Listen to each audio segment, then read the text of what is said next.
met les pieds en Afrique. Donc, grâce à vous, il aura découvert le continent africain. La conférence aura lieu en anglais. On a des casques pour ceux qui veulent une traduction. Et donc, si vous voulez un casque, il faut vous manifester auprès de Mortar. Et donc, le programme de la matinée puis de la journée, nous allons commencer par une conférence de James Hughes. Ensuite, nous allons avoir un atelier avec Didier Kernel et Marc Gros qui vont donner la répartie à James Hughes. Et ensuite, nous aurons une conférence qui est très intéressante du professeur Hosseini en arabe. Professeur Hosseini est historien et il va nous parler des automates du 8e au 12e siècle dans le monde arabo-musulman. Puisqu'il y avait des automates, vous allez le découvrir. C'est des documents à l'appui et même films de synthèse pour certaines réalisations. Cet après-midi, nous continuons avec une présentation organisée par le département MSN, Sciences des matériaux, avec Youssef Guider, qui est le patron de SRI de Stanford Research Institute et qui est basé à Tokyo, qui va intervenir en stream. Et ensuite, il y aura un échange avec Youn Salami Jones lui-même et une troisième personne. Et surtout, nous allons conclure la journée par une grande conférence par Maryam Sevti. Maryam Sevti est directrice de recherche au CNRS. Elle vient de publier un livre sur la fitra, la nature humaine.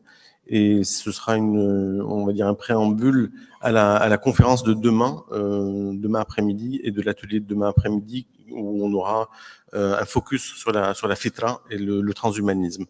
Donc, I'm going to switch to English so Mr. Hughes understands what's going to happen within the few seconds. I'm going to leave you the floor. Thank you for being here. I introduced you in French, so I'll make sure that I didn't miss anything. We are very happy to have you with us. We have Lee Duncan, who's somewhere around. I think maybe he's still sleeping, who's coming from the MIT too. He's working with Hugh Hare from the Media Lab, and he brought a prosthesis with him to show how it functions for the students, especially for the people from the Fab Lab. So transhumanism is a question that we are discovering with your conferences. And of course, we are happy. For people who were not here yesterday, we had a keynote speech by Jacques Attali. And if I had to summarize what happened yesterday, we saw that there was no evidence that transhumanism is something agreed on by the majority of people. We have a lot of different point of views, meaning that it's up to you to choose the option you like. And as I said to James is maybe the most European transhumanist guy of the United States. So the floor is yours, and we will meet again with Marc and Didier. Thank you. Good morning.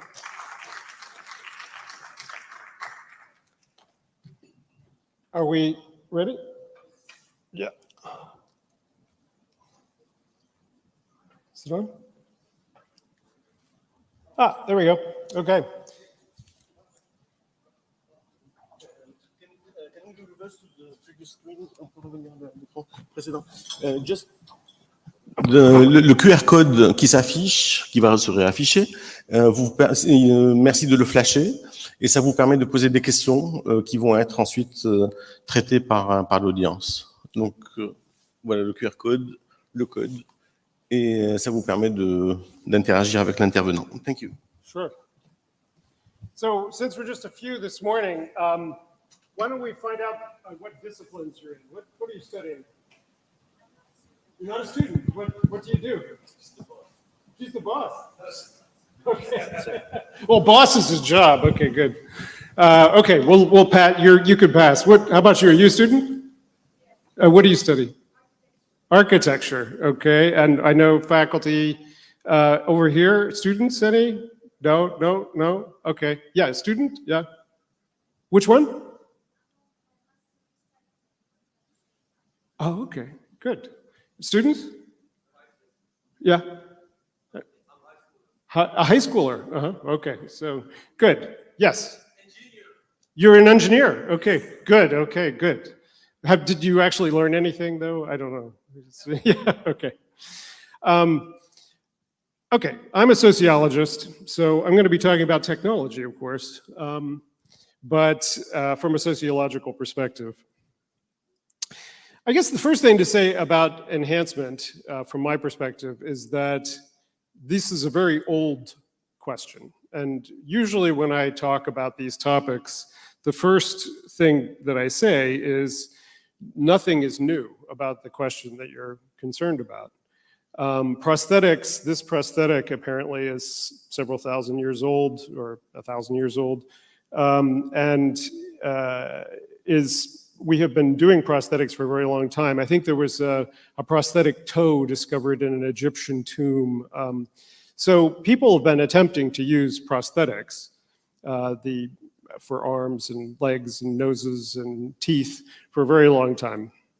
Psychopharmaceuticals, there's evidence that, that Neolithic humans used psychopharmaceuticals, psychedelic mushrooms, psychedelic cactuses, etc. That the invention of beer and alcohol is thousands of years old.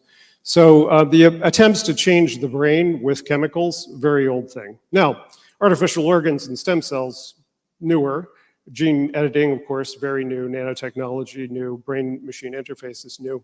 But I will argue that the questions that they pose are not that new. So as I said yesterday, for me, the beginning of us becoming cyborgs was when we learned to read, because reading was the capacity to take thoughts from our brain, record them on external media, and then upload them again later, and other people could upload them as well. So we began to enter the process of cyborgization thousands of years ago when we invented literacy. Brain-machine interfaces will be another step in that process, but not a terribly novel set of questions, in my opinion. But we are making rapid advances, and one of the things that we have to think about in the question of futurism and prediction is whether the rapidity of change gets to be so fast at some point that it actually does introduce new questions and new challenges for the future. So this is one of the big problems. Innovation is predictably unpredictable. CRISPR is a wonderful example of this, the gene editing technique, because we first, in the ethics literature, we first started debating human gene editing probably in the 1960s. There were journals and centers established that began to examine the questions of human genetic engineering. And of course, if you go back in science fiction, you can find the earliest explorations of genetic engineering, at least after World War II. And so we've been thinking about these things for a long time. We attempted human genetic engineering therapies in the 1980s and 90s. And then, at least in the United States, we stopped doing them for a while because we were killing people and not curing them. And then all of a sudden, serendipitously, out of nowhere, researchers discovered that bacteria could already do some of this genetic engineering on genomes, and they began to use these techniques to do human genetic engineering. And so overnight, over the last 7, 8 years, we have developed these new, very precise, very efficient techniques for human genetic engineering, which makes possible the kinds of therapies and modification of children and adults that we've been thinking about for a very long time. So we knew that we wanted to do this. We've been trying to accomplish it. I think all of the things that I'm going to be talking about are things that we will be able to accomplish. The exact way in which we accomplish them, the exact technology in which we use to do them, I don't think we can predict very well. In the short term, it's very hard to predict. In the long term, the best that we can say is that we will have increasingly smart, fast, and small ways of accomplishing things, probably at the intersection of biology and nanotechnology, artificial intelligence that will allow us to accomplish the various ends that I think will be the more lasting, predictable things. Those ends are health and longevity, expanding human capacities, physical and cognitive capacities, more control over our reproduction, more control over what kinds of children we have and how many we have, and more control over our brains, our emotion, our cognition. So I think these are the things that I tend to focus on in my work because, A, I'm not a technologist, and if you are a technologist, you tend to be, like my daughter's a cell biologist, and I know that she is very skeptical of the kinds of things I talk about because if you're an actual practicing scientist, what you're aware of is the difficulty of the day-to-day slog of science and technological progress.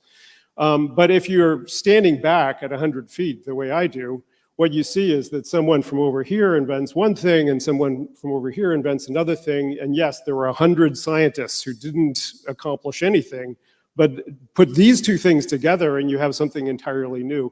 So the unpredictable convergence of technologies is one of the things that I think is important in this field. And this particular image, converging technologies for improving human performance, this is from a National Science Foundation project in 2003, where they brought together about 180 different scientists from around the United States who are working on a variety of different topics, nanotechnology, genetic engineering, cognitive sciences. And they tasked them with thinking collectively about how to improve human performance. And none of them were transhumanists, none of them had been thinking in this direction before, but through the colloquia that they organized, where they had to talk across disciplines about, well, if I used your technique for genetically engineering bacteria to spit out the silicon wires that you need for nanotechnology, and then I use those silicon wires to do the brain surgery that you've been doing, and then I apply the cognitive and artificial intelligence tools that you've been developing, what would we accomplish if we did all of that? And just through this process of cross-disciplinary collaboration, they were capable of coming up with very transhumanist, very futuristic visions of human enhancement performance. So much so, this was under the Bush administration, and it freaked out some of the conservatives in the Bush administration, and so there was this kind of tug of war between these futurist things happening in the National Science Foundation and other parts of the administration. But so that's the kind of dilemma that we face in the prediction in this sphere. Now, more generally, the kind of futurism that I think is defensible, we have a big problem with the kind of chaos of the future. I think there's a broad recognition at this point that most predictions of the future are wrong, and that's because it's very difficult to anticipate the chaotic factors.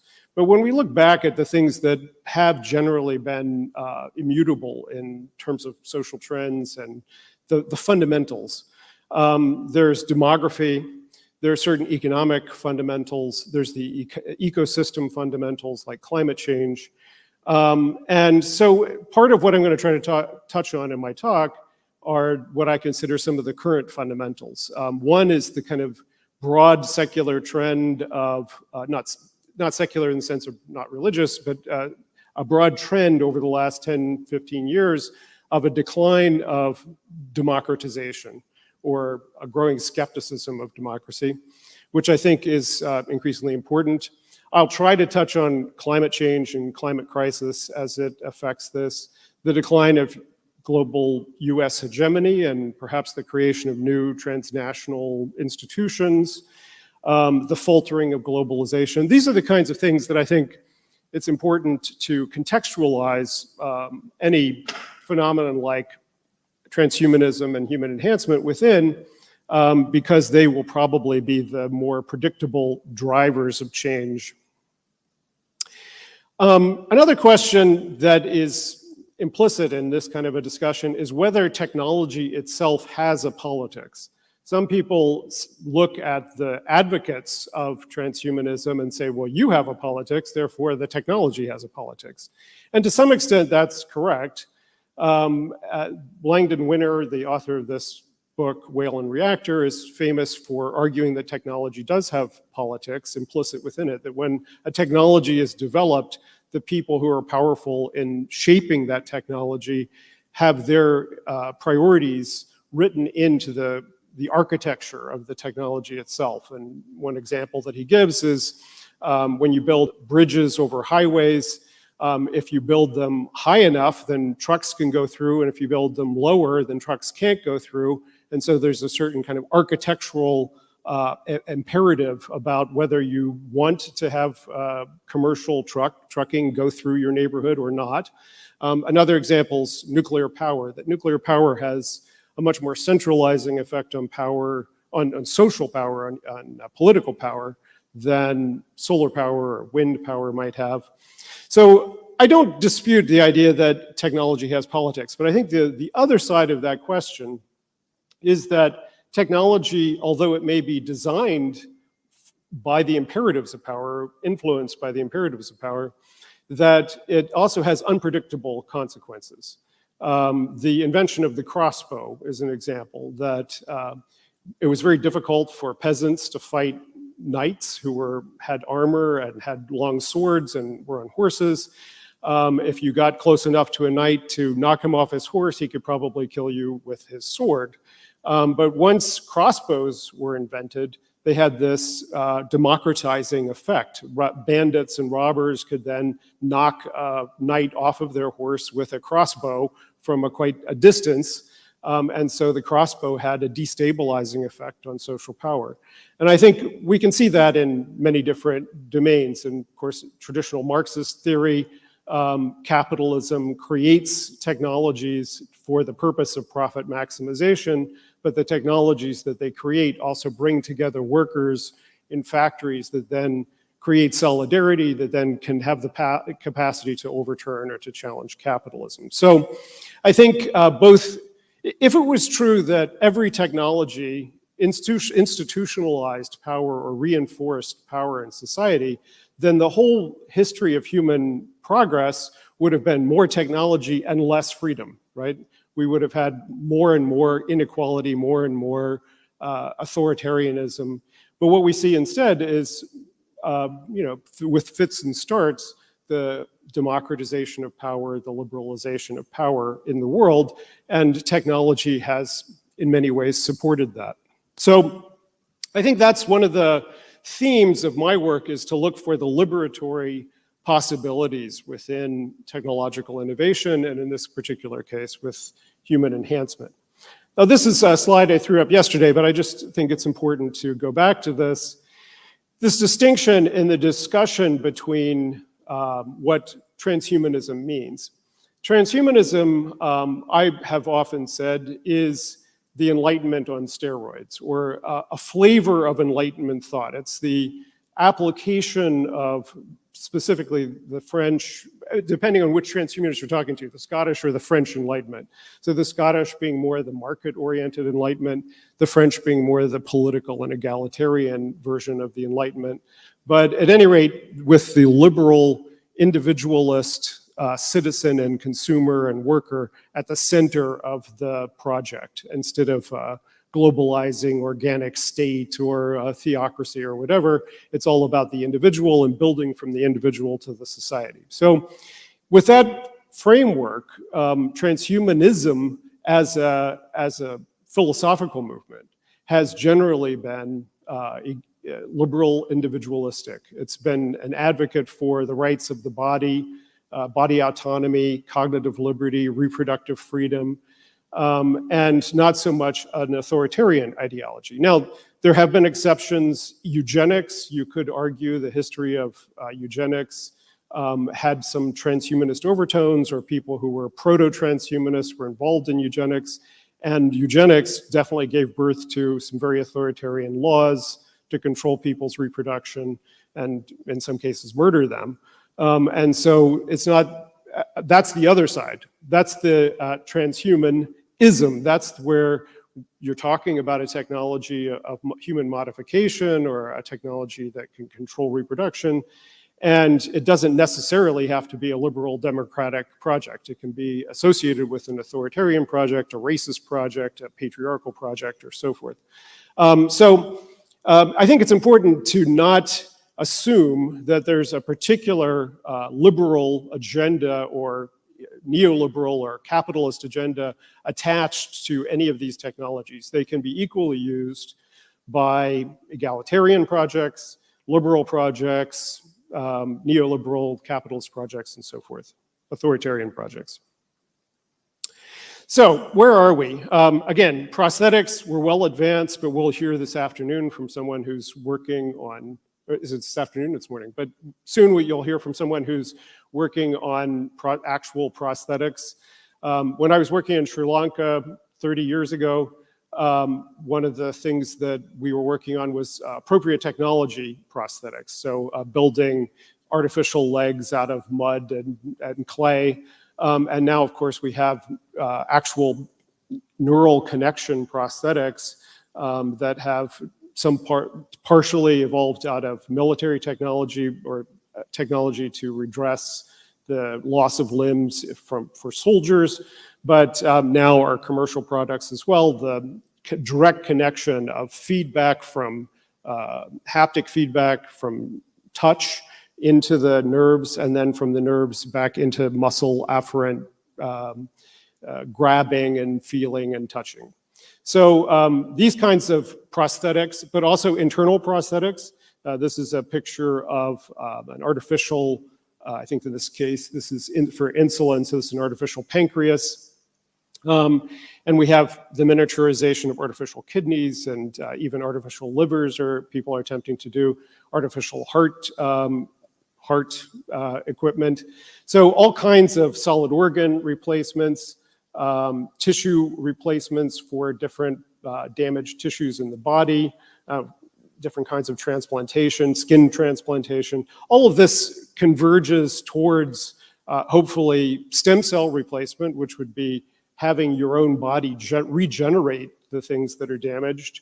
And we're increasingly capable of generating from stem cells your own endogenous reparative abilities, but also growing new organs outside the body and then putting them back in. But they're basically from your genetics, so that's good. Gender-affirming therapies are an example. Currently, where we're at is you can do surgery on the Adam's apple, you can have hormone replacement or hormone suppression, of course, genital surgery, top surgery. But there's still, especially if you've passed puberty, when you go through gender-affirming therapy, it's rough, it's not ideal. And so what we would like to do is have more fundamental kinds of therapies, perhaps genetic engineering therapies that would actually change without needing to take hormones, for instance. You could change your body so that you actually started producing endogenously the male or female hormones that you prefer. Somatic gene therapies in general, the ability to cure various kinds of genetic anomalies by giving someone a shot of a gene therapy. We're already accomplishing this. This came from last week. Gene therapy successfully treats spinal cord injuries without side effects. So there's rapid progress now using CRISPR techniques. Now, what's on the we're on the cusp of, and we're demonstrating the science of, is anti-aging therapies in a variety of different fields. And these are therapies which will hopefully keep us healthy for longer periods of time. So not just therapies that would expand the length of your life, but in bad health, but would actually keep you healthy for an extra decade and also expand the length of your life. So this is really the goal, and one of the big challenges in convincing people of the desirability of anti-aging therapies is that most people have in their mind an impression of what the average 80-year-old or 90-year-old experiences today. And what we really want to do is not have an extra 10 years of disabled existence where you have to take 10 different medications and so on. We want to have an extra 10 years of what it's like to be a 30-year-old or a 40-year-old. And we're on the cusp of being able to accomplish that through a variety of different chemical or potentially genetic therapies. And then beyond that, the question of heritable gene therapies. So if I were to take a somatic gene therapy for a lung condition, it would generally only affect the tissues in my lungs today. But it's possible to imagine that I could, if I had a systemic genetic condition, that I could take a therapy that would affect all the tissues of my body, including the reproductive tissues. And so those tissues then would pass, if I had a child, naturally I could pass on that genetic change to my children, a heritable genetic modification. This is a huge regulatory challenge that I'll talk about in a second, about whether we should be doing that kind of thing or how we could prove that it would be safe to do such a thing, to have a heritable genetic modification. But we're already doing what's called somatic gene therapy, which is changing other tissues in the body that are not reproductive tissues. So getting into the reproductive area, I think the broad category is that we want to have more control over how we have, when we have children, how many we have, and the kinds of children that we have. And it's the kinds of children that becomes the real controversy usually.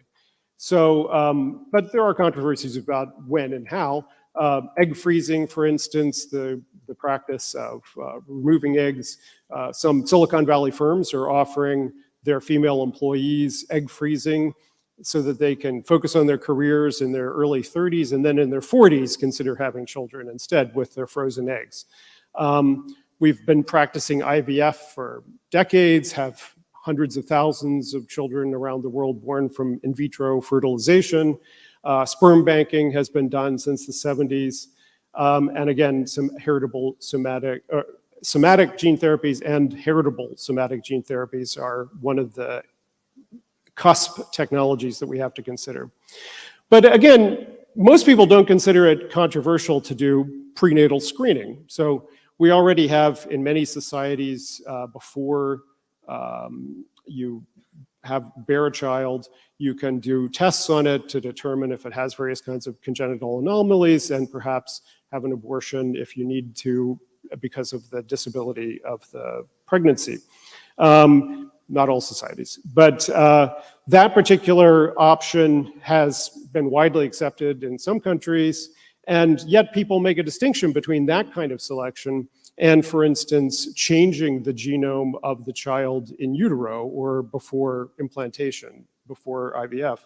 And so if you, for instance, you fertilize a dozen eggs for in vitro fertilization and you discover that you had wanted one of them to not have a particular condition that was running in your family, but it turns out all dozen of them have that condition. And you're 38 years old and you don't want to have to do this again. And so one of the options will be in the future to change the genome of one of those eggs and make sure that it doesn't have the condition that you want. And if you do it at that point, then all the future children of that person would also have that change. So that's a heritable change to that genome. So perinatal gene therapy, we're not doing it yet, but we're on the cusp. We're capable of doing it now with CRISPR. Sensory and cognitive enhancement. So we've been attempting cognitive enhancement for a long time, and we've been using caffeine for a very long time. Caffeine is an example of a cognitive enhancement drug, but we don't have very effective cognitive enhancement drugs other than our ordinary stimulants, amphetamines and caffeine and so forth. The progress with dementia drugs has been slow. The progress with generating endogenous growth of neurons called neurogenesis has been slow. But I think we're beginning to have the ideas of what success would look like in those areas. And so hopefully we'll have more and more drugs and therapies that will prevent and slow down the process of cognitive decline for senior citizens, and perhaps repair cognitive disabilities earlier on in life. For anxiety, we have treatments, beta blockers, propranolol for mood. If depression is considered a mood disorder, so Prozac for mood, it doesn't work for everybody. It may be overhyped, but it seems to be effective for severe depression. Brain stimulation is another therapy that's being explored for mood modification. So zapping the dorsolateral prefrontal cortex, which is right here, with electricity, magnetism, sound waves, or actually putting wires inside the brain to stimulate different parts of the brain. These are all being used now as treatments for severe depression, epilepsy, and other disorders. The relationship between cognitive enhancement and memory versus alertness, it's kind of vague, but Ritalin, widespread use of Ritalin or stimulant medications in general for attention deficit disorder, considered a cognitive enhancement treatment, as certainly by critics. But there's also non-stimulant medications like Provigil, which has the same kind of alertness effects without stimulating your heart rate or suppressing your appetite. For creativity, we've been able to, in experimental circumstances, but not for commercial use yet, but experimental circumstances, suppress the critical part of the brain with electricity or sound waves. And that allows the other parts of the brain to be creative without the superego constantly being critical inside. Empathy, the effects of MDMA, a kind of psychedelic substance, something between a psychedelic and a stimulant, it turns out that it also increases oxytocin and empathy for the people that you're with. It's a party drug, a rave drug, but it's also being used now as a therapy drug. So in many of these kind of cognitive domains and sensory domains, we're making progress with enhancement. We all have to be careful of hype. I've been studying this field for 30, 40 years, and things that were promised 30 years ago, we still don't have, but we are making steady progress, and as I said, it's unpredictable. And so one of the fields that, of course, is more challenging for people outside of the transhumanist community is brain-computer interfaces. Elon Musk, who I have to say I'm not a fan of anymore, but Elon Musk is one of the projects that I have been following very closely is his Neuralink project, which is the attempt to build a quarter-sized brain-computer interface with about 100 times more leads, or perhaps, yeah, about 100 times more leads in it than the previous versions of brain-computer interfaces had. And so you drill a hole in your skull, you put these computer wires inside your brain tissue, and then close back up the skull. And then this computer chip can basically communicate with computing outside of your brain. And this is just the first step towards further miniaturization, further spread of these kinds of tools throughout the brain. And we're also making progress on external brain-computer interfaces, this kind of a cap that this woman's wearing, trying to decode with artificial intelligence EEG and other patterns from the brain and possibly communicate back to the brain. The attempt to create brain prostheses to replace particular tissues. So this artificial hippocampus chip, which has been experimentally demonstrated in rats and mice as being able to step in for a damaged memory part of the brain.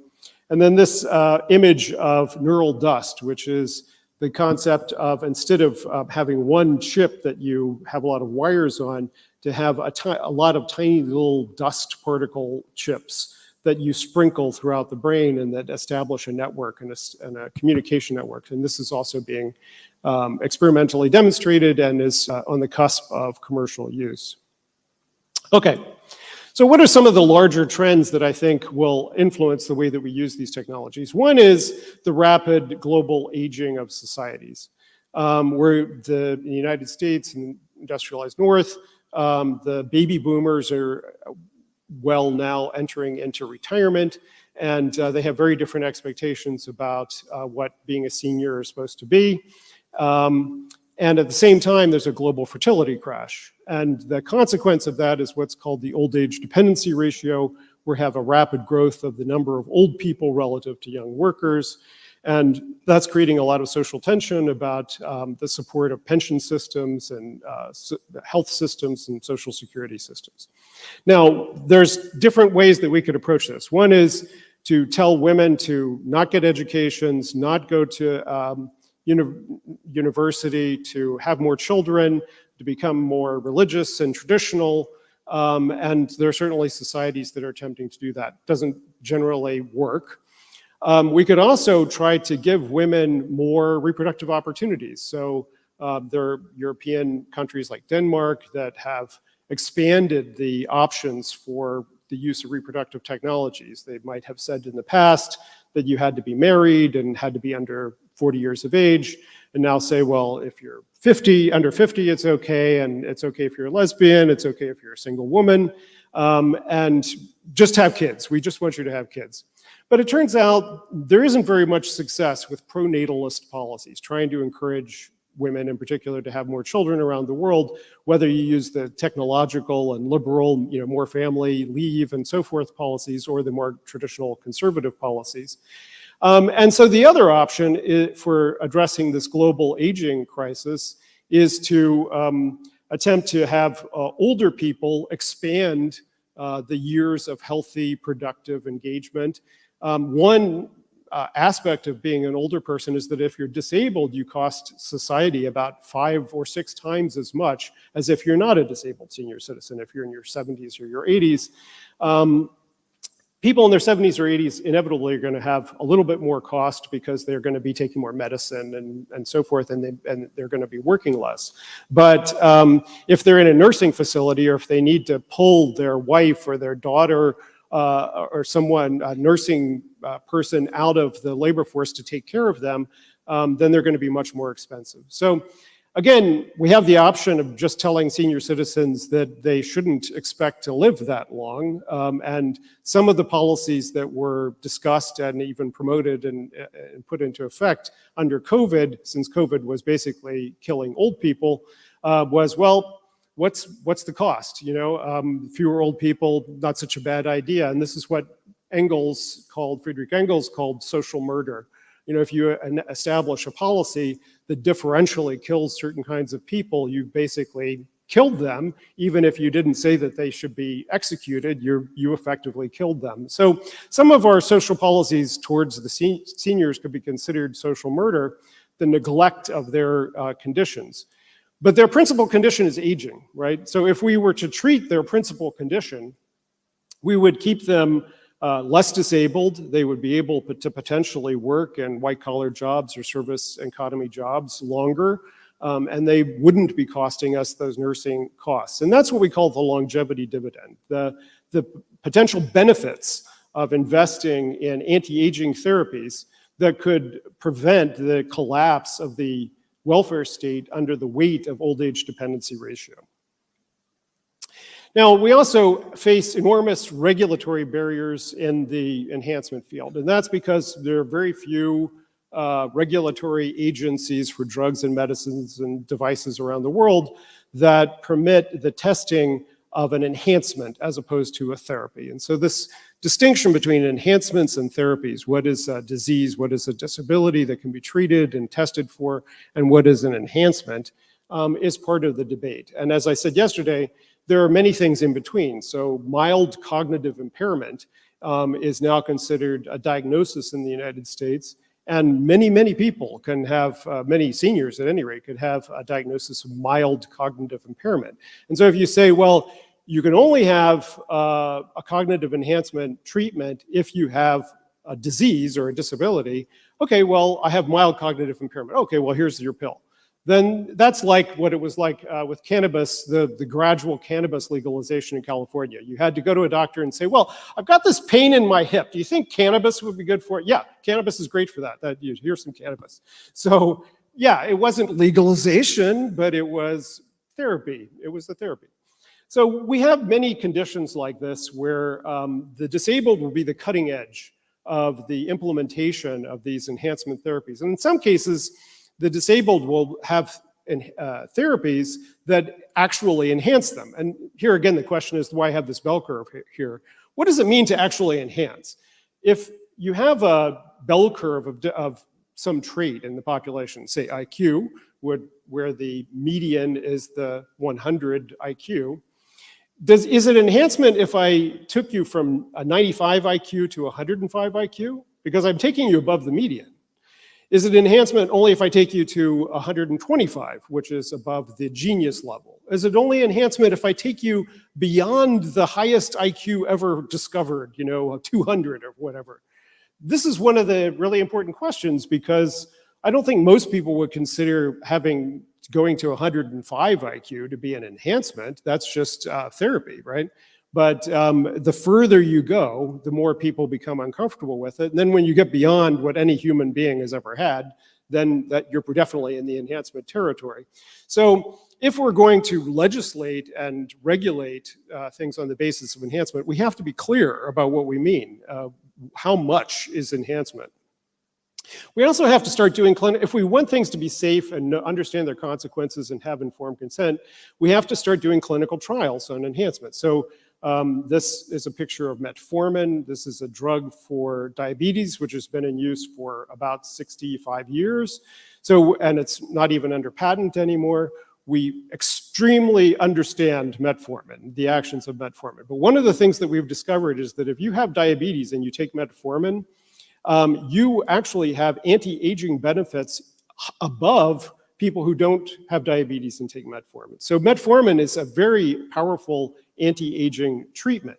Now, but not me, but near Barzilai at an American university, he went to the Food and Drug Administration and he said, I would like to do an anti-aging therapy trial of metformin because there's all this evidence. And they said, well, you can't do an anti-aging trial. In the first place, it would take a long time, because if you start giving 60-year-olds an anti-aging drug and then you wait 25 years to find out if it works, that's not going to be a very good trial. But what you could do under our guidelines is you could do a trial that looks at the effect of metformin on cancer, heart disease, stroke, and dementia. So all the principal diseases of aging, which they had not done before. You had to do in the past a treatment for one of those, not all of them together. But this trial is underway, the metformin trial. I take metformin. And I think this is a step in the direction that we need to go. Eventually, we need to be able to go to the Food and Drug Administration and say, I want to do an enhancement trial. I want to do a cognitive enhancement trial on healthy, ordinary people and try to get them to a higher cognitive level. And they need to be able to do that. But we're not there yet. In the intermediate steps, we can do enhancement trials on animals. I think there's a very interesting question. In general, I'm not in favor of sacrificing, for instance, simians or chimpanzees or great apes to medical experimentation. But the one exception I would make is if you are reasonably sure it's safe and you were going to do cognitive enhancement on them. You may remember the movie Planet of the Apes. If you're going to do cognitive enhancement trials on great apes, I think you could probably make a legitimate case. We have increasingly sophisticated models of what's called in silico medicine, or the models of how the body chemically works or genetically works, that we can test out at least to see if a drug might be a potential candidate for testing in a human. We need to figure out what the biomarkers of aging are. So as I said, you can't do a 30-year clinical trial of an anti-aging drug, but what you could potentially do is say, well, there are particular hormones or chemical signals as people age that go in one direction or the other, and we can test for those, and if those reach a certain level of statistical significance, then you would know that you actually were retarding the aging process in this person. And so that's called biomarkers of aging research, and that's ongoing. And finally, I advocate for what's called open observational trials. So instead of doing a clinical trial saying, you 10 people are randomized into 5 doing one thing and 5 doing the other thing, not getting the drug, we give it to anybody who wants it, 100,000 people. And the quid pro quo is that they have to wear a Fitbit. They have to have a device in their home that measures their blood and their urine every day. They have to have daily consultation with a nurse. We have to collect the data. And if you allowed 100,000 people to take the drug, then you would know what it's like for 30-year-olds to take that treatment and 60-year-olds to take it, for people with diabetes and not diabetes to take it. And statistically, you can get a much better picture of how something works from that. So we're also having some experience with open observational clinical trials in the West. Now, how much time do I got? Where am I at? Okay, I'll try to come in for a landing here pretty quick. But I want to get some obligatory references into French intellectuals since they're so important to the world. And Thomas Piketty is someone who's been very influential in my thinking recently. We have a lot of politicization of issues. I've been tracking the mentions of human enhancement and transhumanism for 20 years. And it used to be that the most of the mentions were when someone like me or Mark or DDA would put on a conference and we would talk about transhumanism, and then the media would cover it, and usually not very positively, but whatever. Now, most of the mentions of transhumanism come from the far right in the United States or around the world, where they say something to the effect of George Soros and the World Economic Forum and Attali want to impose transhumanism on you and put chips in you through COVID vaccines. And transhumanism is used as part of a conspiracy theory to frighten people. And why is this happening? In the first place, why are conspiracy theories, and particularly scientific conspiracy theories, becoming so prominent? And they've really been accelerated under COVID. I think one reason is something that Piketty has put his finger on. He's done these studies of inequality and a famous study that showed that capitalism generates more inequality over time. But more recently, he's been looking at the decline of social democratic politics, how social democratic parties increasingly switched to supporting the issues and the population of educated middle-class people, while the parties of the right began to pick up, especially the populist far-right parties, began to pick up blue-collar people who are resentful of the inequality between college-educated people and non-college educated people. And one of the ways that if you're a non-college educated person that you can express your dissatisfaction of living in a world dominated by college-educated people is by rejecting expertise, rejecting educated, all the things that educated elites do, rejecting cosmopolitanism, rejecting immigration, sexual freedom, but also rejecting all these scientific ideas. And what we're seeing increasingly, and you can't read this survey, but there's a growing body of survey research that shows that the support for human enhancement technology, automation, optimism about science and technology, trust in science, is all becoming increasingly polarized on the basis of education.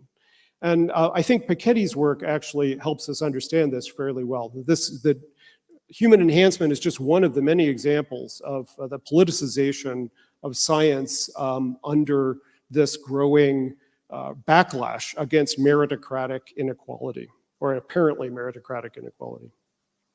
So I'm not going to do everything. This is something I mentioned yesterday, I'll just say it again, which is that in general, I don't find it very useful to debate kind of the religious questions around human enhancement. Is this God's plan and so forth? Because what do I have to say? But what I do find useful is the debate over the particular regulatory policy issues that I think are soluble, that show that these kinds of technologies fit within our existing regulatory and political institutions. So we can already figure out if most human enhancement technologies are safe and effective. I've just been talking about the various kinds of tools, clinical trial regimes that we could use for that.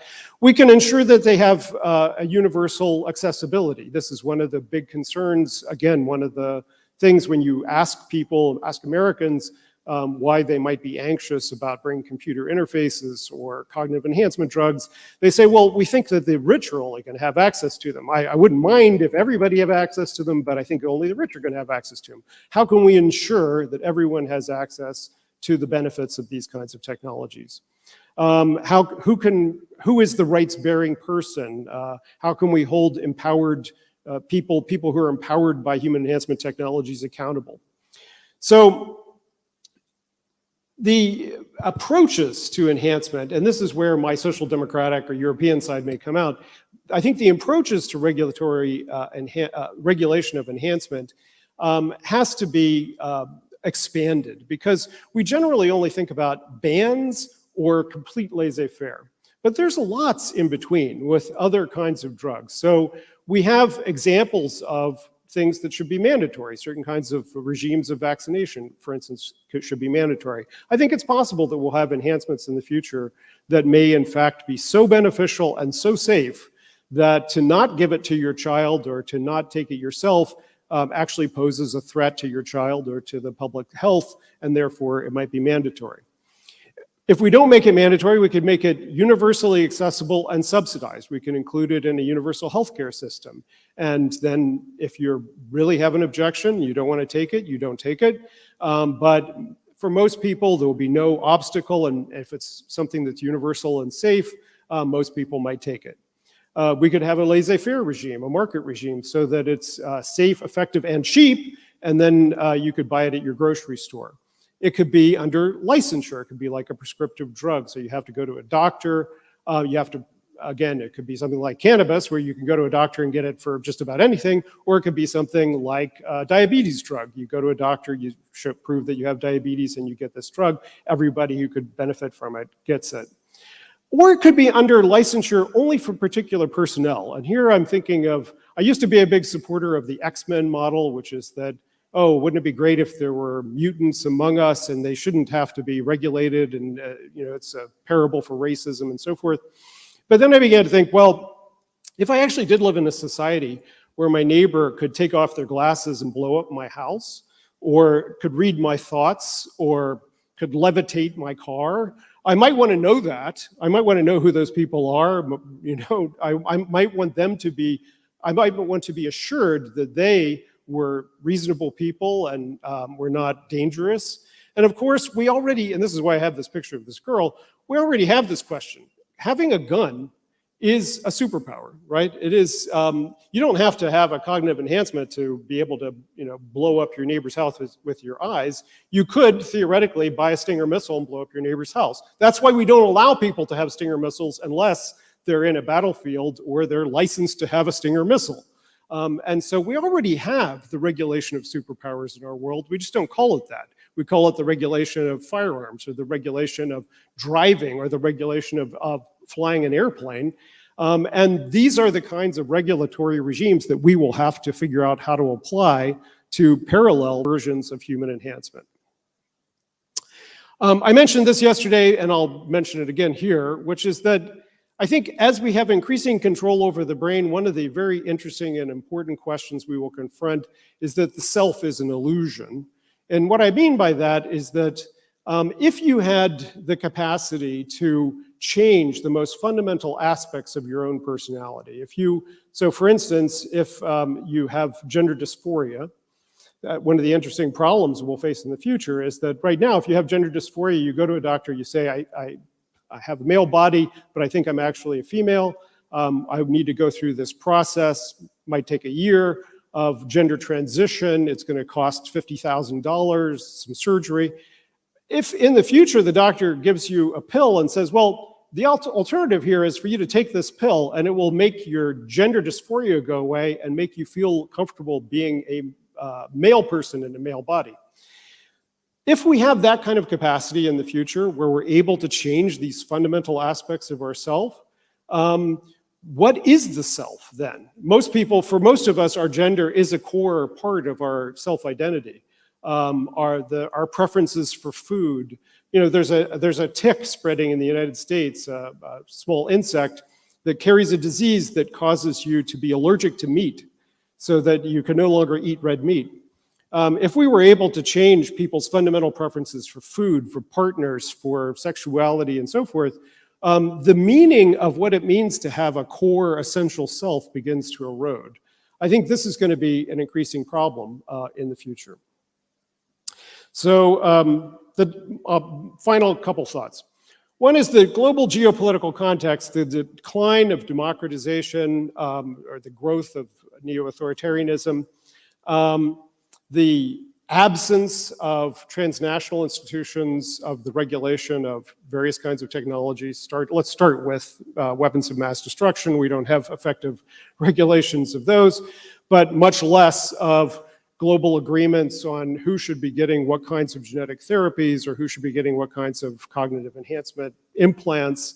And I think we will need those kinds of global agreements. and they will need to have some democratic legitimacy in the future. Right now, if you don't want to go through gender transition in the United States, which can cost $50,000 and take more than a year, you can go to Thailand and in 2 weeks have a gender transition surgery for about $10,000. And Thailand does a lot of these. Iran is a country where it's illegal to be gay, but it's okay to be transgender. So if you're caught being a homosexual, they can say to you, well, you have the option of either being executed or having a gender transition. So Tehran has become a leading practicer of gender transition therapies. We need international agreements to ensure the safety of these kinds of therapies, just so that there isn't a proliferation of medical tourism with 95% of the world bans X therapy, but Singapore still provides it, so everybody goes to Singapore, or at least the rich go to Singapore. The effect of these bans will be the increasing inequality of access to these kinds of therapies. Okay, and my final thought here, I think, again, another obligatory reference to French intellectuals, Michel Foucault. I think the COVID experience has shown the importance of Michel Foucault's thinking about the relationship of the state and state authority to the body. And here I would contrast the insanity of the United States to the insanity of Xi Jinping's China. In the United States, we had the politicization of masks and vaccines that probably killed unnecessarily about 500,000 Americans who decided that it was a way to say, screw you to the liberals to not wear a mask and to not get vaccinated, and died as a consequence. In China, you see the zero COVID policies where they're spraying everything with disinfectant and locking down people who don't need to be locked down, and then taking a whole building full of people, because one person turned positive, you take a whole building full of people and you stick them in a containment facility with other people who are infected, so they all become infected. Just an insane set of policies that now the World Health Organization has said are stupid. And so why? Why is Xi Jinping doing that? And why did we do the opposite thing? There's a kernel of an insight here about the growth of surveillance, the growth of social control. I'm not at all sympathetic with the Republicans in the United States who killed all these people unnecessarily, but part of the resistance to the epidemiological state is the anticipation that it is a forerunner of the forms of authoritarianism that we might see in the future. Again, China is the most experimental totalitarian state in the world. It's rolled out the social credit score system, which gives you extra points for being a good citizen and not jaywalking and paying your taxes and not being in debt, but takes away points if you talk about Winnie the Pooh on Weibo, or if your friends talk about Winnie the Pooh. They take away your social credit points. And generally, this apparently is a popular policy because it improves, it morally enhances the population, but it's also part of this kind of systematization of totalitarian control that now has an epidemiological component, because you have to get tested every day and you have to upload your test results, and everybody has access to that kind of testing result. Now, the prospect of human enhancement entering into this authoritarian dynamic is ever present. And one example of this kind of an argument is from Julian Savulescu, a British bioethicist. He and Pearson wrote a book 10 years ago called Unfit for the Future. Their basic argument was, as I alluded to earlier, human enhancement technologies are increasingly going to empower individuals, give individual people the kinds of powers that used to be only accessible to groups. And as a consequence of that, individuals will become increasingly dangerous to the society. Now, of course, as I said, guns are already there. In the United States, every day we have a mass shooting. Every day, just this morning, there was another mass shooting in the United States, and we don't have the political will to control that particular superpower in the United States. But if you imagine the proliferation of technologies like guns, with cognitive enhancement and other kinds of enhancement, what Savulescu suggests is that that future also requires that we enhance people morally. Mandatory moral enhancement. And so I think that's an interesting prospect, that you could argue that we need to intensify in the future because of the kinds of enhancement, the technological enhancement that we will have. We will need to intensify surveillance and mandatory changes to people's moral cognition and moral sentiments in order to keep them from becoming, or at least therapeutically. Imagine the situation of the mandatory surveillance regime reveals that someone is a chronic social violator of the rules, and then they have to go to a mandatory therapy session, and part of that mandatory therapy session is getting some oxytocin and some MDMA therapy so that they become less of an aggressive rule violator and more of a rule follower. That kind of a regime, of course, we've already seen. We've seen in the Soviet Union the use of psychiatry for as an application of an authoritarian regime. So I think the real critical question that we face is how we come up with a liberal and social democratic model of what the regulation of biopolitics will look like in the future that will also apply to human enhancement. So I'll stop there. Thanks. Thank you, Hughes.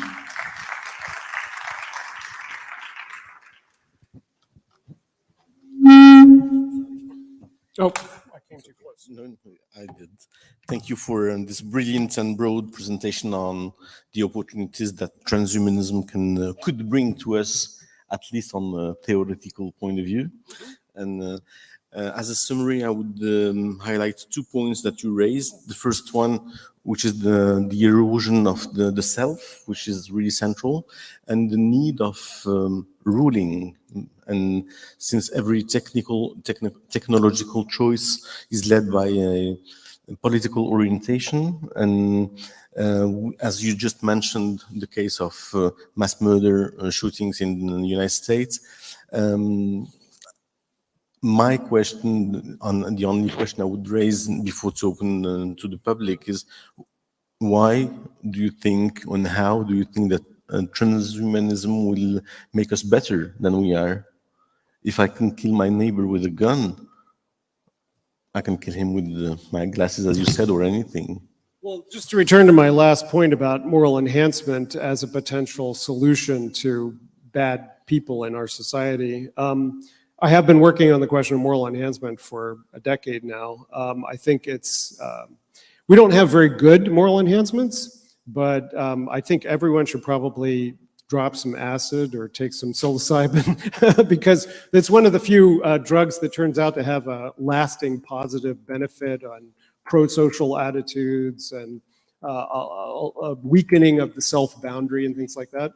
I think it's possible to imagine ways that we could at least treat people who are considered psychiatrically treatable or criminally liable for their behavior and say to them, you know, if you have a problem with violence, here's the treatment for your problem with violence. Now, would that address the problem of guns? The people in the United States who are opposed to gun control, they often argue that this is a mental illness problem. Okay, well, if it's a mental illness problem, what are we going to do about the mental illness problem? How are we going to detect the people who have that mental illness problem? And what are we going to do besides take away their guns, which you're not willing to do? So I'm willing to explore the mental illness angle, but I think a more generalized understanding of the way that these drugs could, all of us would benefit from being able to pay more attention, for instance. And one of the evidences from attention deficit disorder is that if you can diagnose a kid with attention deficit disorder and treat them before they go through their educational experience, they're far less likely to become drug abusers, to get involved in the criminal justice system. So the early diagnosis of treatable things, and again, it's not the 1%, it's perhaps the 10% or the 20% or the 30% of kids who could benefit from these kinds of drugs and treatments, then you might have a systemic effect on society later on. Thank you. So we have one question from the audience about the need of the philosophy system references if we don't die no more. Well, in the first place, I'm not convinced that death is necessary for philosophy. There's lots of questions that I would like to address. I'm 60 years old. My father died at 60. My mother died at 38. I do feel the press of time. But there are lots of things, and I would like to explore in my life that I would probably take another century at least. And by the time I did those things, I would think of more things. So I think one of my favorite authors, Brian Stableford, he wrote a series of novels called Immortality Novels. And one of them is about a guy who is in a future in which there's no limit on life expectancy. And so he decides he's going to write 10 books about the death of death, like Jose, but he's going to write 10 of them, and he's going to take 1 century for each book. And those are the kinds of life projects I think we might have in the future, serious long-term life projects. So I don't think that human enhancement or longevity would be the end of philosophy. And if we really were more relaxed about our lives instead of trying to accomplish everything in a shorter period of time, would that be such a bad thing anyway? I mean, we'll see. So we have 2 questions that are nearly the same. How the future will look at us if this transhumanism theory comes to real world, and will we have a second-class citizen zone? So how the future looks at us, often the present looks at the past and says, oh, things were so much better in the past. But if you actually were to meet your Neolithic ancestors, short people who they wouldn't recognize you as human, you wouldn't necessarily recognize them as human. They're covered with fleas, they've got intestinal parasites, they don't have any teeth, they smell bad, and their social practices are totally disgusting to you. So I don't think most of us would want to live with our Neolithic ancestors, or perhaps even our peasant ancestors. But on the other hand, our future descendants will probably look at our lives and say, wait, you forgot almost everything that you experienced in your life. We never forget anything. And how could you possibly live with forgetting everything? Or you only had 70 years of life expectancy? One of my bugbears, I'm a big science fiction fan, but I like Star Trek. But I also have a complaint about Star Trek, which is that in 400 years, we still have 100-year life expectancy in Star Trek. So why? Well, it's only because we wouldn't be able to appreciate or relate to characters who are truly 400 years in the future. They are going to be so different from us that we wouldn't be able to understand the story in the first place. So they have to have 400-year life expectancy. They go through the transporter. The transporter takes them apart and puts them back together someplace else, and then keeps a copy briefly in their buffer. It's like, well, why doesn't everyone in Star Trek Future do that every day? Then no one would die, right? You just download your most recent backup from the computer. But if we started to do that, there was no death in the future, then it wouldn't be a story we could relate to. So I think probably in the future, there will be people who look back at our time and say, oh, things were so much better when we had 80-year life expectancies. And then the rest of the people will go, well, thank God I don't have an 80-year life expectancy. Thank you. Last question is, if we care about preserving diversity, how do we prevent and regulate homogenization of the population? So I don't think I don't think we need homogenization. I don't think we want homogenization. In other words, if we were to give everybody choice of what kind of children they wanted to have, I think we would probably have fewer children with severe diseases, fewer obese children, we probably have taller children, and we certainly have smarter children. But would everyone want the Albert Einstein gene, or would everyone want the Britney Spears gene, or the Johnny Depp gene for their children? Probably not. Most of us want our children to look like us, and not have a different skin tone, not be radically different from us. And not be so different from us that we wouldn't be able to teach them anything. So we don't want them to be so smart that we wouldn't be able to talk to them. So I think the differences between parents and children are going to be only gradual in a certain direction. And yes, we'll lose certain kinds of heterogeneity and have certain kinds of homogeneity. But at the same time, some parents will decide, I want my kid to be a great mathematician, and others will, I want my kid to have better genes for athletics. And so there'll be certain heterogeneity that will be encouraged as well. And I think the same choices for individuals, to the extent that we change ourselves to become more cognitive, more physical, things like that. I can't imagine a future in which everyone makes the same choice. except that everyone probably will want more cognitive abilities and more health and longevity. And in that way, we will become more homogeneous. In terms of the inequalities that arise out of that, I think what we have to be very careful is that we don't make human enhancement keyed to wealth, because that's where you could imagine if all the good things just go to the top 10% or the top 1%, then you could imagine a kind of subspeciation. You could imagine the wealthy becoming so different from the rest of us that they don't have anything to do with us at all. I think what we want is cross-cutting enhancements. We want the Puerto Rican lesbian mother to have cognitive enhancements, and some of them to have the physical enhancements, and some of them over here to have this enhancement, and that the spread of enhancements throughout society will ensure that we all have a collective solidarity going into the future. We're going to take the last question, which is the second on screen. How transhumanism will affect our psychology, manage stress, since we will have more power and more choices? I think we'll have more power, but less choices. So how will it affect our stress? Yeah. The way we manage our stress and psychology. Well, hopefully there'll be a pill for it. I mean, there already is, kind of.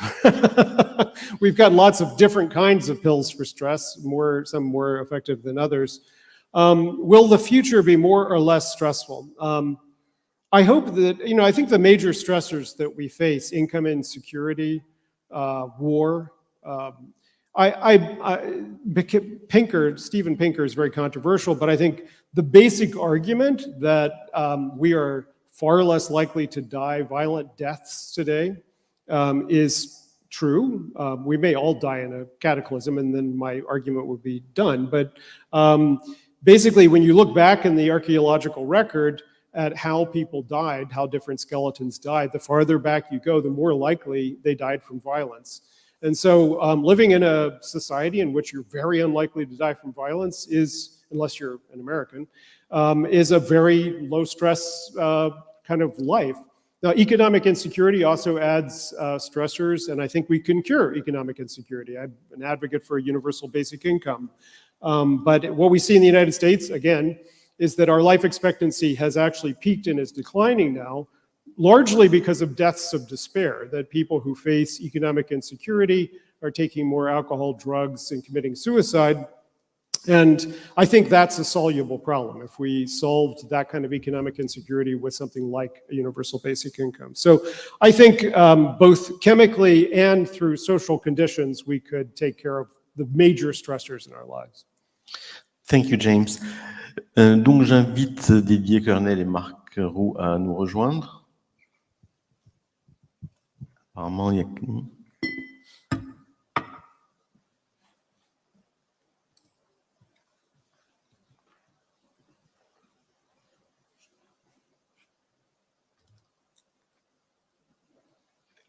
Jean.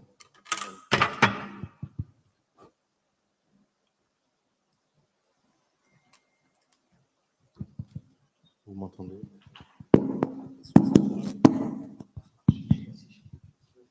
Marc s'est enfui.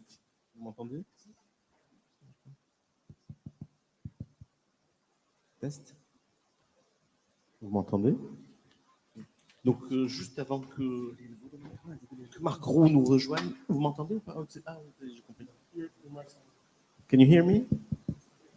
Hop, hop, hop. Bonjour, I have to shout, sorry. En attendant que Marc Roux revienne, je voudrais vous présenter 2 livres. Le premier, avec un titre très vendeur, Et si on arrêtait de vieillir, de Didier Kernel à ma droite, qui est disponible si vous souhaitez une dédicace de l'auteur, et Technoprog, qui est une œuvre à 4 mains entre Didier Kernel toujours et Marc Roux qui va peut-être revenir. Et je ne sais pas si Nabil Boutaleb est dans la salle. Ah. D'accord. Alexandre, il ne faut pas rester loin parce que j'ai des questions pour toi. Donc, merci à nos invités.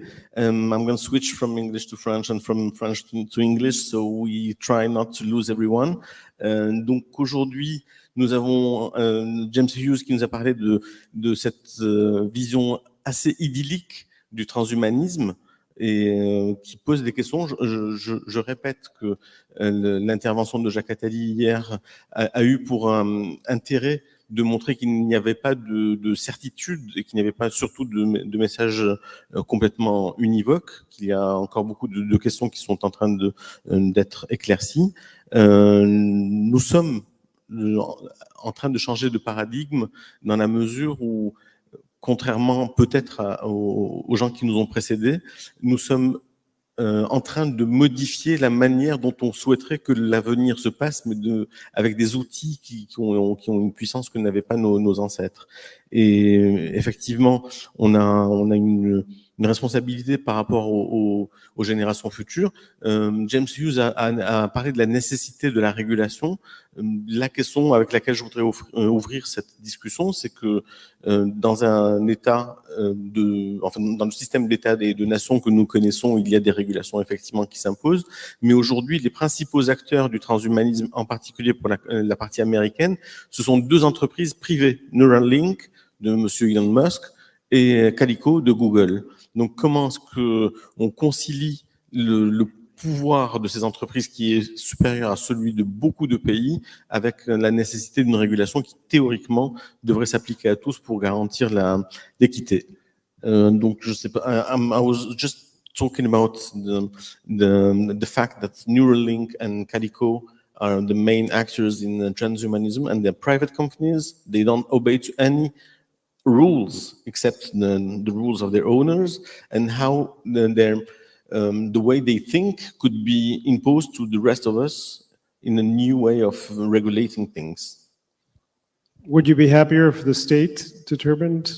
I don't have the answer. I'm just asking. I mean, I'm a strong advocate of state-directed pharmaceutical and device initiatives. So one of the things I advocate, for instance, is the Human Longevity Initiative or the Longevity Dividend. And we have in the National Science Foundation, National Institutes of Health, we have a group of biogerontologists who've been arguing for expanding the funding of biology of aging research, which would then have translational benefits in anti-aging medicine. So I don't think, I wouldn't be strong advocates of having private initiatives in this area, but I'm also a kind of social democrat who acknowledges that the state usually doesn't innovate as well as the private sector. So I think what we need is a very strong state direction set and state regulatory apparatus, and then allow the private sector to do that kind of innovation. Thank you. Alors, juste une petite précision qu'on a évoquée avec James plus tôt. Il y a deux visions schématiquement, et vous me corrigerez si c'est nécessaire. Il y a une vision très technocratique qui est menée par les entreprises de la côte ouest aux États-Unis et une version plus humaniste, on va dire, dans la tradition européenne, par l'Europe et l'Est des États-Unis représenté par James Hughes. I said that you were the most European transhumanist guy on earth. My fantasy when I was 30 was to work in Brussels as a bureaucrat. So. Okay, maybe this is the link. I once tried to volunteer for a NATO army and they said I had to be in the US Army first. Okay. Donc, messieurs Kernel et Marc Roux sont les représentants de l'association française de transhumanisme ou de transhumanisme français. Association française transhumaniste, voilà. Technoprog. Voilà, Technoprog. Donc, j'aimerais avoir justement une réaction par rapport au discours. Alors, ce qu'il faut savoir aussi, c'est que ils se connaissent tous, ils se challengent en permanence, et donc nous, en fait, il y a une conversation qui se poursuit tout au long de l'année entre eux. Donc là, on capte juste un petit wagon de ce train. Donc j'aimerais bien qu'on voit comment est-ce que vous pouvez réagir par rapport à la présentation de James ce matin. Yes. Maybe it's better that I speak in English because otherwise. Maybe first, I globally agree, of course, with James. But to begin with your question, what can you do because of private organizations having the lead at the moment? So what we could do, especially in Europe, it's of course to have public investment concerning, it's always when you don't want that it's trying to make advertisement not coming from Google. Yes, in Europe we have the most organized and the most digitalized society. Also, the most probably, if you make if you combine the number of scientists, the number of medical doctors, and so on, you have a higher density than even in the US. So we need the public authorities to be to understand that it's possible to progress considerably concerning longevity, concerning healthy longevity, and in some aspects it's going in the good direction. So you probably all know about the GDPR, the laws concerning and making it for some aspects. I will come back to this tomorrow. Making it for some aspects very difficult to share health data. But there is also a big project at the moment called the Health Data, European Health Data Space, just since a few weeks. And there, if I summarize, there are more than 200 pages that you can read of official documents on it. But I will summarize at least three very important aspects. It's one, each citizen should have the right to have his own health data available. Second, each medical doctor and the scientist should also be able to share the health data. And third, it should be prohibited to use this data to make negative decisions concerning people in the patients. So this is going really in the good direction. So I think the answer to your question, how to avoid that big companies are having the lead, is to have public authorities having the lead, or conjointly, of course, with other organizations. And maybe you spoke about, concerning longevity, you spoke about Google Calico, I think, and now there is a new company, is Altos Labs. Mm-hmm. It's even more ambitious for some aspects. The creation of global epidemiological data systems is essential for medical research. It's essential for the observational open clinical trial regimes that I imagine. But you could also imagine, for instance, our approach to pandemic disease in the future. If we all had nanobots in our body that could detect pathogens, right? And basically, if we could have the same kind of system that our laptops have, our computers have, so that they automatically are downloading the daily intelligence about what kind of threats the world faces, and are detecting new threats in your computer and uploading that information to a global information system that then spreads it back out to everybody, so that we're all protected by that collective information. And at the same time, we're all assured that our financial information is secure, all the contents of our laptop are secure, so that we don't have any barriers to wanting to use this security system. If we could have that same thing for our bodies, then it would be fantastic, right? We would not have the kinds of pandemics that we have. But to assure everyone of the privacy and the protection of that data, that it won't be used for authoritarian purposes, that's the biopolitical challenge, right?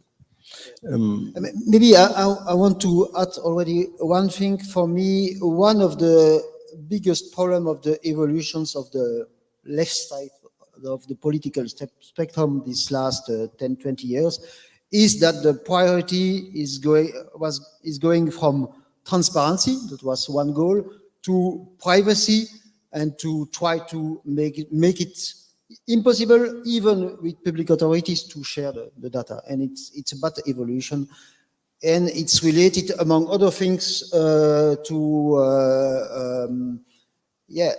people being afraid of public authorities. Laurent Alexandre, who was supposed to be here, claims that la loi RGPD is one of the factors that makes Europe late in this field. But one thing, just to balance what I said, we're talking about this West Coast companies, but there's the Chinese on the other side, and they don't share the same ethics. They don't share the same ideas of transparency, democracy.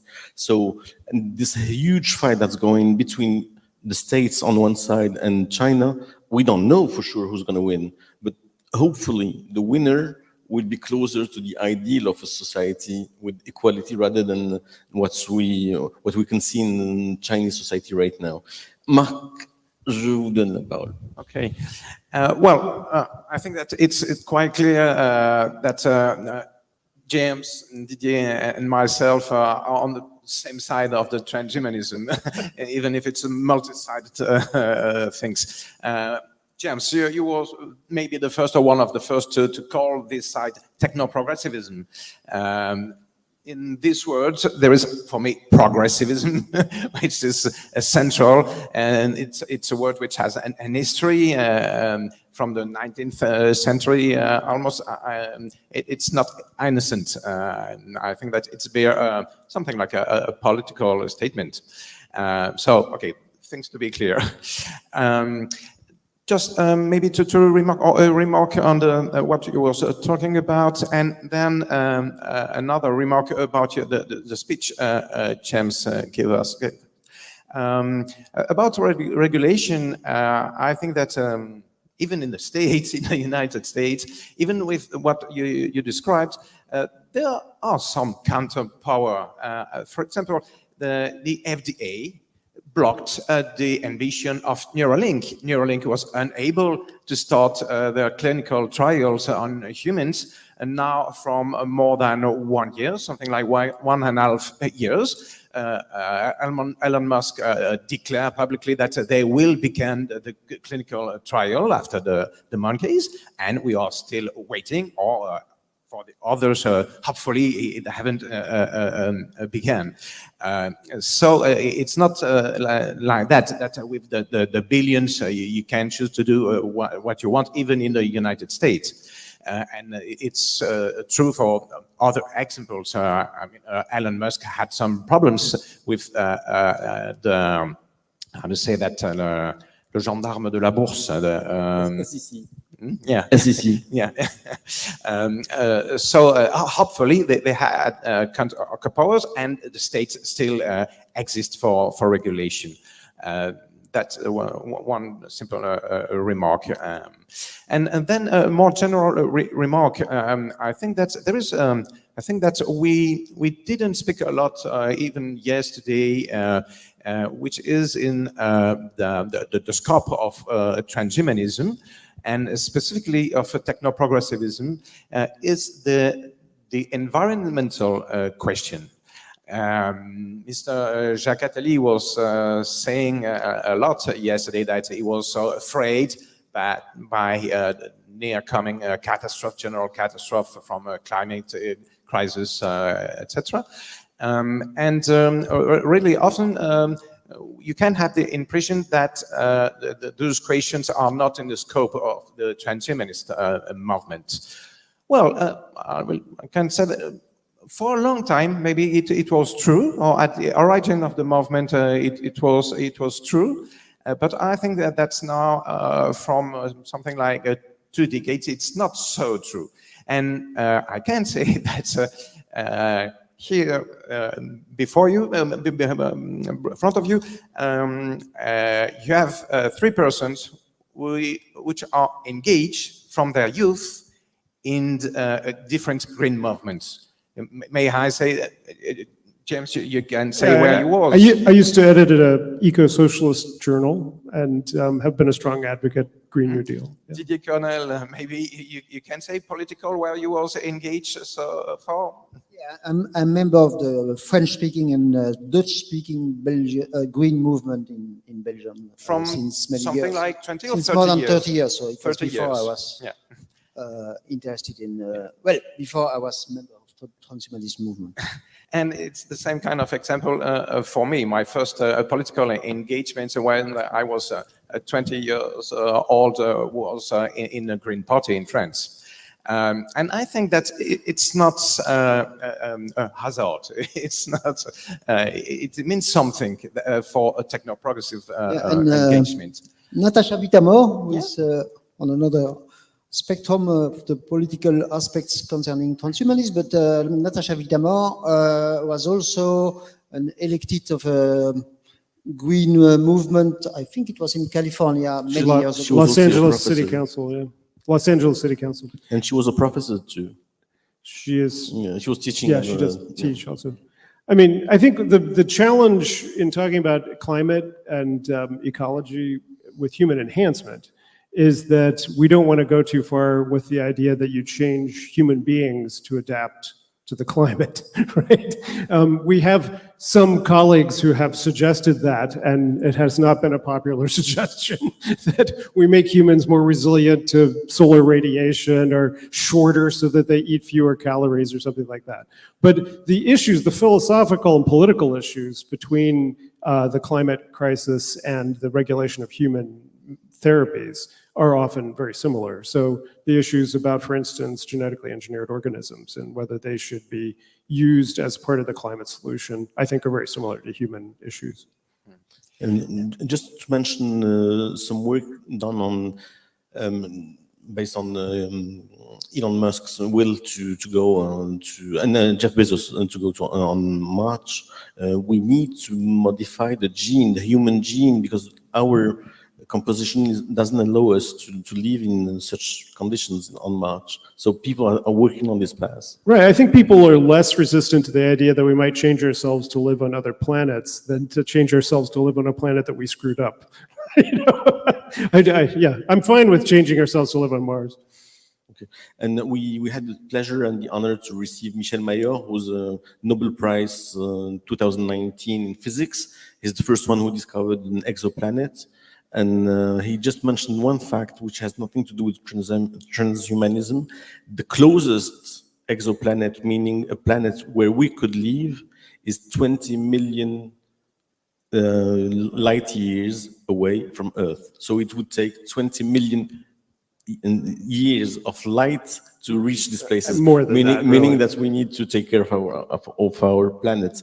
I have one stupid question.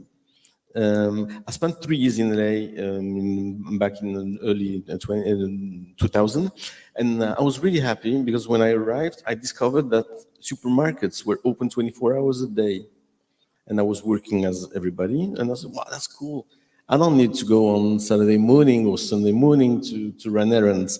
I can go whenever I want. So I ended going to the supermarket at 3 a.m. And then I realized it was stupid. So my question is, if we could enhance our capabilities and be safe and in good health for 100, 200 years, I don't know, would it be boring to live 200 years knowing that if I know that I have 20 years ahead of time, I would try to allocate my resources in a rational way? If I have 200 years, maybe I will waste my resources. Yeah, that's a classical question. Is life without limits, let's say, not a boring one? So we can answer that that we can say for sure that the answer is no, because very small, very young children, they don't know they are going to die. They don't have they are not conscious of the fact that they are going to die, and they are not bored. But they die. That's the first aspect. The second aspect is, I think really this idea that life would be boring if it was long is a strange one, because there are so many things to do, of course, but also because there is no how can I say that? People don't get bored because life is too long in general. Because people do already get bored at the moment, no, and not especially when they have had a long life. That's for me. And well, the reason we try to imagine things like that is because we have no choice at the moment. So we have to imagine that a world where we should be, where we could be able to live longer would be bad. That's called terror management theory. when you have no choice, at the moment, sadly, and we have absolutely no choice to live longer. When you have no choice, and since the situation is so, in some aspects, awful, you have to make the alternative way something negative, and you have to find negative aspects. That's why science fiction speaking about immortality, I prefer the word, is almost always negative. And also because, a good life is less easy to describe and you have not nice stories and so on. But okay, first, we have no choice. When you have no choice, you have to find reasons to make it positive. I know for sure that Didier would take this extra time to learn Dutch and Arabic. No. I always say that I need to live at least 200 years to be able to speak English without accent at the end. But actually, now that I'm already 60 years old, I know that 200 years would be not enough for sure. Maybe just to argument in the same direction, expect the opposite direction. I think that as far as I read as an historian, that in 4 centuries, say in Middle Age, a lot of young people, most of the time we have sources for aristocratic part of the society, for example, but the idea to act and go to war, for example, and have a quick death, it was a good thing. And they have almost never a projection to live so much longer. The fact was that after 50 years old, you was already an old man or woman, and the lives began to be hard and in a different way boring. And you didn't have the project to live until, say, 80 years, if you was already a really old man at 50 years. Today, in the most part of the world, to live 70, 80 years is the normal expectancy. And people don't think about the time when there was, or the fact that they maybe reach 80 years old as something so boring. And I just think that the point is how healthy you are. If you are healthy, most of the time life is not so boring. That's one point. And another argument, quite differently, is the fact that yes, when you much of the time when we are thinking of a fast future, we have tendency to think about it with our day-to-day actually condition, physically condition. But we forget that if we say that, so maybe we will be able to live, say, 200 years. In those 200 years, there will not be only the life expectancy we will change. For example, maybe we will be able to change our mood.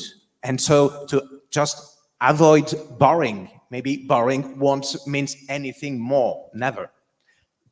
Yeah, I just, 2 observations about that. I used to teach a class on happiness, and there's 2 basic kinds of happiness that you can talk about. One is mood, daily mood, and the other is a kind of assessment of your life.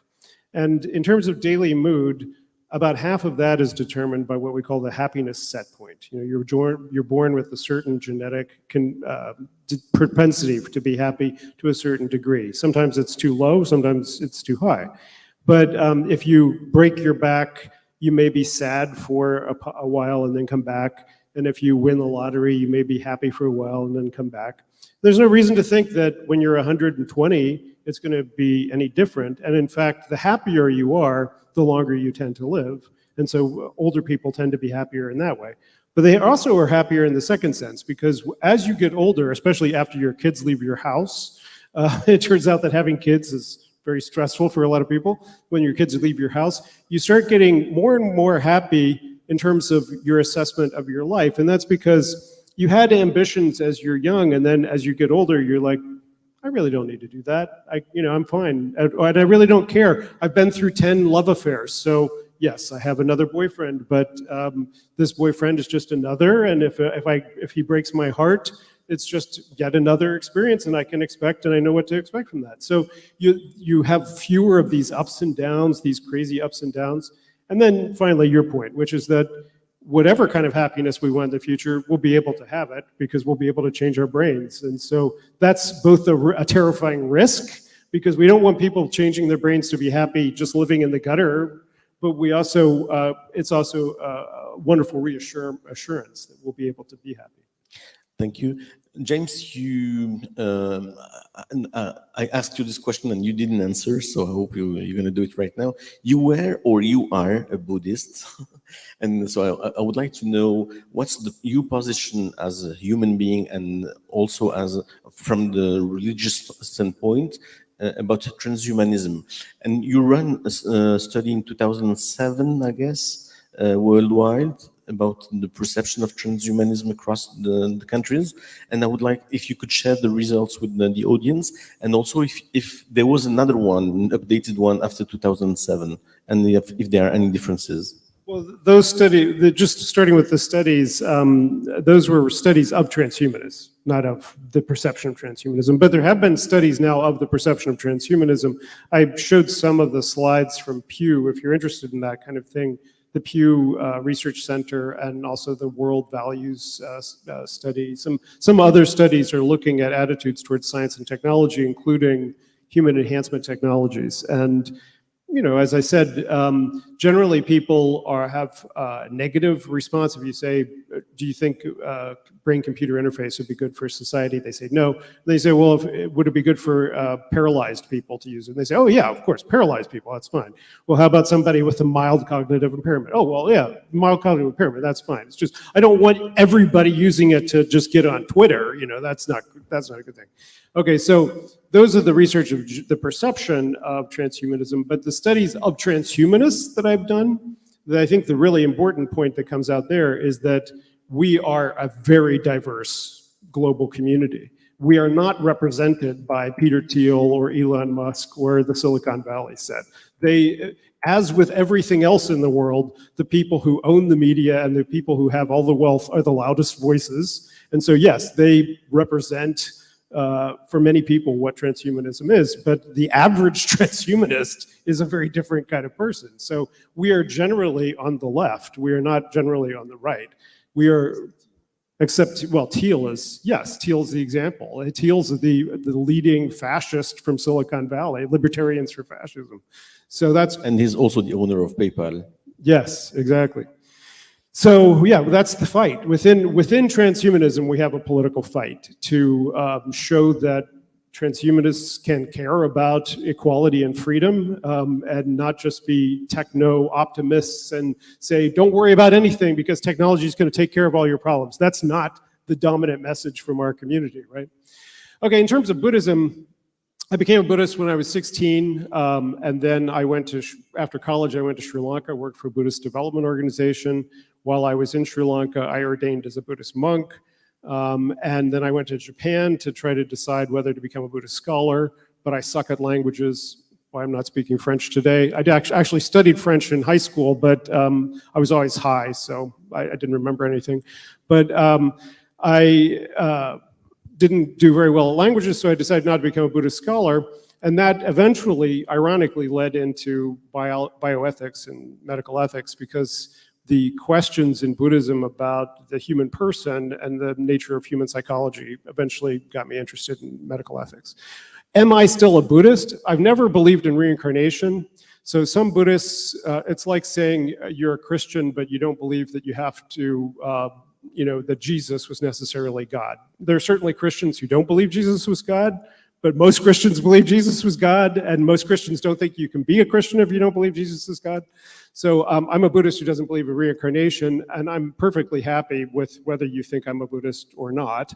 But I prefer the Buddhist, what I call the mythopoetics of Buddhism. I prefer to focus on the prospects of a human being achieving the highest philosophical and psychological condition that a human being can achieve through human effort and not through dependence on the divine, and that the image of that is a guy sitting under a tree meditating or thinking or whatever he's doing, and not some person nailed to a cross or whatever other symbol you prefer. So that's why I continue to identify with the Buddhist tradition. And just one more point is that the Buddhist tradition is very science fictional. If you look at the myths in Buddhism about what the future is going to be like, we eventually will have 50,000-year life expectancies. People won't get married until they're 800 years old. Everywhere there will be trees that grant wishes. That you just go up to it and you say, I want a diamond, and it drops a diamond in your hand. People are flying around on moon discs from city to city. That's the kind of future I want to live in, and that's the Buddhists imagine that kind of future. I don't want to live in the Christian heaven or the Christian hell. So, yeah, that's why I'm a Buddhist.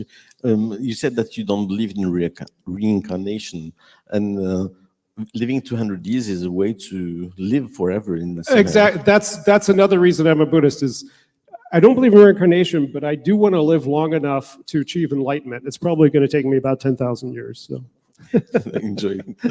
Mark, can you please, in fact, just as a summary, talk about Technoprog and the achievements of Technoprog and the main challenges you're facing right now? Because yesterday when you were sitting at the back there, you said thank you for hosting us, because it's the first time a public institution invites you. Just to make it clear, we're not promoting any specific idea in here. We're just trying to get challenging ideas and want people, our students and our guests, to be able to have the tools to make their own minds. So that made clear. If you can just share with us about the main challenges. Well, speaking about the French context, and maybe more specifically the context in France, which is not exactly the same things. It is from Belgium. The association have members from Canada, Switzerland, and Cameroon. One from Morocco. In the association, the French word, it's not only France, it's more broader than that. But in France specifically, yes, the situation, it's not so easy for different reasons. Maybe I will talk about a little bit on the afternoon.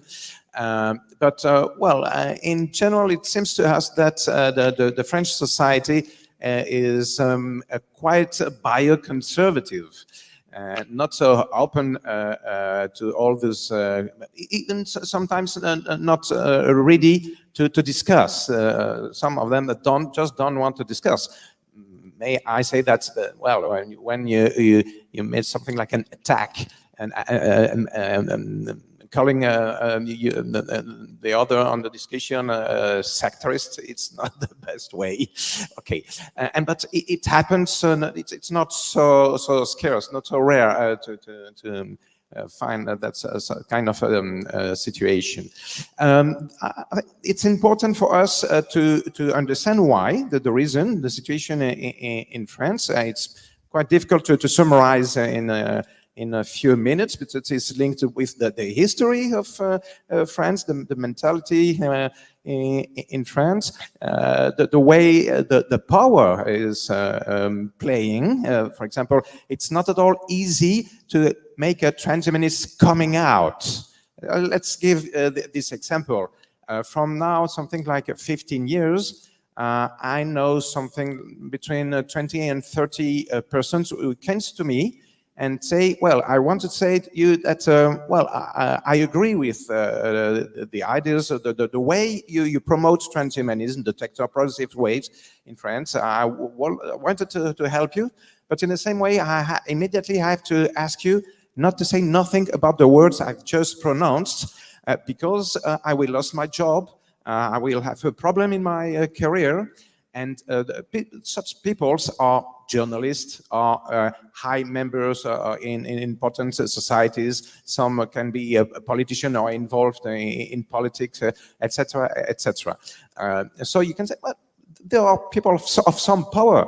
So maybe they can have the possibility to make this kind of coming out, transhumanist coming out? And the answer is not. It's very, very rare. I think that tomorrow we will have Raphaël Liogier, which maybe it's the only philosopher, a professor in a French university I know which has a so clear position with transhumanists. I wonder I know a second one. I don't think so.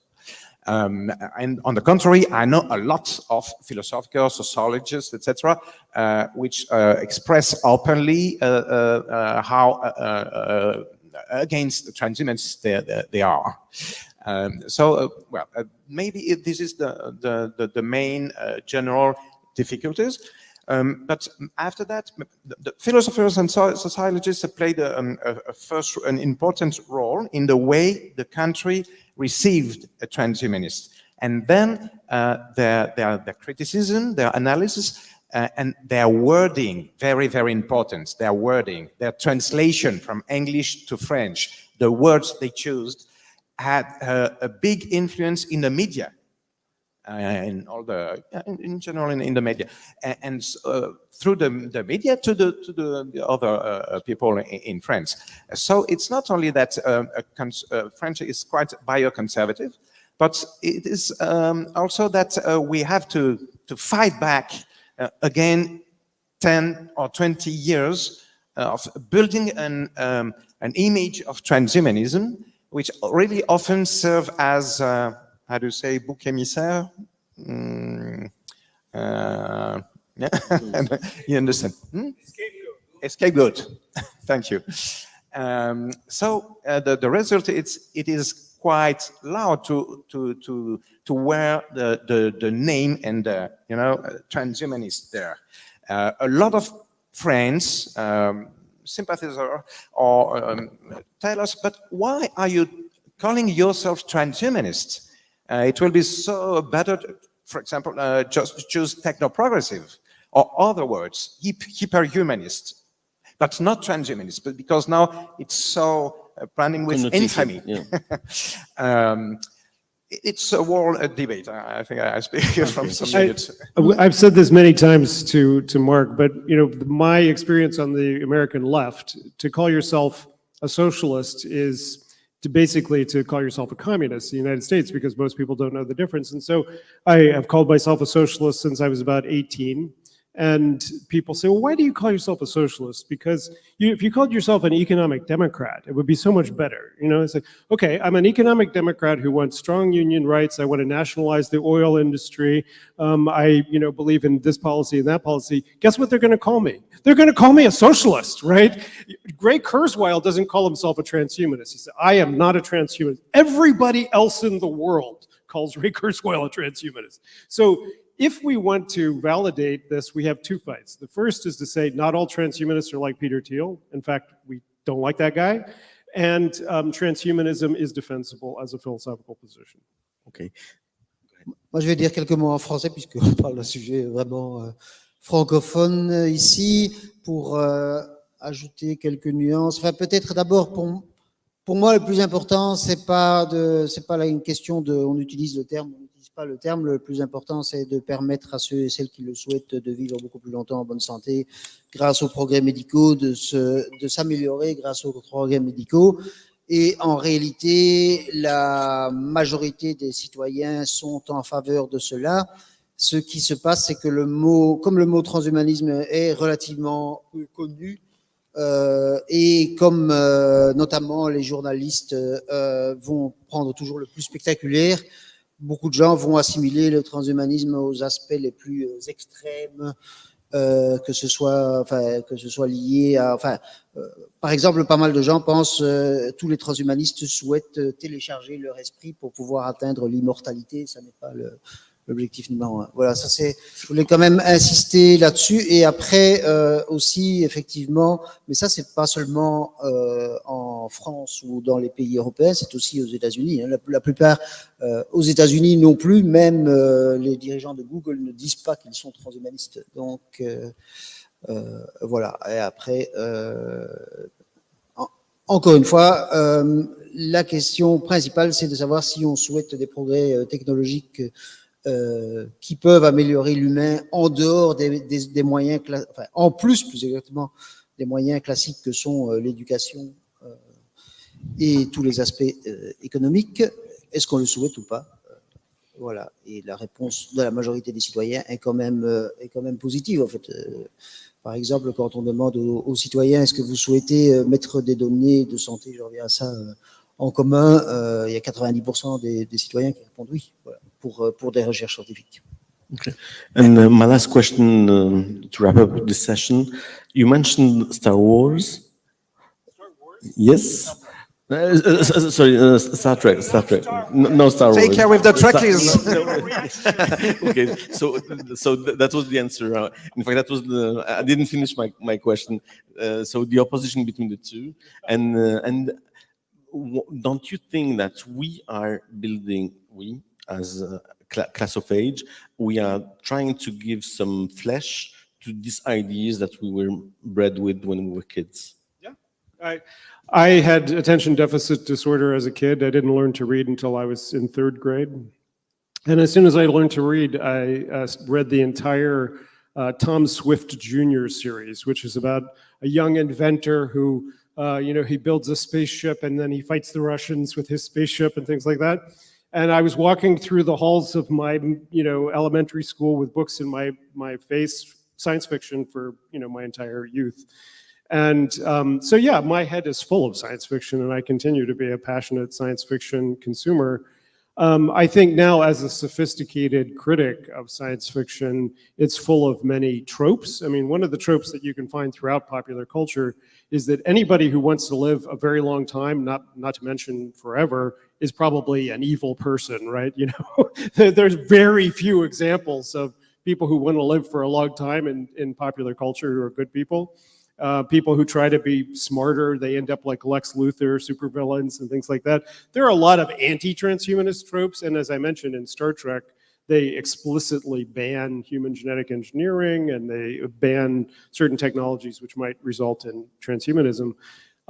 So I think there's some limitations on the way popular culture portrays the future, and one of the things that my nonprofit organization, the Institute for Ethics and Emerging Technologies, has done, we have done programs with science fiction creators to say, look, there are these stupid things that science fiction relies on. Maybe we could not do that anymore. Maybe we could have some people who live for 1,000 years and it's a good thing instead of a bad thing. Techno-utopians. Taking it over. Est-ce que vous avez quelque chose à rajouter sur ces questions ou on regarde s'il y a des questions dans la salle? Alexandre, est-ce que tu as une question pour nous? Est-ce qu'il y a des questions dans la salle? Yacine, nous avons Yacine, Émile. Ah ben ça va, donc je vais faire le...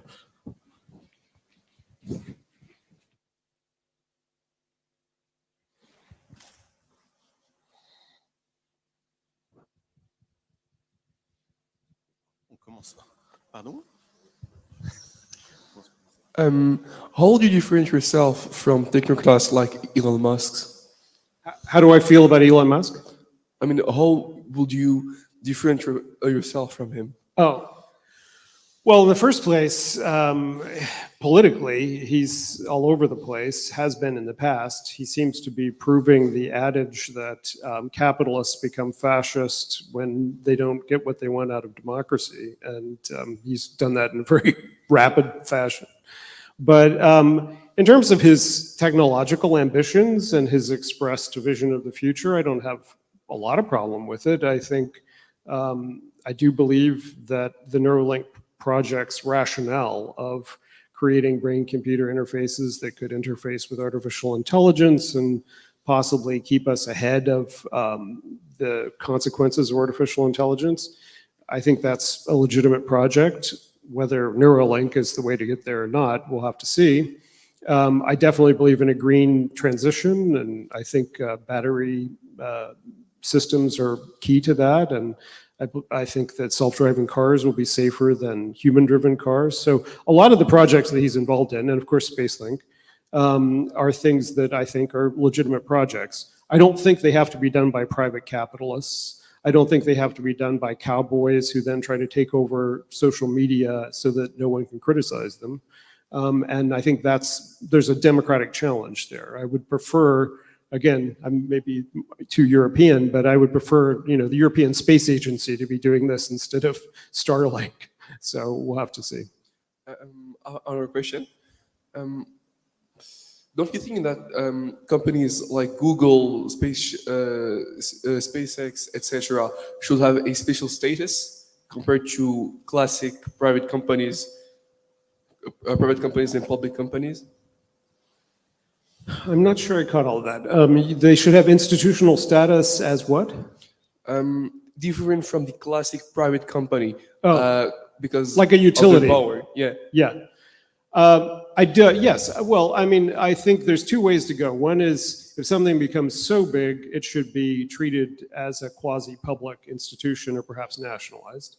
And if it's too big and you don't want to nationalize it, then you can break it up into antitrust. So I don't have a strong preference for one or the other. I think Americans generally have preferred the antitrust solution because they want to increase the competitive free market, blah, blah, blah. But I think that there are certain cases where you don't want to have more competition. So classically in the United States, electricity, water, cable television, there are certain places where you have to have a quasi-public or completely public entity. I'm not sure that a space exploration adventure needs to be a public entity, and I wouldn't necessarily think that it's subject to antitrust regulation right now, but it is kind of dominant. I mean, his adventure is being now used by NASA, major competitors relying on the Russians. I would like to see more competition in the space. If we become highly dependent on space exploration, like if we start pulling down asteroids with trillions of dollars of wealth, I would like to see that nationalized. I don't think that I would like Elon Musk to become a trillionaire overnight, Thank you. I will add one sentence to the long answer of James. So I globally agree with James. I would add that for me, when Elon Musk is doing things that are useful for the collectivity, the biggest question is, will the discoveries be available for everybody or not easily? And this is more a question of IP, patents, and so on. And of course, private companies tend to share as little as possible. But Elon Musk is going in, for some aspects, he really did, for example, public patents in some aspects of storage of electricity. That's one aspect. And then also, sadly, I want to say that, but sadly, the problems of IP, patents, and so on, intellectual property, non-disclosure agreement, and all these aspects who make it more and more complicated to share data and then to make everything available to everybody. It is not only in the private sector, it is more and more in the public sector, and this is for me a big, big problem. Thank you, Emile. One sentence more, but probably here also, when you have a semi-public university or public university, each time that there is new research, the first question is not anymore how can this be useful, but how can we make a startup to sell it to Google? I'm exaggerating, but not so much. Not that much. Thank you, Emile. Yeah. So you mentioned earlier difficulty of regulating weapons in the United States. So that made me think that you mentioned weapons were also superpowers, and of course that other human enhancements could be considered part of being a well-armed militia. If you had like a better acuity, your vision, whatever, right? So arguably some human enhancements could be protected by the US Constitution under the Second Amendment, for example, or... That wasn't the direction I was going with that argument. I know, okay. but you could also go to the First Amendment. Could be considered free speech, just like giving money to politicians is considered free speech in the United States. So I wonder if this angle of presenting transhumanism could be an interesting one. Well, your suggestion about the Second Amendment is fascinating. I have to think about that. But the Second Amendment of the U.S. Constitution says that the Americans have a right to bear arms in a well-regulated militia. So part of our argument has been what it means to have a well-regulated militia and whether that applies. But now that the new court, as you know, has just removed what's called the penumbra of privacy idea, will be removing abortion because abortion was legalized in the United States under the idea that the US Constitution provided a general impression that we should have privacy and self-determination. I think this is a tragic turn of events. I prefer the previous interpretation of the Constitution, but it is certainly true that abortion is never mentioned in the Constitution, and even privacy is not mentioned in the Constitution. What is the general principle, however, is that in liberal democracies, the state should meet a very high burden of proof to tell any individual what to do with their body, their brain, their reproduction. And that's why I consider what we talk about reproduction, for instance, to be entirely different from the history of eugenics before. Because what we're talking about is the state not telling you what kind of child you should have, or having a very, very good reason to tell you anything about your reproduction. Have a very good reason to tell you why you shouldn't use a drug on your brain or use a medical treatment on your body. And I do think that that's a generally defensible principle, whether it's in the US Constitution or not. And it generally would legitimate the use of human enhancements. But the limit for that is public safety. It's also you having fully informed consent about understanding the consequences for yourself, not giving parents the same right to do to their children what they have the right to do to themselves, right? So we have more protections for children. And then if something is a danger to public safety, then even more right to intervene. So the question for human enhancement is, when would human enhancement become as dangerous as a gun? And I don't think most of the things we're talking about are anywhere close, right? Taking a drug that gives you an extra 10 IQ points, it's not a danger to anybody. Potentially, there could be medical risks to you, but not to anybody else. Having an extra 10 years of longevity, it's not a danger to society. But if you had nanobots in your body, for instance, or if you had an infectious gene therapy that could be transmitted to someone else with unintended consequences, those are the kinds of situations where we want to have regulation to make sure that you don't endanger public safety, or that you don't do things to kids without good societal discussion about it. But yes, no, I'm totally, even though I'm willing to go there and talk about what those limits should be, I think we're far from those limits so far. Thank you. Jean-Noël? Yes. A question to James Hughes. Thank you for your very interesting lecture. But as a transhumanist, what are you doing to becoming smarter or living longer? Are you taking some drugs? Or?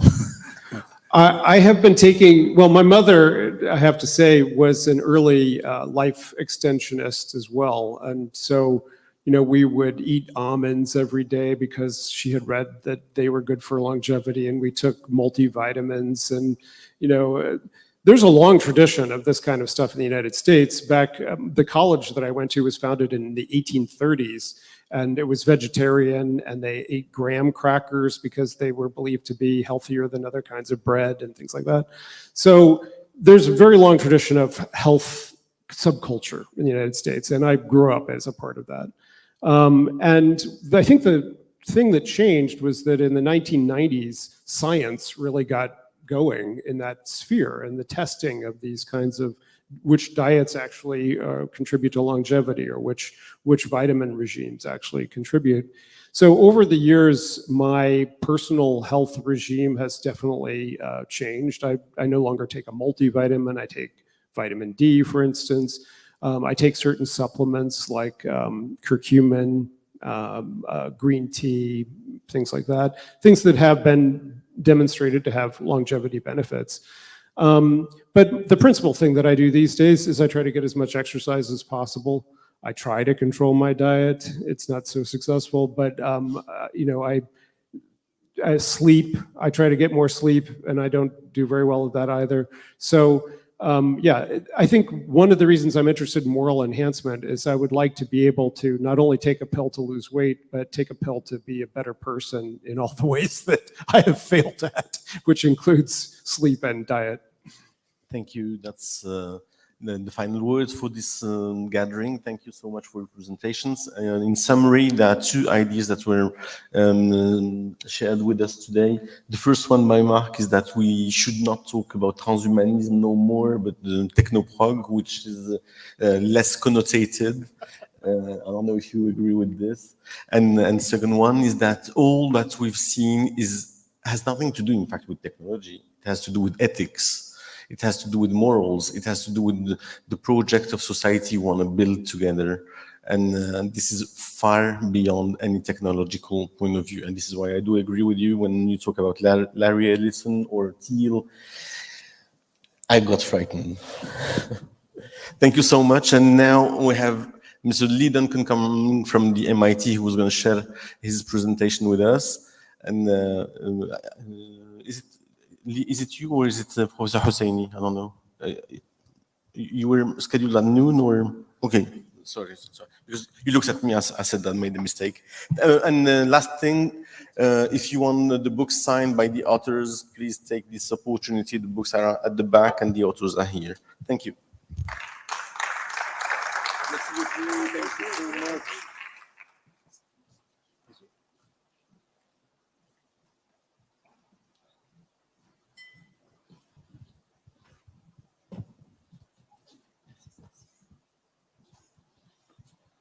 So Lee will introduce himself, but he's coming from the MIT, from the Media Lab, and he's part of the team of Hugh Hare, who's very well known. We invited Mr. Hare, but he couldn't make it. If you have 5 minutes, just check his details on the internet and look at one of his presentations, numerous presentations. And today I hope that Duncan is the first seed of cooperation between our students and their lab. Thank you.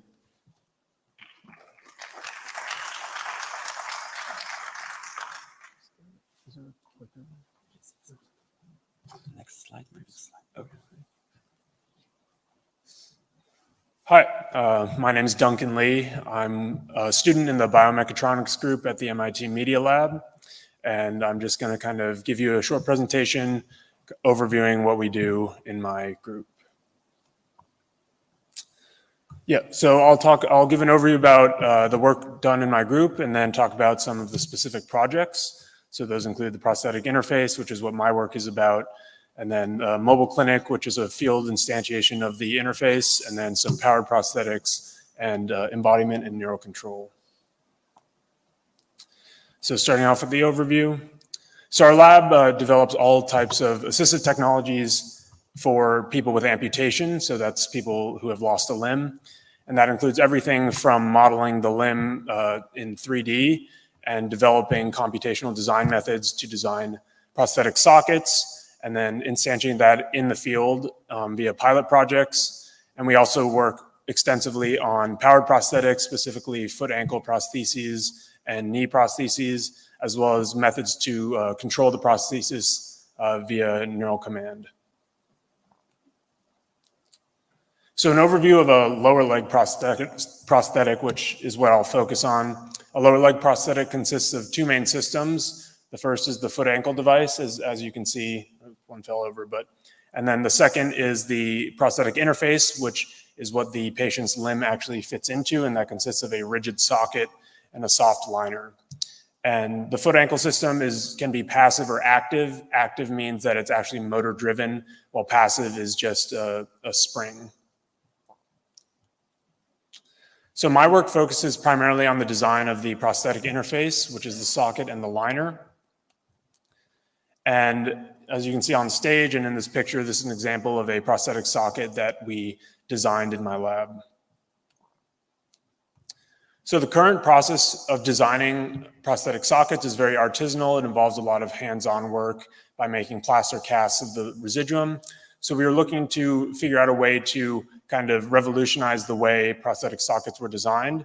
And we came up with this digital design method, which involves taking an MRI or CT scan of the patient's limb and creating a 3D model of that limb. And then we put that into a design algorithm that computationally uses the limb geometry to design the socket. And then we use modern fabrication methods, such as 3D printing, to print test sockets. So I'll talk about the digital design algorithm that we use. So it involves many steps. The first steps are to image the limb and come up with the 3D model.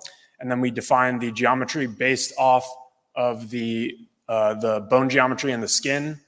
And then we use finite element analysis to simulate various steps of the liner and socket design process.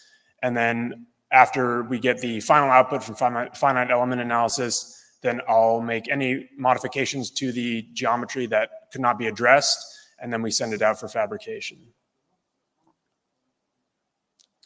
So this is an example of the finite element analysis procedure. So first we apply pressures to the limb, to the 3D model of the limb.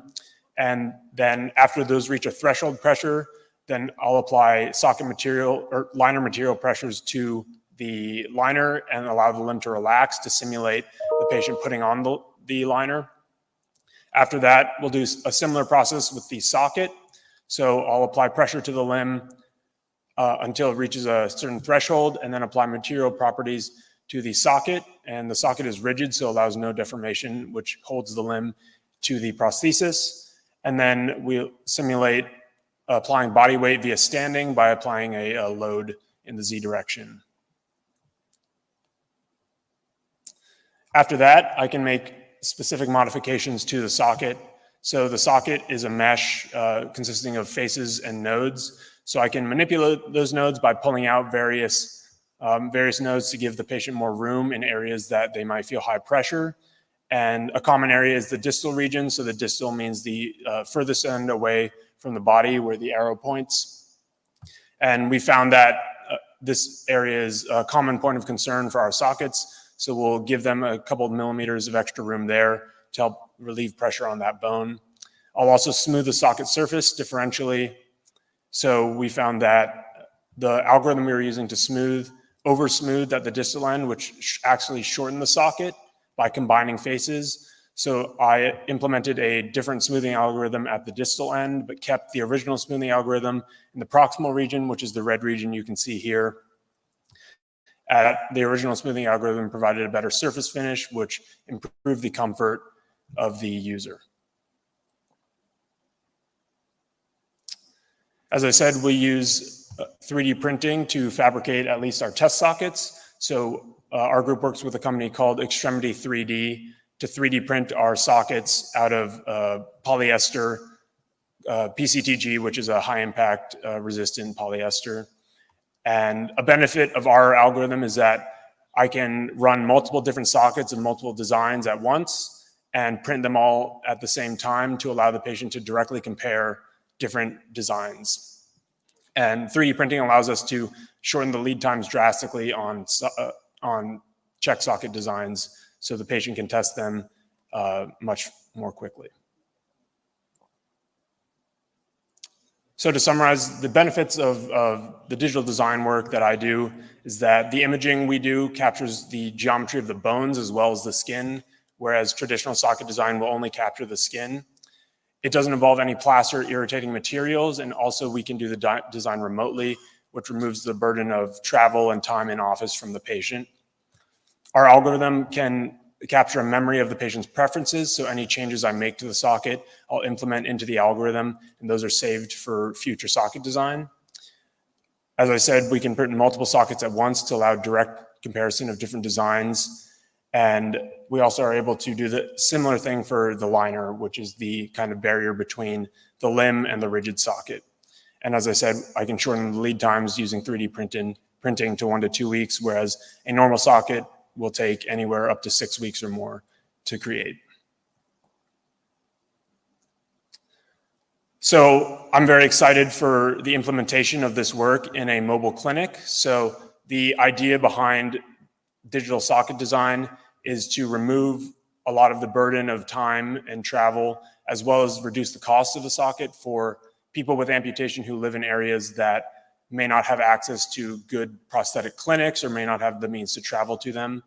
So my group aims to start a pilot project in Sierra Leone where we create kind of a mobile clinic. I don't know if any of you have seen like EKG trucks that drive around to service areas where people may not be able to access good healthcare. So we aim to do that for prosthetics. And on this truck, we'll have a portable CT scanner where we can drive out and image people in the field. And we can recreate the 3D model of their limb and remotely do the design so that the patient doesn't actually have to travel and spend time in the clinic. After we design the sockets, we'll 3D print them, deliver them to the truck, and then have the truck drive out to the field to deliver the sockets and fit them. So this is a rendering of what the truck and the interior of the truck would look like. So we'd have patient areas, including the waiting room and then the CT scanner. And then we'll have an area for the patient to test out the sockets and fit them. And as I said, we've already started scouting areas and infrastructure in Sierra Leone to implement our project. And we hoped that this fall and in the coming years, in the next 5 years, that we can successfully design sockets for people there who have lost limbs due to the Civil War. So now I'll talk about powered prosthetics. So I personally do not work extensively on powered prosthetics, but my group has done many different foot ankle systems, especially as my advisor, Hugh Herr, is a bilateral amputee below the knee himself and has a vested interest in foot ankle systems. And I have a couple videos that I'd like to play for you that demonstrate the power of an active foot ankle prosthetic. These are just two images of example, both knees and foot ankles that have been developed over the years in the biomechatronics group. So in this video on the left, you'll see a patient walking with a powered prosthetic foot ankle system. This patient is bilateral. And on the right, you'll see them walking with just standard passive prosthetic feet. And as you can see, there's a marked difference in the mobility of the patient with the powered prosthetics as opposed to the patient with the passive. And this is because the powered prosthetics give better energy return and can enable a much more natural gait. And so this is my advisor in the media lab at MIT, testing an early version of a powered foot ankle system. As you can see, it's like hooked up to a backpack for extra battery power, but this is him testing out the system, walking upstairs in our research building. As you can see, it looks very normal. There's no significant struggle as the motors in the ankle provide power to the leg.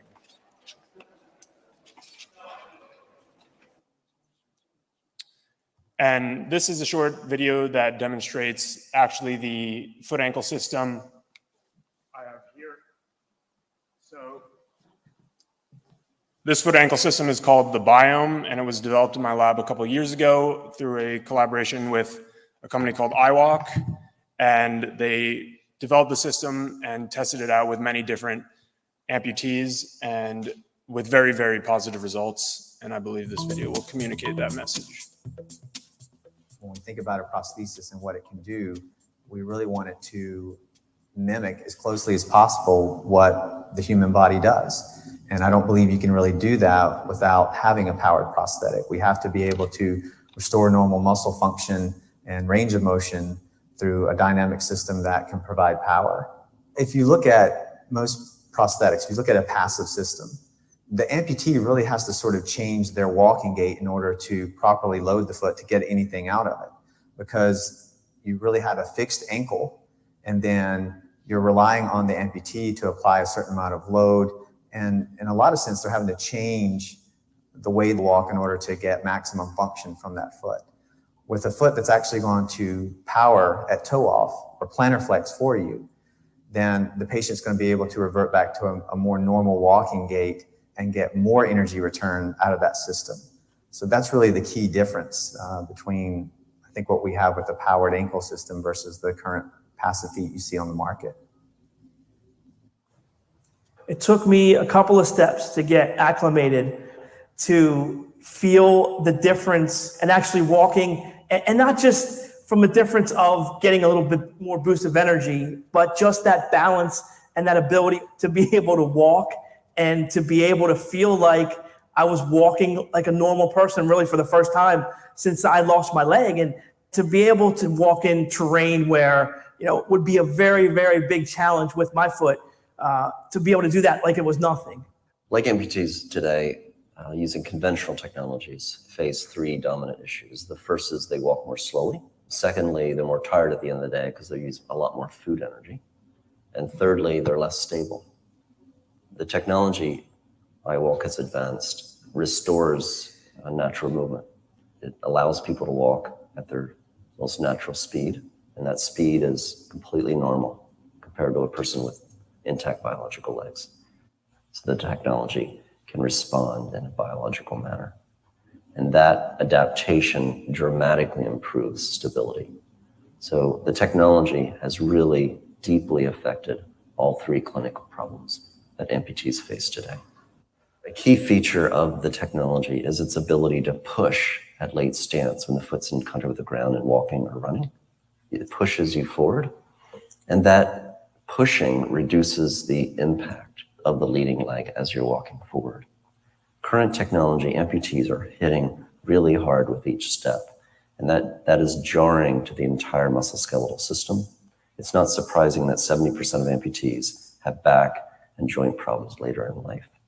So I think the profound legacy of the technology will be a normalization or a dramatic reduction in joint pain and back pain. And so it's like effortless. So these are chairs that Joanne. how was that? Great. Good. I have walked on a good line for 15 years.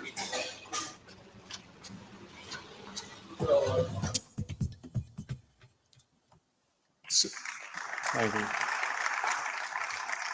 So as you can see, the power of a active foot ankle system can have a profound effect on both the emotional state and the physical health of people with amputation, and can allow them to both renormalize their gait and kind of get back into what people without amputation are able to do. And that's something that is a kind of overarching goal of my lab, is to restore complete function and mobility to those with amputation. So that this actual prosthetic is what we call 1 degree of freedom, which means it allows both dorsiflexion and plantar flexion, which is kind of the forward-backward movement of your foot. But you also can imagine your ankle allows you to flex inward and outward, which is called inversion and eversion. And our lab has also developed 2 degree of freedom prosthetics that allow both plantar and dorsiflexion as well as inversion and eversion. This is an example of a 2 degree of freedom prosthetic that was developed by a member of my lab, specifically to allow one of our patients to rock climb again. And as you can imagine, in rock climbing, placement of your foot is critical, and getting into those small cracks or onto those ledges involves a lot of fine manipulation. And so this prosthetic was developed to allow a high degree of freedom while rock climbing. And you can see it allows both degrees of movement that I described in the previous slide. And we have another example of a different 2 degree of freedom foot focused on walking and climbing stairs that was also developed in the past few years in my lab.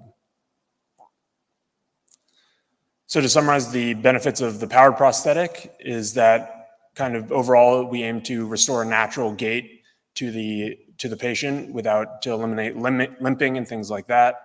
It gives more energy return on push-off, and which reduces the metabolic cost of walking compared to a passive prosthesis. It also reduces the impact force and allows the patient to walk on varied terrain. As you saw in the video, they can walk on sand and grass as well as up and down slopes. It gives them better stability while walking compared to a passive prosthesis, and adding degrees of freedom allows for them to participate in more complex activities, and better stability is on there twice. And finally, I'll talk about the embodiment and neural control side of prosthetics. So to kind of describe embodiment, embodiment is the feeling you have when you're wearing something and it just feels like a part of your body. So for us, might be, for people without amputation, that might be hard to think about. Maybe if you wear shoes all the time, your shoes fit well, they can feel like part of your body or not feel completely different. And there are various issues that affect the embodiment of prosthesis. Those are neural control, feedback from when they walk or when they try to touch things for upper extremity amputation, such as arms.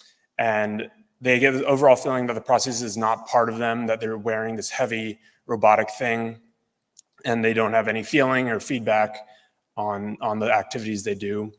We also found that, and this is a common problem for people with amputation, is that they feel that their phantom limb is actually closer to their body than it actually would be. So your phantom limb is, if you're missing a limb, you get this phantom sensation where you expect your limb to be there, but it's actually not.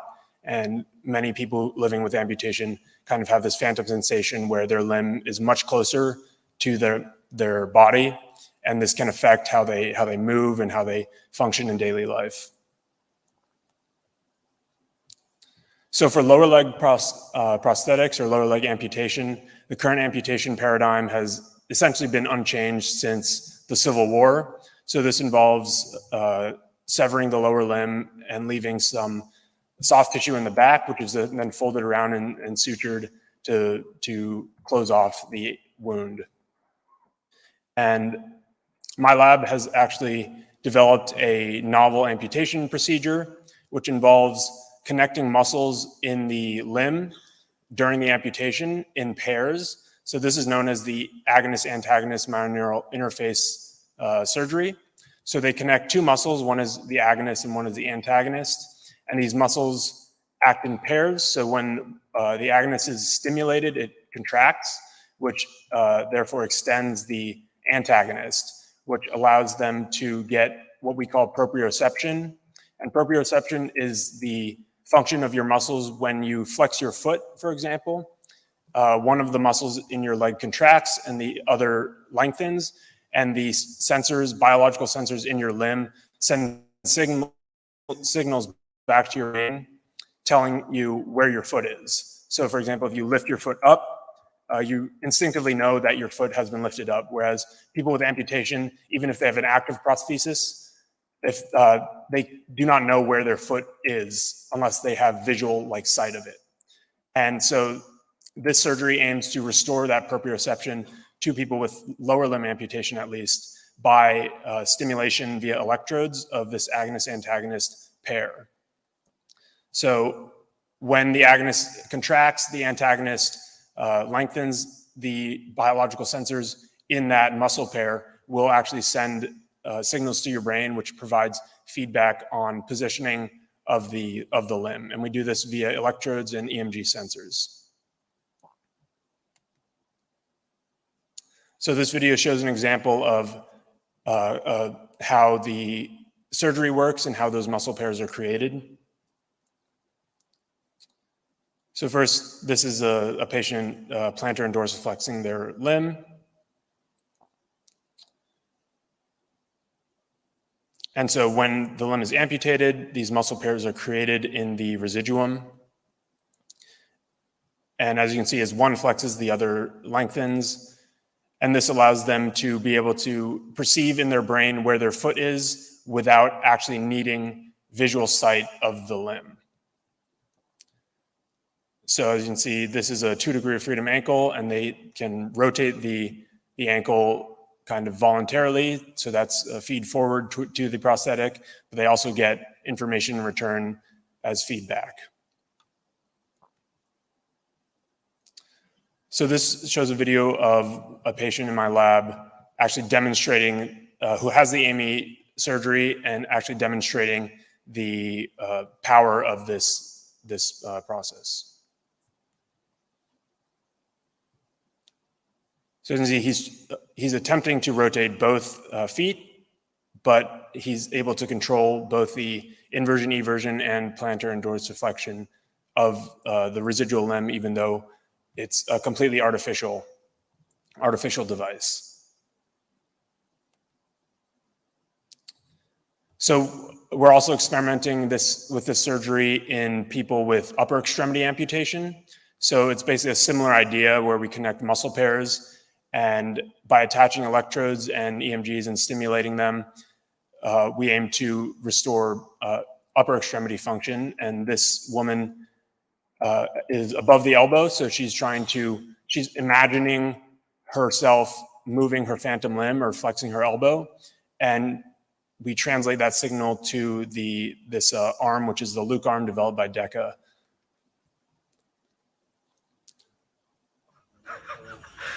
Like it's like you are controlling that. Sorry. So she's essentially just imagining what it would be like for her to move her arm. And as you can see, the control algorithm is a little bit jittery as of now, but it's actually translating to the arm. And we hope that this control in the future will become finer and more fluid. And then so people with upper extremity amputation can actually be able to control their arm via their brain signals again.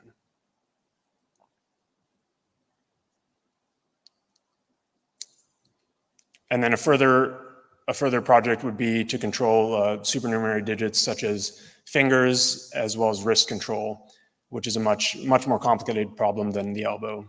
But it's not hard to imagine that in the near future, people with upper extremity amputation will be able to have full control over their hands just by thinking.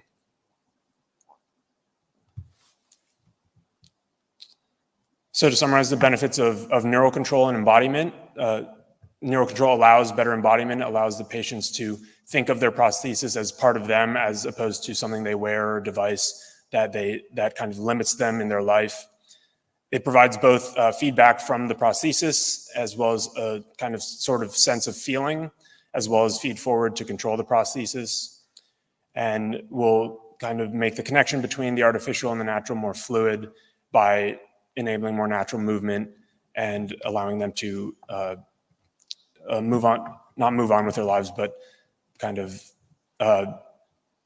have more normal lives compared to us.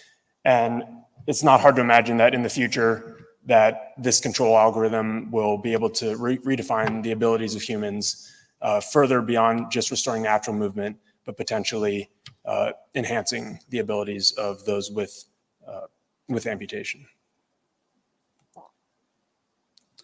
Recently, PBS profiled my advisor, Hugh Herr, as well as my lab, and created an hour-and-a-half long kind of documentary describing how he lost his limbs, as well as the development of the AMI surgery and the powered prosthetics that I've talked about in this lab. I recommend giving it a watch. It's very interesting, very insightful.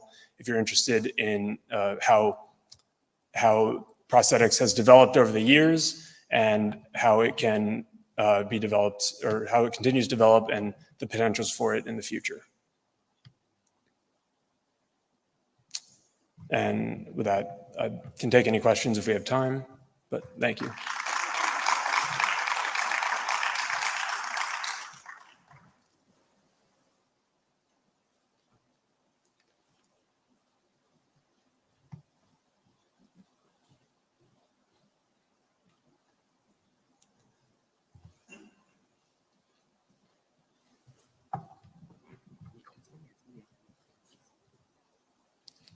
Also, if anybody wants to, after this, if anybody wants to come and look at the prosthetics up close or feel them, I'll be around. You're welcome to do that as well. Thank you, Duncan. Thank you so much. Hope you appreciated this precise illustration of what we've been talking about since the beginning of the week. And of course, we will take questions from the audience. And I would like to emphasize the importance of having exchanges between our students and old community worldwide, since we're trying to be, maybe you don't remember, but la Semaine de la Science, c'est aux frontières de la science. So we're trying to be at the edge of all the knowledge. So we need you to take this opportunity to network and to stay on the edge. Thank you, Lee, for coming from Boston for this presentation. And if you have any questions, he'll be taking them. Thank you. James.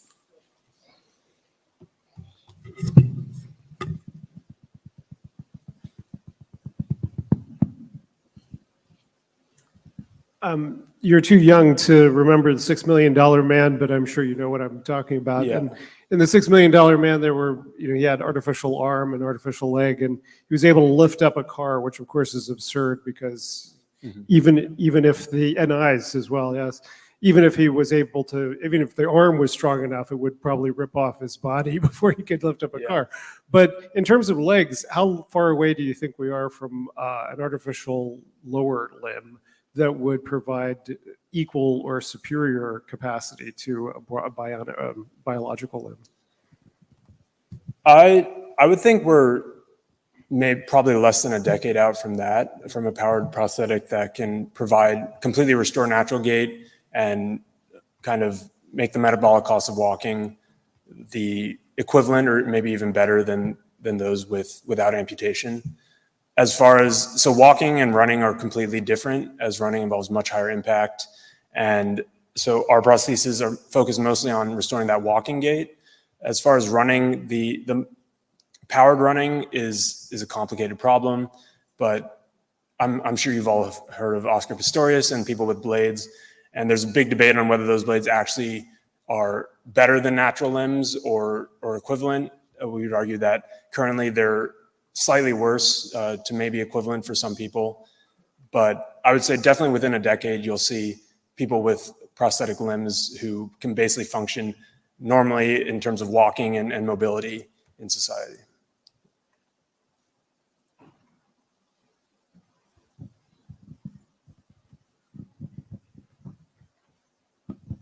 Yeah, thank you very much for this very interesting presentation. Maybe two questions. One which goes in the same direction than James. I saw that there are already some prosthetic limbs who allow to make movements which are not natural. This, for example, a wrist which is able to turn indefinitely on the same.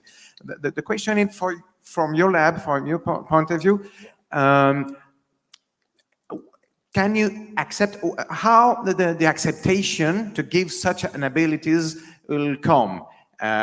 It's just if a patient asks for, and it's technically possible, or there are some ethics issues to answer yes or no. For example, I'm really wondering how for example, the Bionic is the enterprise, the British Bionics, which made this kinds of prosthetics and with the wrist which turn like that.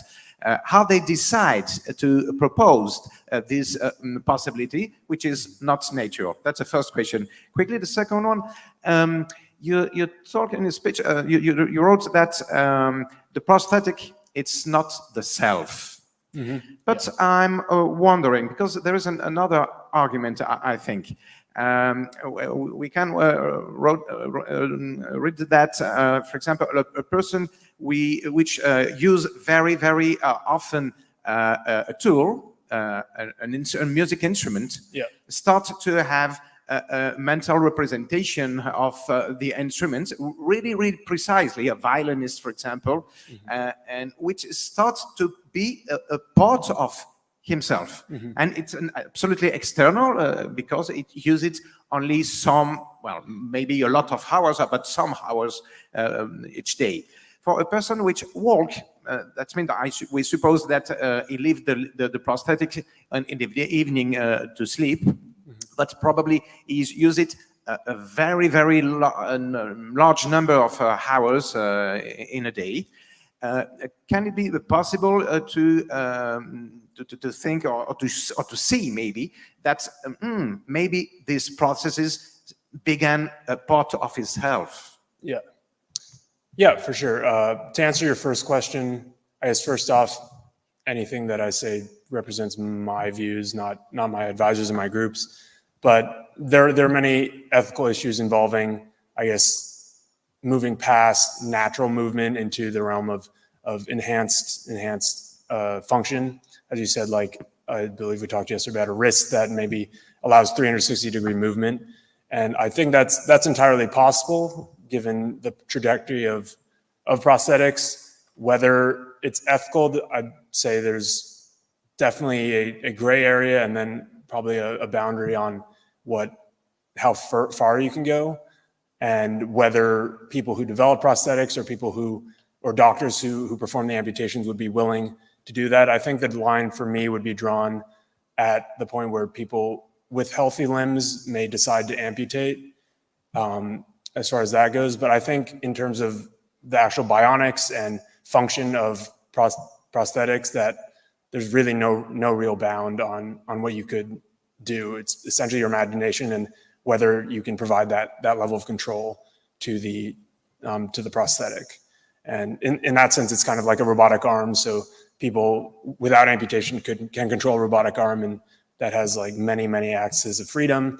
And I think I don't see why that arm being attached to someone should make a significant difference in what it can do. I think for me, the ethical issues lie more on can this technology be, or would this allow people or make people want to self-amputate? And that's a big ethical question, as opposed to maybe an exosuit where they could just wear something similar and enhance their abilities that way. So I think that for me, that's where the boundary lies there. On the second question, via embodiment, you bring up a musician or a professional who does kind of the same thing every day, all the time. And I would say for many users of prosthetics, they are limited in the hours they can use it because the interface of the socket and the liner can often be painful, which will limit their use of the prosthetic to maybe a couple hours a day before they have to take it off and rest, and then they're immobile for that period of time, or relatively immobile. And so I would say that I don't think a musician really experiences or associates pain with their instrument, which helps them think about the instrument as part of them. And a lot of users of prosthetics, especially legs, kind of associate dull or chronic pain with the extended use of their leg. And so that keeps in their mind that it's always there, and it's not integrated in their body in the way that we think of our legs. So I think in terms of embodiment, that's one of the limiting factors, as well as they're constantly moving in a way, especially for those who are not congenital, who had their leg actually amputated. They're moving in a way that is not natural to them as to what they remember, and that will further prolong the embodiment issue in those amputees. So I think the pain is the main thing, the pain and the change in movement.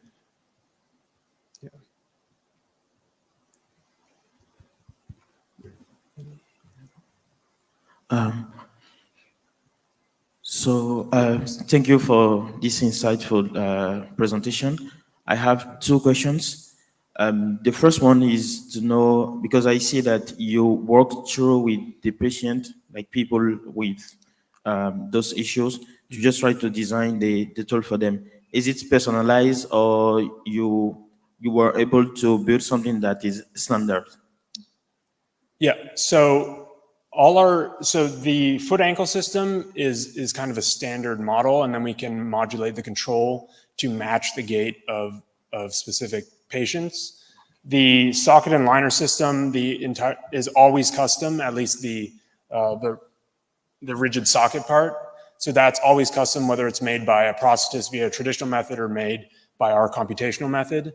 And our computational method allows for custom liners as well that are unique to each patient, whereas a traditional prosthetic interface would have a generic liner. They come in like small, medium, large sizes. And so that's another benefit where we make the interface more custom to the patient. But because of the uniqueness of each person's residual limb, those have to be as custom as possible to ensure maximum comfort and prolonged use of the prosthetic. Whereas the foot ankle system can be a standard design that can just be tweaked slightly based on each patient's different gait or different limb length. Okay, thank you. The second one is more about the team working to make such thing just happening, because I have a high school degree in biology, but when you started the presentation, I was asking myself, well, because now I'm not in biology, but going through, I see you were coming up with some stuff related to maybe cognitive science and the way we can just combine biology, but also cognition, to make such useful tools just come up. So in your lab or even in your team, is it a multidisciplinary team? People bring in different, let's say, skills to make it happen, or it's only one person who try to, diversify his own knowledge to be able to work in such project? Yeah, so my lab is very multidisciplinary, as is the entire media lab in general. So I'm a mechanical engineer. My bachelor's degree is in mechanical engineering. However, my lab has many different people. MIT has a program called the Health Sciences and Technology, which is kind of a combination of engineering, science, and medicine. And so we have several people in that program. We work with doctors at Massachusetts General to develop the AMI amputation procedure. And we also have people who are, I believe we have people who are computer science and then biomedical engineers. And so we come from many different backgrounds. And as you can see, this developing a prosthetic involves people with a breadth of knowledge. And yeah, so I definitely think if anybody was interested, kind of regardless of background, as long as it relates to science and engineering, and as long as you have an interest in that, there's definitely a space for you in the prosthetics field. Okay, thank you. I think he has a question.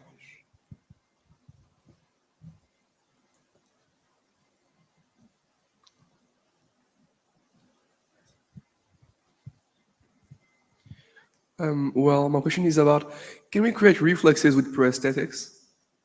Reflexes. I'm actually not sure right now.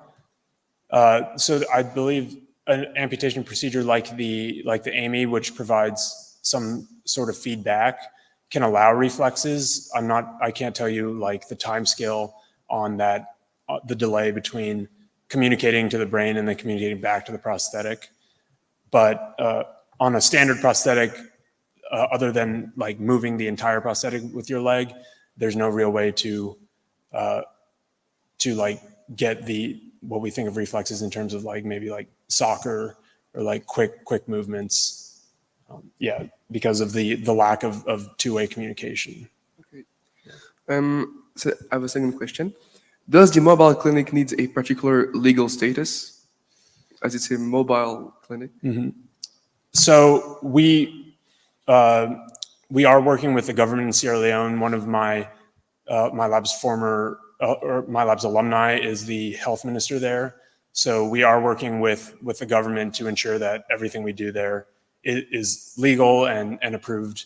But so we do need permission to import the materials and build whatever infrastructure we need there, as well as drive the clinic around. But yeah, so we've kind of investigated and confirmed that everything we do there, we're allowed to be doing. Okay, thank you. Yeah.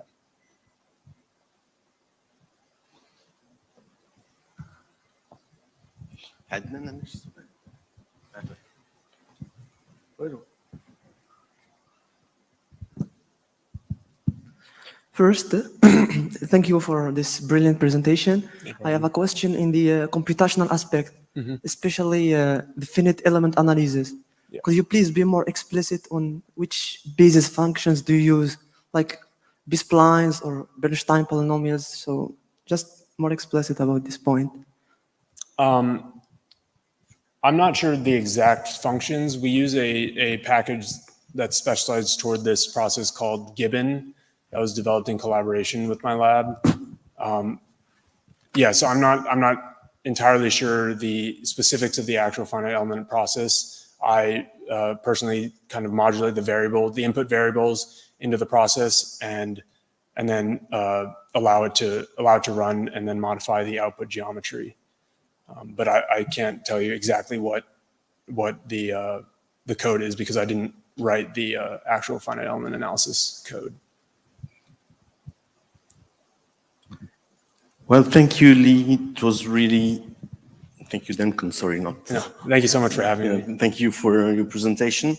I hope it will lead us to some interesting things in the coming future. And we have a short break, half an hour, and then there is the Professor Hussein who's going to talk about les automates durant l'âge d'or de l'islam. C'est vraiment une conférence passionnante que j'ai eu le plaisir de recevoir ici il y a quelques mois. Et c'est pas exactement la même version, mais je vous invite à venir et à ramener vos collègues avec vous.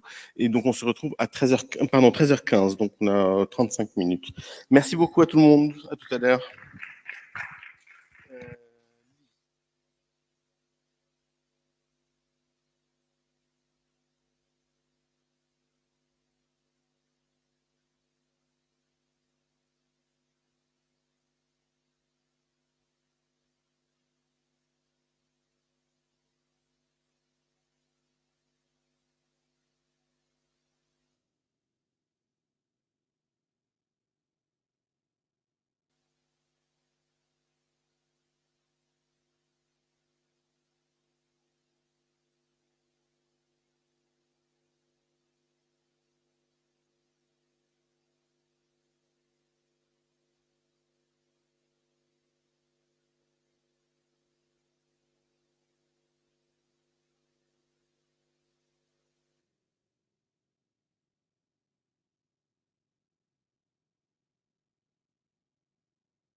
Bien, mesdames, messieurs, chers amis, chers étudiants, pour l'instant encore invisibles, mais qui vont se matérialiser bientôt. Après le débat mené de main de maître ce matin par Therapies et la conférence de James Hughes et les interventions de nos amis Roux et Courneux, nous passons à quelque chose de différent.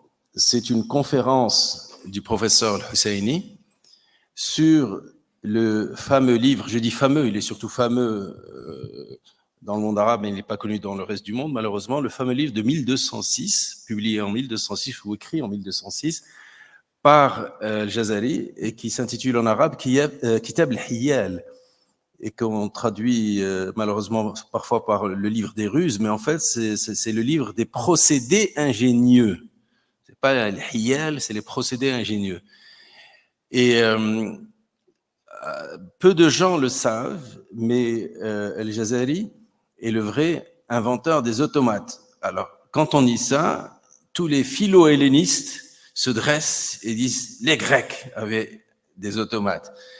Alors, on sait que les Grecs ont tout inventé, la philosophie, la science, les automates, mais les automates grecs n'étaient pas programmés. Il n'y avait pas de barmaja. Il n'y avait pas de programmation. Donc, le Jazari, de façon étonnante, et le professeur Husseini va définir d'abord ce que c'est que la robotique par 3 critères. Et il va montrer que c'est le livre de 1206, Jazari, Kitab al-Hiyal, c'est le premier ouvrage où il y a les 3 éléments qui définissent la robotique.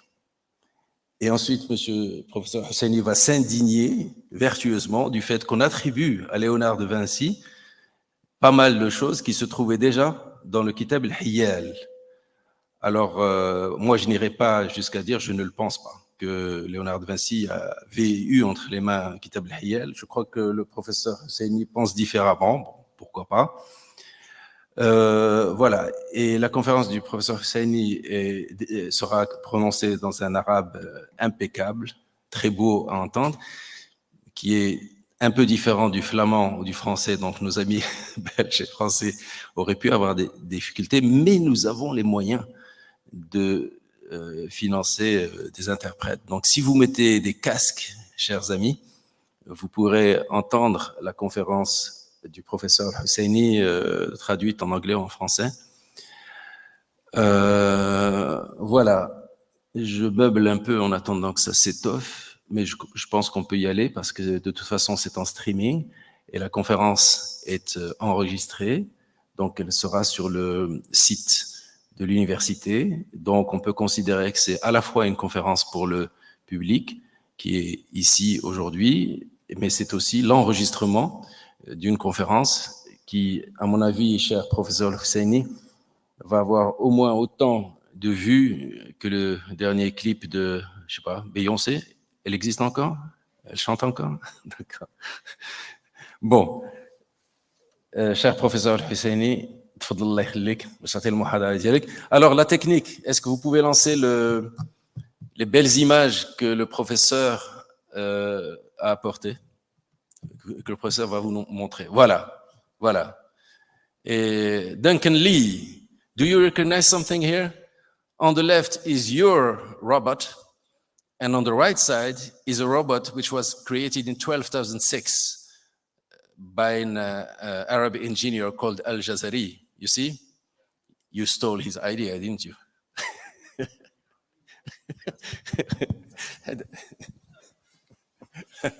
Okay, do you have because it's translated into English, you know, because the conference will be in Arabic, but there is a simultaneous translation.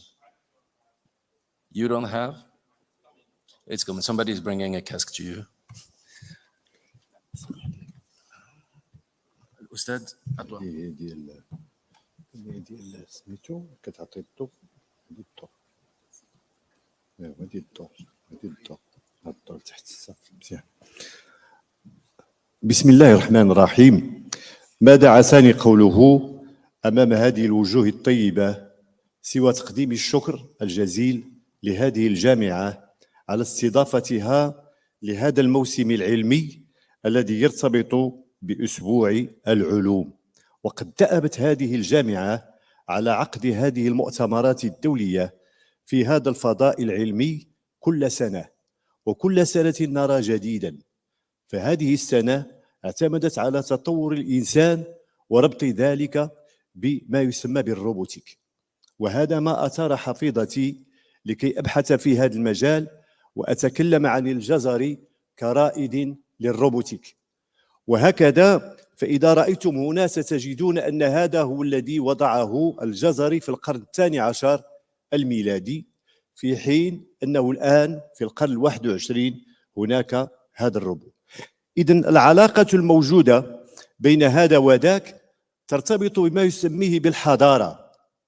الحضارة بطبيعة الحال هي التي دفعتني إلى كتابة هذه المؤلفات التي ترتبط بعلم البيطرة، ترتبط بعلم الطب، ترتبط بعلم الفلك، ترتبط بالطب النفسي، ترتبط بتدبير المياه، ترتبط بجوانب متعددة. وأخيرا هذا الكتاب الذي ألفته حول علم الحيل كأساس للروبوتيك. إذن في هذا الإطار سنجد بأن الجزري الذي وضع لنا ما سمي بكتاب علم الحيل. علم الحيل، ما هو تعريف علم الحيل؟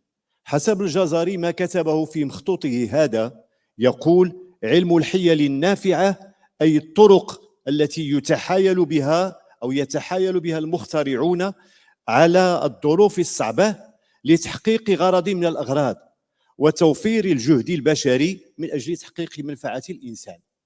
ولعل ما شاهدته فيما قبل من أخ كريم دكتور الذي وضع لنا الرجل التي تسير بواسطة الروبوتيك، إذن فهذا يدل على الجهد الذي يقوم به هذا الإنسان الآلي لتخفيف المشاكل على الإنسان. وكذلك استعمل هذا في مجال الطب، حيث أن بعض العمليات الجراحية سوف ستتم بواسطة إنسان آلي. هذا دفعني إلى تقسيم الموضوع إلى 3 محاور أساسية حتى لا أطيل وأكون منضبطا في عملي.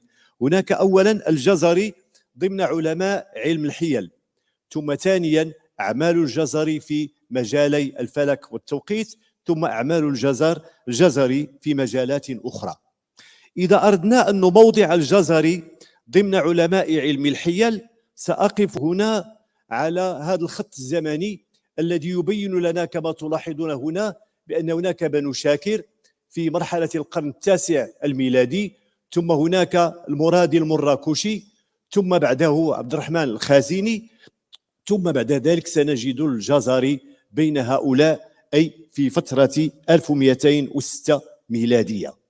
وبعد ذلك سنجد شخصيات أخرى مثل ابن المعروف الدمشقي، ثم سنجد بعد ذلك بقرون ليوناردو دافنسي الذي أتى سنة 1519، ثم بعد ذلك بقرون أتى جيمس وات الذي كان في سنة 1819. إذن فهذا يدل على أن الجزري موضعته لوكاليزاسيون موضعته الزمنية تبين أنه كان أسبق من عديد من العلماء في هذا المجال. إذا أردنا أن نموضعه كما قلت في هذا المجال سنجد الإخوة بنو شاكر كما تلاحظون كتاب الحيل مخطوطهم، كذلك المرادي المراكشي وهنا كتابه كما تلاحظون وضع لنا مجموعة من الأدوات والوسائل العلمية، لن أدخل في تفاصيل. كذلك أبو الفتح عبد الرحمن الخازيني، هذا كان في القرن ال12 الميلادي ووضع ما يسمى بميزان الحكمة هذا، وذلك في إطار الكيمياء المعدنية، حيث صنع لنا عدة أدوات لا تنكسر ولا تتعرض للصدأ بسبب كونها كانت مصنوعة بطريقة علمية. إضافة إلى هذا سنجد بديع الزمن الجزري، هو هذا الذي عاش في ديار بكر وتوفي سنة 1206، وكتب كتابه الجامع بين العلم والعمل لصناعة الحيل. وبطبيعة الحال اخترع إنسانا آليا لتقديم خدمات متنوعة، وسأقف عند هذا بالرسوم التي وضعها لنا الجزري والذي وضع عدة فصول في كتابه هذا. هناك أشكال وأنواع مهمة جدا في هذا المجال. كذلك تقي الدين بن معروف الدمشقي الذي أتى بعده بعدة قرون ووضع لنا كتابا أسماه كتابا مهما في هذا المجال يسمى بالطرق الثانية في الآلات الروحانية وهذا. وبعد ذلك سنلاحظ أن أعمال الجزري سوف تنسحب على عدة مجالات، وأقف هنا على مجالين في البداية. لو أتينا المجالات كلها بتفصيل لن تكفينا هذه العجالة من الوقت. وأبدأ أولا بالمجال الخاص بالفلك والتوقيت. إذا أردنا أن نتكلم عن هذا، يقول دونالد هيل الذي ترجم كتاب الجزري، يقول: لم تكن بين أيدينا حتى العصور الحديثة أية وثيقة من أية حضارة أخرى في العالم فيها ما يضاهي ما في كتاب الجزري من غنى في التصاميم وفي الشروحات الهندسية المتعلقة بطرق الصنع وتجميع الآلات. لم يذكر هكذا وجود آلة وأشياء من هذا القبيل، ولكن وضع لنا أشياء عملية، رسوم وأشكال وأشياء مهمة جدا في هذا المجال، لأنه كان في الهندسة أساسيا في هذا المسار. هنا إذا أتينا إلى أول شكل من هذه الأشكال، وهو الفصل الثاني في كيفية صورة خزانة الماء، يقول أنها تتخذ من النحاس. إنها صنعت هذه الآلة أو هذا الجهاز صنع من النحاس قاعدة، وهي مستطيلة الارتفاع نحو من شبر إلى شبرين، وسعتها نحو من شبر وثلث شبر. متى ملئت ماء خرج هذا الماء منها وطلع من ثقب إلى أعلى، وقام بتدوير هذه الآلة من أعلى كما تلاحظون هنا، يقوم بإدارتها حسب الأبراج الموجودة في السماء. ويلاحظ أن هذه الآلة هي آلة رصد فلكي ضخمة تدار بقوة دفع مائية، هذا هو الإنرجي أي الطاقة. وهنا ستلاحظون بأن الطاقة الموجودة الآن، لأن كل آلة روبوتيك الآن لها ثلاثة أشياء: هناك الهيكل، وهناك الطاقة، وهناك البرمجة.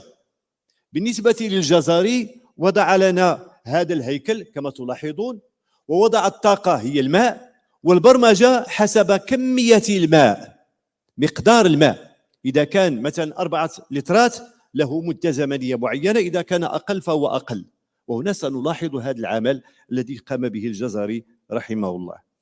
كذلك هذه الآلة هي تطورت ووضع لها جوانب وعناصر مكونة لها، فتجد هذا العنصر الثاني المكون لها، وهذا العنصر الذي رسمت عليه الأبراج، وبالتالي يعطينا تفاصيل دقيقة عن هذا الوضع الذي وضعه لنا في القرن الثالث عشر الميلادي 1206 ميلادي حين توفي، إذا كان قبلها موجودا.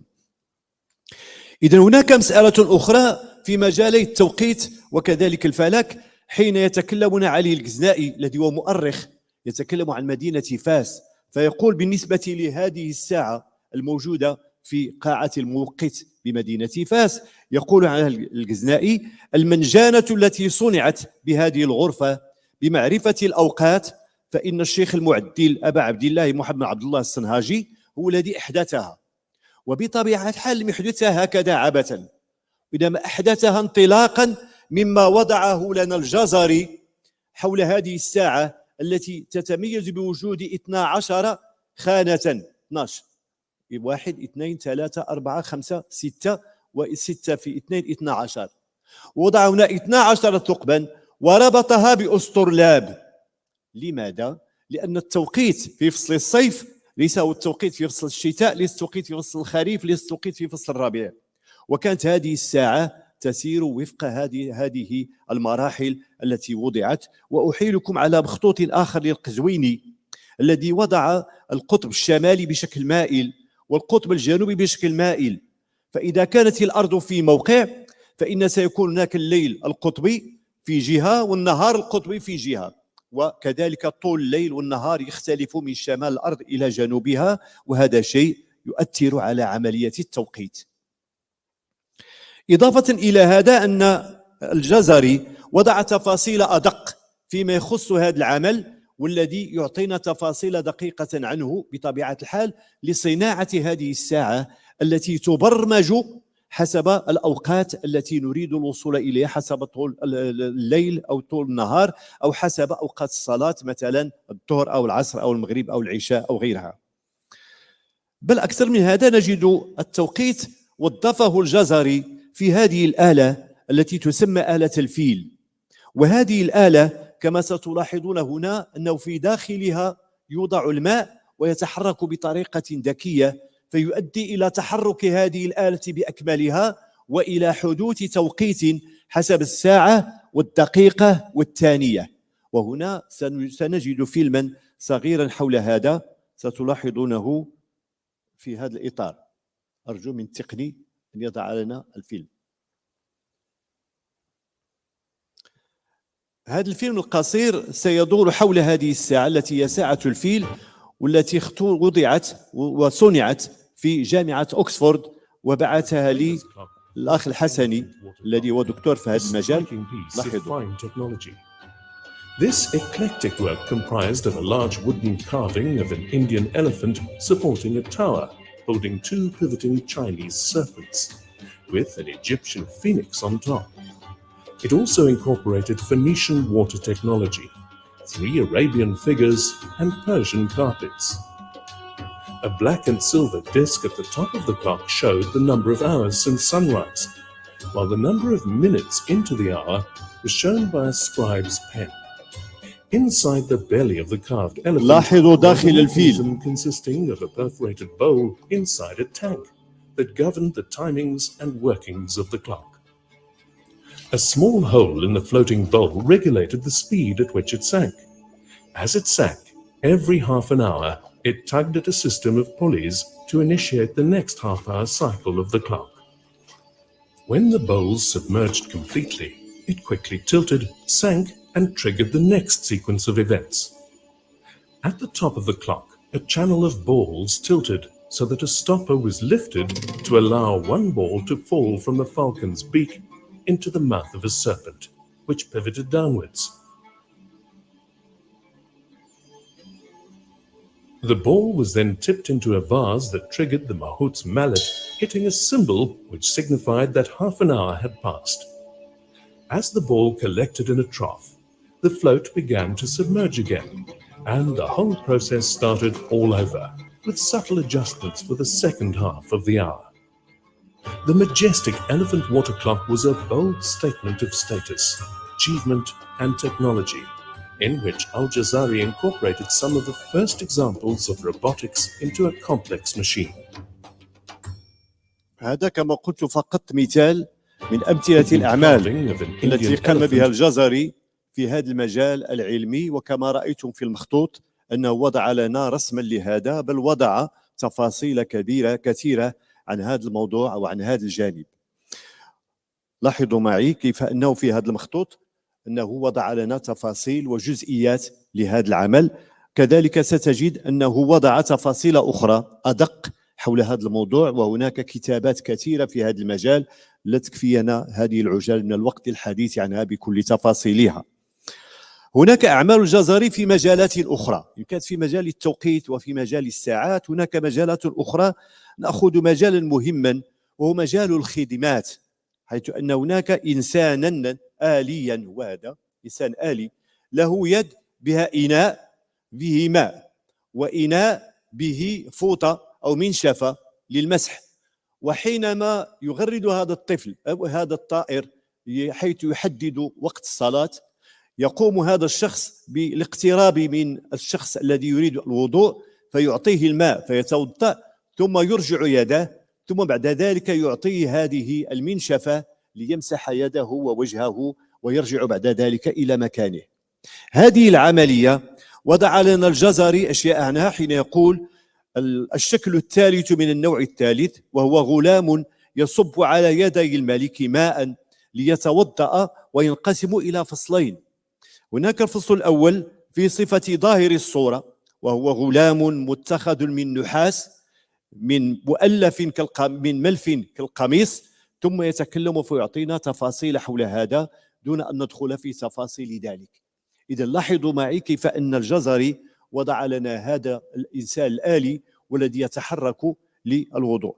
كذلك ستجد أنه وضع لنا طائرا بنفسه أو الطاووس الذي يتحرك فيعطينا كذلك بدوره الماء، ويتحرك بهذه الطريقة الميكانيكية التي تلاحظونها. وهنا وضع لنا خطاطة لهذا الشكل الذي هو مرسوم أمامكم. نجد كذلك تفاصيل عن هذا حين يتكلم عن الشكل الرابع من النوع الثالث، وهو طاووس يصب من منقاره ما يتوضأ به المخدوم، ويقول فصل: وهو طاووس على خلقة الطاووس قد رفع عنقه ثم أمال رأسه إلى أسفل. وكيفية عمله، ويعطيك كيفية العمل بتفاصيل دقيقة، وهنا كتب في هذا ما يقرب من 10 صفحات لضبط كيفية صنع هذا الطاووس وكيفية القيام بعمله بطبيعة الحال. وهذا مصنوع من نحاس ومن وسائل أخرى لكي يقوم بعمله كما تلاحظون. نجد كذلك التوظيف في مجال الخدمة. هذا الرجل الذي هو من نحاس وجات على ركبتيه، في يده اليمنى كأس وفي يده اليسرى زهرة، يجمع ما بقي من المشروبات. تصور أن هناك أناسا في محفل معين ويشربون في كؤوس معينة عصير أو شيء من هذا القبيل، فحينما يبقى شيء يقوم هذا الشخص بجمع ما بقي من كؤوس هؤلاء ويضعها في كأسه لكي لا يبقى ذلك بشكل عفوي. وهكذا ستلاحظون بأنه وضع هذا في المخطوط بشكل تفصيلي، وكلها بأرقام وحروف عربية، انطلاقا من أبجد هوازين حوطيين كاملين صفاسين، إذن حروف عربية. أضيف إلى هذا، وهنا سأتي إلى شيء مهم، وهو المقارنة. مقارنة بين من كان في القرن 12 أو 11 ومن كان في القرن 15، وسنتساءل من الذي أخذ قبل الآخر.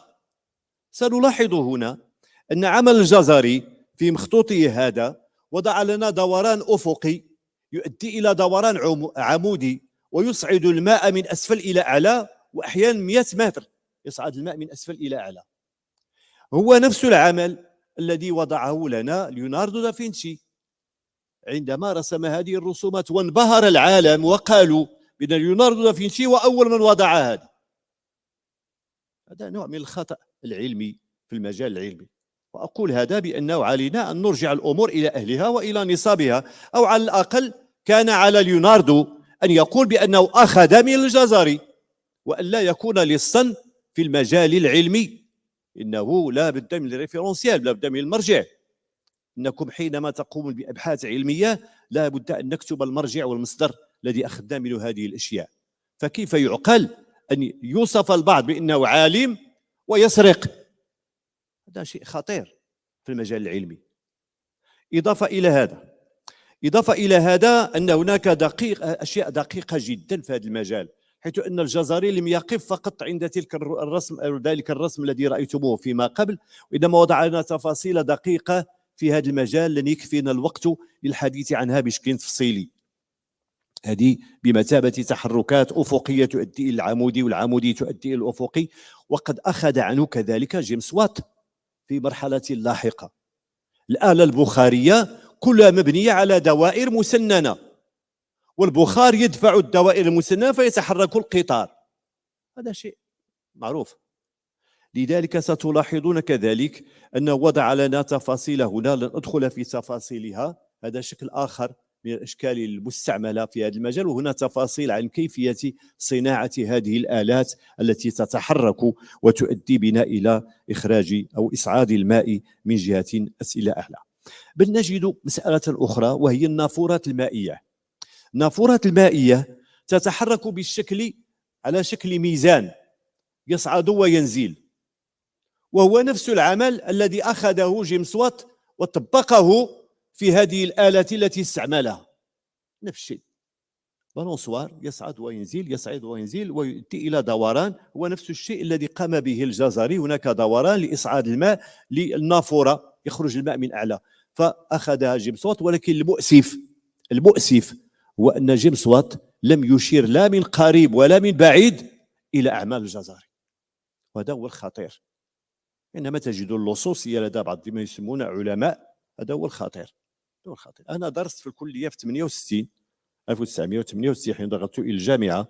كان أستاذ يدرسنا التاريخ، فكان يقول بأن جيمس وات هو مؤسس ما يسمى بالآلة البخارية، وكذلك جونكي وكذا، ولم يذكر لنا لا من قريب ولا من بعيد إنسانا اسمه الجزري. هذا هو أخطاء كبيرة جدا. وهذا حتى في مجال الجغرافيا. بيني وبينكم في مجال الجغرافيا لم أعلم بأن من وضع ما يسمى بالطول والعرض لا لاتيتود و لونجيتود هو الشريف الإدريسي قبل ميركاتور وقبل لومبير. فحين ذهبت إلى المكتبة الفرنسية بيبليوتيك ناسيونال الفرنسية الBNF وجدت بأن مخطوط الأصلي للشريف الإدريسي وضع في مدينة نوابي، وتحت نوابي طول عرض، وتحت عرض دال لام. ما هي دال لام؟ دال هي 4 أبجد، واللام هو أبجدها وزن الحوطيين كالبنين اللي 10 والكاف 20 واللام هو 30. إذا 34 درجة هو عرض مدينة نوابي. ومدينة نوابي بها دائرة وبها خطوط صغيرة، 6 الخطوط، 6 خطوط أي 60,000 ديال السكان. والمساحة حسب اتساع الدائرة.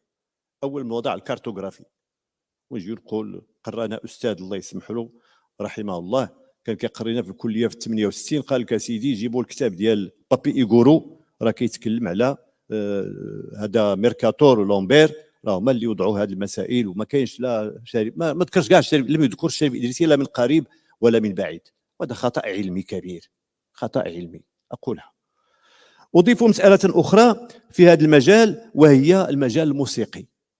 مجال الموسيقى قد نقول اليوم بأن الروبو سيقوم بالموسيقى فعلا، ولكن الجزري أول من وضع لنا إنسانا يضرب الطبل بواسطة هذه الحركة التي تتم بهذه الطريقة بواسطة الماء، ووضعه وهو مبرمج. إذا هناك برمجة، حينما يصل الوقت معين يضرب بواسطة الطبل لمدة معينة. بل نجد مسألة أخرى وهي توظيف هذا التحرك الآلي في مجال النقل. وهنا لاحظوا معي أنه الجزري وضع لنا هذه السفينة التي إن كانت كبيرة فيقول عنها القزويني ونصب النواعير على الماء يديرها الماء نفسه، ونصب العربات أي الطواحين التي يديرها الماء في وسط دجلة في سفينة وتنقل من موضع إلى موضع. إذا النقل بواسطة الماء، إذن هذا فيه ليس إهدار للطاقة وفيه في نفس الوقت عدم تلويث البيئة، فكان بواسطة الطاقة يتحرك هذا القارب. لكن هناك مسألة ثانية وهي الترفيه. تصور أنه لم يكن آنذاك جهاز تلفزة أو شيء من هذا القبيل للمشاهدة، فكان في قصور الأثرياء يقومون بوضع قارب صغير وفيه موسيقيون، ويتحرك هذا القارب داخل بحيرة أو بركة صغيرة داخل ذلك القصر، وهم يقومون بضرب الموسيقى. وهذا شيء بطبيعة الحال يؤدي إلى الترفيه. وهنا سنشاهد فيلما حول هذا بصورة سريعة.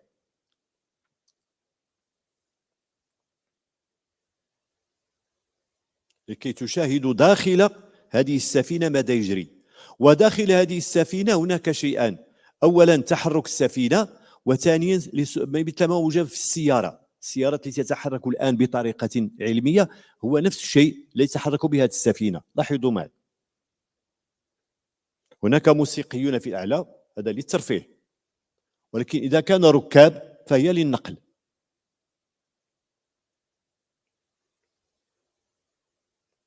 إذا صنعته جامعة أكسفورد، وقام مجموعة من الطلبة بصناعة مثل هذه الأعمال للجزري جزاهم الله خيرا، وكان شيء مهم جدا. بالأسف ليس في دولة عربية أو إسلامية صنعت هذه الأمور، بالأسف.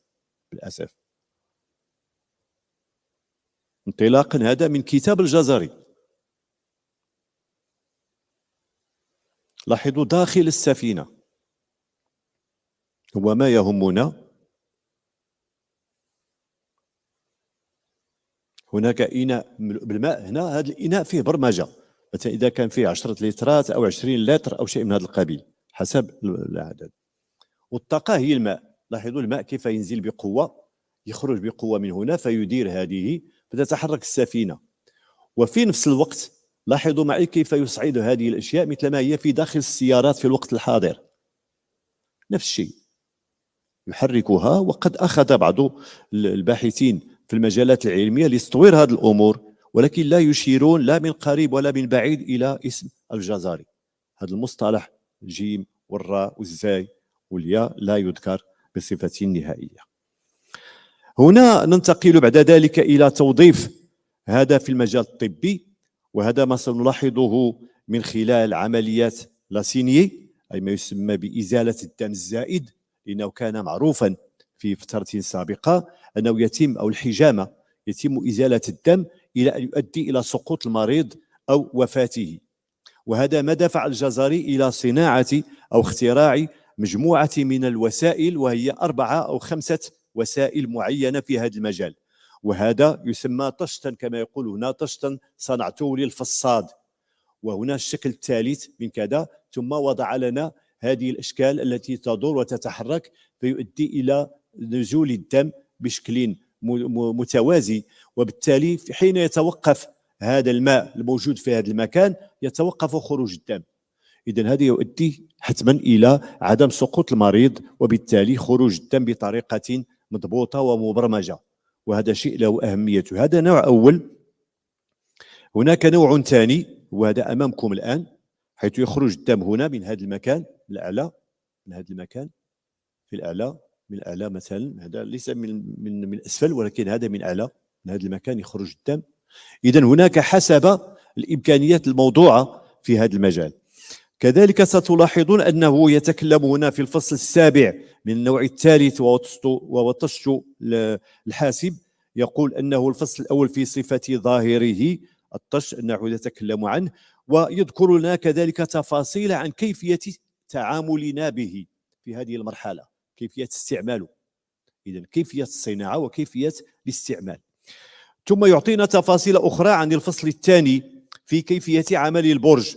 إذن هناك عمل آخر أو طشت آخر أو نوع آخر الذي هو يسمى بالبرج، وهو هذا أمامكم الآن، كيفية عمله وكيفية استعماله من أجل إزالة الدم الزائد، ويعطينا تفاصيل أخرى لن أدخل فيها في هذه العجالة. كذلك طشت آخر مرتبط بإزالة الدم الزائد وهو أمامكم الآن. إضافة إلى هذا هو نفس الكاتبين، حيث أنهم يتحركان بشكل ويؤدي هذا إلى نزول الدم بشكل أدق. هذا حسب مخطوط آخر، هذا في توب كابي اسطنبول خزانة 414. بل نجد بالنسبة للنافورات المائية، إذا رجعنا إلى ما قلناه سابقا بالنسبة للنافورات المائية، سنجد أن هناك النافورة يتم بهذا الشكل العمودي، وهناك تصعد وتنزل وتؤدي إلى خروج الماء من الوسط. وهذا سنجده في العديد من المساجد التي بنيت والتي كانت تستعمل في هذه التقنية الخاصة بتدبير المياه. وهنا لاحظوا معي أنه هذه النافورة المائية التي يخرج منها الماء من أعلى وترتبط بهذا التحرك الذي هو على شكل ميزان في هذه المنطقة. ثم سنجد مسألة لها أهميتها، وهي ملاحظات ألاحظها قبل أن أختم هذه المحاضرة، أن هناك المنظومة الثلاثية التي ترتبط ما بين كتاب الحيل أو علم الحيل والروبوتات في الوقت الحاضر، وهي 3 عناصر أساسية. أولها وجود هيكل، هو هذا الهيكل، هو هذا نفسه. ثم وجود طاقة تكون حرارية، إما طاقة كهربائية أو غيرها. طاقة هنا الطاقة المائية. البرمجة هنا تكون برمجة بواسطة الأورديناتور أي الحاسوب أو شيء من هذا القبيل. ثم هنا كانت البرمجة بواسطة الماء نفسه، حين تضع 10 لترات ليست هي 4 لترات من الماء، إذن حسب ما تريده أنت. إضافة إلى هذا أنه بالنسبة للمكونات الأساسية للروبوت في الوقت الحاضر، هي أن هناك هيكلا ميكانيكيا كما تلاحظون هنا، ثم هناك عنصرا طاقيا، ثم عنصرا برمجيا. إذن هذا تقريبا هو نفسه الذي كان موجودا في تلك الفترة، ولكن هناك تغير وتطور. أنا لا أؤمن ولا أقول بأن هناك متحجر بأن هذا كان وانتهى، لا، ولكن أقول بأن هناك تطور في هذا المجال، وهذا هو الذي أسميه التطور الإنسانية، أي أن الإنسان أصبح يصعد من عنصر إلى عنصر. لا يعني هذا أنه كان قردا وتحول إلى إنسان، لا، هذا خطأ كبير في مجال أن العلم أثبت أن هذا غير موجود. ولكن التطور الإنساني هو التطور في الإنتاج، التطور في الإنجاز، التطور في مجموعة من العناصر التي يمكن أن تؤدي لمصلحة الإنسان. وهذا هو الشيء المهم. التطور في المجال الفكري، التطور في المجال العلمي وأشياء أخرى. بل نجد مثلا الآن التطور الحادث ووجود حواس بالنسبة للحاسوب الحالي. هناك متحكم في هذا الحاسوب، هناك كذلك ذراع، ثم هناك مستجيب، ثم هناك مشغل. إذا مجموعة من العناصر التي تطور بها هذه الأعمال التي قام بها الجزري، أو التي قام بها بنو شاكر، أو التي قام بها المرادي، أو قام به غيرهم في مرحلة سابقة. وهكذا فإن ظهور الروبوتات المتطورة يعود فيه الفضل إلى التطور الملحوظ في مجالي علم الحيل وباقي المجالات الأخرى من علوم وتكنولوجيا، كما أن اختراع أنواع حديثة من أجهزة الاستشعار وظهور الانترنت الأشياء اللي هو كنسميه الذي ربط مختلف الأجهزة في شبكة واحدة مع الربط بالذكاء الاصطناعي، إضافة إلى ظهور البيانات الضخمة التي كنسميها بيج داتا، التي أدت إلى تزويد أنظمة الروبوتات بكفاءات عالية لم يكن بالإمكان الوصول إليها في الماضي، إضافة إلى بناء جيل من الروبوتات أكثر تعقيدا تم استخدامه وتوظيفه في العديد من المجالات. وكما رأينا في المحاضرات التي ألقيت أمامكم أنه ارتبط بمجالات الطب ومجالات الكيمياء والفيزياء وغيرها من المجالات الأخرى. وألخص بأن علم الحيل يعد من العلوم المؤسسة للروبوتيك، حيث أن العديد من المخترعين الذين ألفوا العديد من المخطوطات في هذا المجال كان لهم دور مهم في هذا الإطار. كما تم توظيف الاختراعات التي كانت خاصة بعلم الحيل في العديد من المجالات، وتمت الاستفادة من علم الحيل لدى الغرب لإنتاج العديد من الابتكارات وضمنها الروبوتيك، مما يحفز على العمل من أجل الابتكار والتجديد والإنتاج والافتخار بما قدمته الحضارة العربية الإسلامية وضمنها المغربية، باعتبار أن جامعة القرويين كانت تدرس بها هذه العلوم، وكان بها مخطوط الجزري، وكان بها مخطوط الإخوة بنو شاكر، وكانت بها مخطوطات أخرى سرقت من هذه الجامعة ولم تعد بها. أشكركم على تتبعكم، وأتمنى للجميع الصحة والعافية وكذلك السعادة، إن السعادة لا تباع ولا تشترى ولا تقدر بثمن، والنجاح في أعمالكم إن شاء الله. السلام عليكم ورحمة الله.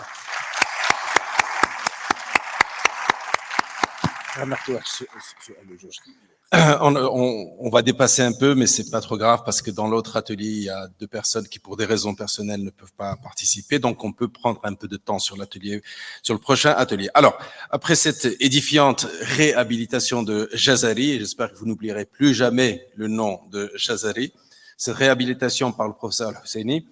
Je dois dire, la façon de travailler du professeur Husseini est extrêmement scientifique, et parce qu'il prend le temps d'aller dans les librairies du monde entier, Oxford, Smithsonian, Topkapi, Paris, la Bibliothèque nationale de France, et il va chercher les documents authentiques de l'époque, et c'est sur cette base qu'il travaille. Donc ce n'est pas comme beaucoup de gens qui publient des livres à tort et à travers et qui font toutes sortes de... Non, là, réellement, il travaille sur les documents.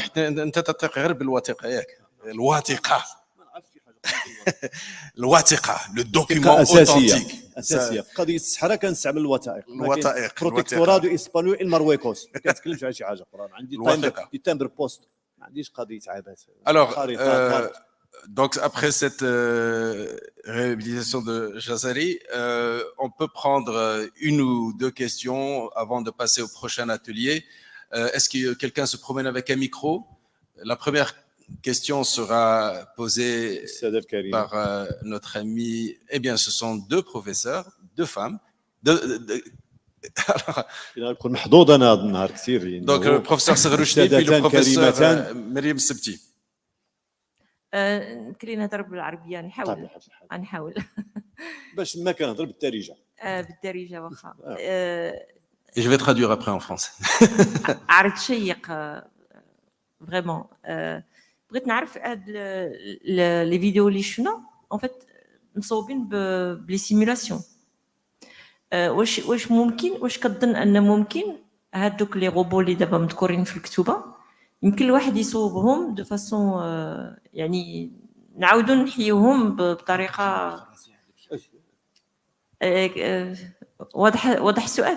Oui, c'est tout. Mais je vais quand même traduire très rapidement. En fait, oui, je vais traduire assez rapidement juste la question.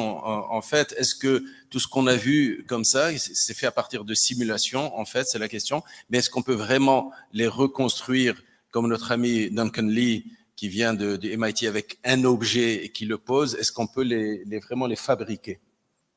فعلا هذا سؤال وجيه وسؤال أساسي ومهم جدا، وأقول هنا بأنه ممكن أنه يتم صنع مثل هذه الروبوتات التي اخترعت في فترات سابقة انطلاقا من المخطوطات.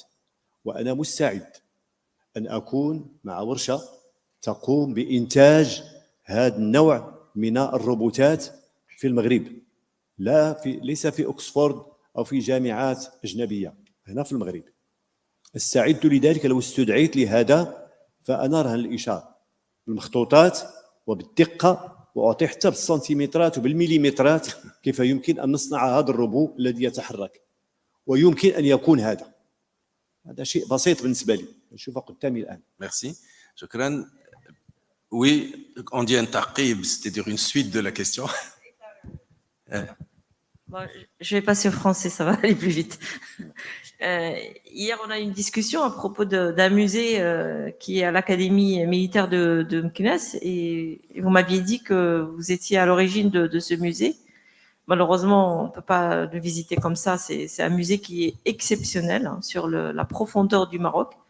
Et je pense qu'un musée qui regrouperait tous les robots ou tous les travaux de ce type pourrait avoir tout un sens au sein d'une université comme l'université Mohammed VI ou ailleurs. Mais voilà, l'idée en fait, ce serait de réhabiliter ces travaux en faisant des vrais produits technologiques qu'on pourrait montrer aujourd'hui. Mon cher professeur Savrouchni, ce que vous dites deviendra bientôt une réalité, puisqu'en septembre 2023, nous allons inaugurer ici, à Ben Guerir, à l'UM6P, la Cité des Sciences et des Techniques, qui est un musée des sciences et techniques en fait, et dans lequel on construira les robots de Jazari. Voilà, je réponds parce que... C'est une très bonne nouvelle. C'est une bonne nouvelle. UM6P. Merci beaucoup, c'était vraiment très très intéressant. J'ai une question et j'ai perçu votre colère, votre révolte sur la non-reconnaissance en Occident de Jazali, mais vous savez évidemment le très grand nombre de travaux qui ont été traduits au XIIe siècle, notamment à Tolède en latin, le Shifa d'Avicenne, le Qanoun, etc. Mais est-ce qu'il y a une trace de la traduction en latin de Kitab al-Hila ou pas? Parce que s'il a été traduit, alors effectivement, il y a une fraude, mais s'il n'a pas été traduit, s'il n'y a pas de traces de son existence en Occident sous quelque forme, que ce soit des citations ou une traduction, donc on ne peut pas reprocher... السؤال هو واش كاين شي ترجمه باللاتينيه لكتاب الجزائري؟ كتاب الجزائري كاين ولا ما كاينش؟ هذا هو السؤال. هناك ترجمه فعلا لكتاب الجزائري بدأ أن اسمه قلب لم يعد اسمه الجزائري. هذا هو المشكل. Et quelle époque la traduction? هو ترجم أظن في سنة 1600 شي 1600 4 siècles plus tard. Ah oui, donc après Da Vinci. Bah oui, donc on peut pas lui reprocher. هو الأصل بالعربية موجود مخطوط. Oui, mais ils connaissaient pas l'arabe. Ils ont connu les arabes à travers les traductions latines. Ils ont connu Avicenne, le Shifa, qui est... Mariam, quand j'ai présenté tout à l'heure, j'ai précisé que nous n'étions pas d'accord, le professeur Hussein et moi, sur le fait de savoir si Léonard de Vinci avait pris les travaux de Jazali ou bien est-ce qu'il l'avait réinventé. Bah oui, mais s'ils l'ont pas connu, s'il y a aucune trace, même pas par citation, de ces travaux en latin, on peut pas reprocher au latin de pas l'avoir cité. Donc c'est une redécouverte.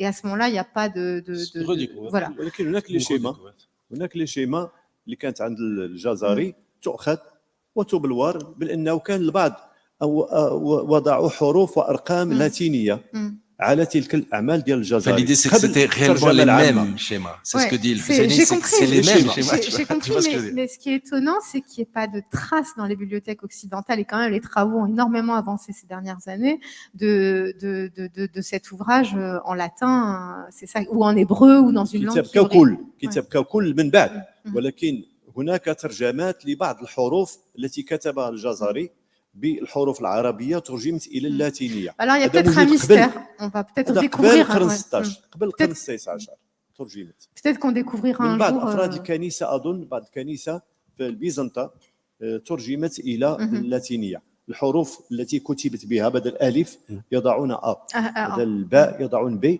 En tout cas, c'est un mystère et il faudra attendre Dan Brown pour écrire un grand roman sur comment Al-Jazari est arrivé au point.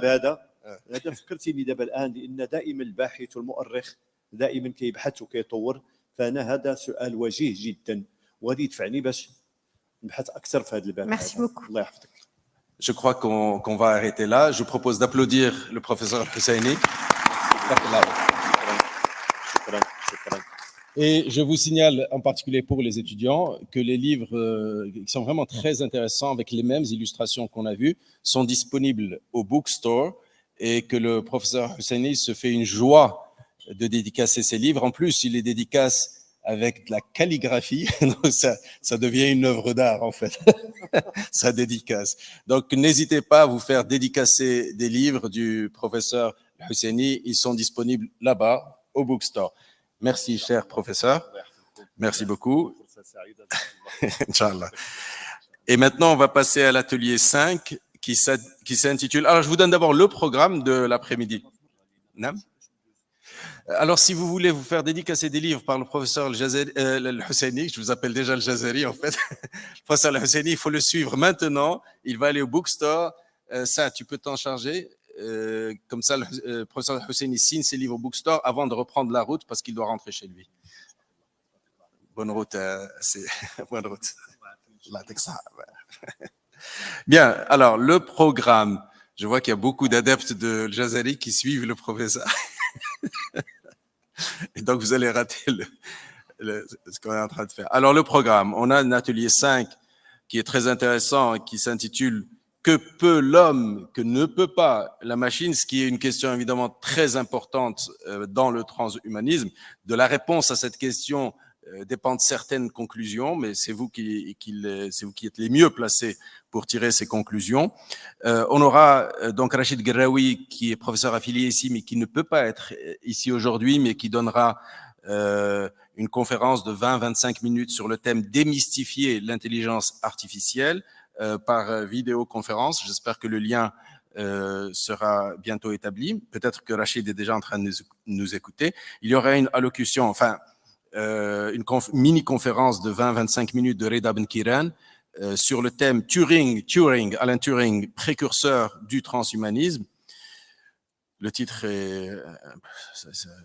c'est intéressant, c'est intriguant. Ensuite, il y a Nabil Boutal qui jouera le rôle du candide intelligent pour entrer en discussion avec Rachid Graoui, Reda Ben Kiran et la salle entière entrera en discussion avec eux. Ça, c'est l'atelier 5 qui se termine aux environs de 15h45. Ensuite, Marc Roux nous donnera une conférence intitulée « Histoire du transhumanisme ». Donc, après ça, vous saurez tout de l'histoire du transhumanisme. Comme vous le savez, on ne peut pas maîtriser un sujet si on en ignore l'histoire. C'est ce que je dis tout le temps. Donc, la conférence de Marc Roux est absolument fondamentale. Il faut la suivre pour comprendre le transhumanisme.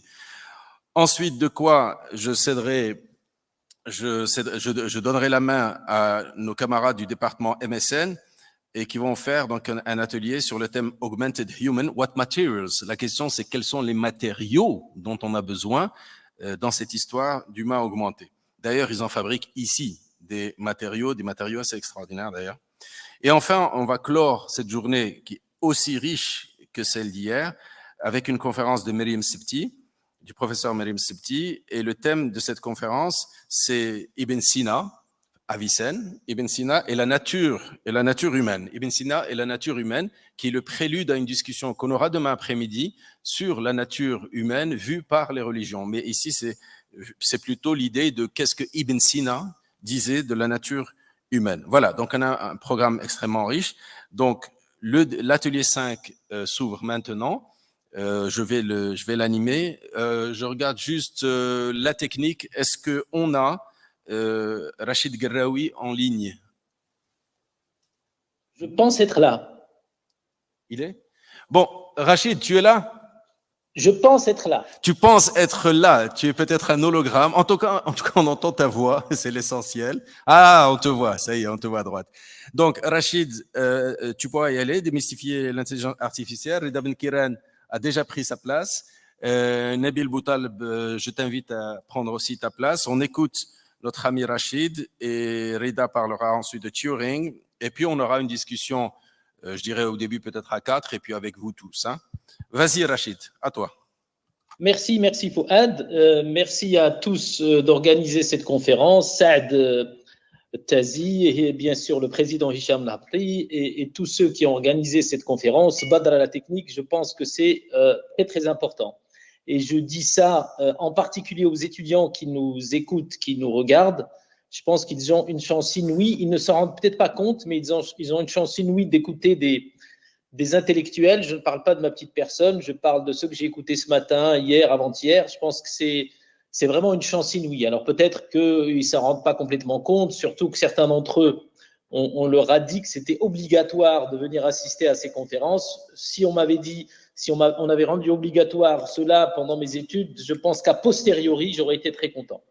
Donc soyez contents d'assister à des conférences et à des joutes verbales comme hier par exemple. Je pense que c'est un très très bon exercice parce que vous avez vu des esprits intellectuels s'opposer de manière parfois virulente, mais tout en restant entre guillemets très civilisés, très posés, et pourtant les avis sont tranchés et opposés. Et prenez-en de la graine parce que c'est comme ça qu'on apprend à se forger une opinion, à présenter les choses de manière un petit peu parfois radicale. Il y en a un qui dit par exemple la mort de la mort, ça fait quelque chose de dire c'est fort. Donc c'est un point de vue très fort. Et de l'autre côté, quelqu'un qui lui dit la kul shiradimut. Évidemment, c'est pour nous rendre attentifs sur le réchauffement climatique, etc. Mais c'est vraiment une leçon de posture intellectuelle admirable. J'ai beaucoup apprécié et vraiment essayé d'apprécier, même si ça vous embête, chers étudiants, parce que vous avez d'autres examens, etc. Profitez-en.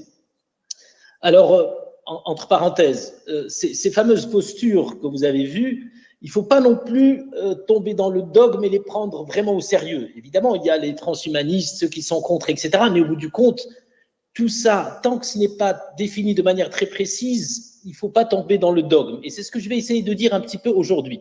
C'est comme quelqu'un qui vous dit, Yana Dimara Jaoui, Yana Meshi Widadi. Mais il y a 2 jours, là 3 jours, on était tous Widadi. Donc, ces postures un peu extrêmes qu'on utilise parfois pour capter l'attention, ne les prenez pas toujours au sérieux, essayez d'aller plus loin. Et vous avez la chance, je parle aux étudiants, de faire des études scientifiques et vous avez le bagage qui vous permettent parfois d'aller au fond des choses et de poser des questions qui peuvent paraître philosophiques, mais de les poser et d'y répondre de manière très précise. Et je vais essayer, en 20 minutes, 25 minutes, de vous donner un petit exemple. Évidemment, ce n'est pas mon exemple à moi, c'est un exemple tiré entre guillemets, du dieu de notre domaine, Alan Turing, dont va vous parler Reda Mkinan plus tard, pour répondre à une question qui peut sembler très abstraite, que pourrait l'homme que ne peut pas la machine? Alors le titre initial de ma conférence, c'était démystifier l'IA, mais je me suis dit, j'en ai beaucoup parlé, et puis j'ai pas envie de me faire d'ennemis, j'en ai assez, donc je vais parler de la question de l'atelier, et en fait, ça va revenir un peu à la même chose. Que pourrait l'homme que ne peut pas la machine? Alors, on vous a parlé d'homme augmenté.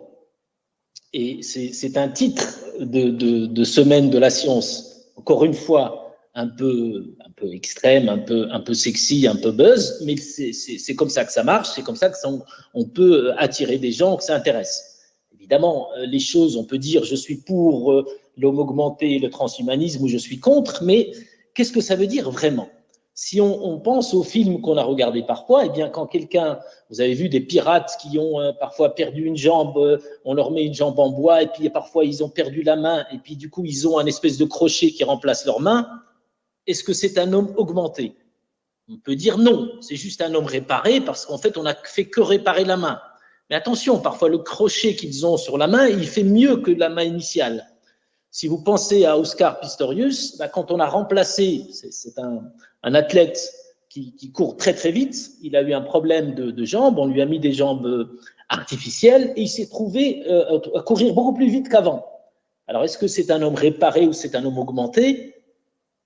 La question est compliquée, donc prendre des postures extrêmes sur ces choses-là, tant qu'on n'a pas bien défini les choses, c'est difficile. Alors certains, le plus sérieusement du monde, disent l'homme évolue et évolue vers une espèce de machine qui va être ce qu'on appellera l'homme augmenté et qui vivra peut-être 1000 ans, j'en sais rien. C'est pas complètement idiot comme point de vue. Alors évidemment, l'homme évolue, comme dit l'homme est un animal qui a évolué depuis la nuit des temps. Comme dit le youtubeur Stati, dont j'ai oublié le nom, s'appelle Ibn Jibli, je pense, il dit la chose suivante: Nta hayawan hayawan. Atarfti راك قرد ما اعترفتيش راك حمار ولكن حيوان حيوان وهذا الحيوان il évolue jusqu'où on ne sait pas et la fulgurante explosion de l'informatique et du numérique nous permet de penser qu'il va évoluer très très vite et encore une fois, comme a dit tout à l'heure, regarder l'histoire permet parfois de mieux comprendre l'avenir. Il y a un certain temps, l'homme était vraiment un primate et le fait d'avoir inventé le feu a fait qu'il a commencé à faire cuire des aliments, et le fait en particulier de la viande, et quand il a commencé à manger de la viande, son cerveau s'est développé, et c'est devenu une autre espèce. Et peut-être que l'invention de l'ordinateur, qui est au moins aussi importante de mon point de vue que l'invention du feu, va produire une autre espèce. Peut-être. Je n'ai pas envie de prendre des postures radicales sur le sujet. Alors, d'autant plus qu'il a fallu des millénaires pour découvrir le feu, mais ces dernières années, comme on vous l'a dit hier, les découvertes sont exponentiellement, arrivent à une vitesse exponentielle. En particulier, les 15 premières années du XXIe siècle ont apporté plus d'innovation que tout le XXe, qui lui-même a apporté beaucoup plus que les millénaires avant. Donc, tout ça, il est difficile de faire des prévisions, et comme on le sait, comme on vous l'a dit aussi hier, il y a des choses qu'on ne pensait pas possibles il n'y a pas très longtemps qui sont devenues possibles. On ne pensait pas que l'homme allait être battu aux échecs par une machine, ça a été le cas en 97.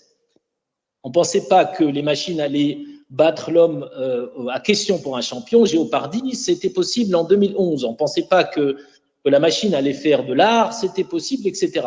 Et comme vous l'a dit Madame Sarrouchni hier, après le jeu de Go, il y a eu le jeu de bridge, etc. Donc, les machines nous surprennent. Entre parenthèses, et nous surprennent très très vite et de plus en plus. Donc jusqu'où vont-elles aller? C'est un peu le sujet de ma petite conférence aujourd'hui. Est-ce qu'on le sait? Est-ce qu'on peut savoir jusqu'où peuvent aller les machines? Est-ce qu'on a des limites intrinsèques? Alors, avant de répondre à cette question, et c'est là où je m'adresse aux étudiants, je leur dis, vous avez un bagage, vous aurez un bagage d'ici la fin de vos études, essayez de répondre à ces questions de manière très précise. Et le meilleur exemple de cela, c'est Alan Turing qui a essayé de répondre à ces questions de manière précise. Et quand on essaie de répondre à ces questions de manière précise, la première chose qu'on devrait faire, c'est de se dire, mais avant tout, qu'est-ce qu'une machine? Quand on dit que l'homme va être augmenté par une machine, ou alors qu'on pose la question de la limite de la machine, mais c'est quoi une machine? Alors, il y a très longtemps, une machine, c'était un algorithme. Alors, je reprends toujours le même, disons, la même date historique du 8e et du 9e siècle. Al-Khawarizmi essaye d'expliquer à la cour de l'Mamoun comment faire des additions. C'était très difficile parce que c'était les chiffres romains qui étaient utilisés. Lui, il leur donne une recette, et dans cette recette, il y a une représentation des données qu'il invente, qui est les chiffres arabo-indiens avec le zéro, qui permet une procédure automatique. Donc, il invente un algorithme. Et les gens de la cour de Beit al-Hikma et les autres commencent à exécuter cet algorithme, comme une machine. Donc, à l'époque, la machine, c'était l'algorithme. Donc, on exécutait cet algorithme. Quelques années plus tard, cet algorithme a été mis par Blaise Pascal dans une machine. Et là, on a vraiment vu que la machine de Blaise Pascal, qui c'était la Pascaline, était exactement l'algorithme. Quelques années plus tard, Alan Turing, qui a créé quelque part le monde numérique dans lequel on vit, a rajouté un S. Sa grande invention, c'est de rajouter un S, c'est de dire une machine, c'est un ensemble d'algorithmes. D'accord? Donc, contrairement à la machine de Pascal qui exécutait exactement un seul algorithme, Alan Turing a créé une machine qui pouvait exécuter tous les algorithmes possibles et imaginables. D'accord? En fait, qu'est-ce qu'il a fait? C'est comme s'il a imité, il est revenu à Al-Khwarizmi qui, lui, avait mis plein d'algorithmes dans la tête des gens. Il a écrit le livre d'algèbre et il a mis plein d'algorithmes dedans et les gens apprenaient ces algorithmes et les exécutaient. La machine de Pascal ne pouvait exécuter qu'un seul algorithme. Donc, qu'a fait Alan Turing? C'est quelque part, il a déjà imité l'être humain qui était capable de digérer plein d'algorithmes. Donc, une machine au sens de Turing, c'est un ensemble d'algorithmes. Alors ça, c'est très important de le comprendre. Je le dis en particulier aux étudiants. Vous entendez parler de devices, d'agents, de machins, de trucs. Non, attention. Une machine, aujourd'hui, l'ordinateur, c'est la machine de Turing. C'est exactement la même chose. Et une machine de Turing, c'est comme un tourne-disque qui avance à droite et qui tourne et qui avance d'une position à l'autre et qui exécute quoi? Qui exécute des algorithmes qui ont été rentrés dans cette machine. Et ces algorithmes sont très simplement décrits à travers le langage de Turing. C'est une table. C'est une table qui exécute des instructions. Et en fait, ces instructions sont des 0 et de 1, des symboles, etc.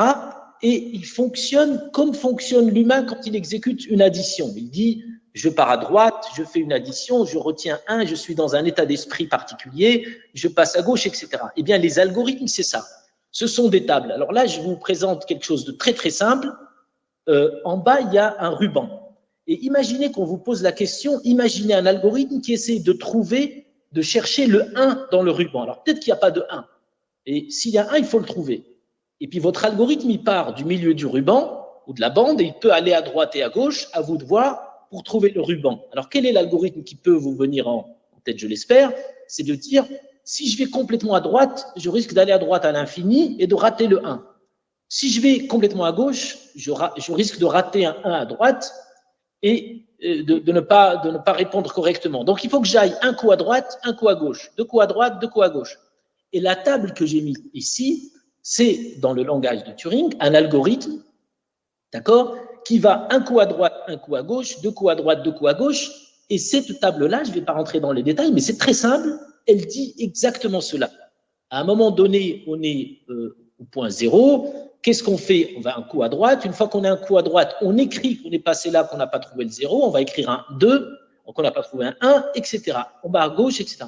Donc ça, c'est un algorithme. Donc une machine, un ordinateur, un agent, un device, ce que vous voulez, c'est ça. Et ce n'est que ça. Attention parfois à ne pas vous laisser peut-être un petit peu prendre au jeu des postures un peu dithyrambiques sur ce que c'est qu'un ordinateur. Un ordinateur, c'est ça, c'est ce que vous voyez devant vous. Et c'est très important parce que ça nous permettra de répondre précisément à la question, quelle est la limite d'une machine? Sachant qu'une machine, c'est un ensemble d'algorithmes. Alors, juste une petite parenthèse. Parfois, les gens disent, oui, mais aujourd'hui, on n'utilise pas des algorithmes parce que ce n'est pas la même chose que l'addition. Attention, tout ce qu'on exécute aujourd'hui, ce ne sont que des algorithmes. La seule petite différence entre les algorithmes d'Al-Khwarizmi et les algorithmes de Google ou de Facebook, c'est que les algorithmes d'Al-Khwarizmi de l'époque, ils ne s'amélioraient pas en fonction du nombre d'additions qu'on exécutait. L'algorithme est toujours le même. Aujourd'hui, les algorithmes s'améliorent. Ça veut juste dire qu'il y a des paramètres en plus qui permettent de dire « Ah, j'ai fait une faute, je vais m'améliorer ». D'accord? C'est ce qu'on appelle le fameux machine learning. Et les gens, parfois, qui laissent penser que l'intelligence artificielle, c'est autre chose que des algorithmes au sens d'Alan Turing, se trompent, puisque les machines ne savent faire que les algorithmes d'Alan Turing. On n'a pas encore inventé la machine quantum, etc. Le jour où on l'inventera, on pourra revoir cela. Donc, la réponse à la question « Quelles sont les limites de la machine ?» c'est, j'essaie de revenir au slide d'avant, je n'y arrive pas, voilà. Je vais essayer d'y arriver. Voilà, très bien. Donc, la réponse à la question « Est-ce que les machines ont des limites ?» c'est la réponse à la question « Est-ce que ce genre de table a des limites ?» D'accord? Donc, c'est un peu plus précis. On a un ensemble de tables, on peut en écrire autant qu'on veut, et la question à laquelle, en fait, Alan Turing a répondu, C'est est-ce que ce genre de table peut tout faire, peut exécuter tous les problèmes possibles et imaginables? Alors, je vais essayer de partager avec vous l'une des démonstrations les plus belles que j'ai jamais vues, que j'utilise parfois pour essayer d'initier les gens à la beauté des travaux de Turing, qui est la fameuse diagonalisation de Cantor. Donc, certains d'entre vous ont déjà vu ça, en particulier ceux qui prennent mon cours à la première année du UM6P Computer Science. Pardonnez-moi si je répète un peu ça. Pour les autres, sachez que c'est très facile. Et c'est, je trouve, extraordinaire. Parce qu'en fait, vous allez voir, en quelques slides, en quelques transparents, on peut démontrer que la machine a des limites intrinsèques. D'accord? Donc, aussi puissante qu'elle puisse être, il y a Google, Facebook, tout ce que vous voulez, la machine a des limites intrinsèques. Donc, c'est une question qui peut paraître philosophique, abstraite, mais Alan Turing y a répondu de manière mathématique et précise. Et ça devrait être un exemple pour vous, les étudiants, de vous dire, je vais essayer d'aborder ces problèmes philosophiques abstraits de manière précise, mathématique, et je vais prendre l'exemple de Turing. Alors, qu'est-ce qu'il a fait, Alan Turing? Lui aussi, il s'est inspiré d'autres gens. Il a fait la chose suivante. Alors, je vais résumer, je ne vais pas rentrer dans les détails. Il a fait la chose suivante. Il a dit, les algorithmes, c'est quoi? C'est des tables. C'est des tables dans lesquelles on écrit des nombres et des symboles. Donc, des algorithmes, c'est un ensemble de nombres et de symboles. Donc, c'est dénombrable. Qu'est-ce que ça veut dire que c'est dénombrable? Ça veut dire qu'un algorithme, on peut voir ça comme un texte écrit à l'aide d'un alphabet comprenant des 0, des 1, des D, etc. Donc, on peut les énumérer. On peut énumérer les textes d'un seul caractère en disant, par exemple, le A, on va lui donner le numéro 1, B, le numéro 2, C, le numéro 3, Z, le numéro 26. Et on va continuer avec les textes de 2 caractères. A1, c'est 27. AB, c'est 28. Qu'est-ce qu'on est en train de faire? On est en train de donner des numéros à toutes les tables. D'accord? Donc, chaque table, elle a un numéro. Et on peut le faire parce qu'on a une procédure, en fait, on a un algorithme qui nous permet d'associer un entier à chaque table. Donc, on peut énumérer tous les algorithmes possibles et imaginables. J'espère que vous me suivez. Donc, chaque table aura un numéro. Chaque algorithme a un numéro. C'est très important de le savoir. Pourquoi c'est très important de le savoir? Parce qu'après, on va se dire, c'est quoi la question originale? La question originale, c'est est-ce que les algorithmes peuvent tout faire? Est-ce qu'ils peuvent résoudre tous les problèmes possibles et imaginables? Donc, Alan Turing a répondu à cette question en commençant par noter, observer que les algorithmes sont dénombrables. Mais ensuite, il est allé un peu plus loin, il s'est dit, est-ce que l'ensemble des problèmes qu'on aimerait résoudre, est-ce qu'il est lui aussi dénombrable? Et en fait, il a réalisé assez vite que non, que l'ensemble des problèmes qu'on veut résoudre n'est pas dénombrable. Intuitivement, il y a infiniment plus de problèmes que l'on veut résoudre que d'algorithmes. Et pour démontrer cela, il s'est restreint à un sous-ensemble de problèmes. Il a regardé ce qu'on appelle les fonctions booléennes ou les problèmes booléens. Alors, qu'est-ce qu'un problème booléen? C'est un problème auquel on répond par oui ou par non. Plus encore, il a pris les fonctions booléennes qui prennent en input des entiers. Donc, c'est vraiment, il s'est restreint à un tout petit ensemble de problèmes. Par exemple, est-ce que les entiers, je ne sais pas moi, est-ce que cette liste d'entiers est paire ou impaire?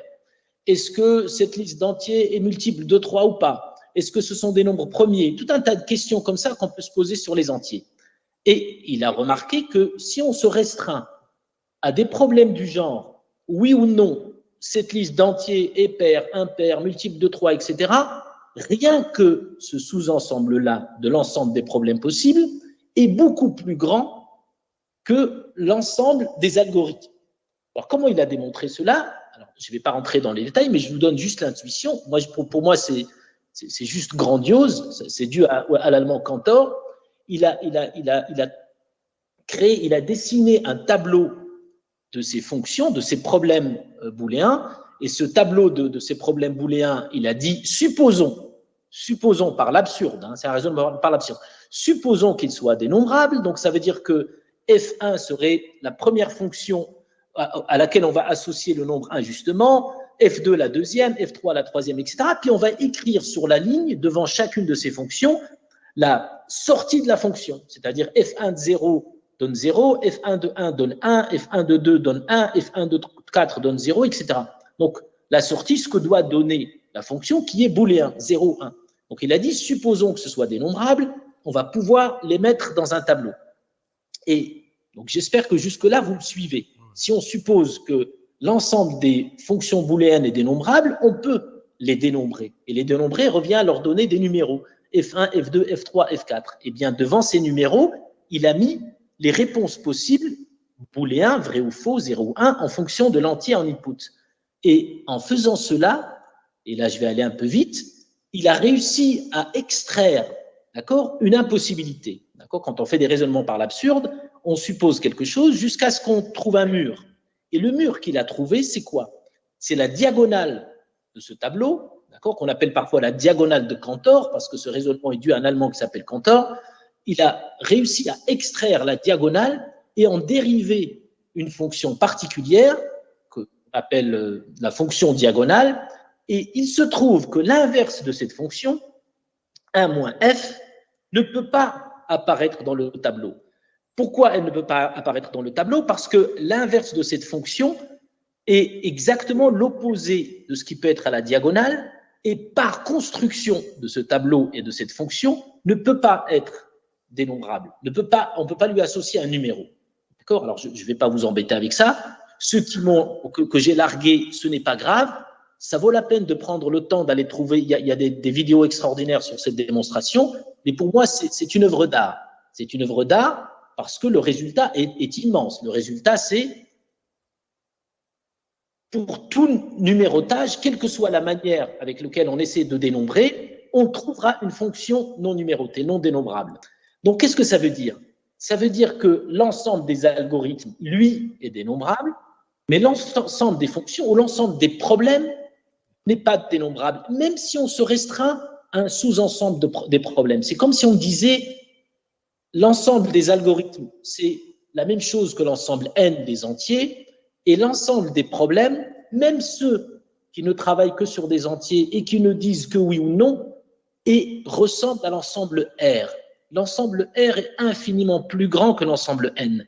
Ça veut dire qu'il y a infiniment plus de problèmes que l'on ne peut pas résoudre avec des machines que d'ensemble que de problèmes qu'on peut résoudre avec des machines. Donc, les limites des machines sont infinies. Il y a une infinité de problèmes qu'on ne peut pas résoudre. Alan Turing, en utilisant des géants avant lui, a donc démontré quelque chose que beaucoup de gens semblent ignorer, que les machines ont des problèmes, ont des limites intrinsèques. Il a montré ça en 1936. Donc, ce que vous disiez tout à l'heure, allez lire l'histoire de votre domaine, ça vous aidera pour mieux en parler. Et lire l'histoire du domaine, ça permet de savoir qu'il y a des limites.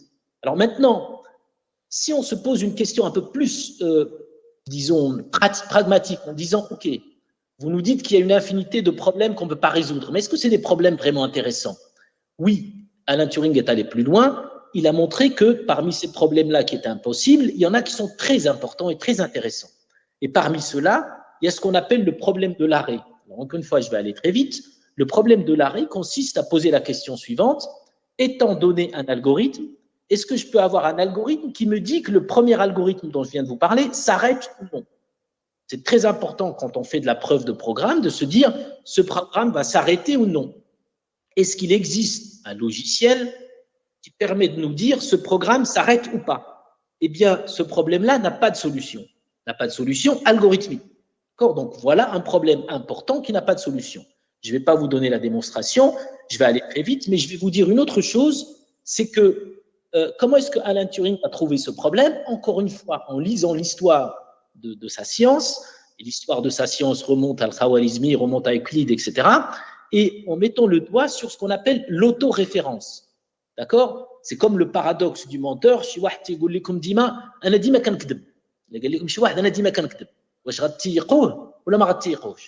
D'accord? C'est ce qu'on appelle un paradoxe. Eh bien, ces paradoxes-là, c'est un peu comme le problème de l'arrêt. Un programme qui vous dit qu'un programme s'arrête ou pas. Il se trouve que les machines n'arrivent pas à les résoudre. Donc, nous voilà devant une limitation intrinsèque des machines. Alors, si vous ne rappelez pas du paradoxe du crétois ou là, du menteur, vous pouvez utiliser une autre analogie. Moi, quand j'étais jeune, on allait parfois voir des films cinéma rif. Fouad doit probablement s'en rappeler. Cinéma rif, elle ne passait que des films indiens. Il n'y avait que des films indiens. Et ces films indiens étaient extraordinaires parce qu'il y avait de la musique, il y avait du chant, il y avait de la danse, etc. Mais il y avait des histoires abracadabrantes. Je me rappelle d'une histoire où il y a une famille, un jour, la maman trouve un bébé devant la porte. Elle prend le bébé, elle décide de le nourrir, de l'élever comme un de leurs enfants, et l'enfant grandit, c'est un garçon qui tombe amoureux de la fille de la famille. Ils sont amoureux et la grande question se pose, est-ce que c'est leur frère, est-ce que c'est pas leur frère? Il y en a qui disent c'est pas le frère, c'est pas grave, il y en a qui disent non, il a juste été retrouvé dans la rue, un truc pas possible évidemment, jusque-là ça va. Et puis l'histoire d'amour qui se déchire, une espèce de Roméo et Juliette à l'indienne, sauf que vers la fin du film, on découvre que le bébé en question était leur grand-père. C'est fort, les films indiens c'est fort. Donc moi je suis sorti là complètement bousculé, et c'est ça l'autoréférence, c'est des trucs qui bousculent l'esprit. Aujourd'hui, les machines n'arrivent pas à résoudre ce genre de problème. Et la grande question, si on veut quelque part démontrer que l'humain est supérieur à la machine, eh bien, il serait intéressant que l'humain puisse résoudre ces problèmes. Alors, imaginez que de jeunes étudiants de l'UM6P arrivent à trouver une solution au problème de l'arrêt. Alors, c'est clair qu'il ne faut pas qu'ils essayent de trouver une solution algorithmique au sens de Turing, ils ne vont pas y arriver. Mais peut-être qu'ils trouveront une autre manière de faire. Et s'ils le font, alors là, on aura trouvé non seulement une limitation de la machine, mais on aura trouvé un cas d'école où l'humain est supérieur à la machine. Et ça veut dire que quand bien même on augmenterait l'humain avec la machine, il restera quand même humain, parce qu'il est intrinsèquement supérieur. Pour l'instant, on ne sait pas. Mais c'est une question qui se posera. Alors, que pourrait l'homme que ne peut pas la machine? Évidemment, je n'ai pas répondu à la question. J'ai essayé de donner une piste qui a déjà été donnée par Alain Turing. Qu'est-ce que j'essaie de vous dire? Je parle en particulier aux étudiants. Que ces questions philosophiques très intéressantes peuvent avoir des éléments de réponse mathématiques, scientifiques. Et votre posture doit être celle-là. Parce que vous n'allez pas rivaliser avec les intellectuels, avec Rafé ou avec d'autres dans leur intellect, dans leur manière de présenter les choses. Mais vous avez une assise scientifique qui va vous permettre de vous appuyer sur des fondements. Donc ne les oubliez pas. Ouvrez-vous à la sociologie, mais n'oubliez pas vos fondements et allez lire l'histoire de votre science. Merci Fouad, merci à tous. Merci. Bravo, bravo. Merci Rachid pour cette conférence. Je crois que tout le monde s'accordera pour dire qu'elle a été brillante. En tant que modérateur, je ne peux pas vraiment la résumer, peut-être avec deux formules totalement cryptiques, mais amusantes d'une certaine façon. L'ensemble des algorithmes est dénombrable et l'ensemble des problèmes à la puissance du continu. C'est pas mal comme formule, je crois qu'on l'oubliera plus jamais. Et alors là, je demande à mon ami Reda Benkiren, qui a disparu d'ailleurs. C'est devenu un problème insoluble de trouver Reda Benkiren. Je ne sais pas où il est. C'est Reda Benkiren qui doit prononcer une mini-conférence, justement de nouveau sur Turing. Mais Turing est-il un précurseur du transhumanisme? Donc je crois que finalement vos deux conférences, de mini-conférences, en principe, devraient être complémentaires l'une de l'autre, si je ne me trompe pas. À toi, Reda. Bonjour à tous. Merci à Fouad Laroui et Saad Tezi pour leur aimable invitation. Merci aussi aux organisateurs de cette magnifique semaine de la science et aussi aux responsables de la régie pour la captation vidéo et le partage de ces magnifiques rencontres pour que voilà, qu'un plus grand public suive un peu nos échanges. Le temps de prendre voilà. Et donc, je suis ravi d'avoir écouté notre ami Rachid, le professeur Rachid Gueraoui. Donc, je pense qu'il va y avoir une complémentarité entre un des meilleurs spécialistes d'algorithmique, donc Rachid Gueraoui, et puis moi, disons, un sociologue. J'aborde le côté des sciences sociales. Il y avait un débat sur la question de savoir si est-ce que les sciences sociales sont une science ou que peuvent apporter les sciences sociales aux sciences dures. Donc, je vais essayer d'aborder ce sujet. C'est un sujet assez nouveau pour moi. Je remercie les organisateurs parce que je pense que je vais partager avec vous un brouillon de pensée. Il y a des expériences de pensée. c'est un brouillon de pensée et je donnerai quelque chose de plus fini, plus travaillé dans la version écrite. Je voudrais résumer. Donc, pour moi, je vais vous proposer de partir d'un texte de Alan Turing. Il a été évoqué le théorème d'Alan Turing de 1936, d'un texte fondateur, considéré comme un des textes fondateurs de l'intelligence artificielle. Et ce texte, en fait, a reçu plus de 20 000 citations dans des revues savantes. C'est pour vous dire qu'il a un statut vraiment quasi mythique dans la communauté des gens des sciences cognitives. Et donc, cognition, c'est l'acquisition, la faculté de connaître, hein, donc les sciences cognitives qui chevauchent, disons, les sciences de l'artificiel. Et donc, mon résumé, c'est de décrire un peu les réalités actuelles, parce que, de mon point de vue, ce qu'on appelle, alors ça c'est une nouvelle notion ou transhumanisme, posthumanisme est peut-être un peu plus précis, et de mon point de vue, donc c'est ce que j'observe, je pense que c'est déjà grandement à l'œuvre, et c'est pas une question qui se manifeste dans l'émancipation simplement des machines. J'espère pouvoir répondre à la question qui a été posée dans le cadre de ce colloque. Donc voilà, je vais vous proposer donc une lecture critique, parce que je pense que dans ce texte, je vais essayer de proposer une sorte de exégèse, tafsir, mais aussi peut-être une herméneutique. Alors en arabe, c'est ta'wil. Qu'est-ce que ça veut dire ta'wil? C'est revenir au sens premier, awal. Donc on la rapporte toujours au nombre. Et donc je vais essayer de faire une analyse, mais en formalisant sur le plan sociologique ce qui se joue. Je veux aussi préciser que je vais être un peu critique sur il y a beaucoup de hype, de matraquage publicitaire autour de l'intelligence artificielle, du numérique, des big data. J'ai été un des premiers à m'enthousiasmer, donc je suis un ancien converti, disons, à la révolution, voilà. Et donc, d'une certaine manière, j'ai été transhumaniste aussi, et ça dépend. Je peux revendiquer ce terme si, c'est ça la question, et il faut décider, si l'humain est au centre du projet de transhumanisme. Donc, pour vous dire que je ne suis pas de ceux qui font une critique pour dire que le passé était mieux avant, ça c'est ce que j'affirme toujours dans ma page personnelle. Je crois en l'homme et en l'avenir.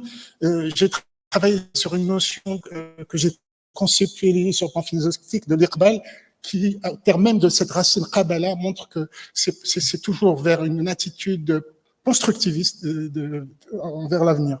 Je voudrais rappeler aussi, dans ma critique, qu'au Maroc, les blogueurs connaissent un peu l'histoire. Mon site archipresse.org a été créé en 1996, à 96, et les blogueurs marocains savent que c'est le premier site d'un personnel marocain. Et donc, je vous cite un article de Libération du Maroc de novembre 98. Et déjà là, il y avait l'idée du partage, de la connaissance, etc. Donc, c'est un rêve transhumaniste qui s'inscrit dans la pensée de Teilhard de Chardin, la noosphère, l'intelligence collective telle qu'elle a été formulée par le philosophe Pierre Lévy. Voilà, c'est des gens qui m'ont beaucoup influencé. Et donc, pour rappeler aussi que le deuxième site qui a été créé au Maroc, c'est celui de mon ami, le regretté Mahdi El-Manjra, qui était un prospectiviste, un spécialiste de la futurologie. Donc, pour vous dire que nous aimons l'avenir. Et donc là, je lui avais mis créé son premier site, et lui a pris très vite les commandes de son site. Revenons donc au sujet. Alan Turing, c'est un immense scientifique.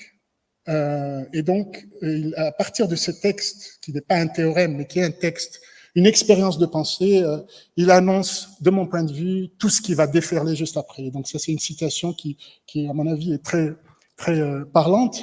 Voilà. Alors, on a évoqué un petit peu l'histoire de l'algorithme. Je voudrais juste, sans entrer dans les détails, parce que je parle sous le contrôle de Rachid Guiraoui, il est beaucoup plus à même de préciser l'histoire de la naissance de l'informatique, mais pour vous dire qu'à la fin du 19e siècle, les gens étaient presque convaincus que la science était finie, et puis va arriver la théorie de la relativité générale, la physique quantique. Et puis en mathématiques, on avait aussi l'idée que on pouvait mécaniquement boucler un système de raisonnement logique, codifier le raisonnement mathématique.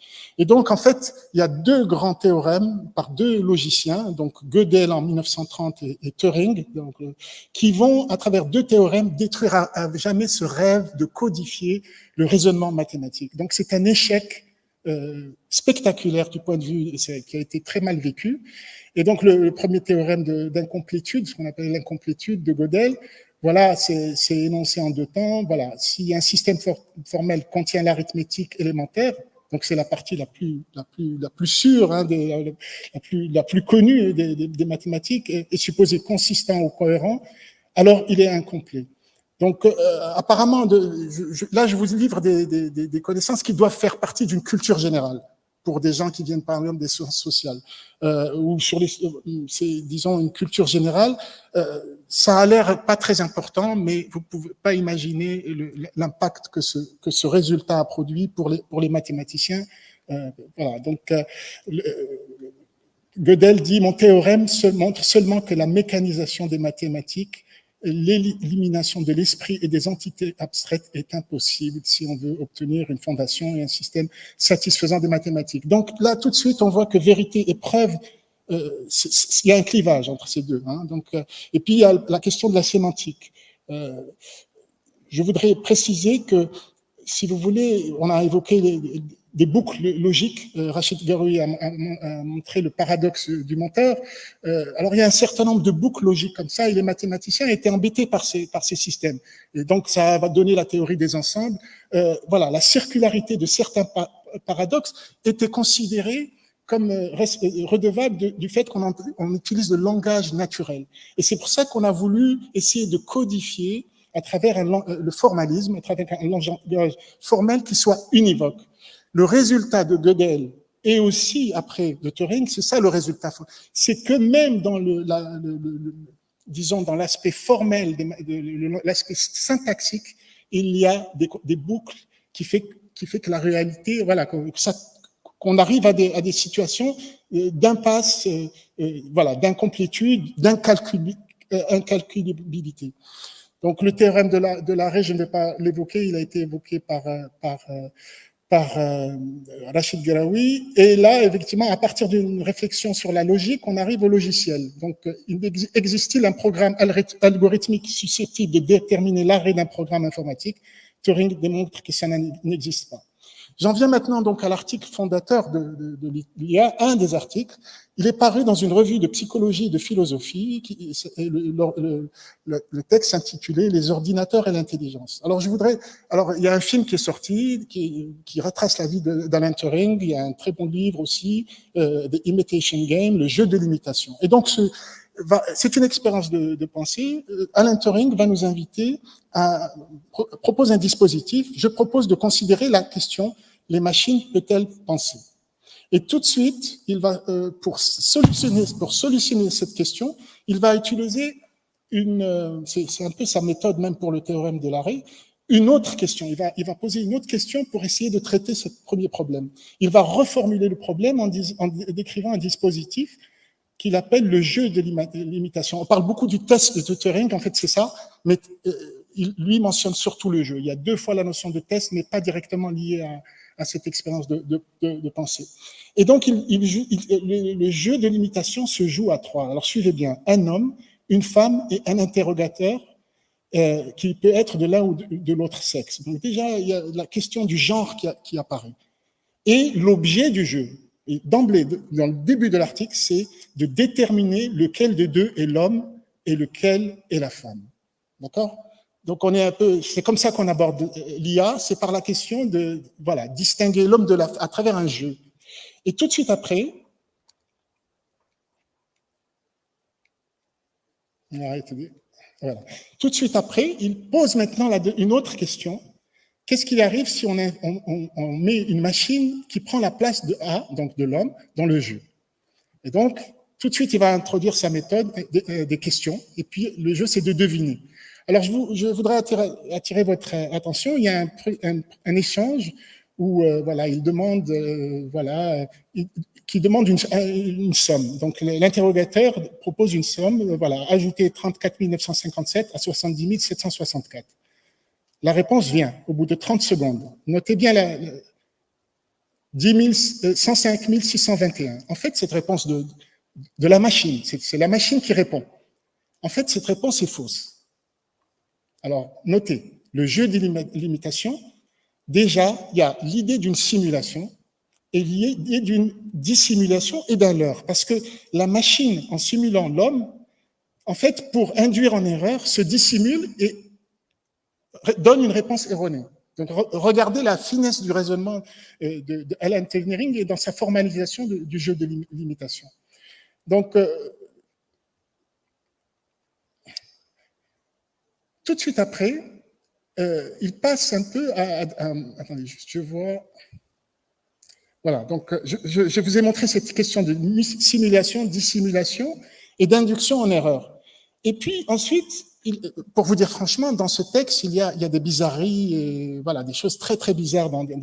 Il introduit une question, ils disent dans la section les machines pouvant prendre à ce jeu, exclure de la catégorie des machines les hommes nés de la manière habituelle. Et puis, on pourrait requérir, par exemple, que les ingénieurs soient tous du même sexe. Quel rapport avec ce jeu de l'imitation et avec le sujet, les machines et l'intelligence? Donc, on va... Turing poursuit un peu comme ça, mais il y a un certain nombre d'éléments qui reviennent. La question de la race, de la sexualité, voilà. Alors, il induit des arguments, et par exemple, voilà... Il utilise la métaphore il montre une machine pourrait entretenir des liens d'amitié comme ceux qui rapprochent les hommes blancs ou noirs. Ça, c'est une mauvaise traduction, parce que quand vous regardez dans la traduction, le texte en anglais, un genre d'amitié entre un homme blanc et un homme blanc, ou un homme noir et un homme noir. Donc, c'est plus précis comme traduction. Donc là, il y a une question, il veut exclure du coup la femme dans cette... Déjà, la femme est un prétexte dans ce jeu de l'imitation parce que c'est vraiment le sexe faible et passif, et absent, parce qu'on veut simuler, mais en fait, voilà, l'homosocialité à tout le moins apparaît donc, dans ce texte. Et donc, il poursuit par ailleurs par ailleurs, il commence à travailler sur la question de la machine-enfant. Donc, en fait, et de l'apprentissage. Donc, il y a cette idée qu'il voudrait engendrer une machine. Voilà, il parlait des enfants, des hommes du même sexe, mais comment engendrer une machine sans femme? Et ben voilà, on prend la métaphore de l'enfant et on instruit aussi le processus de l'éducation. Donc, c'est un peu...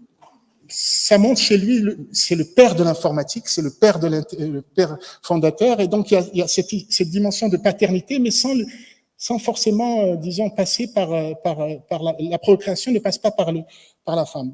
Moi, comment je suis arrivé à ce texte, c'est parce qu'il y avait un lien avec l'islam, et je l'ai mis dans une note dans mon dernier livre, et c'est pour ça que j'ai développé je suis parti de cette note.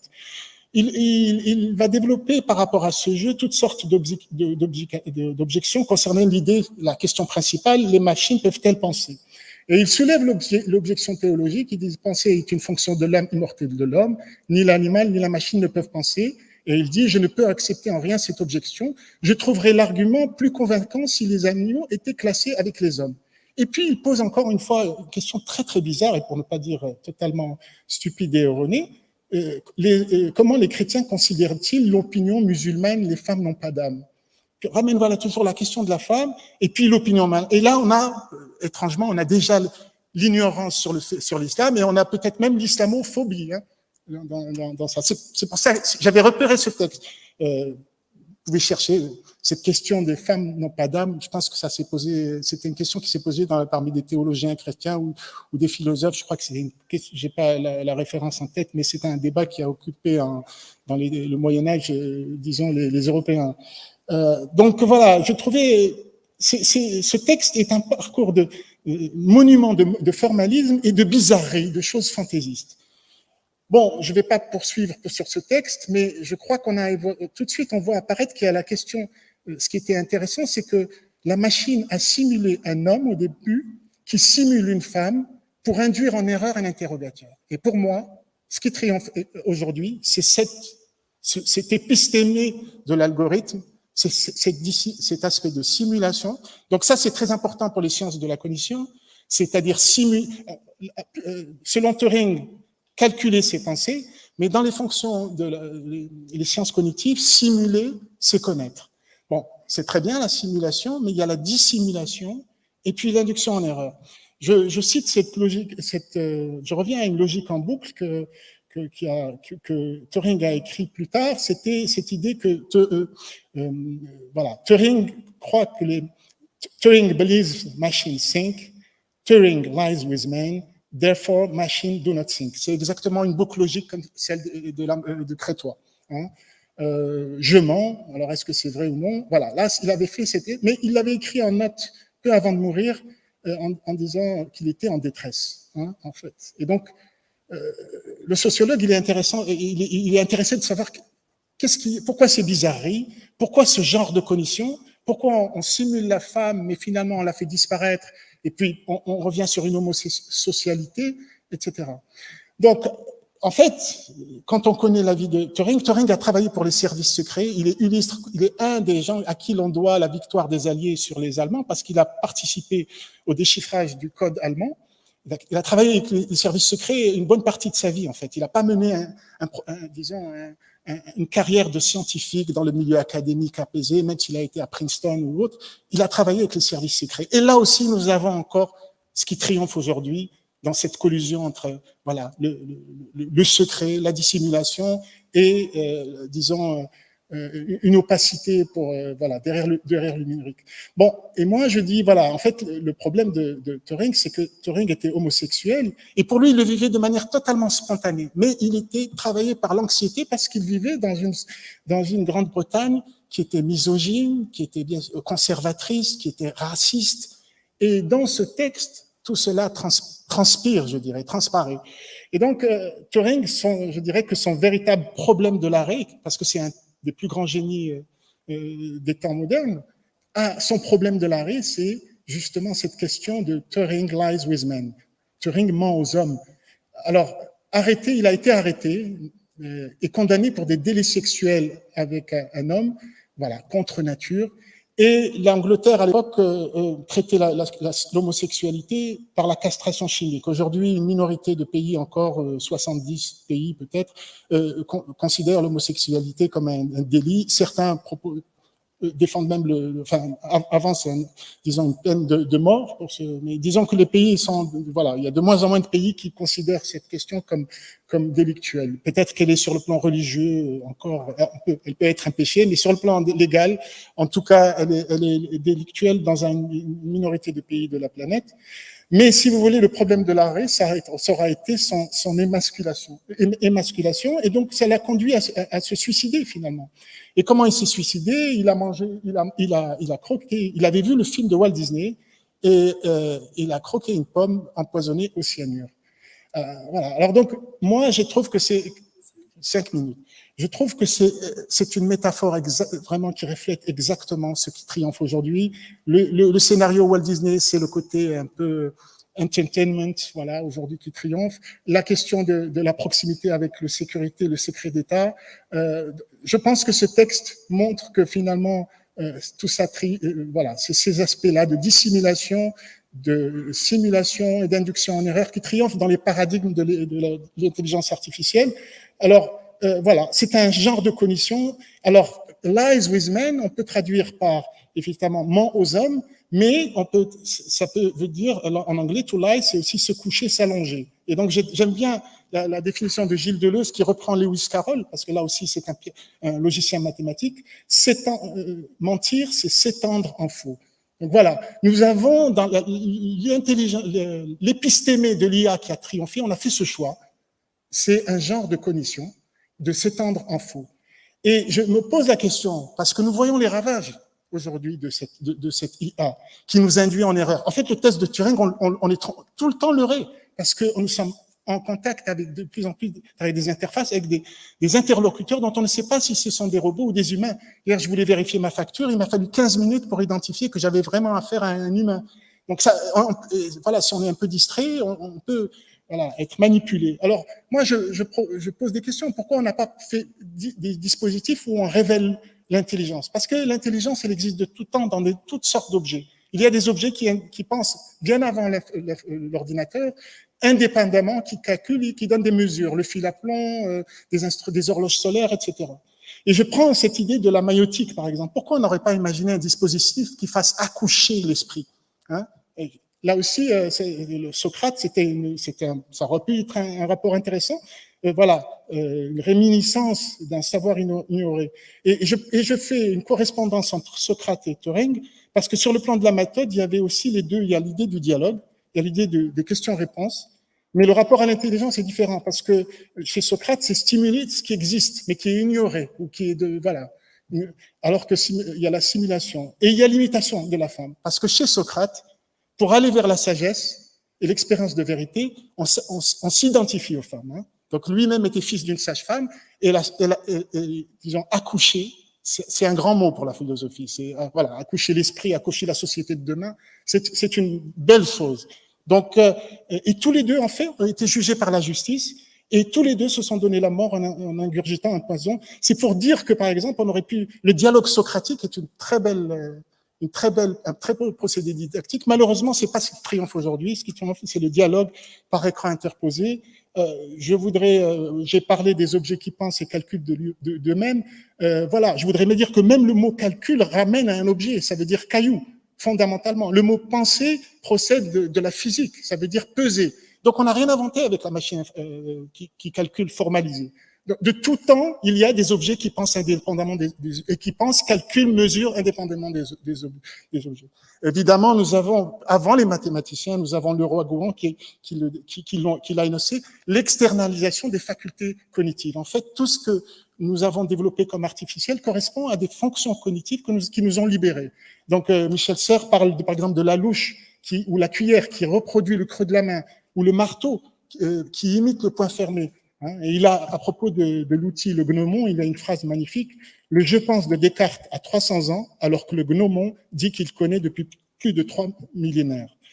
Je voudrais rapidement conclure sur les dangers pouvons-nous survivre à la technologie.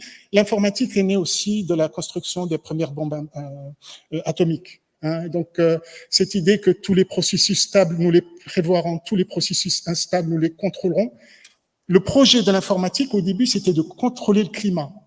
Et von Neumann, qui est aussi un des pères de l'informatique, disait que une fois que le contrôle du climat à l'échelle est devenu possible, nous aurons à gérer toutes sortes de dangers. Je crois que nous sommes déjà arrivés à cette question. Pouvons-nous survivre à cette technologie et aux dangers face au péril climatique qui a été évoqué tellement de fois, la survie de l'espèce humaine. Il ne s'agit pas de chercher l'immortalité d'un individu, mais en tant que collectivité, comment on va faire quand il fera plus de 50 degrés et que la vie sera impossible dans une bonne partie du monde. Enfin,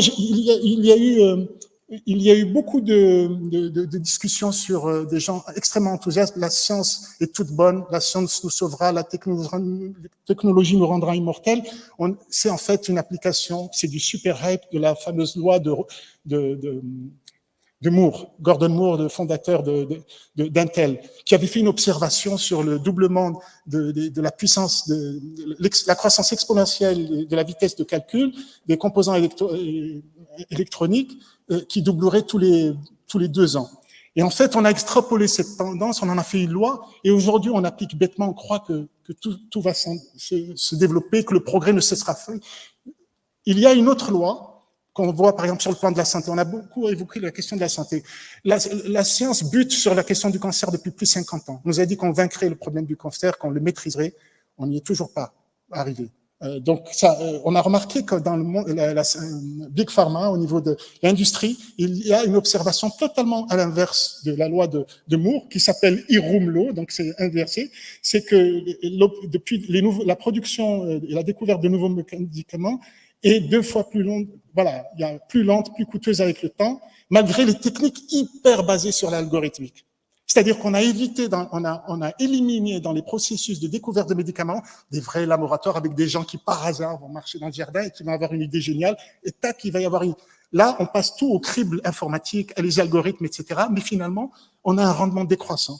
Et donc là, on peut parler, certains avancent qu'il y a un pic de la connaissance, comme il y a un pic pétrolier, c'est que il n'est pas du tout garanti, contrairement à ce qui était avancé, que les prochaines générations sachent mieux que nous, mais au contraire, qu'il y aura peut-être un déclin de la connaissance, parce que tellement nous sommes envahis par le numérique et par l'intelligence artificielle.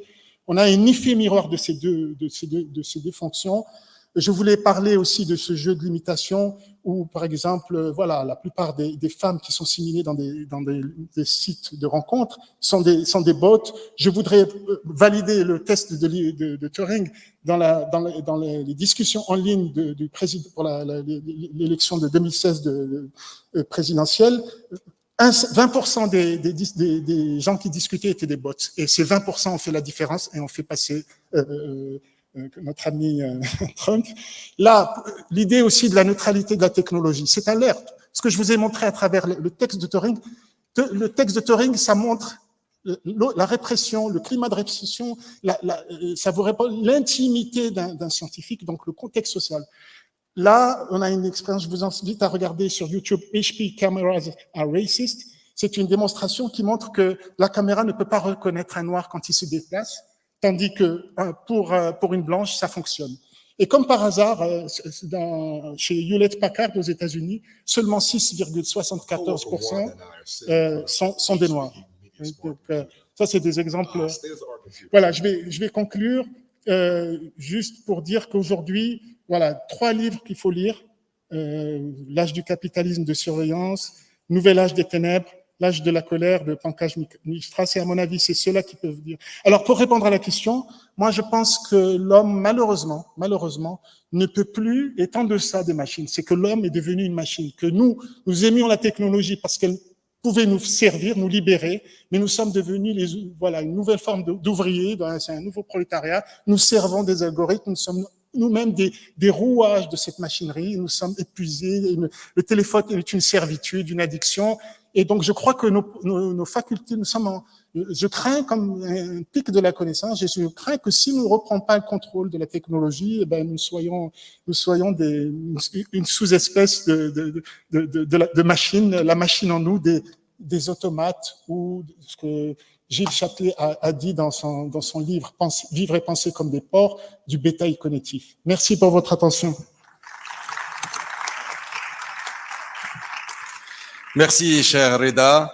Alors, s'il y a des étudiants dans la salle qui cherchent un sujet de thèse, je vous propose le suivant. Nous avons eu un spécialiste des algorithmes, Rachid Ghraoui, et un sociologue brillant, Reda Benkiran.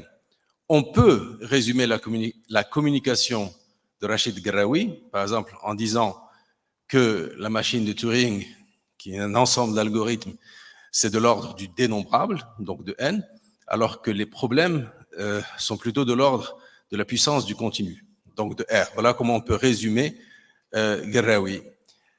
On ne peut pas résumer Benkiran. C'est impossible. En déduire des considérations sur la différence entre l'algorithmique et la sociologie. Voilà un bon sujet de thèse. Adeline, note pour un futur étudiant. Merci, cher Reda, c'était absolument brillant. Alors, nous avons cette année, la Semaine de la Science, nous allons inaugurer un nouveau procédé qui est celui du candide intelligent. C'est-à-dire, on prend dans une boîte, on met 37 millions de Marocains, on agite, on prend quelqu'un, on vérifie d'abord qu'il est intelligent, et ensuite on lui demande, en tant que cobaye, d'assister à un atelier et ensuite d'essayer de nous dire, en 5 minutes, mon cher Nabil, ce qu'il en a retenu. À toi le micro. Intelligent, je ne sais pas. Ou alors, on va comparer ça à l'intelligence artificielle et espérer être un petit peu moins idiot que les machines qu'on a en face aujourd'hui, avec tout le respect que j'ai pour les scientifiques et les concepteurs de ces machines. C'était 2 exposés extrêmement intéressants, très différents. Moi, j'ai une question à Monsieur Ghraoui. Il a cité le fameux jeu d'échecs entre Kasparov et la machine, où effectivement la machine avait gagné dans un premier temps, et dans un second temps, elle a perdu. Elle n'a jamais regagné, il faut quand même le préciser. Et lorsqu'on a demandé à Kasparov pourquoi il avait gagné la seconde fois, il a dit parce que cette fois-là, j'ai utilisé mon intuition et j'ai compris comment la machine fonctionnait et ça lui a permis de gagner. Donc, lui, avec son nombre de neurones fini et la pratique, il est allé beaucoup plus vite que la machine et ça lui a permis donc de gagner. Je mets en parallèle, ça hein, avec l'énoncé sur le paradoxe du menteur. On a tous été un jour ou l'autre confrontés à ce type de situation où quelqu'un nous dit « Ah, mais je suis un menteur ». Effectivement, la machine a du mal avec les énoncés autoréférentiels, mais nous, non.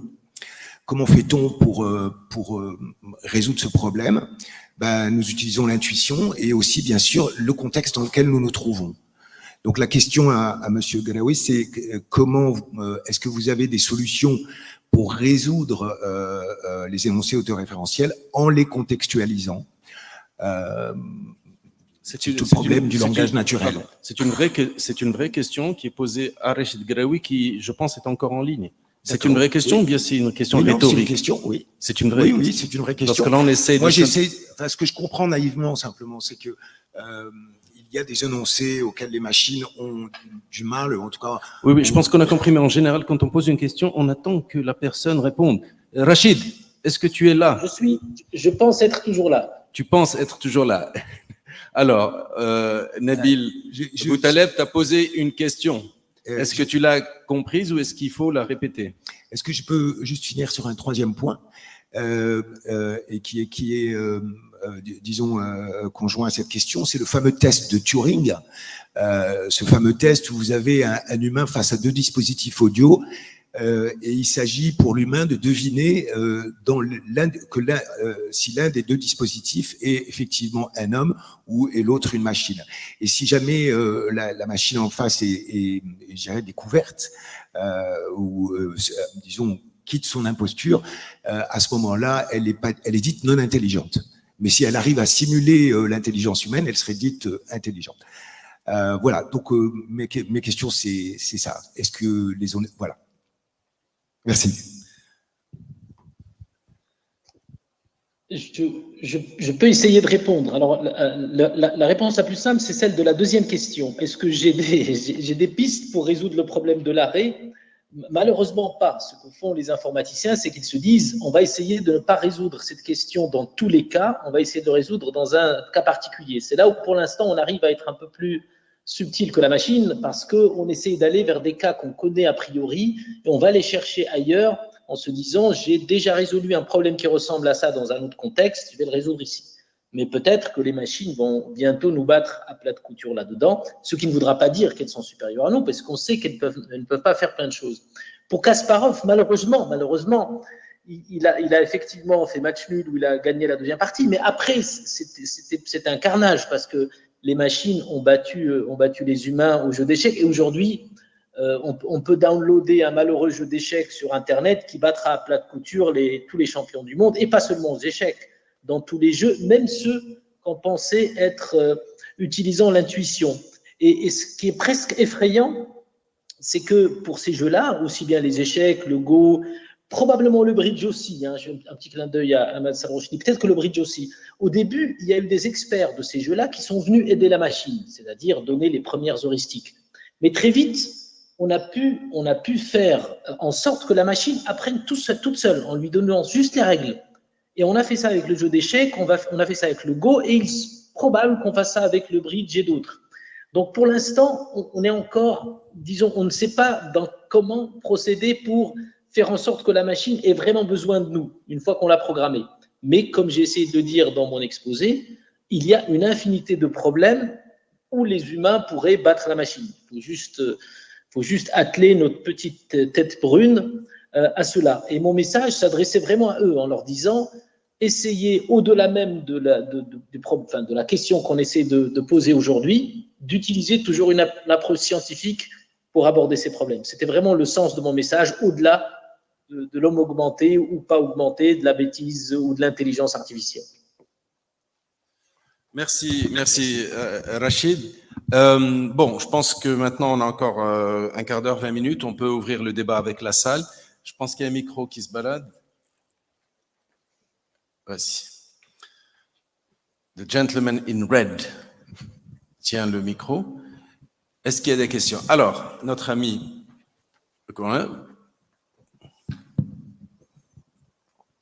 Oui, Merci beaucoup pour. Est-ce que vous pouvez vous présenter et dire à qui vous adressez la parole, la question. Merci.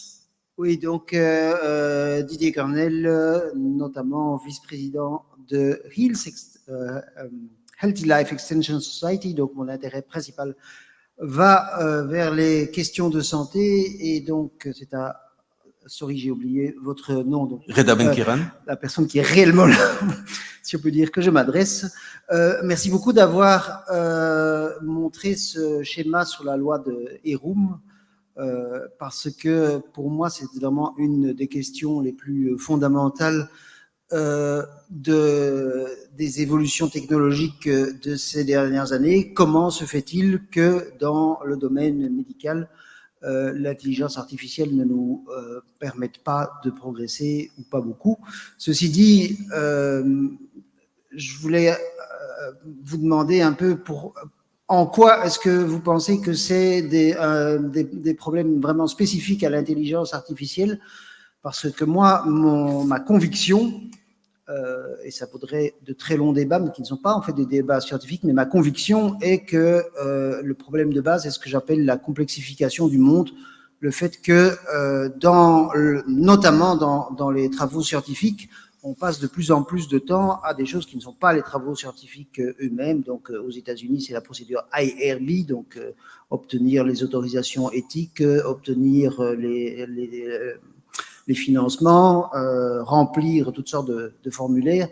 Mais en quoi est-ce que vous pensez que l'intelligence artificielle vraiment, les mécanismes mathématiques font que ça devient plus compliqué aujourd'hui que ça ne l'était hier? Et alors, peut-être aussi une petite précision pour vous dire, pour exprimer combien cette situation est vraiment catastrophique. Donc, non seulement la durée moyenne pour arriver à obtenir un nouveau médicament double à peu près, un peu comme la loi de Moore inversée, mais en plus le coût actuel pour arriver à un médicament sur le marché, c'est entre 1 et 2 milliards de dollars, donc c'est des sommes absolument gigantesques. Voilà. Et alors je voulais faire une réflexion, parce que comme le titre est est-ce que l'homme que peut l'homme, que ne peut pas la machine, et pas l'intelligence artificielle, je veux toujours rappeler que encore aujourd'hui, le meilleur robot du monde, on n'a pas tellement parlé de robot, mais encore aujourd'hui, le meilleur robot du monde est incapable de servir un verre d'eau et de vous servir un verre d'eau en montant les escaliers et en vous les apportant, alors qu'un enfant de 3 ans en est capable. Voilà. Donc on est encore très très très loin au point de vue des robots aussi. Merci Didier Cornet pour la question. Alors Rida, est-ce que tu peux y répondre vraiment en 2-3 minutes pour Oui, laisser la possibilité à tout le monde de poser des questions? La question de l'effet miroir, d'un côté, la tendance, c'est pas une loi, de croissance exponentielle de vitesse des calculs et progrès, ce qui fait l'obsolescence programmée en fait. Chaque fois que vous avez un ordinateur ou un téléphone, vous devez le jeter parce que justement cette tendance, voilà, ça double les performances, etc. C'est exactement l'inverse pour les médicaments, du côté des médicaments, du côté de la santé, et c'est aussi indicatif. J'ai pas les réponses, je suis pas un spécialiste de ces questions, mais ce que j'ai compris, c'est que dans l'industrie pharmaceutique, la recherche maintenant, elle se base trop sur le Big Pharma, trop sur Big Data. Ce rabattement de l'un sur l'autre pour générer aussi encore plus, c'est un marché gigantesque, etc. La part de créativité, d'inventivité qui est nécessaire, c'est des humains qui inventent, et des fois par pur hasard. Donc cet aspect-là, ces conditions, en fait, un laboratoire de recherche, c'est un data center, et puis voilà, avec une équipe qui administre, c'est plus du tout la fonction. Donc je pense que c'est pour dire aussi que cette couche algorithmique qui induit en erreur, parce que les fake news, les algorithmes absurdes, c'est pas des algorithmes précis. Vous avez des générateurs de mots, des salades de mots qui s'adressent aux algorithmes pour qu'ils vous proposent des choses plus abétissantes, ou voilà, ça tourne autour du porno, des jeux d'argent. Pour les enfants, c'est le merchandising des jouets. Il y a des millions de vidéos YouTube sur le merchandising des enfants, avec des mots. Je t'interromps parce que cette fois, j'arrive à résumer ta réponse. En fait, tu dis qu'entre Fleming, qui découvre un peu par hasard la pénicilline, et maintenant où il faut des algorithmes dans le big data, etc., quelque chose s'est perdu qui explique peut-être pourquoi on a tant de mal à trouver des médicaments. Merci. Et je voulais juste dire qu'il y a un mur c'est pas pour que tu continues. Le problème de l'informatique aujourd'hui, c'est qu'il y a... Moi, je travaille sur la complexité depuis 25 ans. Le problème, c'est que nous avons une complexité incompréhensible. Il y a un mur de la complexité. L'informatique ne pouvait pas franchir le mur du sens, parce que c'est juste du formalisme. Moi, je crois qu'il est en train de former... on est en train de franchir le mur du sens par la réduction de l'humain, l'oubli de l'humain. L'homme oublié. Mais il y a un mur de complexité, il y a une opacité, la nébulosité du cloud. Qui fait quoi, qui est quoi. C'est ça le problème. Si tu veux poser une question. Oui, parce que vous êtes en train d'outrepasser vos droits, messieurs, tous les deux.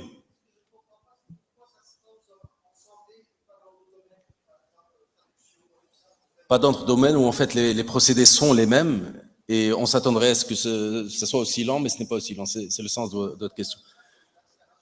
D'accord, merci. La question est claire, la réponse aussi. On se présente et on dit à qui s'adresse la question. Oui, bonjour à tous. Jean-Noël Missa de l'Université libre de Bruxelles, médecin philosophe de formation. Alors moi, ce qui me fascine dans l'intelligence artificielle, qui est un domaine que je ne connais pas très bien, c'est les résultats extraordinaires d'une intelligence qui n'est pas consciente.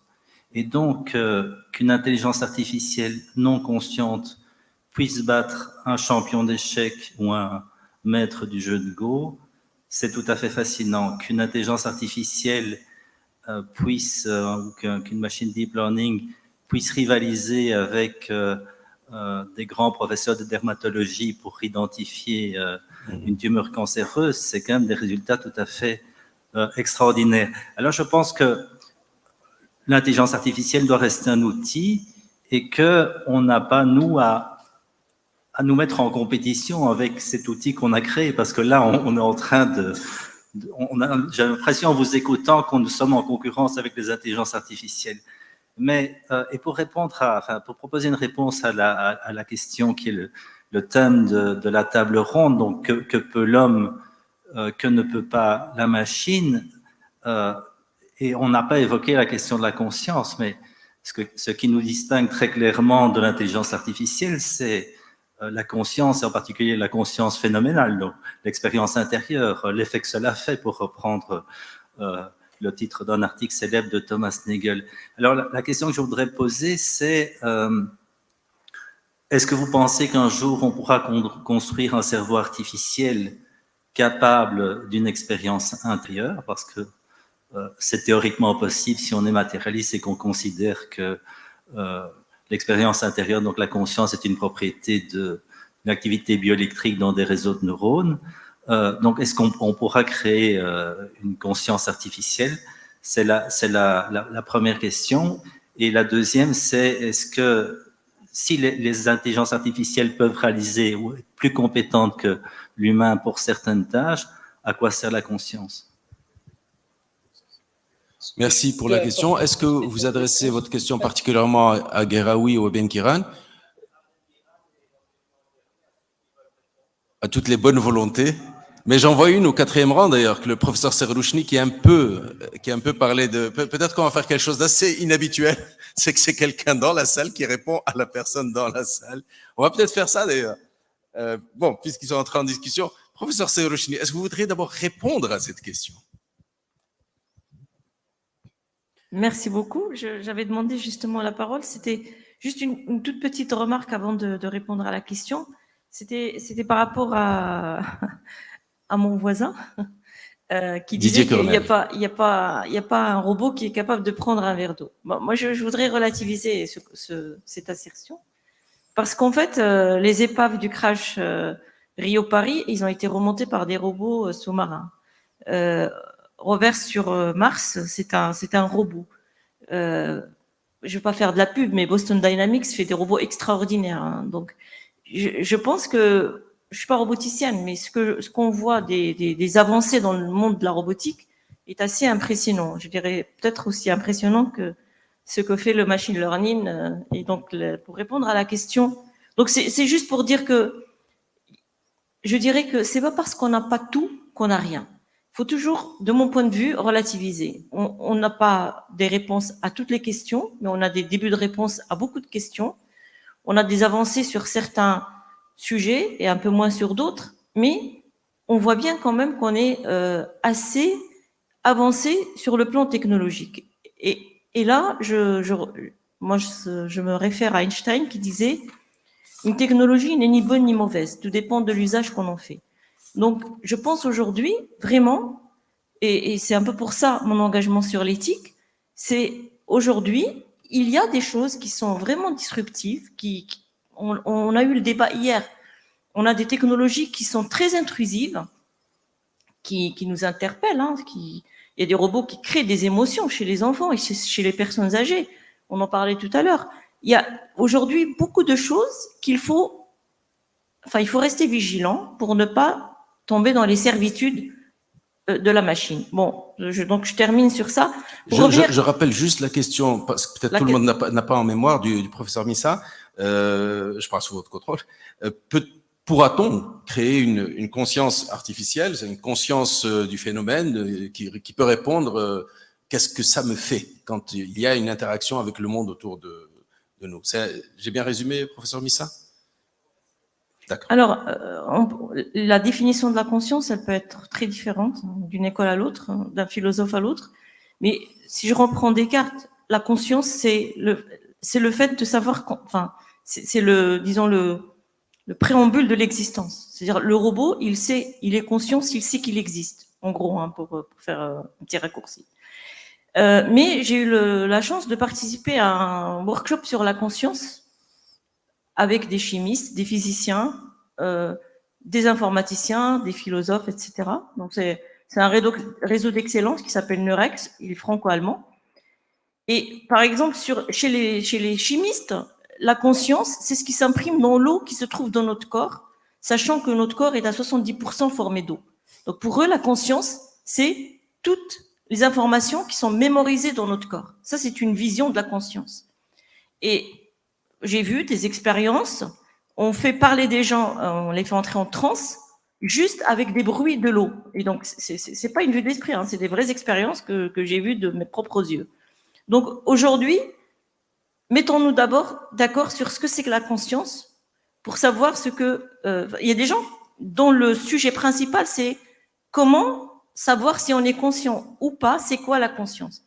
Donc, pour revenir à la question des robots, aujourd'hui, il y a des Japonais qui essaient de travailler aussi sur la conscientisation des robots, c'est-à-dire créer, en fait, je vais m'exprimer peut-être un peu mieux, hein, je vais essayer. Lorsque vous avez mal, lorsque vous êtes blessé, si vous n'exprimez rien, personne ne va savoir que vous avez mal. Maintenant, si vous faites une manifestation de la douleur, vous avez un enfant, il tombe, il dit « aïe », il pleure, ben vous voyez le parent à côté qui commence à sentir la même douleur que l'enfant, pratiquement. D'accord? Et donc, donner au robot cette capacité d'exprimer une douleur, même simulée, parce qu'il n'a pas de corps, donc il ne sent pas vraiment la douleur, eh bien, ça peut s'apparenter à de la conscience. Donc, on peut imaginer que ces robots-là, ils sont conscients de la douleur parce qu'ils ont juste manifesté les conséquences qu'un humain manifesterait. Parce que nous, qu'est-ce qu'on comprend? On comprend ce que nous, on sait faire, en fait. Moi, si je crie, vous allez penser que j'ai mal. Mais si je ne crie pas, vous n'allez pas le savoir. Et donc, si le robot se met à crier, alors il va se passer la même chose. Donc, je vais vous raconter très rapidement une expérience que j'ai vue en Allemagne. Ils ont pris une 50aine de personnes. Ils leur ont donné des robots humanoïdes avec des visages un peu empathiques, gentils, sympathiques et tout.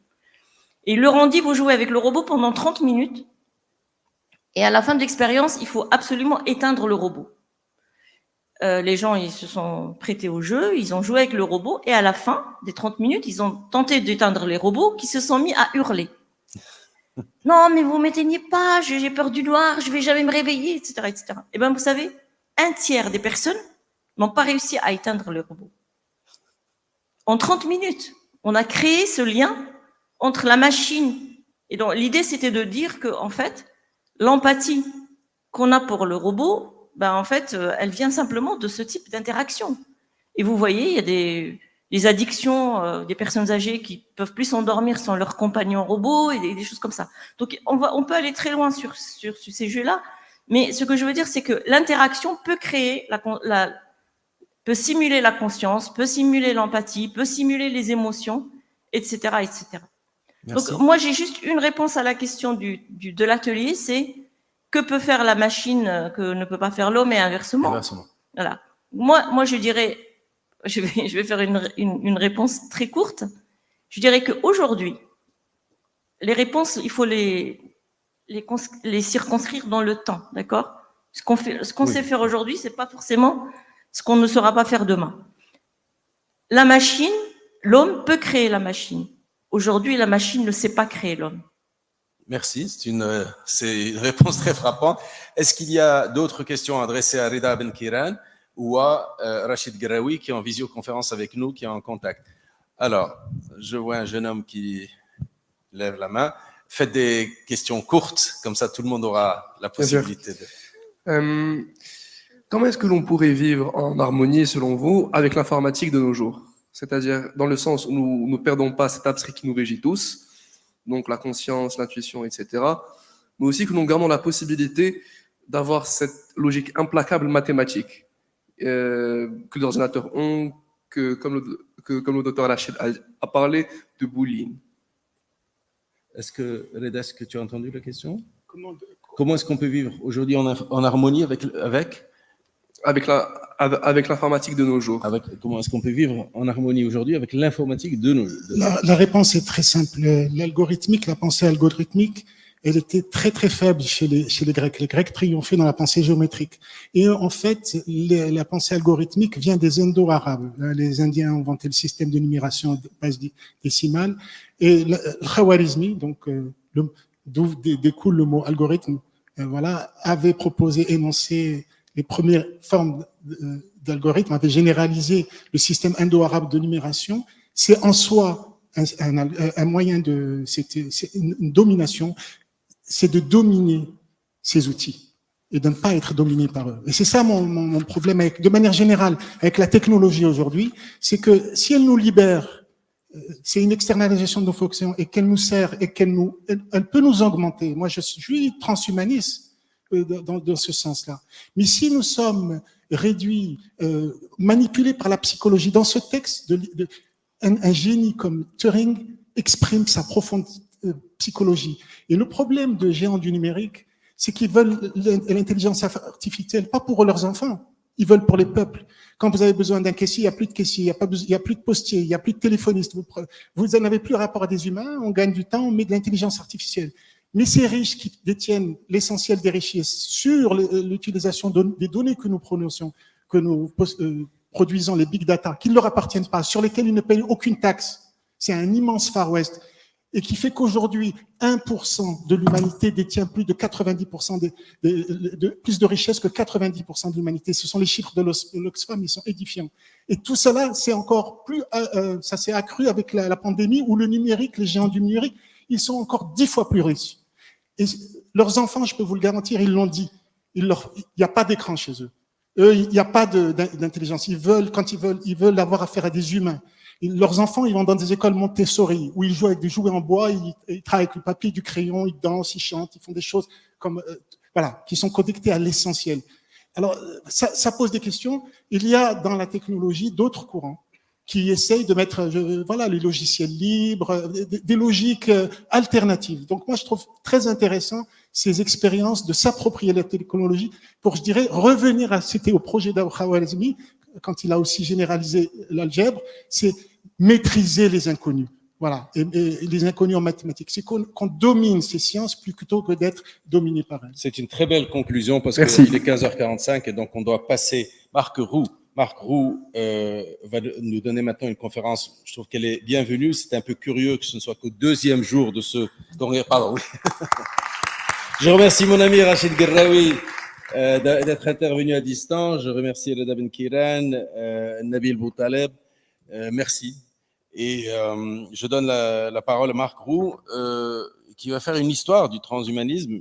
En fait, on aurait peut-être dû commencer mercredi matin avec une histoire du transhumanisme. On en a eu une en anglais mardi soir par notre ami Stéphane Zorgna. Mais je laisse donc Marc Roux prononcer sa conférence.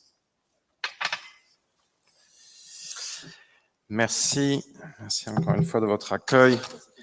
C'est toutes ces choses. Alors, simplement, voilà.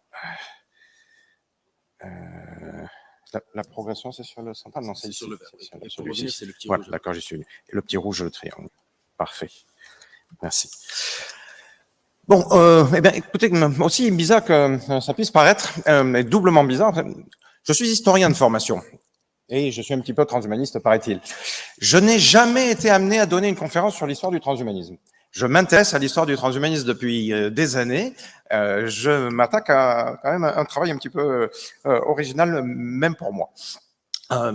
Autre challenge, c'est impossible de faire l'histoire du transhumanisme en 45 minutes. Je m'arrache les cheveux, j'en ai perdu encore quelques-uns là, depuis 15 jours, et je ne fais que des allers-retours dans ce que je pourrais présenter. Donc, ça va forcément être un survol trop rapide. J'espère ne pas être ni trop lent ni trop rapide. Je suis bon pour être trop lent et trop long. Je compte sur vous. Parfait. Donc, voilà, je ne vais pas faire davantage d'introduction et de perte de temps. Donc, voilà, s'il s'agit de travailler sur le temps, le transhumanisme, de ce point de vue-là, il me semble que c'est l'histoire d'une humanité qui se cherche elle-même. Elle a sans doute, de mon point de vue, toujours été transhumaniste. La seule chose qui nous distingue peut-être aujourd'hui, c'est qu'avant, eh bien, elle ne le savait pas. Alors que depuis quelques décennies seulement, elle a commencé à le savoir. On va essayer, il faut essayer de dire de quel transhumanisme on parle. Donc, je vais quand même donner trois éléments de définition, en rappelant très rapidement la moins bonne, celle de Wikipédia. Oui, désolé, mais justement, c'est pour la sauter, y passer dessus le plus vite possible. Rappeler qu'elle existe quand même. À mon goût, elle est beaucoup trop vague. Bon, en plus ça, là, je l'ai un petit peu abrégé, mais même ces premières lignes sont dans le vague essentiellement. Je pointe le fait que le transhumanisme s'occupe de répondre à des questions qui relèvent de rêves de l'humanité les plus anciens. On a parlé beaucoup d'immortalité hier. C'est probablement un des rêves qui travaille l'humanité depuis le plus longtemps. Le transhumanisme réel, je dirais, ne s'intéresse pas tellement à l'immortalité.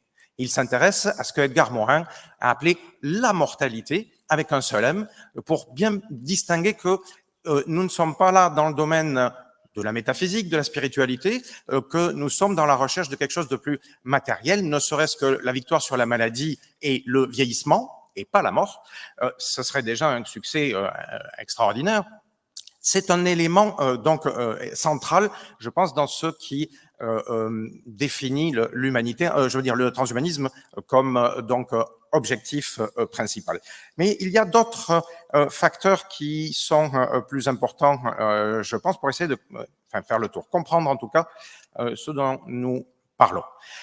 Je pense qu'on peut voir le mot transhumanisme avec plusieurs définitions. La première que je proposerai, que j'essaierai d'étudier, c'est celle qu'il a fait équivaloir à ce qui a été appelé par différents philosophes, plutôt Sloterdijk en Allemagne ou Jérôme Goffet en France, l'anthropotechnie. Je vais voir un petit peu, dans une première partie, je parlerai de ce que c'est que l'anthropotechnie comme transhumanisme. Dans un deuxième temps, je parlerai de l'histoire du transhumanisme comme pensée, à travers les siècles. Et enfin, dans un troisième temps, je parlerai du mouvement transhumaniste, c'est-à-dire la manière dont les choses ont commencé à s'organiser de manière beaucoup plus récente. Et donc, à travers ce schéma, je vais essayer de tracer ou de suivre une frise chronologique assez classique. Donc, dans un premier temps, qu'est-ce que c'est le transhumanisme en tant qu'anthropotechnie? Oui, voilà. L'histoire de l'humain, semble-t-il, de Homo sapiens, c'est une histoire du temps long. Elle a peut-être, pour ce qui concerne Homo sapiens, commencé. Il n'y a pas, il n'est pas très loin d'ici, quelque chose comme, à peu près 70 km peut-être au nord-ouest de Marrakech, dans le Djebel Hiroud, autant que je sache, avec les découvertes de Abdel Ben Nasser et donc son collègue Jean-Jacques Hublin. Montrant que cette histoire, c'est une histoire du temps très long, elle remonte à bien longtemps, elle n'est pas terminée. Donc, ces fouilles qui sont encore assez récentes et qui ont repoussé encore l'âge supposé jusque-là de Homo sapiens, eh bien, donc, elle montre voilà, cette très longue durée. Cette histoire, elle n'a rien de terminé. Rien ne nous permet de dire que l'évolution est terminée. Or, cette hominisation, cette histoire de l'évolution de l'humain jusqu'à aujourd'hui, c'est une évolution qui se fait, qui conjugue la transformation d'objets en outils, qui a permis la croissance de la taille, qui a permis l'utilisation, donc on a parlé hier du feu par exemple. On a au moins dit, je ne sais pas un petit peu rapidement, à quel point le feu avait sans doute joué un rôle important dans le développement du cortex, parce que la digestion de l'alimentation cuite, eh bien, permet une assimilation des protéines plus rapide. Et alors, il y a le fait de passage à la station debout, qui provient peut-être, alors ça remonte encore, c'est avant Homo sapiens, hein, c'est plutôt Homo habilis, mais donc déjà des éléments donc liés à la technique, l'outil, puis le feu avec Homo erectus, ont commencé à transformer la biologie même de l'humain. Ce type d'exemple se retrouve un petit peu plus loin dans notre histoire longue. On en arrive au néolithique, par exemple. Le changement alimentaire, là aussi, provoqué par la consommation de céréales, la consommation de laitage, induit des modifications de la mâchoire, par exemple. De plus en plus de personnes naissent sans dents de sagesse, semble-t-il, même si c'est légèrement controversé, mais enfin, il semble que la majorité considère qu'en effet, c'est un effet de l'évolution et notamment du passage au néolithique, ou encore, un certain nombre d'entre nous ont des problèmes avec la digestion du lactose ou du gluten, par exemple, parce que ça n'a que 10 000 ans d'âge, en quelque sorte, et donc l'évolution biologique est en cours.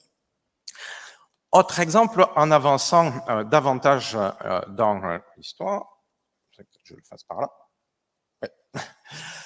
Beaucoup plus récent, une pratique technique, évidemment dont on n'a pas arrêté de parler depuis 2 ans, donc qui vous paraît commune, je pourrais vous la décrire en vous disant, j'aurais dû commencer à l'envers d'ailleurs, imaginez une pratique dans laquelle on injecte une substance donc étrangère, fabriquée de manière artificielle, et qui va transformer de manière la plupart du temps irréversible, pas pour les vaccins concernant le Covid, mais par contre la plupart des vaccins que donc on vous injecte quand vous êtes enfant, après vos 4-5 doses, eh bien l'effet est bien souvent à vie.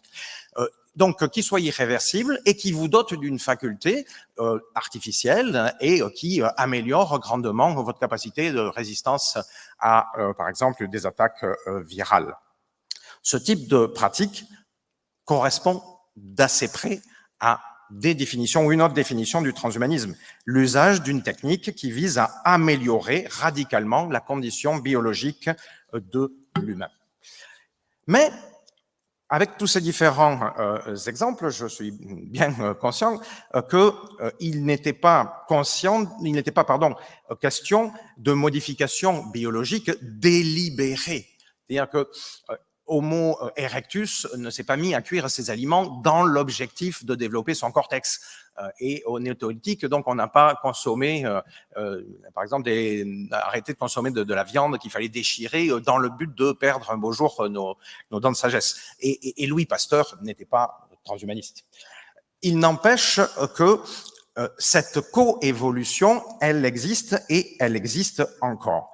C'est-à-dire que progressivement, au cours des siècles, et sans doute surtout depuis ces 150 dernières années, que nous avons commencé à nous rendre compte que l'ensemble de nos techniques, elles pourraient transformer la biologie même de l'humain. Donc, à travers l'histoire, cette possibilité, elle a d'abord été rêvée. Dans un deuxième temps, elle a été théorisée. Et ce n'est que récemment qu'elle a commencé à être organisée.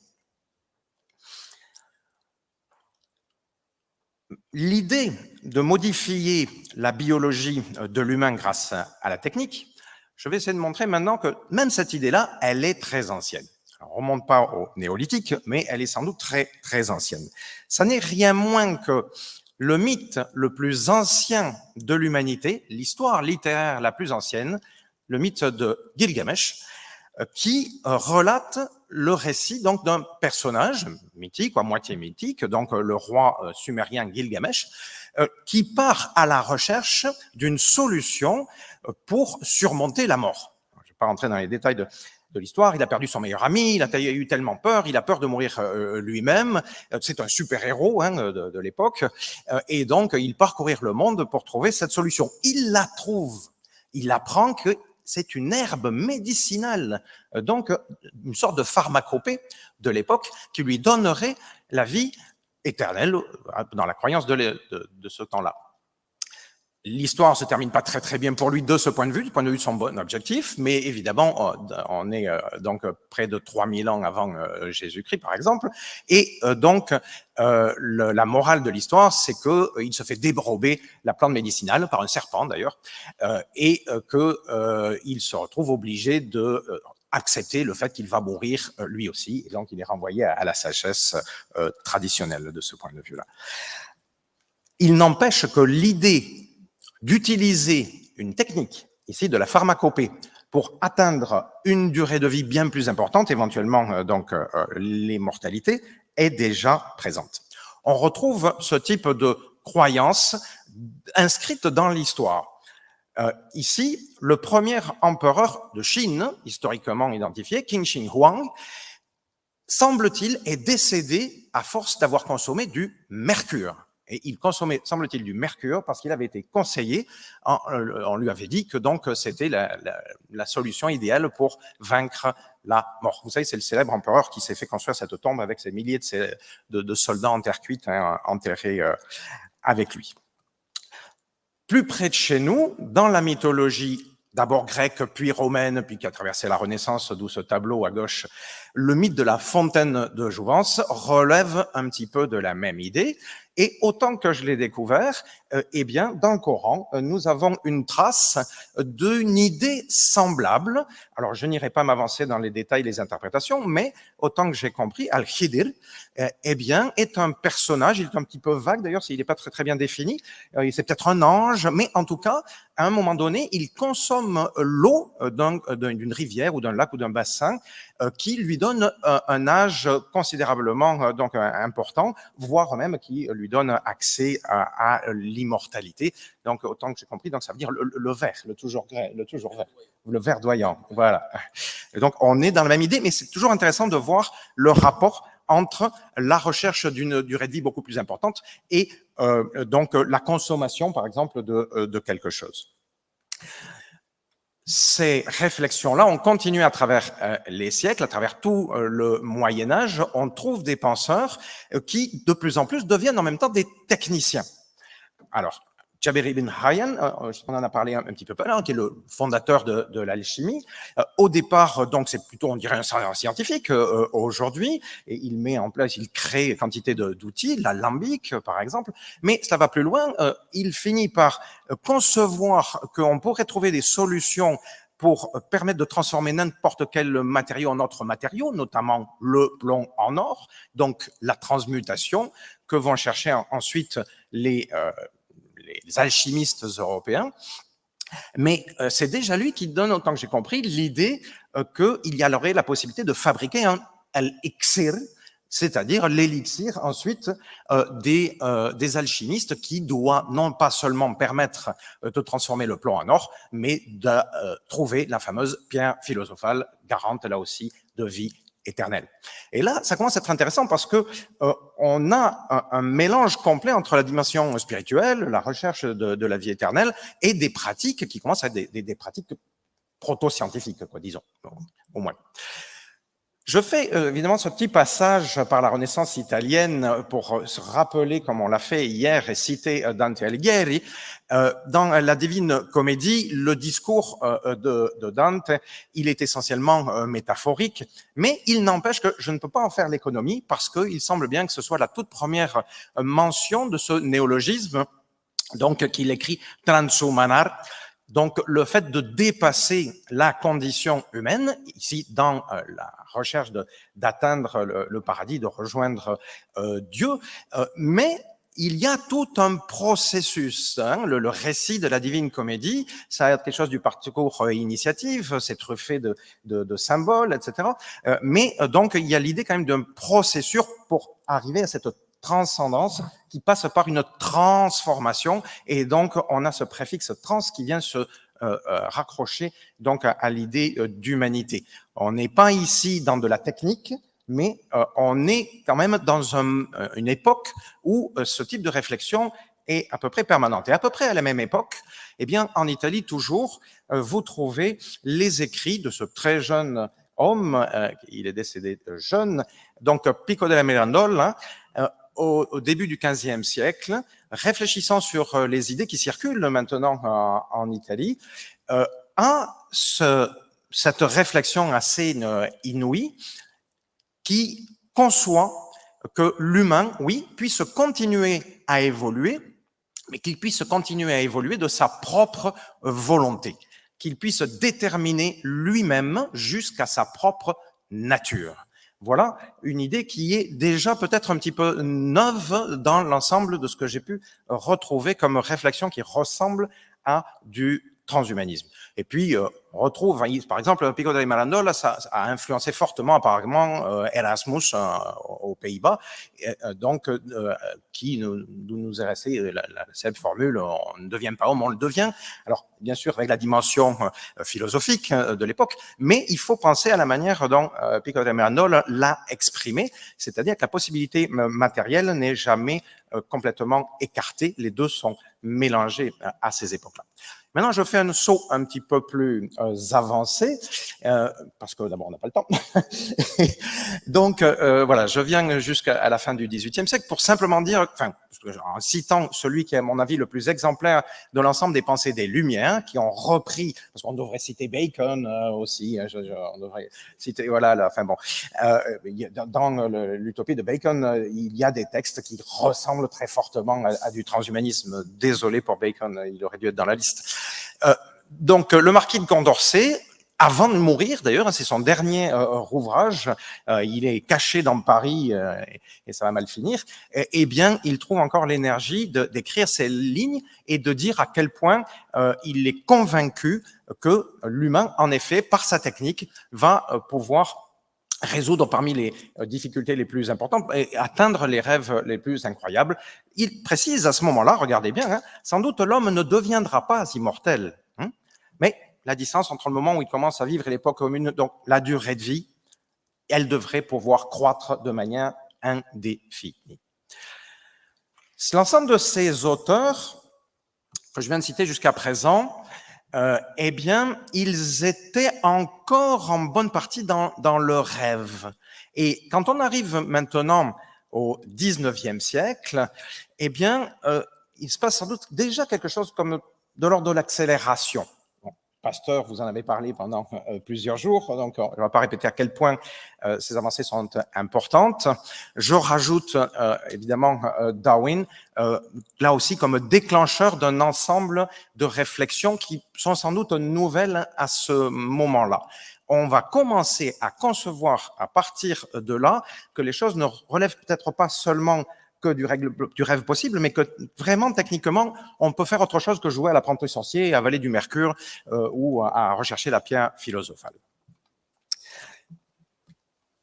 Le cousin de Darwin, c'est un certain Francis Galton, qui est un des principaux défenseurs à ce moment-là. Vous savez que la théorie de l'évolution, elle a été condamnée dans un premier temps, très violemment combattue. Et il y a eu un certain nombre de scientifiques, de penseurs, notamment britanniques, qui au contraire l'ont soutenu. Son cousin, Francis Galton, est persuadé que Darwin a raison, mais il va se mettre à extrapoler les idées de Darwin en pensant que ce qui est possible pour les animaux, ce qui est vrai à son avis pour l'ensemble du règne du vivant, eh bien, on doit pouvoir l'appliquer de manière volontaire à l'humain. Et ça se traduit par toute cette idéologie, je vais dire, qui a eu un succès assez phénoménal de à peu près, donc voilà, la deuxième moitié du XIXe siècle jusqu'à un peu plus longtemps que la deuxième moitié du XXe, jusque dans les années 70, donc y est l'eugénisme. L'idée d'appliquer de manière volontaire, systématique, j'insiste sur cet aspect-là, donc les pratiques que Darwin avait donc apparemment rendues explicites dans le règne animal. Sauf que ça n'a pas très bien tourné. L'eugénisme s'est traduit par des actions qui relèvent des heures les plus noires de l'histoire de l'humanité, avec, dans cette période-là, l'idée qu'il fallait faciliter, améliorer la reproduction de l'élite qui était censée avoir un petit peu toutes les qualités, et supprimer donc ce qui venait du petit peuple et qui était considéré comme naturellement porteur des pires tares, la violence, l'alcoolisme, etc. Donc, était inscrit en quelque part dans la nature des pauvres. Et donc, ceci a été pratiqué dans sa dimension la plus horrible par l'Allemagne nazie, dans un sens comme dans l'autre. D'une part, l'élimination des malades mentaux, et d'autre part, l'illusion qu'on allait créer la fameuse race aryenne en faisant exprès de faire se reproduire des grands blonds aux yeux bleus. Les Lebensborn, donc c'était les centres dans lesquels on faisait rencontrer ces jeunes couples. Indépendamment de l'évolution de l'eugénisme dans sa version la pire que je viens de mentionner, approximativement dans la même période, celle de l'entre-deux-guerres, d'autres conceptions qui s'appuient sur les mêmes bases scientifiques ont commencé à émerger. Or, ces conceptions-là, elles jouent un rôle bien plus important pour comprendre le transhumanisme moderne. Rapidement, donc je balaye ces quatre figures, mais on devrait en rajouter une. Je vais me faire botter les fosses parce qu'il n'y a pas Alan Turing dans cette série. Mais ici, je m'intéresse davantage à des biologistes. Teilhard de Chardin est un paléoanthropologue. Huxley est un littéraire, mais qui a pensé surtout la dimension biologiste du problème. Et donc, pour l'instant, j'ai mis de côté l'aspect informatique.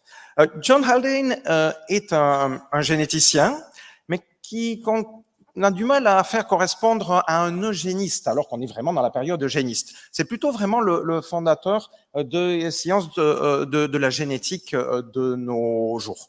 Et il est visionnaire de plusieurs points de vue. C'est lui, en fait, qui conçoit, par exemple, l'idée qu'un beau jour, on pourrait être capable de donner naissance à des enfants en dehors du ventre de leur mère. C'est l'inventeur du concept d'utérus artificiel, qu'on appelle également exogenèse. C'est lui qui inspire, parce que tous ces quatre personnes se connaissent, ils sont dans les mêmes milieux, et c'est Haldane qui inspire Aldous Huxley, donc l'auteur du meilleur des mondes, qui va essayer, lui, de mettre en image, de nous faire penser que ce que pourrait donner l'ensemble de ces pratiques. Teilhard de Chardin, il est d'abord un biologiste, c'est un paléoanthropologue, et c'est quelqu'un qui travaille sur le temps très, très, très, très long. Et en même temps, c'est un croyant, donc c'est un jésuite. Il a été interdit de publication quasiment toute sa vie. Il a fallu attendre l'après-guerre et son décès pour que l'autorité ecclésiastique admette qu'on puisse publier ses œuvres. Je m'attarde pas davantage, oui. Oui, mais il faut que j'accélère. On est loin du compte. Donc, il conçoit sans doute le premier l'idée de ce que nous appelons aujourd'hui l'Internet, c'est-à-dire l'idée d'une mise en commun des pensées grâce à la technologie. Et pour lui, l'ensemble de ces technologies va pouvoir se développer jusqu'à nous permettre de rejoindre rien moins que Dieu. Il est un petit peu dans la logique, quelque part, de Dante, j'ai l'impression. Je cite Jean Cotreau pour terminer très rapidement, uniquement pour une chose, il semble que le mot transhumanisme, la première occurrence qui soit historiquement attestée aujourd'hui, elle n'est pas sortie de la famille Huxley comme on le pense la plupart du temps encore. On a appris relativement récemment, grâce aux travaux de deux historiens français, que c'est sans doute lui qui a écrit le premier, qui a utilisé le premier, le terme transhumanisme, dans un sens d'ailleurs qui n'est pas exactement le même sens que celui qu'on lui donne aujourd'hui. Jean Coutreau est un ingénieur pour sa part, mais tous ces gens se comprennent. Jean Coutreau était un familier, un proche, je veux dire, de la famille Huxley. Et alors, à propos de Huxley, pour avancer là-dessus, eh bien, suivant des Huxley, on en a déjà parlé tout à l'heure ce matin avec James Hughes. Donc, c'est Julian Huxley. Et Julian Huxley, il joue un rôle assurément pivot dans l'histoire du transhumanisme contemporain, dans le sens où c'est lui qui a popularisé, qui a fait connaître le mot transhumanisme, même s'il l'a peut-être piqué de Jean Coutreau, ou d'ailleurs on ne sait pas, comme ils ont peut-être discuté entre eux, et puis voilà, l'idée était commune, peu importe. Donc, en tant que premier directeur de l'UNESCO, évidemment, ces textes ont porté davantage que ceux de Jean Coutreau, qui étaient un peu plus obscurs. À la sortie de la Seconde Guerre mondiale, Huxley ressent le besoin d'exprimer des convictions qui n'ont pas disparu, tout en s'écartant de la pensée eugéniste telle qu'elle s'était développée depuis le 19e siècle. Au départ, Julian Huxley est lui-même un eugéniste. Au départ, il n'a pas tant de remords, de problèmes à le dire. Mais après la Seconde Guerre mondiale et dans les années 50, c'est devenu beaucoup plus compliqué. Et donc, il propose d'utiliser ce terme de transhumanisme donc pour parler de cette possibilité de prendre en main la destinée biologique de l'humain. Une fois engagé dans cette période-là, les choses se facilitent un petit peu. Je cite encore 2-3 autres personnes qui ont joué un rôle important en apportant des idées supplémentaires. Robert Ettinger est sans doute le fondateur de ce qu'on appelle la cryonie ou la cryogénisation, c'est-à-dire la possibilité de conserver des corps à très basse température, dans l'idée qu'un beau jour, d'une part, on arriverait à les décongeler sans les détruire, et que d'autre part, on soit dans l'entretemps devenu capable de soigner la cause de leur mort. Ici, c'est tellement intéressant parce que les techniques qu'il contribue à mettre en place et l'entreprise donc qu'il contribue à fonder, eh bien, elle existe encore. Et là, on est dans des pratiques dont la scientificité est discutée, mais donc qui sont bien concrètes. Par ailleurs, par exemple, dans l'ouvrage Man into Superman, eh bien, il fait preuve de pensée qui, je pense, relève complètement du transhumanisme.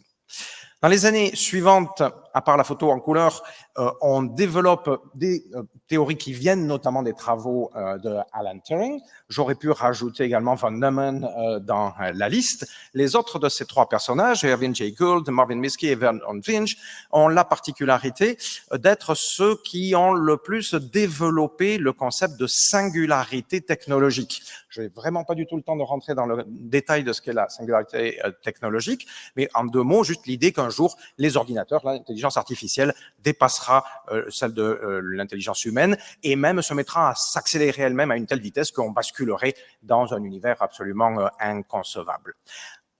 Tout cela, c'est, je pense, de l'ordre encore de la pensée et on frise à peine avec les toutes premières réalisations.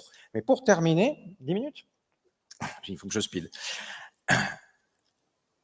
Donc, maintenant, je vais m'intéresser à la manière dont les choses se sont concrétisées depuis une 40aine d'années pour structurer tout cela, sortir simplement du champ de pensée et aller vers la mise en application dans différents champs et le passage vers la politique.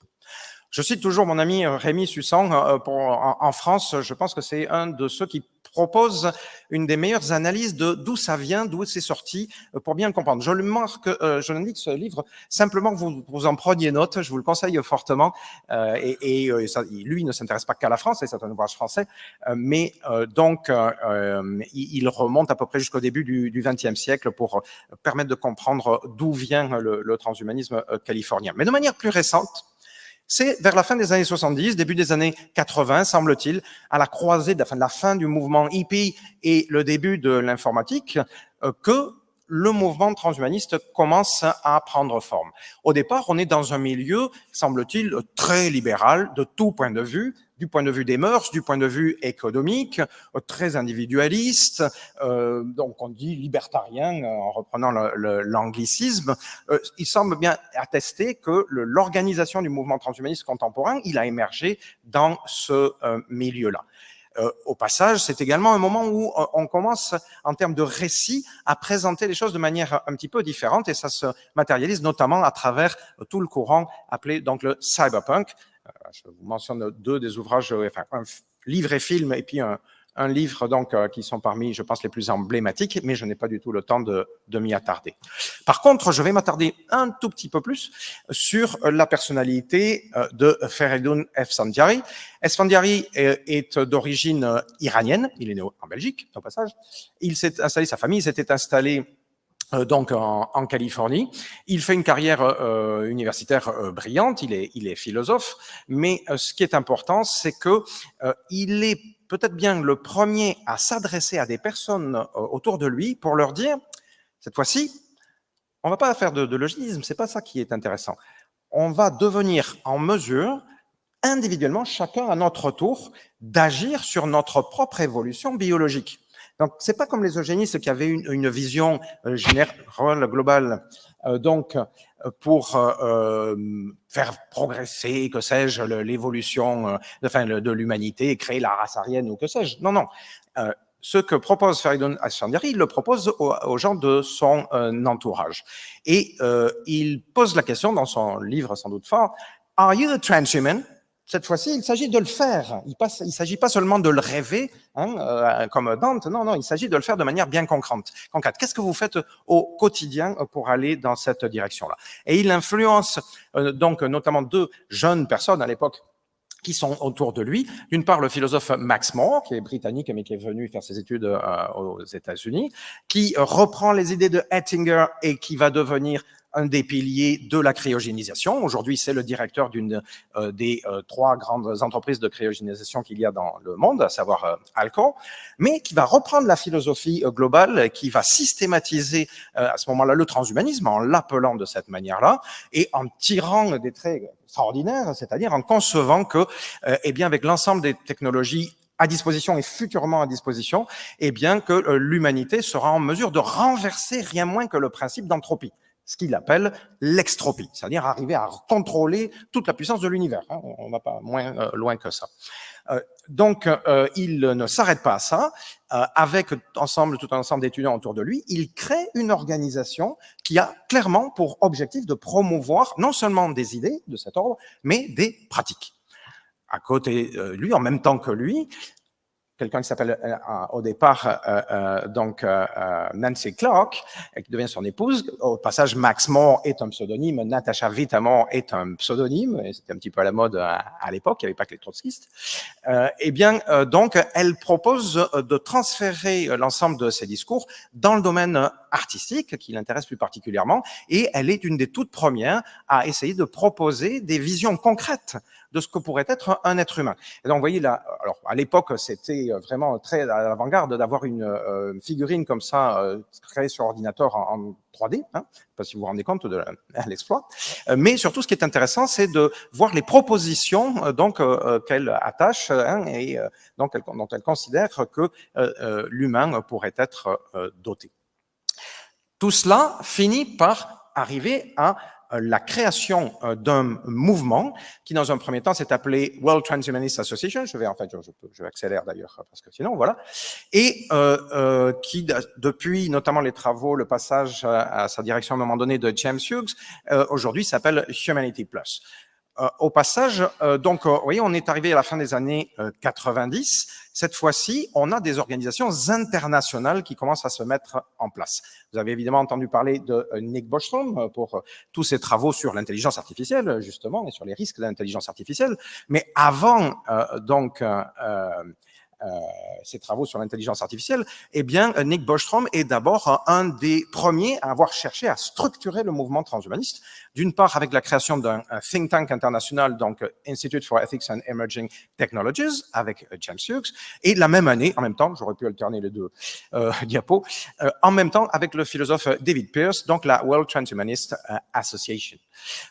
au départ, enfin assez rapidement quand même, il structure des groupes qui se retrouvent assez rapidement en bon nombre. Je vais peut-être revenir rapidement là-dessus. À la fin des années, 10 ans plus tard, les États-Unis estiment avoir plusieurs milliers de militants du transhumanisme. Il y a un transhumanisme russe, je dirais un mot très rapidement, je ne sais pas, ou peut-être pas, donc qui compte également plusieurs milliers de militants. Dans des pays comme la Grande-Bretagne ou l'Italie, eh bien, on compte plusieurs centaines donc de personnes engagées dans des organisations donc que décline la World Transhumanist Association. Au tout début des années 2000, un autre événement, je pense, est à pointer. James l'a mentionné ce matin, la publication de ce rapport, j'insiste, gouvernemental, commandé par l'administration Clinton, donc qui est le fameux rapport NBIC. Je ne sais pas si je détaille, hein, donc qui principalement émet l'idée que l'ensemble de ces technologies qui sont en développement depuis là 20-30 ans, elles sont en convergence et qu'elles ont tendance à s'accélérer les unes les autres, à se conforter les unes les autres, à permettre des résultats qui ne seraient pas possibles sans l'une ou l'autre, ou en tout cas parfois 3 des 4 branches par exemple donnent un résultat absolument nouveau. Je ne perds pas de temps à donner des exemples, mais on pourrait citer de très nombreux exemples des effets de cette convergence. Le terme NBIC est devenu générique, c'est devenu une référence que vous allez rencontrer très très régulièrement en entendant parler de transhumanisme ou d'évolution de l'humain, enfin comme vous voulez. Très peu de temps après, un autre personnage va jouer un rôle important parce que c'est lui, Ray Kurzweil, qui va populariser l'idée de singularité technologique. Les personnages dont j'ai parlé tout à l'heure, Von Neumann, Werner Winch, etc., ils ont conçu donc la singularité technologique. Mais c'est par Ray Kurzweil que c'est quelque chose qui est devenu, alors on peut dire aujourd'hui, à la mode. Il paraît-il qu'en Californie, en ce moment, depuis quelque temps, il y a un véritable phénomène de mode autour de ces concepts. C'est même allé jusqu'à l'idée de créer une espèce de religion autour donc de la perspective de la singularité. Donc, c'est dire si c'est allé loin. Au passage, rapidement, attention, ce type de personnage aux États-Unis fait le choix d'entrer très vite, d'asséner tout un ensemble de slogans, d'être dans la provocation sans hésiter, d'être très radical et d'utiliser des termes qui, par exemple, en France, sont considérés comme problématiques, ambigus, genre immortalité. Pour un Ray Kurzweil aux États-Unis, il n'y a pas de problème pour donc asséner le fait que voilà, on va arriver jusqu'à faire disparaître la mort. Et donc José Cordero, qui était avec nous hier, eh bien reprend le discours complètement de Ray Kurzweil. Je peux dire également qu'ils ont fait juste un instant, ils ont convaincu de manière assez extraordinaire, puisque Ray Kurzweil non seulement a été embauché comme l'un des directeurs de l'ingénierie chez Google, mais a convaincu Google de mettre $1 million et a convaincu la NASA de mettre tout un campus à leur disposition pour créer en dur la Singularity University, dont José Cordero est un également des membres. Donc, on se rend compte de l'effet, de la manière dont ça a diffusé dans les cercles dirigeants américains. Au passage, je signale discrètement qu'en 2007, il y a une petite association française qui apparaît de manière tout à fait discrète. Au début, c'était une poignée, une dizaine de personnes. Quand même, je permets de dire que depuis une quinzaine d'années, non maintenant que cette organisation-là existe, elle a fait un certain nombre de progrès, mais je vais y revenir. J'insiste maintenant, j'ai besoin d'un compteur, j'ai pas d'horloge et je crains... Ah oui, d'accord. 1 minute. Ok, on va résumer alors à très grand trait parce que je suis hors temps. Ce qui est important de retenir sur ces dernières années, c'est peut-être ça. C'est-à-dire le fait de constater l'infinie diversité de cette nébuleuse qu'est devenue le transhumanisme. Ses origines sont peut-être libérales et peut-être même libertariennes, mais avec donc notamment les travaux de James Hughes, eh bien, s'est développé, par exemple, ce qu'on a appelé ce matin le techno-progressisme, avec l'adjonction des idées de départ de la nécessité de traiter la question sociale, la question environnementale, la question des risques avec Nick Bostrom, on l'a vu.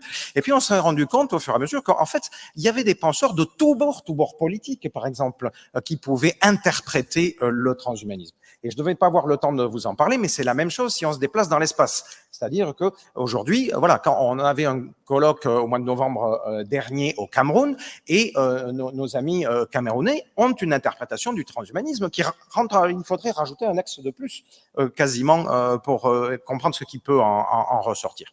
Donc voilà, on a des transhumanistes de droite, de gauche, d'extrême droite, d'extrême gauche, d'absolument tous les domaines.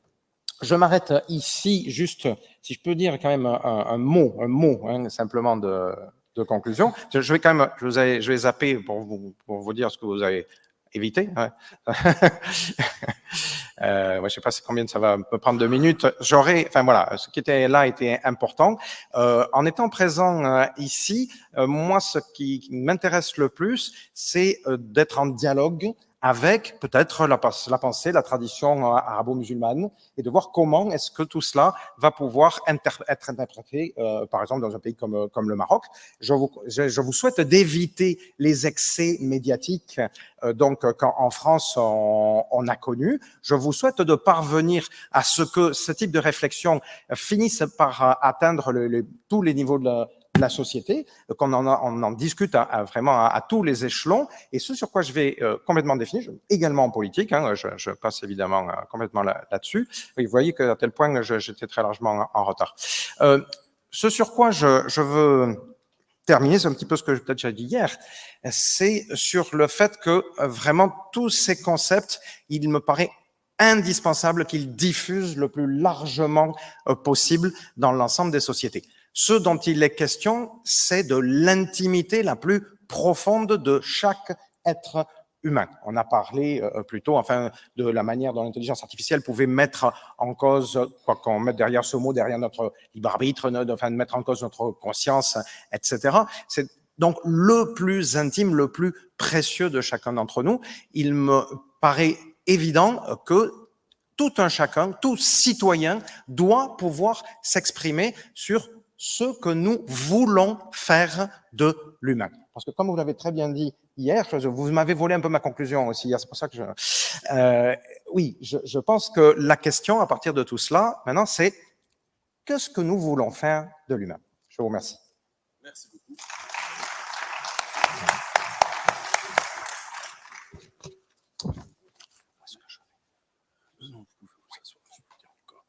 Merci, cher Marc Roux, pour cet excellent survol de l'histoire du transhumanisme. C'était très clair et très riche. Alors, je dois vous dire, Marc Roux, ne vous laissez pas distraire sur le chemin.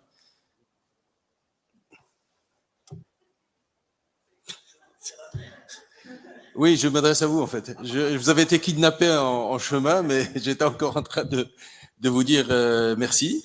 Et j'ai été particulièrement, personnellement, sensible à l'évocation de Al-Khidr, ce personnage mystérieux du Coran.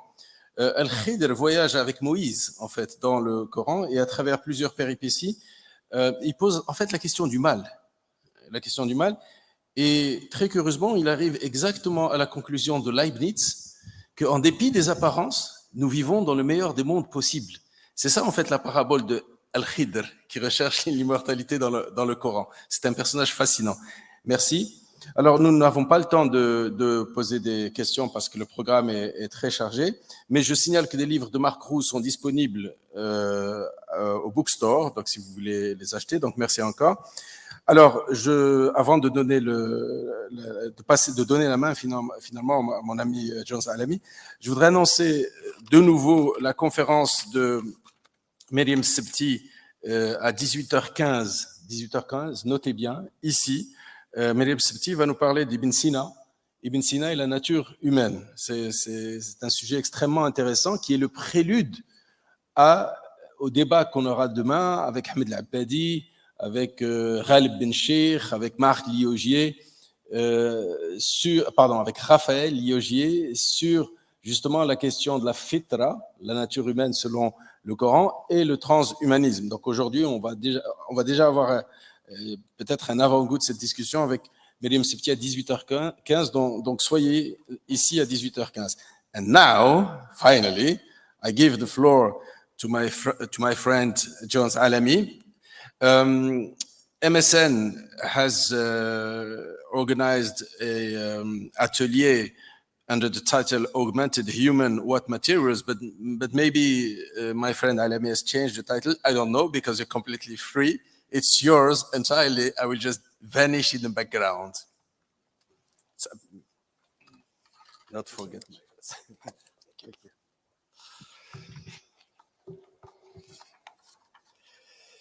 Okay.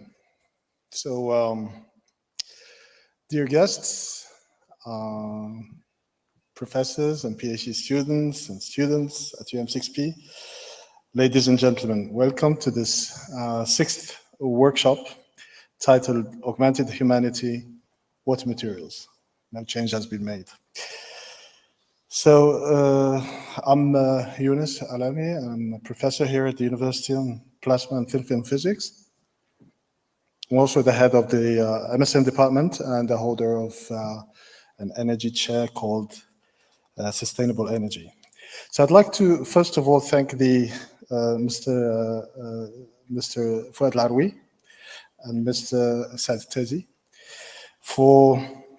and their teams, of course, for the excellent organization, for insisting on making this event a high-quality occasion for scientific exchange. I believe the Week of Science is fast becoming a landmark in the development of UM6P. I also like to thank all of you, of course, for being here with us. And I look forward to involve you in the discussion towards the end of the presentation that we have today. So throughout the week, we've heard inspiring talks and seen some heated debates sometimes on a subject that seems to trigger many emotions: augmented humanity. I'm sure everyone feels a particular emotion when hearing the word augmented human. Personally, my emotion is actually double-edged. The words sound futuristic, optimistic, but at the same time induce a feeling of insufficiency, because I need to be augmented.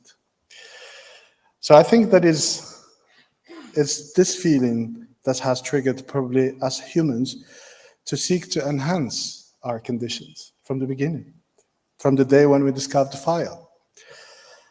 It's probably the same emotion that motivates computer scientists to create a metaverse that is supposed to aim for perfectness, or similar things. So we listened yesterday to a discussion about augmentation towards immortality and how it could overcome our insufficient mortality.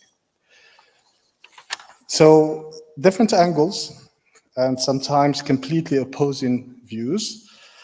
That is how interesting this subject is. I can only congratulate the organizers for their choice of the subject. So today we are looking at yet another angle, that of materials. And to do that, I have invited to this workshop one of our Moroccan hidden treasures, Dr. Youssef Igida. He's the Vice President, Business Development and Japan Country Managing Director at Stanford Research Institute International. He has about 30 years of experience in the ITC industry, working at leading US and Japanese firms. He has over 25 years experience bridging between Silicon Valley and Japan in various fields of technology innovation. As the Japan Country Manager Director of SRI International, Igida focuses on developing key global partnerships to bring SRI innovations to the marketplace by working with Japanese commercial, government, and academic organizations. And as a panel members, I've invited Dr. Smail Aqlay in the front here, Dr. Semaine Akleh, he's a material scientist, I think, in the first place. He's also the CEO of Sonasit. He holds a PhD in solid-state chemistry from Pierre and Marie Curie University. And he has created and developed the research center of the mining company manager. He's also the ex-manager of mines and industries in manager, general manager. I also invited Mr. Ali Al-Amrani, an innovation strategist in the front. He's the founder of and general manager of Ibtikar.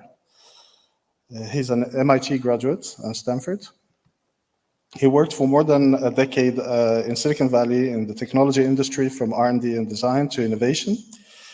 He's the board director of the National Agency and Digital Development ADD and the president of the Innovations Committee.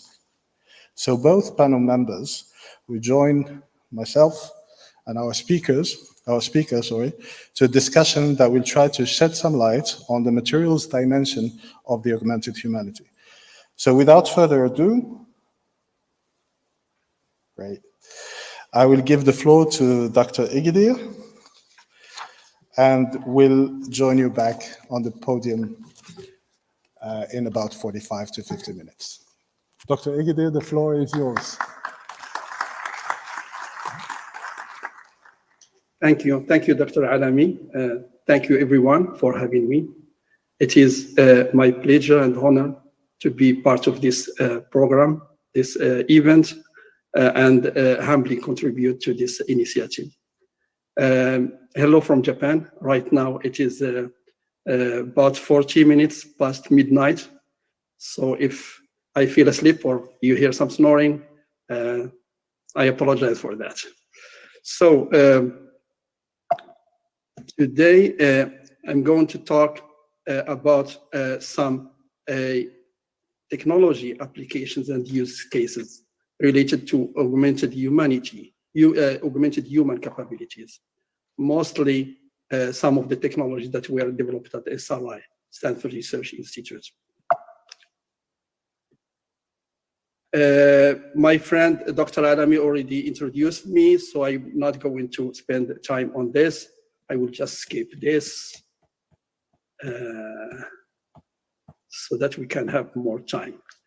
Anyway, what is SRI? What is Stanford Research Institute?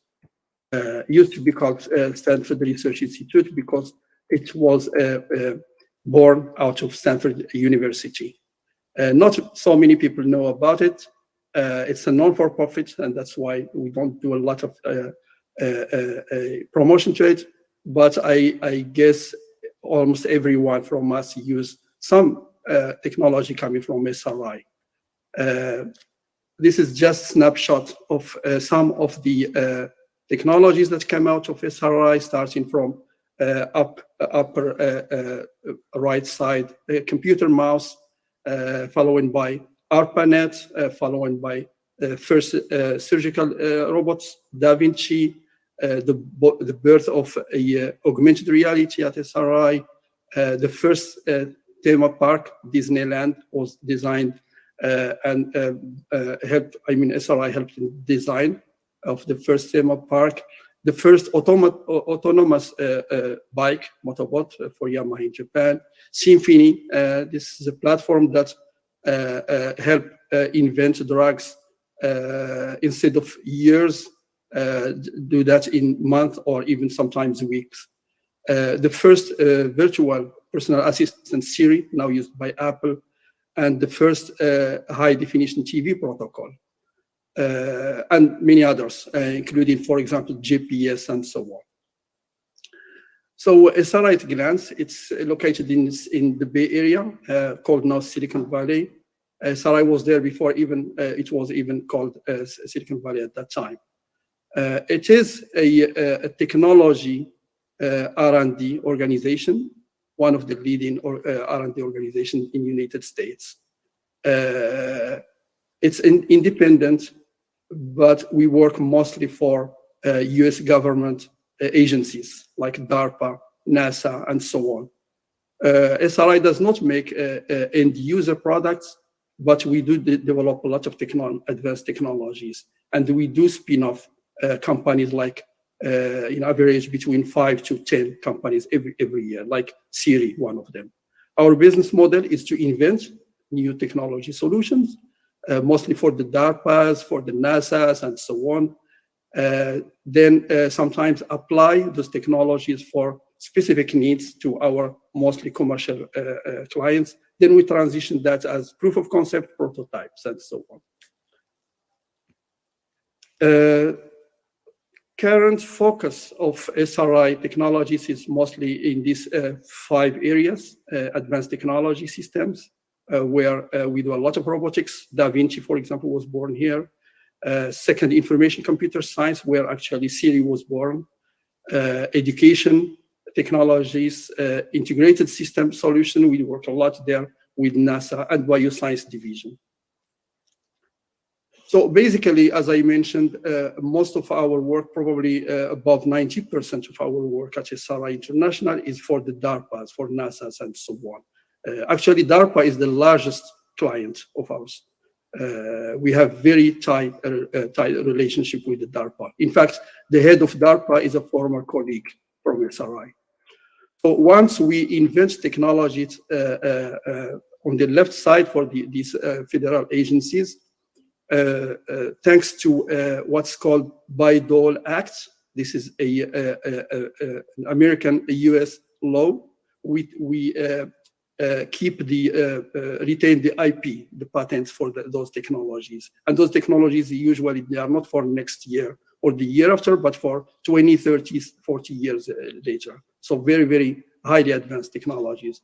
Then once we have the patent, and because we invented the technology, we have the right, actually the mission to convey that, to provide that solution to the society. Based on a non-for-profit scheme. So we do a lot of contracted R&D for our commercial clients. We license, and we often spin-off ventures. Our clients usually are 2 categories. First of them are our own spin-offs. We license technology to them after helping them develop the technology. And you probably can recognize some of these spin-offs, like I mentioned, Siri was acquired by Apple, others, Intuitive Surgical, for Da Vinci, the remote surgical robot. Tempo was acquired by Salesforce.com. Redwood Robotics was acquired by Google, and the list is long. The second category of our clients are commercial clients, like as I mentioned, Yamaha, Toyota, and so on. Japan is the only office, branch office outside of the United States. I've been here managing the Japan office for the last 10 years. Soon will be 11 years.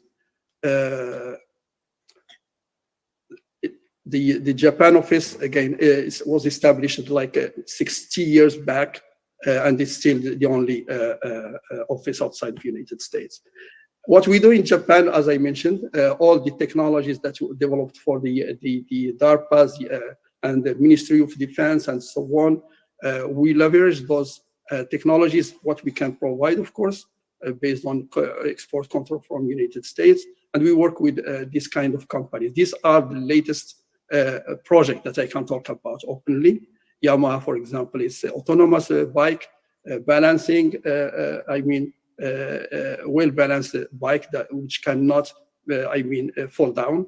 Toyota is a car that understand the emotional conditions of the driver. Speaking of the augmented communication between machine and man.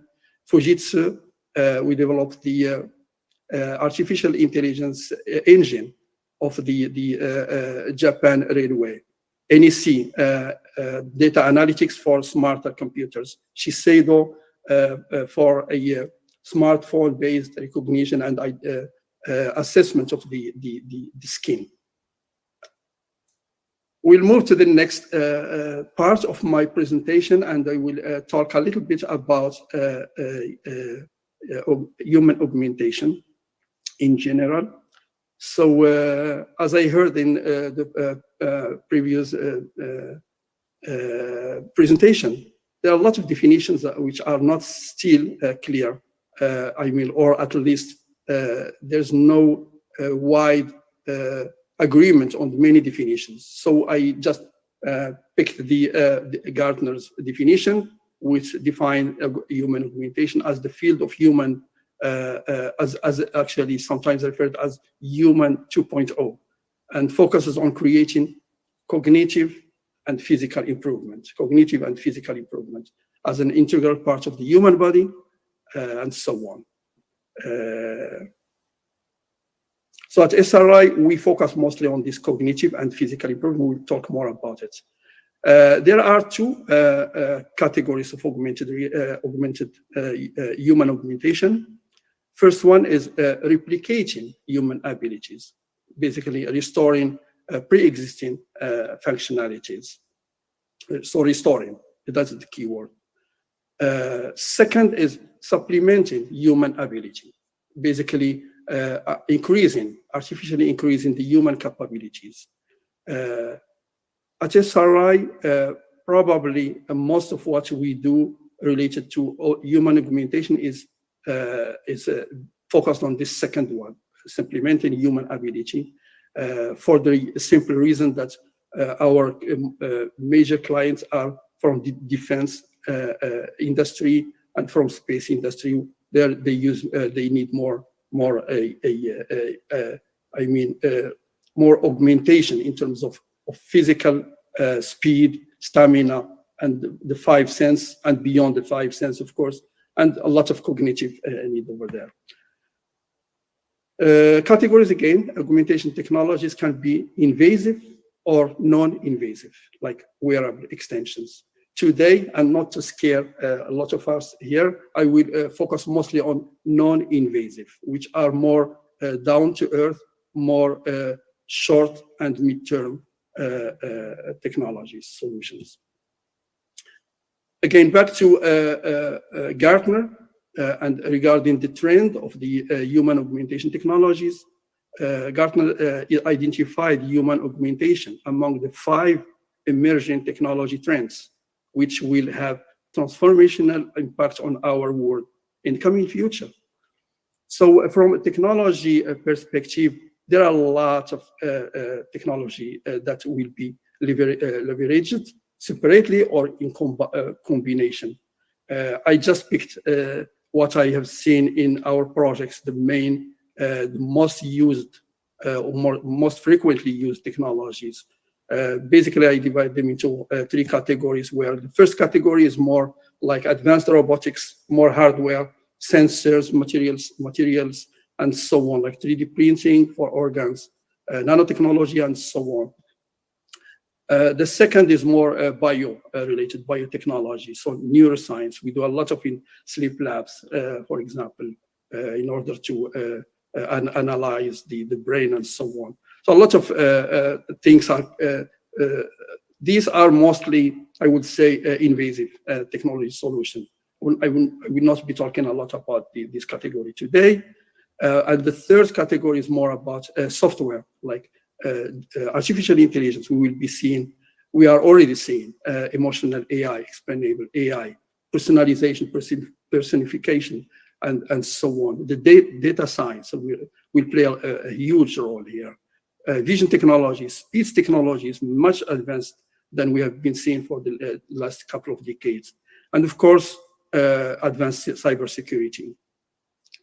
A lot of is done related to interfacing between the brain and artificial prostheses, for example, the neural and artificial and physical, the body communication, like organic, non-organic, connecting the nerves to the decision control to external bionetic prostheses. By the way, I was while I was compiling this slide, I just recalled that in my old previous life, during grad school, more than 30 years, I had the honor to be part of a project where we developed neural motor command modelization, how the brain control the muscles of the hands. And that's what I published a couple of papers on that. Again, not for reading today, just want to share with you this.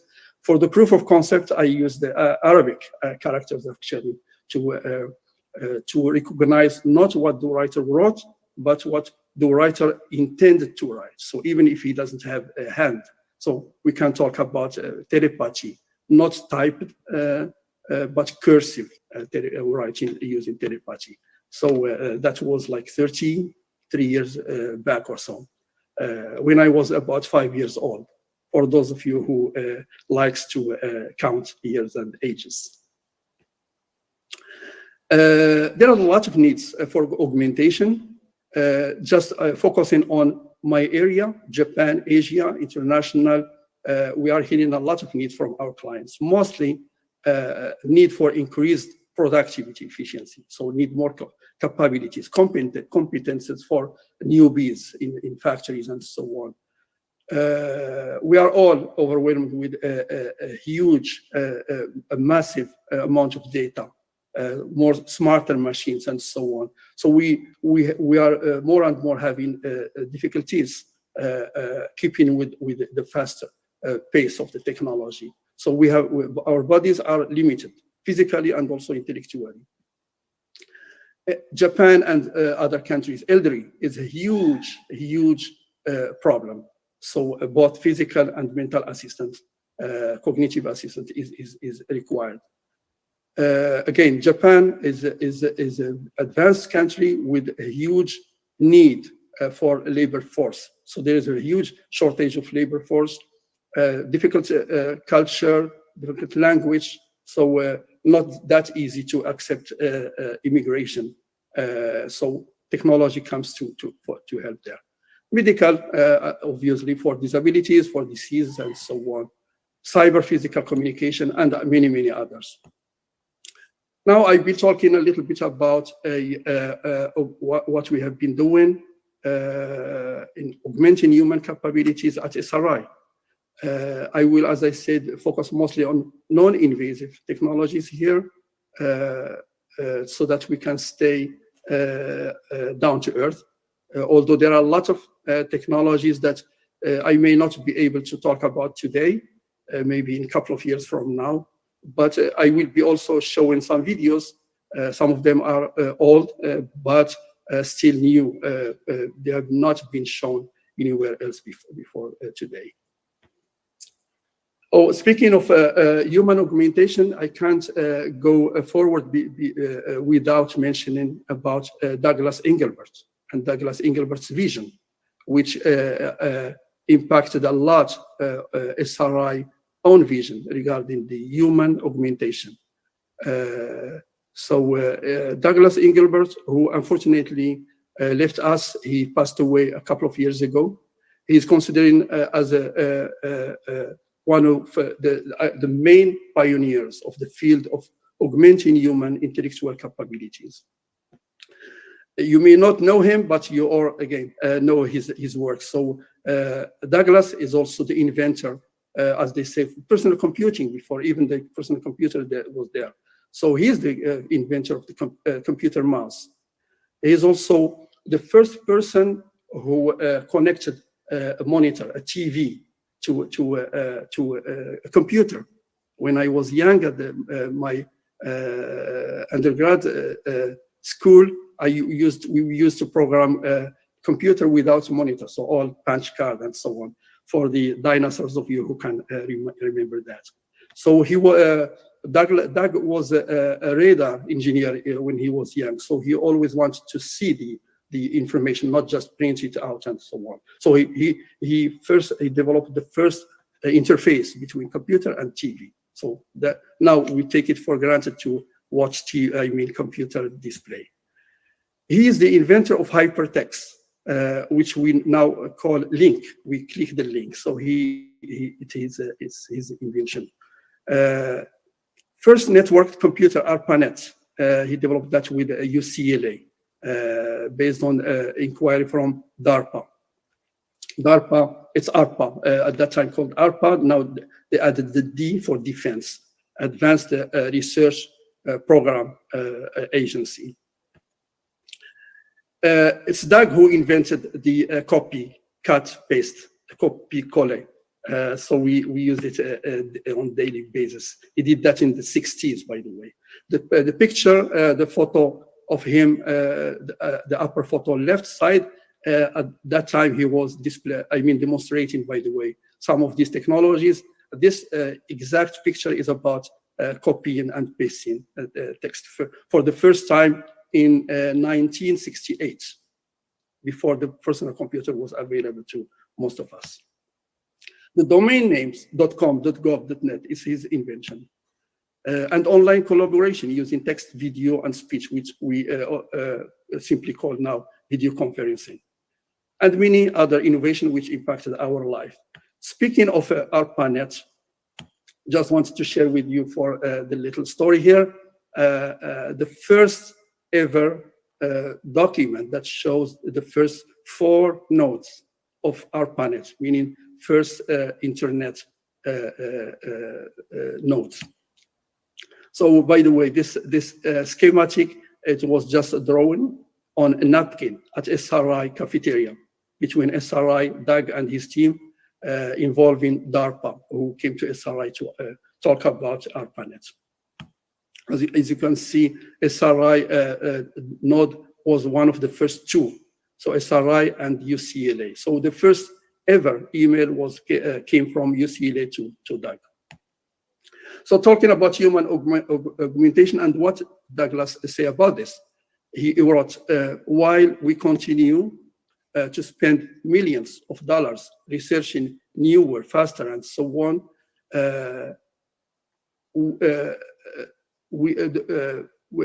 we are not doing anything strategic. I mean, we've forgotten about the strategic investment that will provide the highest payoff of augmenting human thinking. So mostly he focused in his augmentation on in cognitive, intellectual power. By the way, the computer mouse, editing, and so on, were all parts of his augmentation, augmenting human cognitive abilities. Using Douglas' own analogy, he said, we need an extended augmentation of human intellectual power, like an extended augmentation of human physical power. He meant what I put here in the difference between manual and automated, augmented physical power. So based on this vision, I will be showing some technologies that were based on this vision, and plus other extended efforts related to this vision. So since I am invited by my friends from material science, Dr. Alami and Dr. Dahbi, so I will start with material related augmentations. Maybe some of you might have seen the movie Mission Impossible, where Tom Cruise was ramping the Burj Khalifa in Dubai. Believe it or not, so that those gloves are actually part of the R&D inquiry from DARPA to SRI. The goal was to invent a technology that would allow military staff to grab a wall while carrying their heavy stuff. I'm not going to go to the details, but just show you some before using human to grab the wall. We started based on request from DARPA to use robots to climb the wall. This is one example of that. Using that same technology, it's called electroadhesion, and it's using electrostatics, very tightly controlled electrostatic, which can carry heavy power. Like most of defense-related or space related technology that we invented at SRI. The second step, usually we go to commercial applications.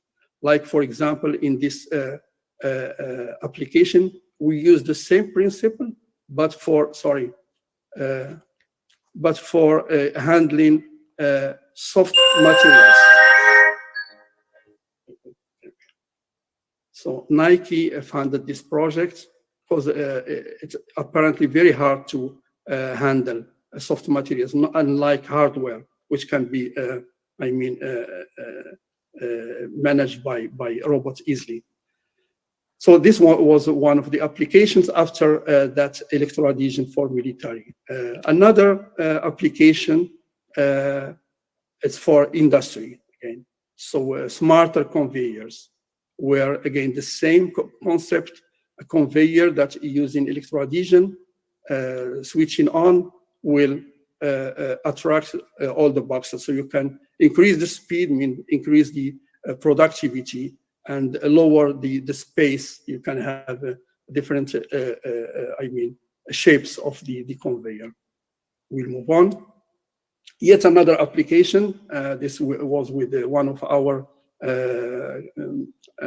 clients in Japan, using the same principle for floor sweepers. I will move to the next technology. Again, started from the DARPA and other military agencies, where the need is to augment US soldiers, to augment their stamina, they can work a longer time, and also to carry heavier without, getting tired so soon. So SRI developed a material, it's polymer-based solution, which basically it is a soft robotics, wearable soft robotics type of, unlike the mechatronic exoskeletons, heavy, buckly, and sometimes very difficult to use in some positions, some environments. This is more like underwear type of solutions. So again, I will not go into the details. This is a defense-related technology solution, but I'm going to move to more commercial applications, which are right now going on.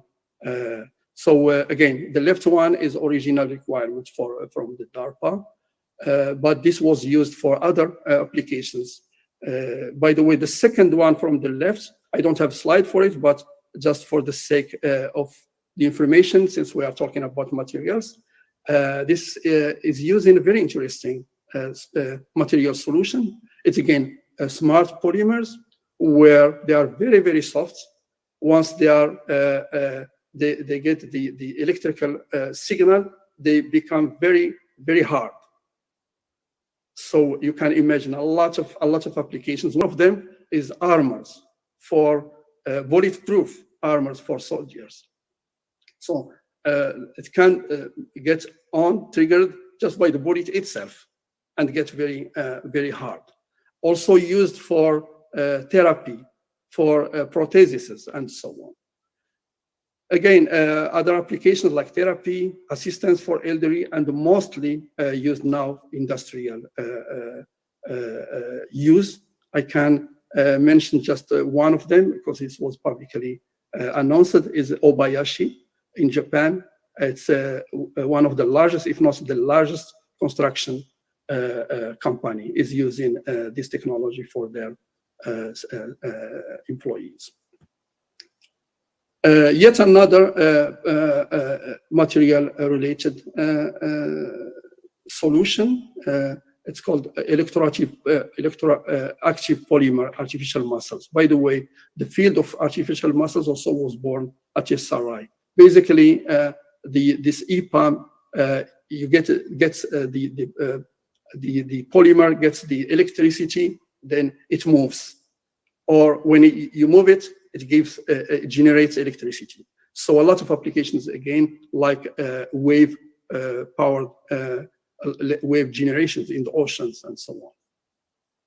And talking about augmentation, this technology allows military soldiers, I mean the US Army soldiers, to generate electricity for their own batteries, for their own equipment by their own body while walking. Their movements, their boots, for example, down lower side of parts of their boots, for example, they help generate a lot of energy. So augmenting themselves by this technology in terms of power. Moving to yet another technology, it's robotics now. This actually inquiry was from NASA in the beginning, but DARPA also joined. So NASA wants to have a solution for medical surgery or medical assistance for the cosmonauts, for in the space station, there where there is no doctors, no hospitals. So a fully automated hospital. So it's called Trauma Pod. DARPA funded most of it. Again, I'm not going to talk about its use in the battlefield, but I will move quickly to commercial applications. Again, you probably might have heard of Da Vinci, the robotic surgical system, which was invented by Sarai and now spun off to Intuitive Surgical. It's a multi-billion-dollar company today, and the technology was based on a trauma pod. More technologies were born out of the trauma pod, like Taurus, which is kind of desktop robot, which is used in many applications, like, for example, bomb squad. Police, the New York Police Department is using a lot of these technologies. Moving to another human augmenting technology. This was done for one of our major clients in Japan, Kawada Industry. It's a smart welding helmet, which allows a completely newbie welder, first day, to weld like a master who had been welding for 40 years, for example. So a lot of assistance, guidance, networking can be used for training, for assessment, evaluation, and so on. More technologies. This is a technology that capture and transfer the know-how. For the, again, this is also for Japan, automotive industry. As I mentioned in the beginning, Japan has a lot of elderly and also shortage of labor. So there is a problem of transferring knowledge from masters who are retiring to newbies in shorter time. You can write paper, you can explain by video, but a lot of information is implicit, not explicit. You can only learn it spending years and years watching your supervisor doing that. So this technology shortened that period of time. So it's captured not the knowledge, not only the explicit knowledge, but also the implicit one, which even that master cannot explain by himself. For the sake of the time, I will move on. There's a video here, but I will move it. Since we're the university, UM6P is partnered with OCP, so I thought I probably would be nice to include something related to mining. So this project also related to human augmentation in terms of mining, where the client, ENX, wanted to lower the risk of the miners. Also for some local regulations, they cannot put humans in some dangerous places for, the gas risk and so on. So this technology helps, allows the human to stay in comfortable room and do almost all the job while using this technology. It's called RoboMiner. I think I have a video here just for the sake of more clarification. I will run the video. The language in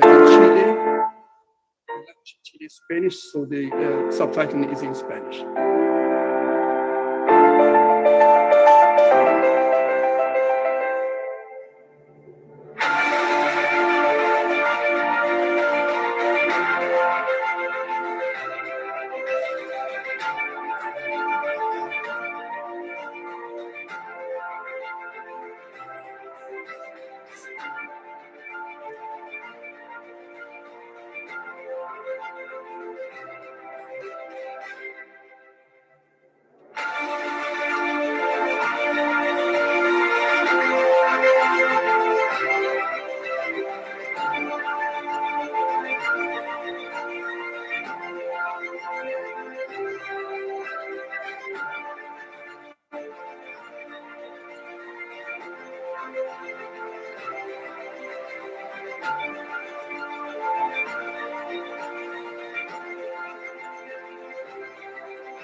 Okay, and the last slide in this part, I just wanted to add it to share with you a glimpse into the future. It's a microfactory, which is very likely to help even in the manufacturing in space and many others. So I will just run this short video to give you an idea.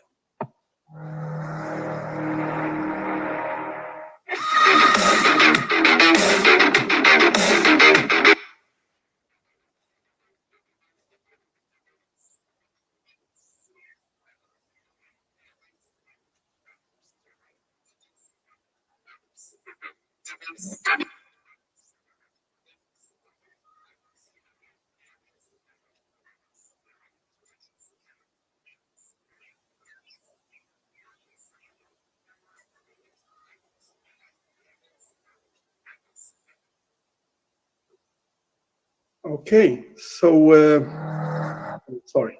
So that was all what I showed is about augmentation in terms of physical augmentation or combined augmentation. Now I would like to, and this is the last part of my presentation, I would like to give you an idea about how SRI works. I mentioned a lot about governmental federal agencies, then moving with that technology to commercial. Also, I mentioned about spinning off. So this use case, I would like to use it to give an idea about all those activities and also focus this time on more cognitive, more intellectual, more informational type of augmentation. So I thought Siri probably is the best example, since many of us know about Siri. So hi Siri, if you are using it in English. Basically, Siri was born out of a huge project called CALO. CALO stands for Cognitive Assistant that Learns and Organizes. So it's mission critical technology. It's not just for fun. It has never been for fun, actually. But Steve Jobs liked it. And by the way, he himself called the SRI in the phone. Was about 7 o'clock in the evening to acquire it. Before it was even, before even it really released its first product. So it was just a startup still in incubation within SRI with 4 people. By the way, at that time, I can't talk about Apple right now, but at that time when Apple acquired Siri, they masked about 80% of its capabilities, because Steve Jobs thought it was too soon for the market to release those capabilities, because the original Siri does things, not just inform you about things. So it takes action instead of you. As I said, it's mission critical. It's more for defense-related applications. So now that's about the CALO and the original Siri. SRI did not stop there, of course. So after Siri, SRI developed the technology completely different direction, which we call virtual personal assistant. So where Siri is, you ask, for example, show me a pizza restaurant near me. We'll give you 1, 2, 3, 4, until 35 or whatever. But if you ask Siri, which is more expensive, the number 3 or number 5, Siri will not be able to have that kind of conversation, because she does not remember, or he, depending on what you are selecting as voice. So a current VP is more conversational, so it can remember what you say yesterday and before, and at least during that same conversation. Reasoning, so a lot of logics, using a lot of information. Multimodal, it's not just speech, but also gestures. By the way, the original Siri was also for gestures as well. You can talk with just, guide by hands or something, and can take that as an action. any device, not only phone, but many platforms. Very important, personalization. I think SRI is still leading the world in this area, where right now, applications like Siri, whoever asks the question, you might get almost the same answer the same way.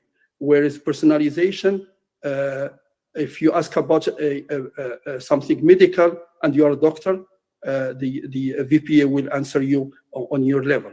And you are a kid, 7 years old, asking the same question, so the VPA would answer you as you are a child.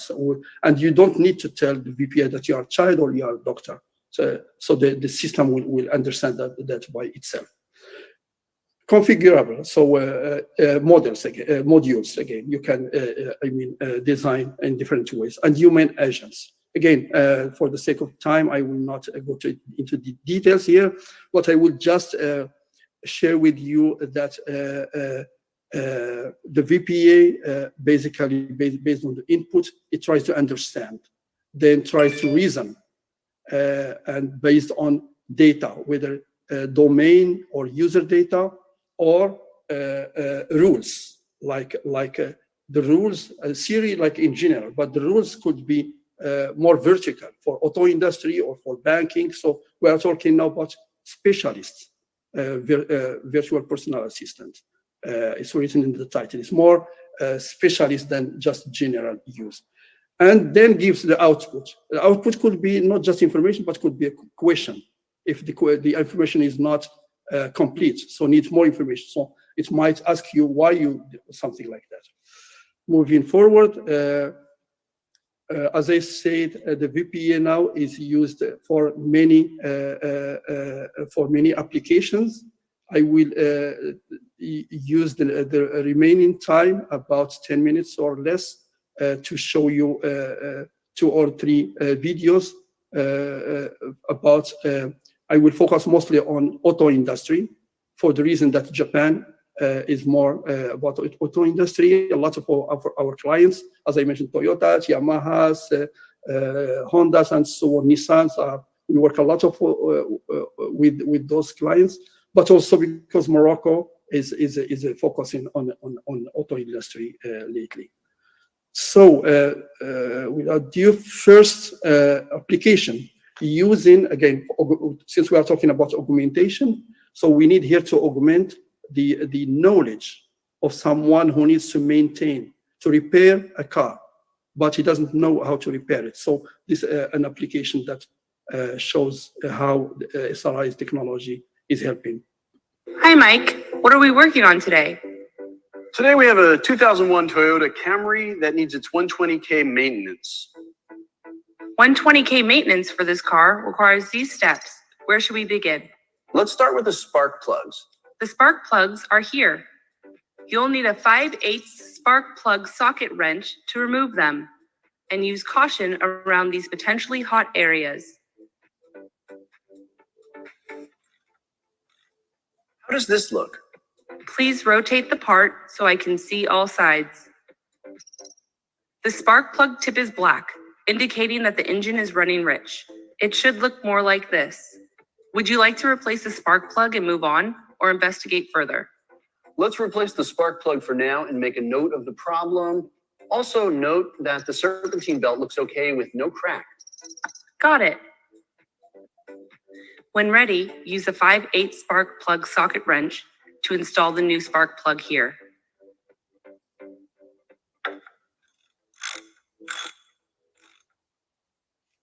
Okay, good.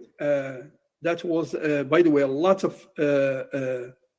inquiries regarding this kind of solutions, not only in auto industry, but also in other areas where maintenance, repairing, or doing something for the first time for young. So you can augment young employees and assist them, support them, so that they can be productive as their elders who have been in that field like for 30, 40 years.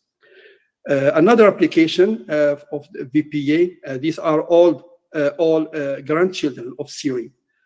So now it's not called it's not Siri, but it's called Noah. and it's for automotive. It's coaching, teaching about the engine conditions and so on. Can seamlessly transit from phone to the engine to computer and so on. I will let you understand more through this video.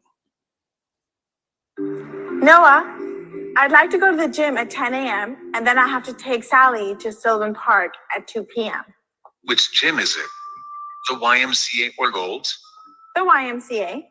Got it. Great. Asking question. Ooh, I think I forgot to charge last night.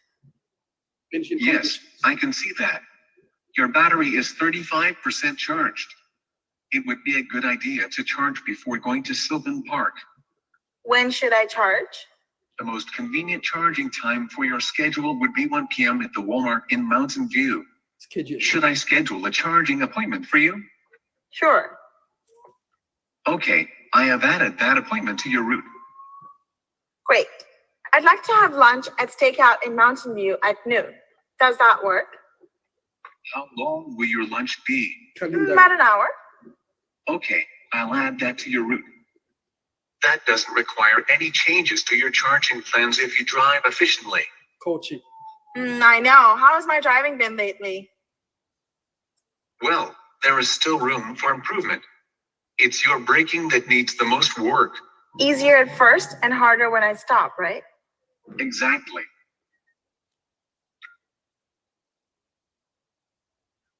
How's that? Very good. That was very close to ideal under today's conditions. I know how to do it. I think I just tend to forget at times. Can you remind me from time to time, please? Sure. I will stop here. The video is still long, but I think you got the idea. Move to the next, probably the last slide in this. Noah. So probably this is the last one among the series as grandchildren. Now it's augmenting employees and engineers in the construction field. SRI's computer-aided system can accurately track user location as they move around a large job site. With instant access to an intuitively searchable digitized database, an inspector is able to accurately align and compare what is being built against the building information model.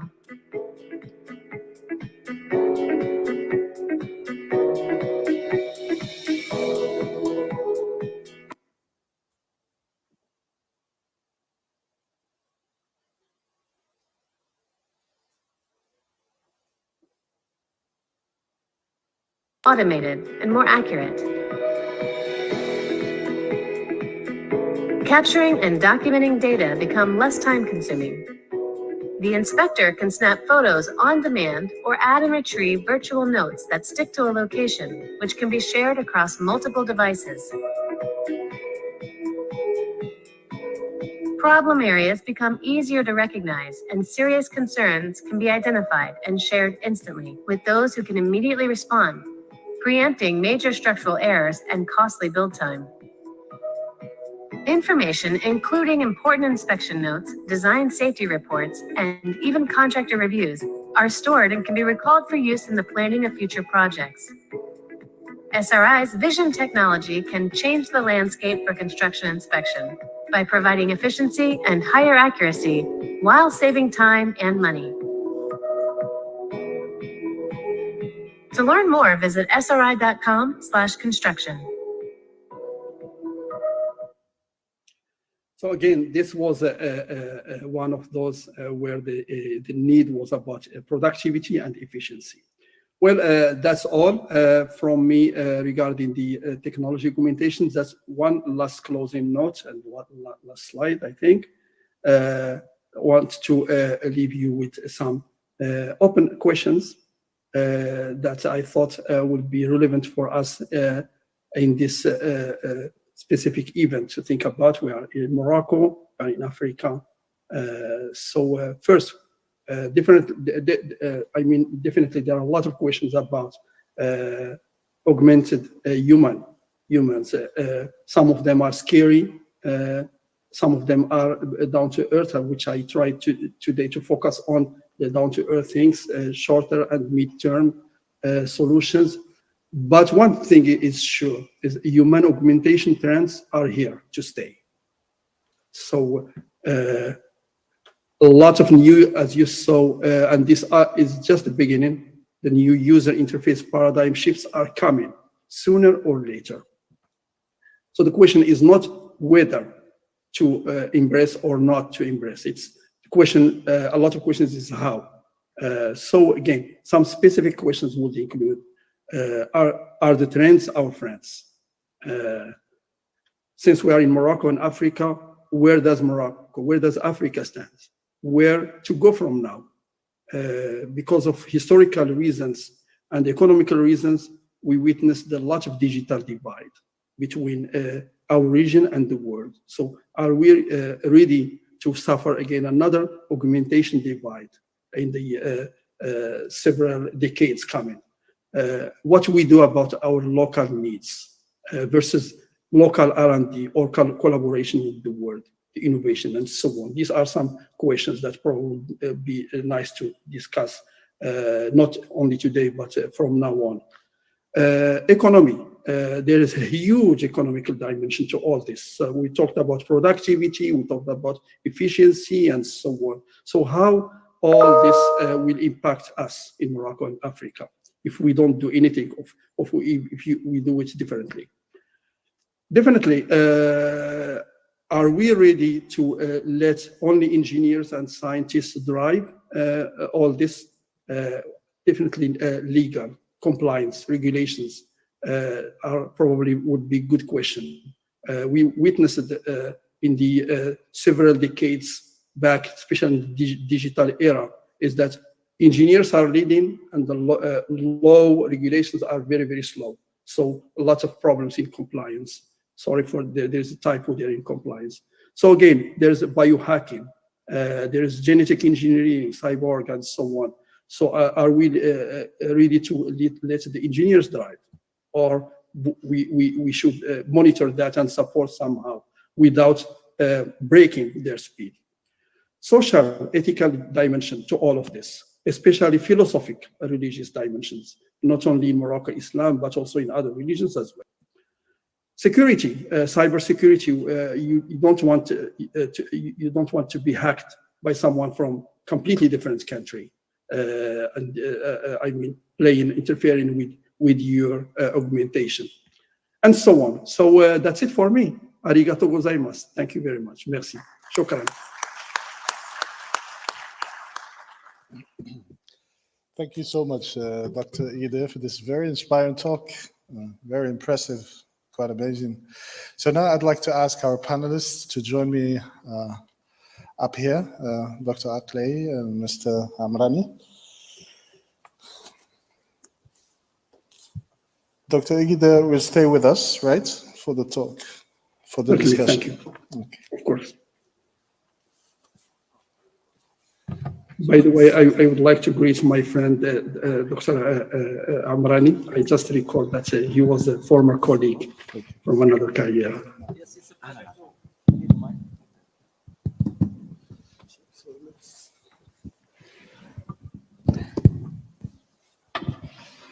See, Yusuf, it's a pleasure to share the panel with you. The pleasure is mine, Si Ali. Okay, so I was, there was a few questions that you put there at the end, Yusuf, that were very, very important. But I want to start with setting up the premise for the discussion today, because when we're talking about augmented humanity and the augmented human, we do certainly mean, in the context of today, the physical human, that is the physical part of our humanity. I don't think we can go into the philosophical part of it, as this would probably take another week next year, maybe. You can deal with the philosophical and the religious parts of augmented humanity. Okay, having said that, I would like to start with the fact that since we are at a university, what role do you think R&D education and the environment plays in advancing or better understanding our place in the augmented world? So in this discussion, you can choose to speak in French or in English, any of the panelists, of course. So let's start with you, Sius. So just to repeat the role of the university, R&D and education, just to set the base for our discussion. It's a basic question, but I think it's very important to state the facts. Mm-hmm. Thank you, Dr. Alami. Thank you, panel, for joining today. Well, I think for this kind of subjects, which are social subjects as well, university plays a very important role. University is one of the major components, actually. So you have the government, you have the university and the academia, and you have the industry. University mostly, I would say, it has many roles, but the main role would be related to the R&D. So basically, in this kind of situations, I will use an analogy of the car. So in a car, you have the handle, the guidon. You have the accelerator for the speed, and you have the brake to adjust the speed. So you cannot move if you keep putting your feet on the brake, because you need to move forward. But you need also the handle to direct the car somewhere. So these three components are very important. The handle are strategy, governmental strategy, and so on. The brake, le frein, it's law, regulations, compliance, and so on. Accelerator, it's R&D, it's innovation.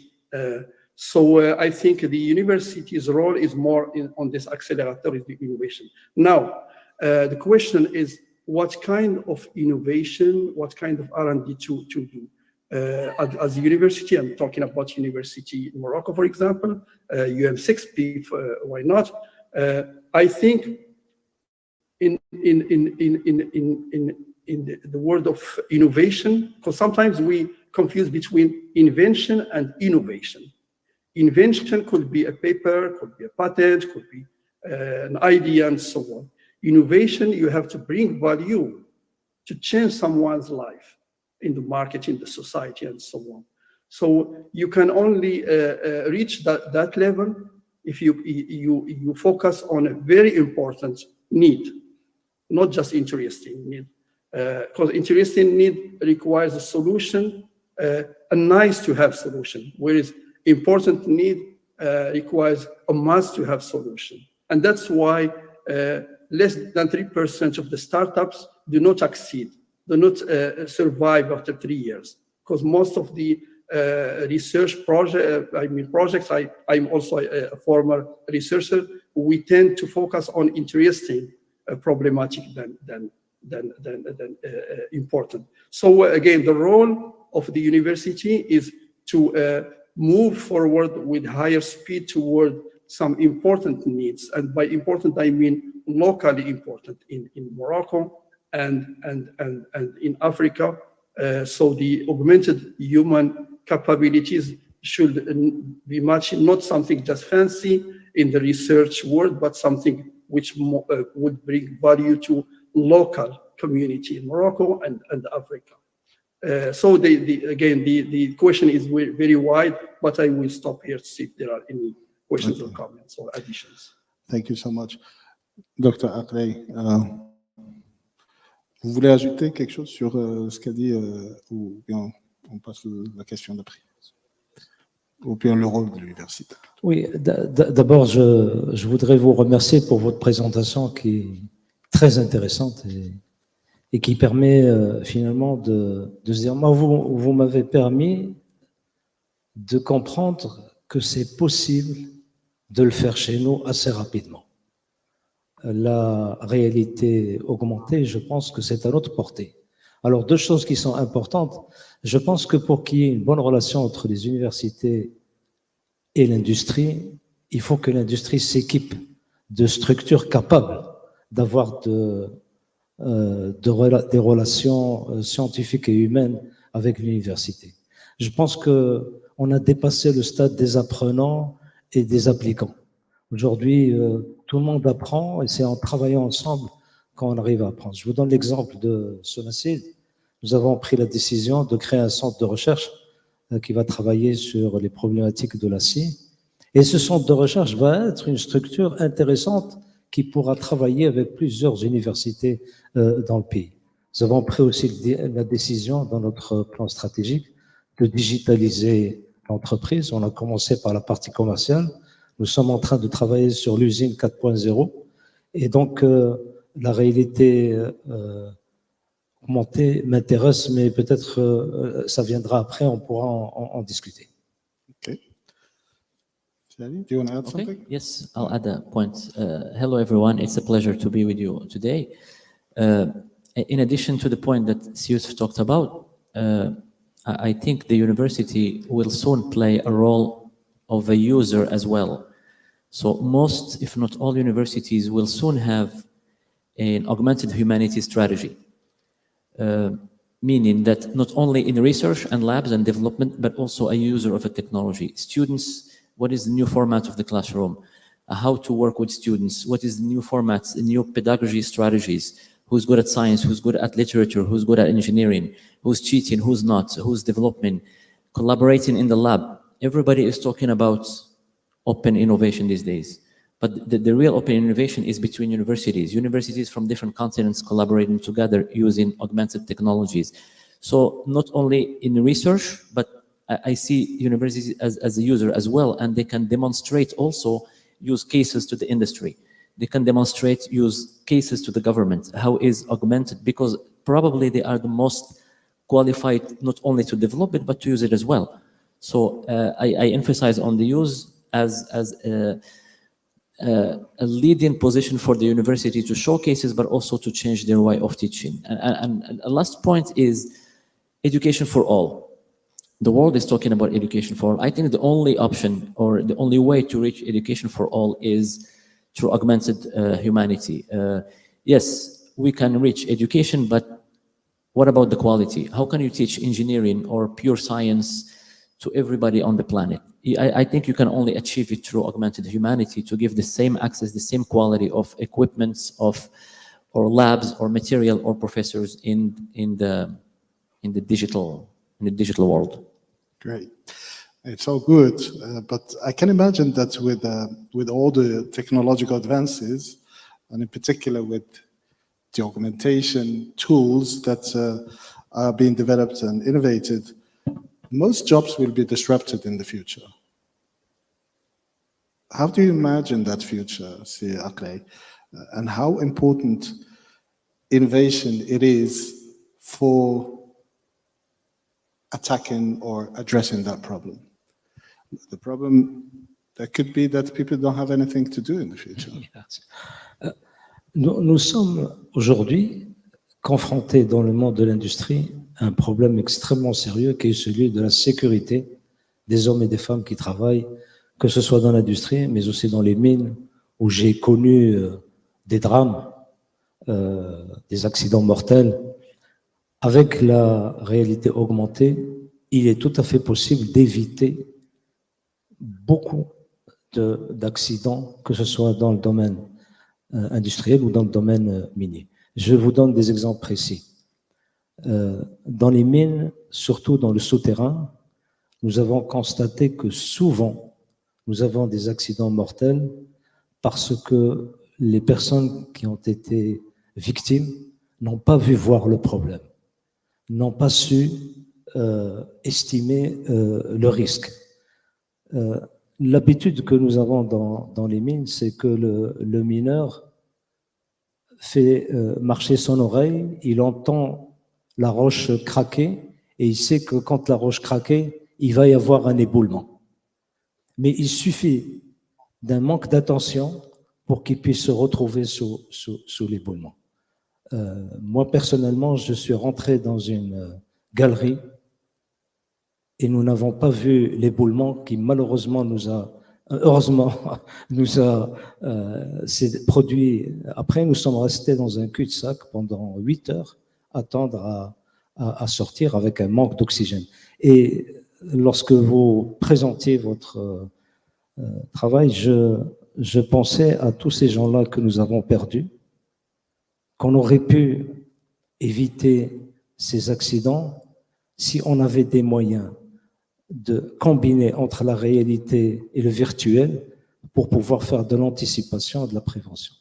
Et aujourd'hui, dans une industrie comme celle de la sidérurgie, je vois ArcelorMittal, qui est une multinationale, ont des accidents assez importants dans toutes les régions du monde, en Amérique du Sud, en Australie, en Europe. Et la plupart du temps, quand on voit les analyses des accidents, on se rend compte qu'il y a des fautes de comportement. Et ces fautes de comportement viennent du fait qu'il n'y a pas eu d'anticipation, que les gens n'ont pas pu voir le problème, et souvent par manque d'observation. Et je pense que cette technologie peut énormément aider. Une deuxième application, c'est la formation. Aujourd'hui, je prends le cas de la maintenance, mais ça sera révolutionnaire de pouvoir avoir un mécanicien qui puisse être opérationnel dès les premiers jours grâce à cette technologie. Donc voilà, moi je vois ces applications sont, me semble-t-il, extrêmement importantes pour l'industrie. Merci beaucoup. Okay, so there are many positive things with the fact that we will be moving more towards augmented solutions, augmented human solutions. But my worry is really, are we going to be able to, I mean, imagine like in 10, 20 years from now, when those tools are implemented and are used, are we going to be having people staying at home, doing nothing, looking at, is that going to be a problem, do you think, Yusuf? Sure, very interesting question. We are talking about the change, and the changes are more rapidly happening than before. Now, as they say, the only stable thing is the change. So the needs are also changing, and adjusting to that change is, I think, the key to human life. I recall, you reminded me about an example that it's a fact, like back in the 1920s, 25% of the economy of New York in the United States was based on horse industry. So the horse industry, leather, seals, everything that's related to horse. When the car came, was disruptive, as you say, it's scary. People are losing their jobs, and you mentioned about the jobs. So what happened then? So only three scenarios I can think of. The first one, people who try to leverage their skills. Say they used to make leather things for a horse, then they leverage those skills to make seats for cars in more fine way and so on. Other scenario is to learn new skills, because anyway, this is a new field, so you better jump soon. So those also happen. And the third is, again, the failure. Those who start demonstrating, comme les gilets jaunes in Europe, and you start, arguing about things. So the change is there, and who adapts to the change goes faster. The needs and problems of today are in general the results of yesterday's solutions. Right. So again, we instead of thinking about just sitting there watching TV in 10 years from now, I'm sure we will have new needs who are the results of today's solutions. We talked about, for example, augmenting cognitive augmentation beforehand today, and those because we are overwhelmed by the massive amount of data that we have been creating throughout internet and so on. So yesterday's solutions are creating new needs. So again, I think the world only evolving and developing by adjusting to new problems and try to develop new solutions to those new problems. Interesting view. Actually, I asked the question because I saw in an interview with Elon Musk that he thinks that the future, we will not have problem of food. There will be abundance of food. There will be abundance of materials. Everything will be available because of the advancement of technologies, of the augmented humanity. But his question was also, what are we going to do? We have to think about what people should be doing. And he was proposing that, as you mentioned, cognitive augmentation. What do you think about that, Abby? I didn't. Can you phrase the question? So what do you think the future human will be busy doing? Well, to your prior comment, I'm not worried about staying at home, for sure, because one positive point is the Earth will be greener, and we experienced that 2 years ago. But I think this is a little bit in phase with the question before about jobs being disrupted. I read articles and reports and research studies about at least 80% of the jobs will be disrupted or non-existent, and close to 100% disrupted, which means it's the count. What would be doing? I don't know, but certainly the university has a bigger role actually into preparing us for the next for the next phase. What we'll be doing, I really think one word, what will be driving this is the market, because it's not me or someone else or research or a new concept that will lead us. It's usually the market. Yusuf earlier talked about the Siri example that Steve Jobs said, it's too early for action. Let's just talk. And I have many experiences or many examples from companies, from projects, whether at Cisco or HP, where we bring technology and the market is not ready for it. We don't know. So I think the market, the humans will lead this disruptive world. Are we ready for it or not? Is the market, is the money? People talking about 400, the augmented humanity market is close to $400 billion by 2030, which is in few years down the road. More than 5 times what it was in 2020. So it's shifting. What we'll be doing, I really think, is the market that will shift towards that. Are we ready to stay at home? Are we not? Is the technology there? Probably. Capabilities, yes. But I believe the human is highly adaptive, and we will adapt to any circumstances or any options that we lead into. Okay, so you're an optimist. Yes, always. Okay, they asked me to stop for a couple of minutes. They want to change, since they're recording, they want to change the drive. So please bear with us. So Yusuf, while waiting, I used Siri while preparing for the talk. So if I make any mistake, it's Siri. Blame it on Siri. Okay.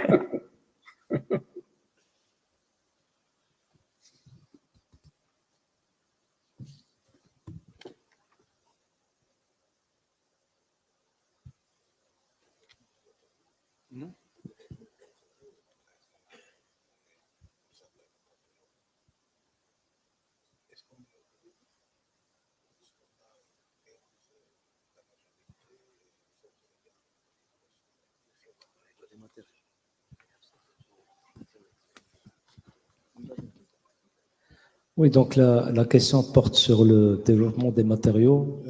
On attend un petit peu, une minute.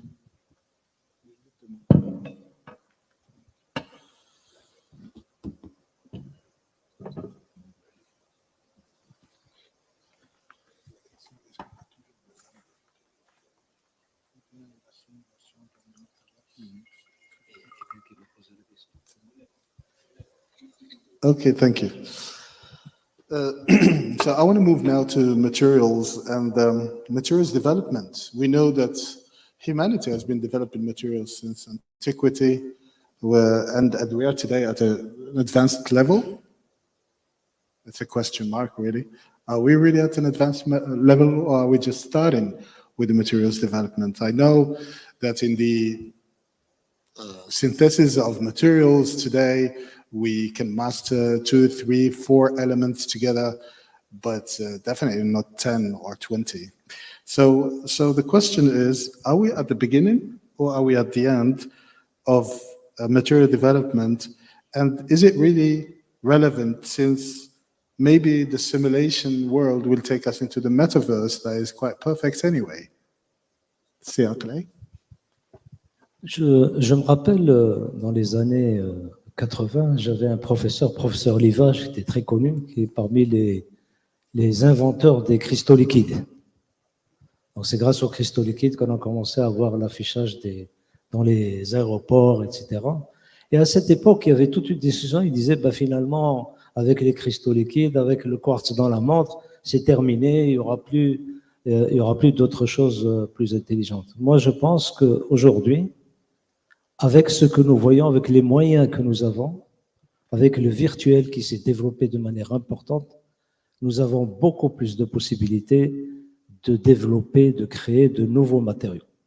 Je peux prendre 2 exemples qui concernent l'activité où je suis.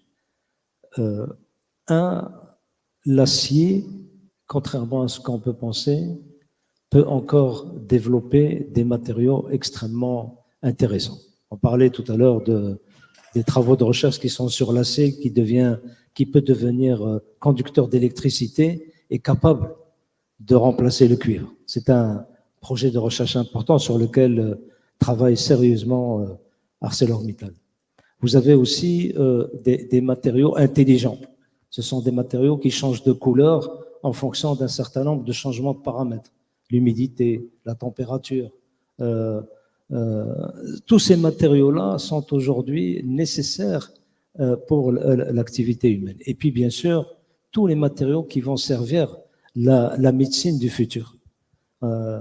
Nous allons être de plus en plus amenés à introduire des nouveaux matériaux dans l'organisme humain pour mieux le soigner, mieux le protéger. Et là, nous avons vraiment des potentialités importantes dans le développement des matériaux. La chose que nous avons au Maroc, c'est que nous avons suffisamment de matières premières pour travailler sur des matériaux du futur. Ok, merci. C'est Ali. Okay, so far in this program, we have seen a number of definitions of augmented humanity. Some are pure science to philosophical. I'm going to briefly define, but take an engineering approach. Being an engineer, a more logical approach. Augmented humanity is the use of technology to augment a human capability or experience using 2 things, sensors and actuators. Our friends, Yusuf talked about sensors and actuators all his times, and these are materials.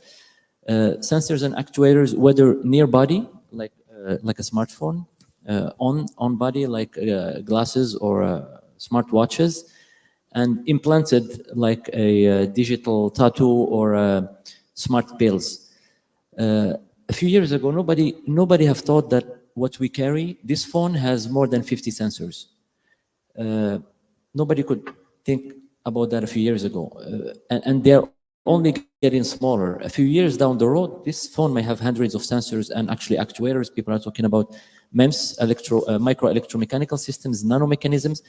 And I'm getting to the material part of it to answer your question, which I believe what's coming is We are only at the beginning. What's coming will revolutionize within the context of augmented humanity. So I believe we are at the beginning. Imagine this phone with hundreds of sensors that you inject in your body, and what you can do or you carry with you, basically you can simulate your entire life. And that's what augmented humanity is. So I think with more material capabilities, size, technologies, we are at the very, very beginning. That what we will see, it's a lot more powerful. Thank you. Steve, do you think that what will eventually happen is that we will have to download our brains in the cloud and then we live in the metaverse? Well, at first, I would like just to add one word about your question, whether we are at the end or we are just beginning. Well, I personally think we are just starting, or probably we did not even start yet. Looking at many things that are happening around me, I sometimes think that I feel like we are living in the 19th century. So welcome to the past. The world will be just starting from now. It reminds me of Thomas Edison when he presented his lamp at the end of the 19th century, and someone said that he feels sorry for the people of the 20th century because there is nothing left to invent. They did not know that electricity, satellites, and the list goes on and on. So I think we are in the same situation, only things will move much more rapidly than 100 years back. Regarding the material science, I feel like we are witnessing now actually a revival of material science. Today, and I just picked up a few examples, and we talked about wearable, soft wearable robotics. We talked about electroadhesion, we talked polymers, we talked about artificial muscles. All of these are material science. We talked about electrolaminate, by the way. So new needs, again, brings new ways for inventing new materials. And by the way, I also mentioned today about symphony, very, very briefly. So symphony, it's also related to material science and also drugs. As I mentioned very briefly, helps invent new formulas that we usually can only invent, within years. We can do that within months now and weeks, even drugs. So this also, what I'm trying to say is augmentation also would help bring new horizons for material science. And another thing is cross-disciplinary.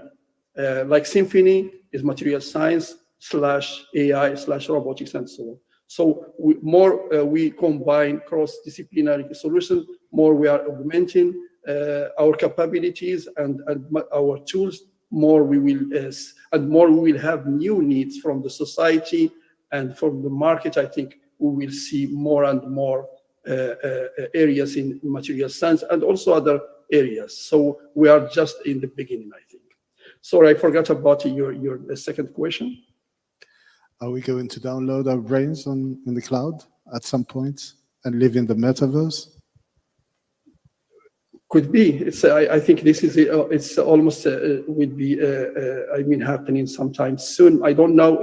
Depends on how we define the brain, but there is a need for that. My mother just passed away because of Alzheimer, so a technology solution could help there. If I'm also starting forgetting things, so I would definitely pay for an external memory to help me analyze the amount of data and information that goes around me, and I need that.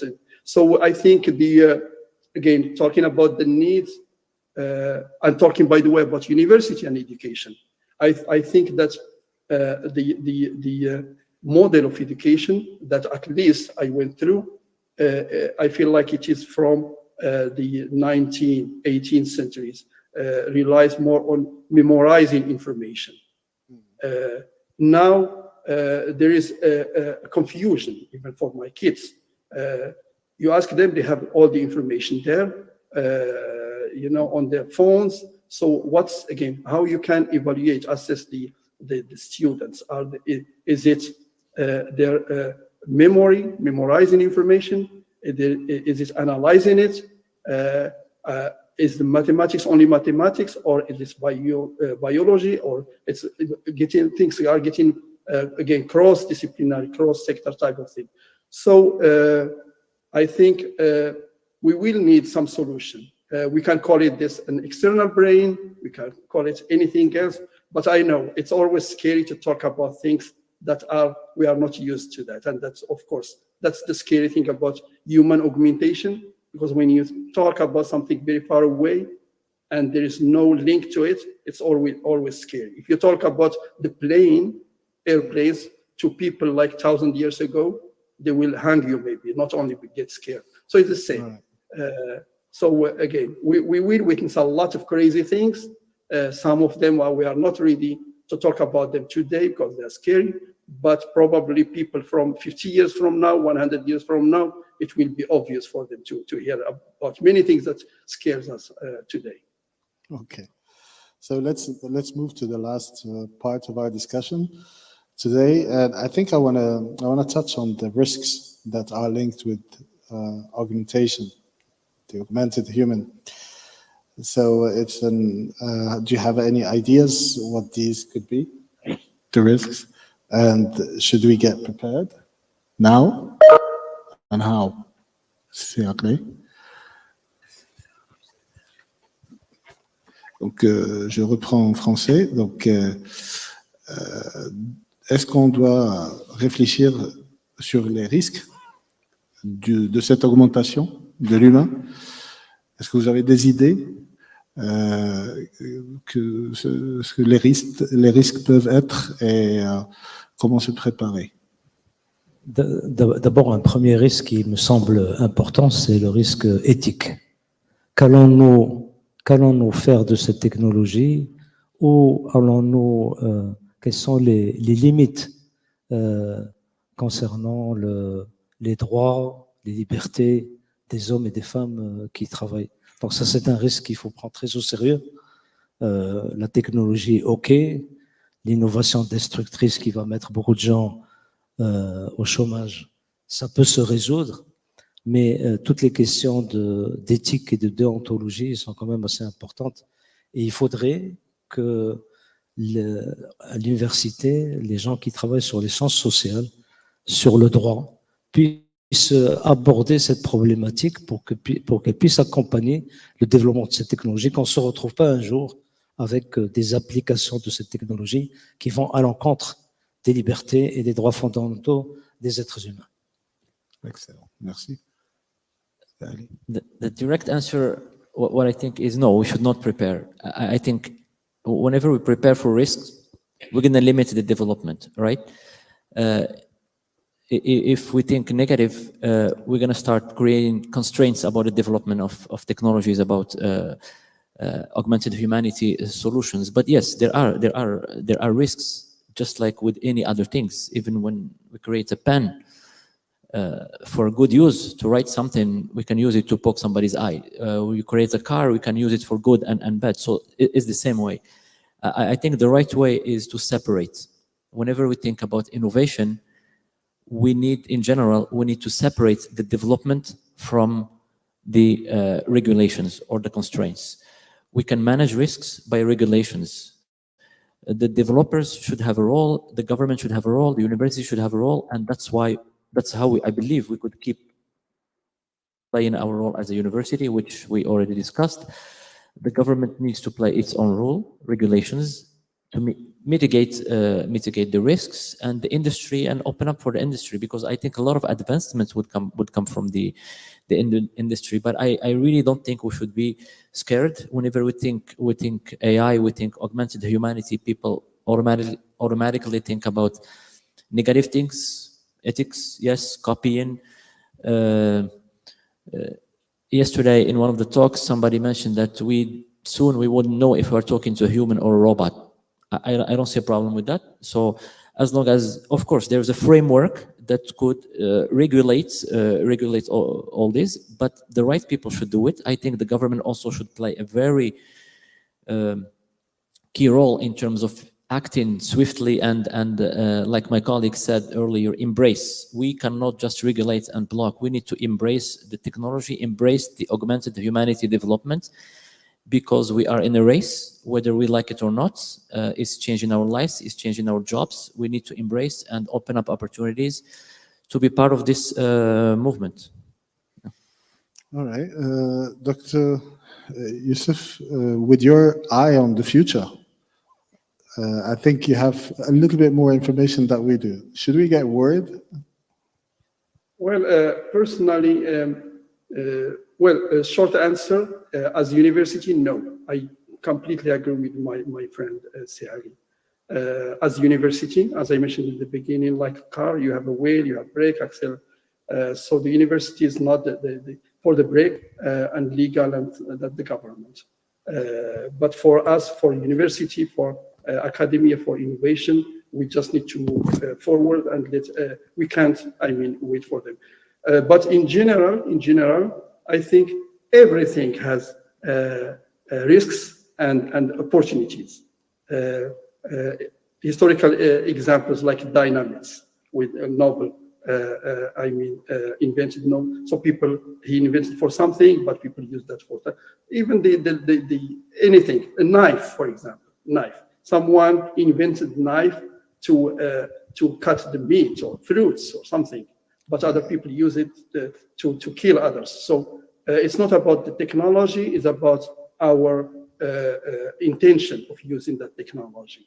So I think as a university, we should not be worried about the risks. We should just invent and try and let others think about that. But definitely taking one step back out of the university and think of as society, as Morocco again, as Africa, I think that the government needs to educate itself about these things beforehand, think about compliances, technical regulations, the law of things, security. You don't want biohackers to hack your pacemaker or your memory or whatever. Socio-political things, again, we think macro. So for example, in the past, we have witnessed the East-West type of conflicts in the world. Then we start talking about North-South economically. Then we move to civilizational conflicts. It could be, again, in the future, something related to human augmentation, augmented, non-augmented society. So we might see the world changing somehow differently. But again, as university, we should keep our eye on things, but we should not worry too much to break our movement forward the new future, because the world needs the university to drive innovation. Very good. Thank you so much. So we had a nice talk today about augmented humanity and materials, and a nice discussion. We touched on the role of university, the risks, the materials, innovations, and the role that they have to play in this augmentation. I'd like to thank our speaker of today, Dr. Yusuf Egider, and our panelists, Dr. Smail Aqlei and Mr. Ali Amrani, for this nice discussion, and thank you all for your attention. And I think we move to the next step. A big applause for everyone. Thank you. Thank you, Professor Alami. Thank you, distinguished guests. Some of them are actually my friends. Thank you for a very, very interesting workshop. Don't leave the room. It's an order. Nobody moves, because we are coming to the last event of the day, as the formula is last but not least. And believe me, it is last but not least, because now we are going to talk about Mariam Septi. Professor Mariam Septi is going to talk to us about Ibn Sina et la nature humaine. So if you want to know everything that Ibn Sina, Avicenne, thought about human nature, Mariam Septi will tell us everything about that. Thank you very much. And that will conclude this second day of the colloquium and this already fifth day of the Semaine de la Science. I give the floor to UM6P. Est-ce que tu as une présentation? Tu as une présentation? Non, non, j'ai pas de présentation. Merci beaucoup, merci pour cette invitation, et puis je suis vraiment heureuse de découvrir ce lieu magnifique. Pour être honnête, j'ai été étonnée quand j'ai vu le programme d'être invitée, puisque je suis spécialiste de philosophie arabe médiévale, arabe, c'est-à-dire de langue arabe, et je me demandais ce que j'avais à faire là. Et puis, en écoutant les débats depuis ce matin, beaucoup de choses m'ont frappée. La question de Turing qui parle, qui se demande, qui dit que penser est une fonction de l'âme immortelle de l'homme. On a parlé de conscience de soi, on a parlé de la mémoire du corps, on a parlé d'un instrument qui a été évoqué à l'instant, dans un débat d'ailleurs très intéressant. Monsieur Guidier l'a dit, en fait la technologie, un couteau, c'est une chose qui est utile, et ça peut être quelque chose pour tuer. Et ça, c'est quelque chose qui était déjà, toutes ces questions-là ont, évidemment avec les outils de l'époque, mais été réfléchies, pensées par les auteurs médiévaux. Dans la philosophie médiévale, qui est héritière, moi je parle ici de la tradition de la falsafa. Les falasifa, ce sont ces penseurs qui ont lu les philosophes grecs, qui ont lu Platon, qui ont lu Aristote, qui ont lu Plotin, et qui ont essayé de réfléchir, de poursuivre cet héritage grec en langue arabe la plupart du temps, en intégrant aussi des données qui leur étaient propres, la donnée de la révélation, qu'est-ce que c'est qu'un miracle, etc., des questions qui étaient propres, qui leur étaient propres. Mais une des questions les plus importantes, une des questions le commencement de la philosophie en grec et chez les Grecs et ce qui continue dans le monde musulman, qu'est-ce que penser? Qu'est-ce que l'homme? Qu'est-ce qui caractérise l'être humain en soi? Et toute la question aujourd'hui, on a bien vu, toutes ces questions autour des nouvelles technologies, c'est l'homme et la machine, qu'est-ce qui distingue l'homme de l'intelligence artificielle, etc. Donc ces questions qui aujourd'hui, nous, hommes du XXe siècle, nous opposent, nous passionnent, ont des débats extrêmement vivaces, étaient déjà des questions qui étaient au centre, au cœur de la philosophie médiévale en langue arabe. Qu'est-ce que l'homme? Qu'est-ce qui caractérise? Et surtout, ce miracle de la pensée abstraite chez l'être humain. D'accord? Vous avez, les Grecs ont été les premiers à être étonnés. Comment l'homme est capable de penser l'abstraction? Comment l'homme est capable de penser un concept mathématique? Alors on comprend sentir, percevoir, ça c'est propre aux animaux et aux hommes, mais tout d'un coup, il y a cette chose extraordinaire, la capacité à penser l'abstraction, la définition d'un homme. Un triangle mathématique. Et ça, c'est ce qui caractérise l'être humain. Donc, très vite, la question qui s'est posée, c'est d'où ça vient? D'où vient à l'homme cette capacité de penser l'abstraction, de penser l'universel, contrairement à ce qui oppose au particulier. Donc, je vois une table, 2 tables, 3 tables, et je suis capable de donner la définition d'une table. Donc ça caractérise la pensée humaine. Donc, très vite, cette question a été au centre de la pensée, à la antique et médiévale. Avicenne est l'un des plus grands philosophes qui a écrit en langue arabe. Alors, il est né dans une région du monde qui aujourd'hui est en Ouzbékistan. Il était persophone de langue maternelle. Il a écrit en arabe. Et vraiment, il était médecin, astronome. Donc vraiment, à l'époque, il était spécialiste de sciences naturelles, physicien, mathématicien, médecin et philosophe. À l'époque, on ne peut pas concevoir la philosophie en dehors de toutes ces connaissances-là. Et en vous écoutant aujourd'hui, tous ces débats, je me suis dit effectivement, aujourd'hui, un philosophe, ça serait quelqu'un qui nécessairement connaîtrait tous ces débats. Donc à l'époque, la philosophie se conçoit en rapport à toutes les sciences et on essaye de voir quelle est la place de l'homme dans l'univers et comment se caractérise la pensée humaine. Donc, vous voyez, c'est vraiment des questions qui répondent tout à fait à tout ce qu'on a pu entendre. Enfin, moi, j'étais pas là hier et je suis arrivée aujourd'hui, mais en tout cas, à tout ce que j'ai entendu aujourd'hui. Donc, qu'est-ce qui fait que l'homme est capable de penser l'abstraction? Alors, les médiévaux ont essayé, évidemment, les deux grands premiers, c'est Aristote, Platon. Donc, on a deux écoles qui s'opposent. Pour Aristote, tout vient de l'observation du monde. On observe le monde et à partir du monde, on abstrait des concepts universaux, mais avec nos sens.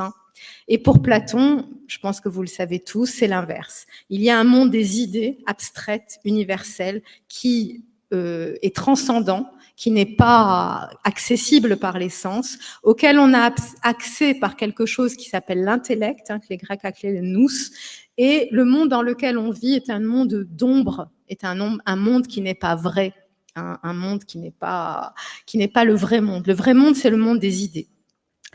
Et puis, on a Avicenne qui arrive entre les deux, entre Platon et Aristote, et qui va chercher une voie médiane. Et je pense que son expérience de médecin a influencé cette voie médiane qu'il a essayé de trouver à travers ces deux géants de la pensée grecque.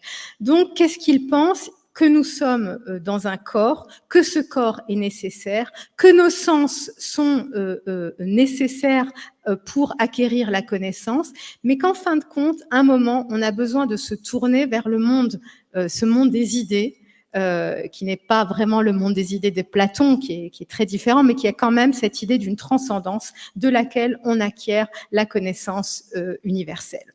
Alors vous allez me dire, tout ça, à quoi ça sert aujourd'hui, à quoi ça me sert, qu'est-ce que ça peut me permettre de comprendre ? Quand même pas mal de choses, parce que vous avez vu cette phrase de Turing que j'ai évoquée tout à l'heure, « Penser est une fonction de l'âme immortelle de l'homme ». Donc cette idée qu'il y a dans l'homme quelque chose qui le relie à un monde qui n'est pas le monde des sens, à un monde céleste, quelque chose comme une transcendance, qu'on l'appelle Dieu ou on l'appelle ça comme on veut, et cette idée que on ne peut pas, ça sera jamais dépassable. Et vous voyez, on nous a expliqué dans une démonstration brillante tout à l'heure que Turing démontre que le nombre de problèmes le nombre de problèmes à résoudre est innombrable. Il y a une infinité de problèmes et que de manière logique, on montre que c'est quelque chose qui dépasse, qu'aucune machine ne peut. Et je pense qu'il a été conduit à faire cette démonstration parce qu'il pense que penser est une fonction de l'âme immortelle de l'homme. C'est-à-dire qu'on n'arrive jamais vierge à la science. Et il y a eu hier des débats apparemment très houleux qui ont opposé deux écoles, ceux qui pensent que le transhumanisme est la libération de l'homme, ceux qui pensent que c'est un danger, qu'il y a une nature humaine à préserver. On va parler de fitra demain, qu'il y a quelque chose comme une nature humaine créée par Dieu à préserver. Et donc tous ces débats sont des débats qui s'inscrivent dans une histoire de la pensée qui est ancienne. Donc pour Avicenne, l'homme est un être qui est dans le corps, qui a besoin de son corps, mais qui à un moment se tourne vers quelque chose comme un principe transcendant qui est appelé l'intellect agent dans les philosophies médiévales pour pouvoir penser l'abstrait et l'universel. Ce qui veut dire, si on essaye de comprendre en termes qui peuvent nous parler aujourd'hui, que la pensée abstraite, la pensée de l'universel est quelque chose qui nous dépasse, qui fait appel à quelque chose comme à une transcendance, Voilà. Seulement, Avicenne comme les Grecs, pour Avicenne comme pour les Grecs, on est dans un cosmos. Donc on est dans un univers fini, c'est ça un cosmos, c'est un univers fini et ordonné, d'où le mot cosmétique en français qui veut dire la beauté, parce que le cosmos pour les Grecs, il est fini et il est ordonné. Et donc l'idée qu'il y aurait une infinité de questions auxquelles on ne pourrait pas répondre est impossible pour lui, pour n'importe quel Grec d'ailleurs. Vous voyez, donc dans la science moderne, on pose et on essaye de répondre à des questions qui sont absolument hors du monde grec. Et du coup du monde musulman classique, médiéval, qui en a hérité. Donc pour lui, il y a un intellect transcendant qui est l'intellect divin, qui pense, intellige en termes médiéval, l'intégrité de tout ce qui est possible d'intelliger. Donc vous voyez, la connaissance est quelque chose de fini et non pas d'infini. Donc c'est très intéressant par rapport à tout ce qu'on a entendu aujourd'hui. Donc déjà, vous voyez, c'est un autre univers intellectuel. Donc la connaissance est un ensemble fini de questions et de réponses. Et un intellect comme l'intellect divin, ce serait comme un super computer, lui est capable de concevoir tout ce qui est concevable en fait. Et l'homme a accès par sa pensée intellectuelle à certaines de ces, enfin une grande partie même, l'homme, le philosophe pour Avicenne a accès à une grande partie de cette connaissance. Ce qui caractérise l'être humain, nous dit Avicenne, et cette question a été évoquée tout à l'heure à 2 reprises, c'est la conscience de soi. Hein. Pour lui, ce qui fait que nous sommes, c'est que nous sommes conscients de nous-mêmes. Donc, on n'a pas attendu Descartes. Et là, c'est quelque chose qui est très peu, bon, qui a commencé à être beaucoup travaillé, mais dans un domaine réservé aux spécialistes. Mais en fait, shu'ur bid-dhat, en arabe, la conscience de soi. Avicenne dit, la conscience que j'ai de moi-même et le fait d'être moi sont une seule et même chose. Si je n'ai pas conscience de moi, je ne suis pas. Et il dit, il est nécessaire que je dorme, que je sois ivre, que je sois fou. Cette conscience que j'ai de moi-même, elle est inadmissible, elle ne se perd pas et elle est toujours là.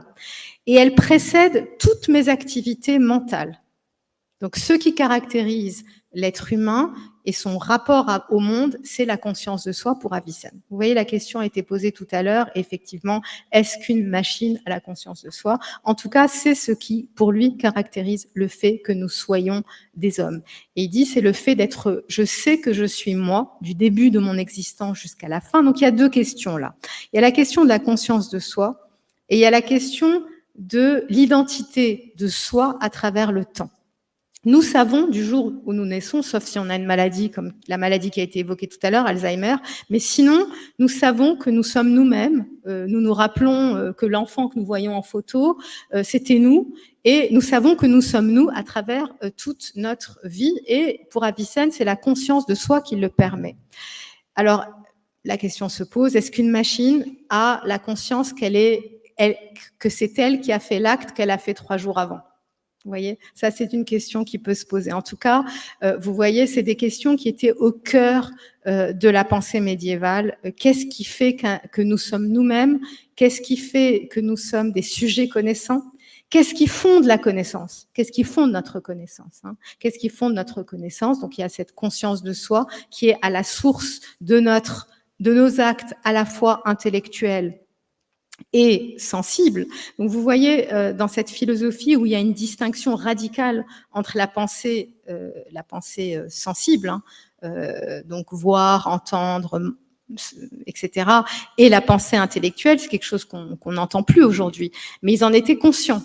Et du coup, pour faire le lien entre cette scission au niveau du sujet connaissant, il a eu cette intuition géniale de la conscience de soi et de l'identité de soi à travers l'acte de connaître. L'autre question qui m'a frappée en écoutant aujourd'hui, c'est Madame qui avait évoqué des chimistes tout à l'heure qui parlent de la conscience comme la mémoire dans le corps. Or, Avicenne, très vite, donc déjà, on est au Xe siècle, hein, pardon, j'ai pas précisé, donc Avicenne, il est né en 980, il est mort en 1037, donc début du XIe siècle, très tôt hein, dans l'histoire, voilà. Il y a cet héritage grec, et la question, il était médecin. Il y a déjà des expérimentations. On sait qu'en fait, les expérimentations sur les cadavres, c'est plus tard, c'est Ibn Nafis au XIIIe siècle. Mais déjà, une question qui l'intéresse beaucoup, c'est la perception. la question de la perception. Vous voyez, c'est une doctrine dualiste de l'homme, c'est-à-dire il y a une âme et il y a un corps. Donc, comment expliquer que mon âme, qui est censée être abstraite, a accès au monde sensible? Donc, il va développer une théorie géniale, vraiment, qui est reprise dans tout le Moyen-Âge. L'œuvre d'Avicenne une grande partie de l'œuvre d'Avicenne est traduite en latin à partir du XIIe siècle à Tolède. Et du coup, il va marquer considérablement les doctrines de la connaissance à partir du XIIe siècle en Occident. Vraiment, c'est une figure majeure. Aujourd'hui, ça a été beaucoup travaillé, ça. Donc, qu'est-ce qui fait que je perçois et pas que je sente? Parce que Avicenne nous dit, je vois une goutte tomber, je vois la pluie. En fait, je vois une ligne. Mais en réalité, ce que mon œil voit, c'est des points. Comment se fait-il que moi, je vois une ligne? Comment, c'est-à-dire, qu'est-ce qui transforme la sensation en perception? Et il va développer, on a une doctrine qui restera classique dans l'histoire de la philosophie médiévale latine et arabe et hébraïque aussi, les sens internes, une série de sens internes. Donc on a nos sens externes que tout le monde connaît et on a 5 sens internes dont le premier s'appelle le sens commun et c'est ce sens qui fait la synthèse perceptive. Il dit, quand je vois quelque chose de jaune et de mou, je sais que c'est du miel. Comment c'est possible? Parce que mon œil voit un truc jaune, ça pourrait être un canari, pourquoi je sais que c'est du miel? Donc, parce que j'ai ce sens commun qui fait cette première synthèse perceptive et donc qui transforme la sensation en perception. Et il explique que chaque fois que je perçois quelque chose, et c'est là que j'en reviens à l'histoire de la marque dans l'eau, en fait, cela est imprimé dans mon cerveau. Il y a une impression de la forme, lui il appelle ça une sora, une forme, dans mon cerveau. Chaque sensation, devient une perception, donc par le processus que j'ai rapidement décrit, et s'inscrit dans mon cerveau. Et c'est comme ça que je peux en retrouver la mémoire. C'est comme ça que je peux revenir à ces traces qui sont physiques, parce que ces sens internes dont je vous parle, ils ont une place, ils les situent dans le cerveau, dans le lobe frontal, au milieu, etc., dans le cerveau. Donc il y a une physiologie qui accompagne tout ça. Donc on a vraiment une théorie de la connaissance, de la perception qui est à tous les niveaux, philosophique, physiologique, et voilà, au niveau de l'expérience, qui essaye de rendre raison d'une expérience. Donc je pense qu'il y a quelque chose à retenir de gens comme lui, c'est-à-dire de ces génies. On a parlé de Leonardo da Vinci tout à l'heure. C'est voilà, qu'aujourd'hui, la science, en tout cas, on ne peut plus avoir d'esprit universel comme ça, mais on ne peut plus travailler chacun dans notre coin. Et c'est en s'écoutant les uns des autres, en partageant, qu'on peut réfléchir notamment sur des questions aussi complexes et dangereuses à certains niveaux. Il y a toutes les questions éthiques qui se posent, etc. On l'a vu dans les débats. Donc en tout cas, un penseur comme lui essaye de distinguer qu'est-ce que c'est que connaître par les sens, qu'est-ce que c'est que connaître de manière abstraite, qu'est-ce que c'est qu'être un sujet de la connaissance. Comment je suis le sujet de cette connaissance? Comment je sais que c'est moi qui connais? Une autre théorie extraordinaire d'Avicenne, c'est l'imagination. L'imagination est une capacité de se libérer. L'imagination est une puissance psychique créatrice pour Avicenne. Donc on a 2 formes de mémoire. J'ai parlé donc bon, bref, je ne vais pas rentrer dans les détails, mais on a 2 mémoires, donc qui conservent, comme je vous l'ai dit, par impression dans le cerveau, ce qui nous a été donné de saisir du monde. Et ensuite, on a cette puissance psychique qui s'appelle l'imagination, par laquelle on peut aller puiser dans ses réserves et fabriquer des formes mentales originales qu'on n'a pas vu dans le monde. Par exemple, une chimère, un dragon, toutes ces choses-là que le cerveau humain invente. Donc, on a une capacité heuristique, une capacité de créer. Et dans toutes ces... ça a été évoqué par Monsieur Iguidir aussi à la fin. En fait, pour se projeter, on imagine, on crée. Mais ça, il faut comprendre quels sont les processus humains à la source de toutes ces créations mentales. Voilà. Donc, tous ces, pas dire que, mais en tout cas, ces questions qu'on se pose aujourd'hui, elles sont au cœur de la pensée, en tout cas d'un penseur comme Avicenne, qui est un des premiers, peut-être le premier grand penseur de son époque, à avoir introduit le corps dans la connaissance humaine. Voilà. Pas comme Aristote, parce que pour Aristote, oui, bien sûr, mais il n'y a que le corps. Pour Avicenne, il y a une dimension transcendante. Il y a cette dimension qui est chez Tuning, de cette âme immortelle. Et en même temps, il y a la dimension complètement immanente de la corporéité. Et son génie, c'est d'avoir essayé de tracer une voie, de trouver une philosophie qui fasse la part aux deux. Et c'est vraiment, bon là je peux pas rentrer dans tous les détails et puis ça vous ennuierait, mais c'est extraordinaire la finesse avec laquelle il a essayé de naviguer et de trouver sa propre voie. Voilà, en fait j'avais prévu une toute autre conférence, mais je veux pas vous ennuyer avec des choses qui sont pas... voilà, qui sont peut-être trop loin de vos centres d'intérêt et de tout ce qui a été dit aujourd'hui. En tout cas, je me suis sentie moins perdue en entendant les noms de Khwarizmi, de Jazari, etc. Parce que ici, vous poursuivez une tradition. Vous poursuivez une tradition. La science qui est enseignée aujourd'hui, elle n'est pas exogène. Nous sommes dans la continuité de ces grands savants. On n'a pas opposé l'Orient et l'Occident. Avicenne ne le faisait pas. Les Arabes du Xe siècle, à partir du 8e siècle, le corpus scientifique grec, quasiment dans son intégralité, c'est colossal ce qui a été traduit. C'est colossal. C'est-à-dire les traités de fauconnerie, d'astronomie, de physique, de mathématiques, de philosophie. Tout est traduit en arabe. Donc, il faut des moyens considérables. Et je trouve que l'expérience que vous vivez ici, je ne sais pas si quelqu'un vous a demandé tout à l'heure, j'espère que vous avez conscience de la chance que vous avez. C'est quelque chose de cet ordre-là. On vous amène les meilleurs de partout et on vous dit prenez, servez-vous et progressez. Et c'est ce qui s'est fait dans Beit al-Hikma au 8e siècle dans le monde musulman. Et ça a été dit, Goutas l'a écrit, c'est de l'ordre de ce qui s'est passé à la Renaissance. C'est unique dans l'histoire. C'est-à-dire qu'on apporte un corpus énorme et qu'on mette l'argent qu'il faut. C'est-à-dire qu'il faut savoir qu'à l'époque, un manuscrit coûte le prix d'une maison. Il fallait aller envoyer chercher les manuscrits à Byzance, il fallait les ramener. Il fallait des traducteurs qui souvent on avait quelqu'un qui traduisait du grec au syriaque et puis du syriaque à l'arabe. C'était souvent des chrétiens, nestoriens d'ailleurs, qui traduisaient.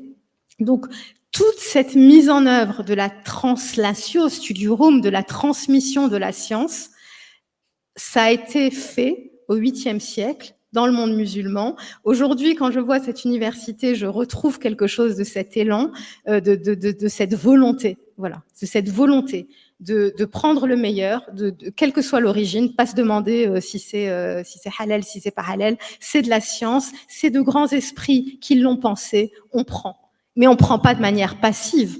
On prend, on réélabore, on pose des questions qui nous concernent. Avicenne par exemple, vraiment, il a pensé la prophétie, les miracles, la visite des lieux saints, donc des choses qui n'avaient rien à voir avec les Grecs, mais avec ces outils-là.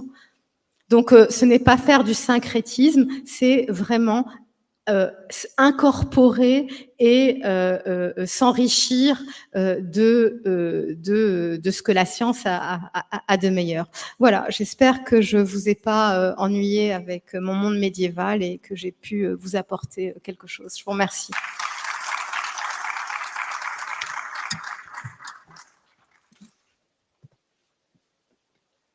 Merci Myriam. Non seulement tu nous as pas du tout barbé avec ton monde médiéval, mais on aurait écouté encore pendant un bout de temps ta conférence. J'ai retenu, j'ai pris des notes. Je suis pas certain d'avoir pris la note correctement. Donc Ibn Sina dit: si je n'ai pas conscience de moi, je ne suis pas en fait. Oui, je t'en prie. Il dit exactement en des termes, il dit le fait d'être et le fait d'avoir conscience de soi sont une seule et même chose. peux pas aller plus loin. C'est-à-dire que s'il n'y a pas de conscience de soi, il n'y a pas. Je suis pas du tout. Très bien. Alors, on a quand même le temps de poser une ou deux questions à Myriam. Donc, il y a déjà, je vois le professeur Serroufni qui est très intéressé, qui a encore l'esprit vif après toute une journée de travail. Ça fait plaisir. C'est probablement l'air de Ben Guerir. Alors, un micro pour le professeur Serroufni. Oui, mais je pense qu'il y a un micro qui arrive. Je vois un jeune homme avec un micro. Oui, il faut donner le micro. Non, mais...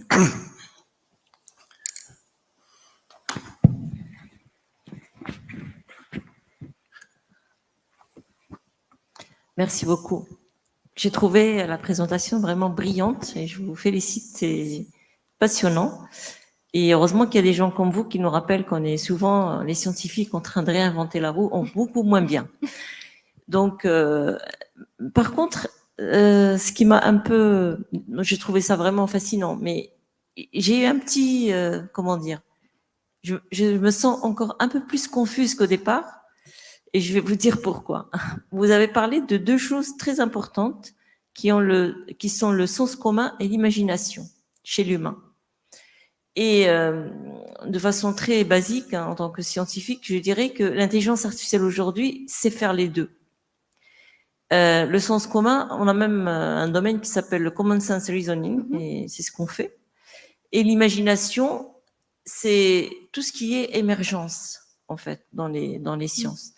Et donc, comment est-ce qu'on distinguerait donc voilà, si je m'appuie sur ces deux concepts, je dirais que même l'abstraction, hein, l'apprentissage, c'est vrai qu'on vous montre, en machine learning, vous montrez 3 chats et à la fin, une trentaine, 300 chats, et puis on finit, la machine finit par reconnaître tous les chats. Donc, ma question, c'est, au-delà de ces deux concepts, est-ce qu'il y a autre chose qui distinguerait l'homme de la machine? Alors, je vais revenir à Vissan puisqu'il était question de lui. Alors, mais après, maintenant, on arrive à des idées. Vous savez, il a une thèse incroyable, et ça m'a fait penser à là quand ils ont dit on va uploader notre vous savez, il y a même une série américaine là qui s'appelle Upload. Je sais pas si vous l'avez vu, voilà. Et en fait, on upload tout ce qu'on a en tête et selon qu'on est riche ou pas, on est dans voilà et on revit notre vie. Alors, il a une thèse absolument incroyable, mais c'est autre chose. Mais après, je viendrai à répondre à votre question. C'est qu'après la mort, certaines personnes, alors les philosophes évidemment, eux ont pensé l'abstraction toute leur vie, donc ils vont rejoindre quelque chose de totalement abstrait, et ça c'est pour lui la réalisation ultime de l'être humain. Et donc ils vont devenir à leur tour une espèce d'intelligence transcendante, mais les hommes, ce qu'il appelle Rama, les hommes du commun, c'est leur imagination qui va survivre. Leur imagination va survivre, et comme l'imagination, comme je vous l'ai expliqué, est une puissance psychique corporelle, donc elle a besoin d'un corps. Or, le corps va mourir. Donc, il y a tout un système cosmologique que j'ai pas pu expliquer, il faudrait vraiment passer du temps. Elle va s'agréger à un corps céleste pour continuer à vivre, et elle va créer une survie imaginale après la mort. Et ça, c'est incroyable. C'est-à-dire, c'est quand on entend, on va uploader là, on a une doctrine qui nous dit, au Moyen-Âge, ce qui survit de vous est votre imagination. Et vous allez vous projeter des images et vivre votre survie. Alors, votre enfer, si vous avez été mauvais, ou votre paradis, si vous avez été bon. Alors ça, donc là, évidemment, vous allez me dire, la machine peut faire.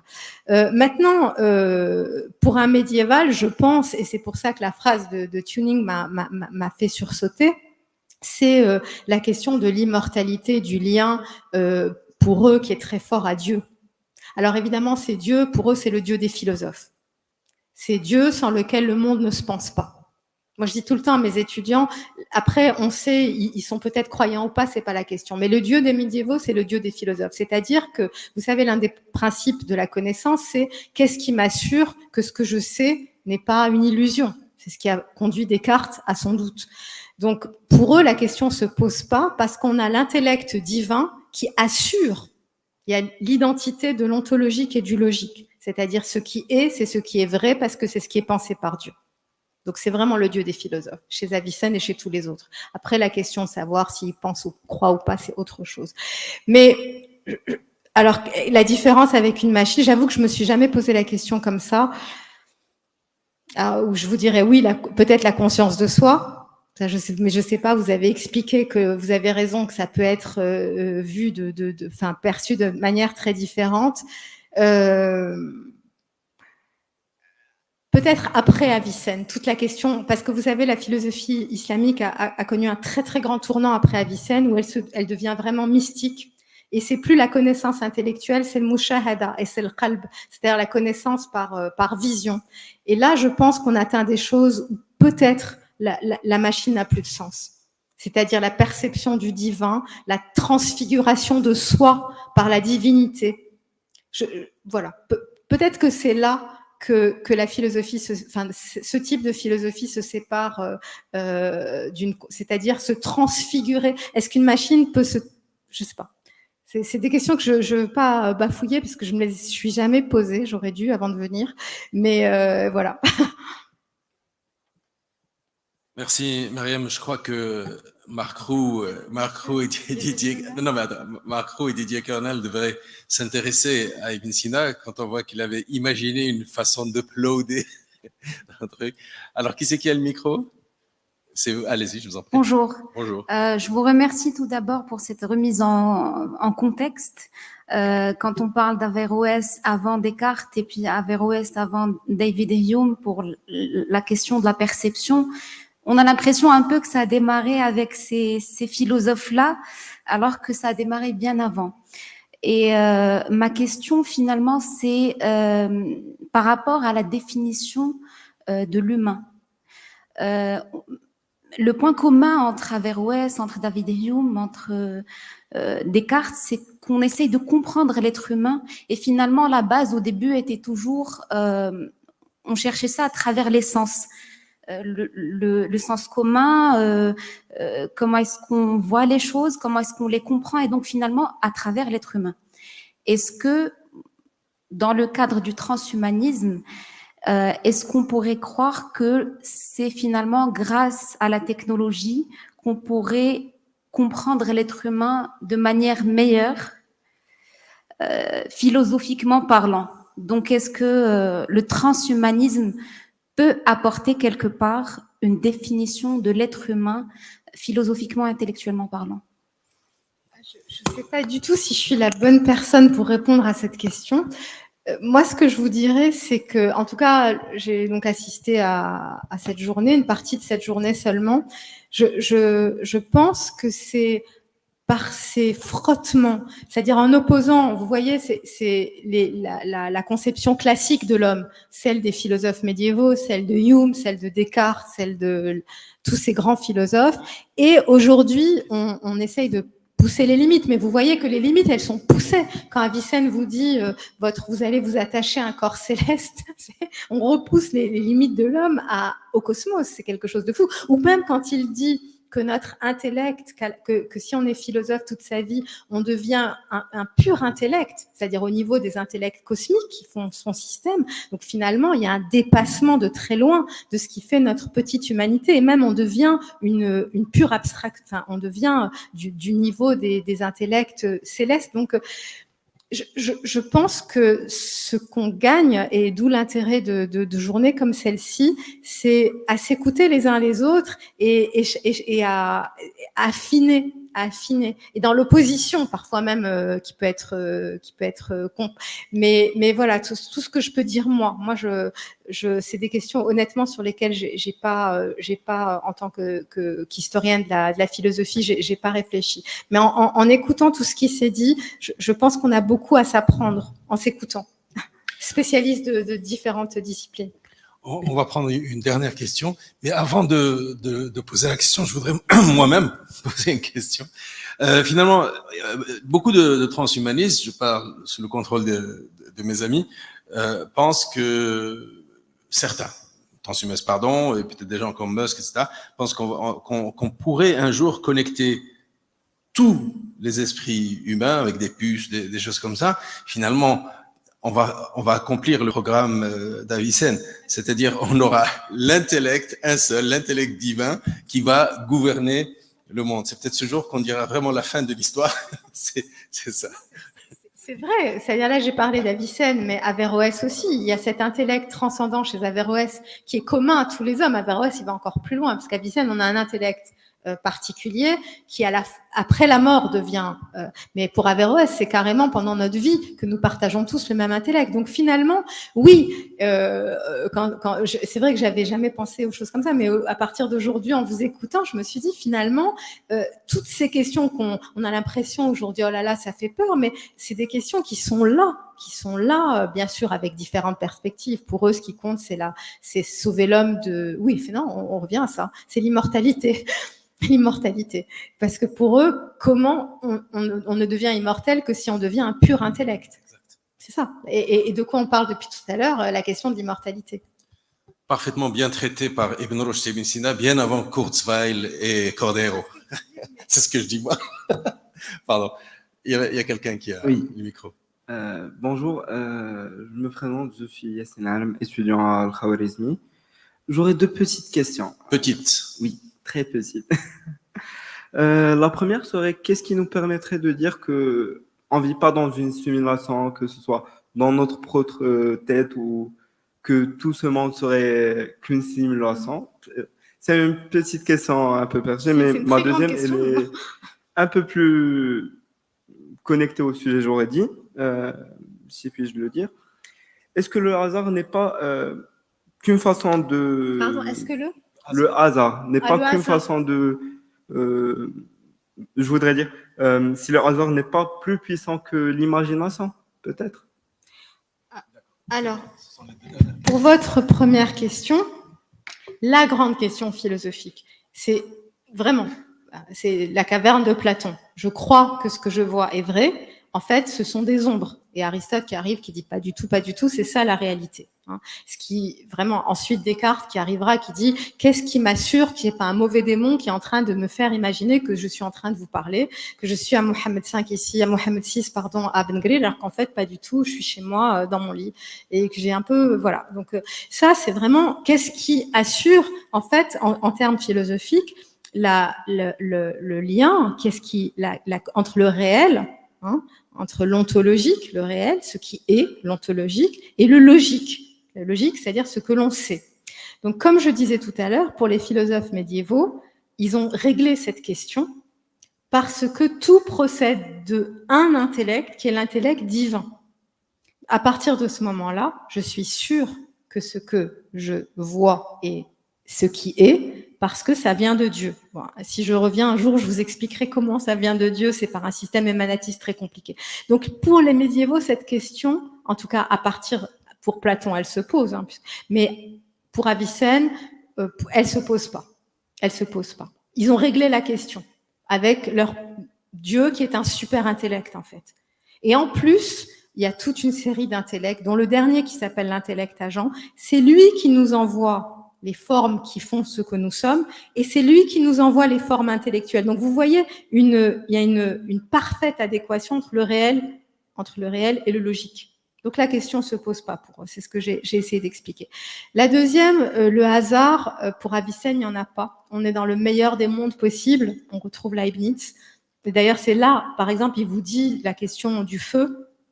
Il prend la question du feu, il dit le feu, vous avez un homme très gentil, très bon, pieux, son manteau est brûlé par le feu, c'est pas juste. Mais en fait, c'est juste, parce qu'au niveau cosmique, le feu est une bonne chose. S'il a une mauvaise chose, donc d'abord, il n'y a pas vraiment de hasard, il y a une forme de déterminisme métaphysique, il faudra qu'on en reparle plus longtemps. Et puis, on est dans une théodicée. Tout est parfaitement, on a un super intellect, qui est l'intellect divin, qui a tout parfaitement ordonné. On est dans le meilleur des mondes possibles. Voilà. Et il n'y a pas de hasard dans ce monde-là, vraiment. Merci, UM6P. Je crois que ça mérite des applaudissements. Merci à tous. Ça a été une longue journée, mais on a appris énormément de choses. On se retrouve demain à 9h30 à l'auditorium. Ça va être le dernier jour. Ça va être un feu d'artifice. Ne ratez pas la journée de vendredi de la Semaine de la Science. À demain. Merci.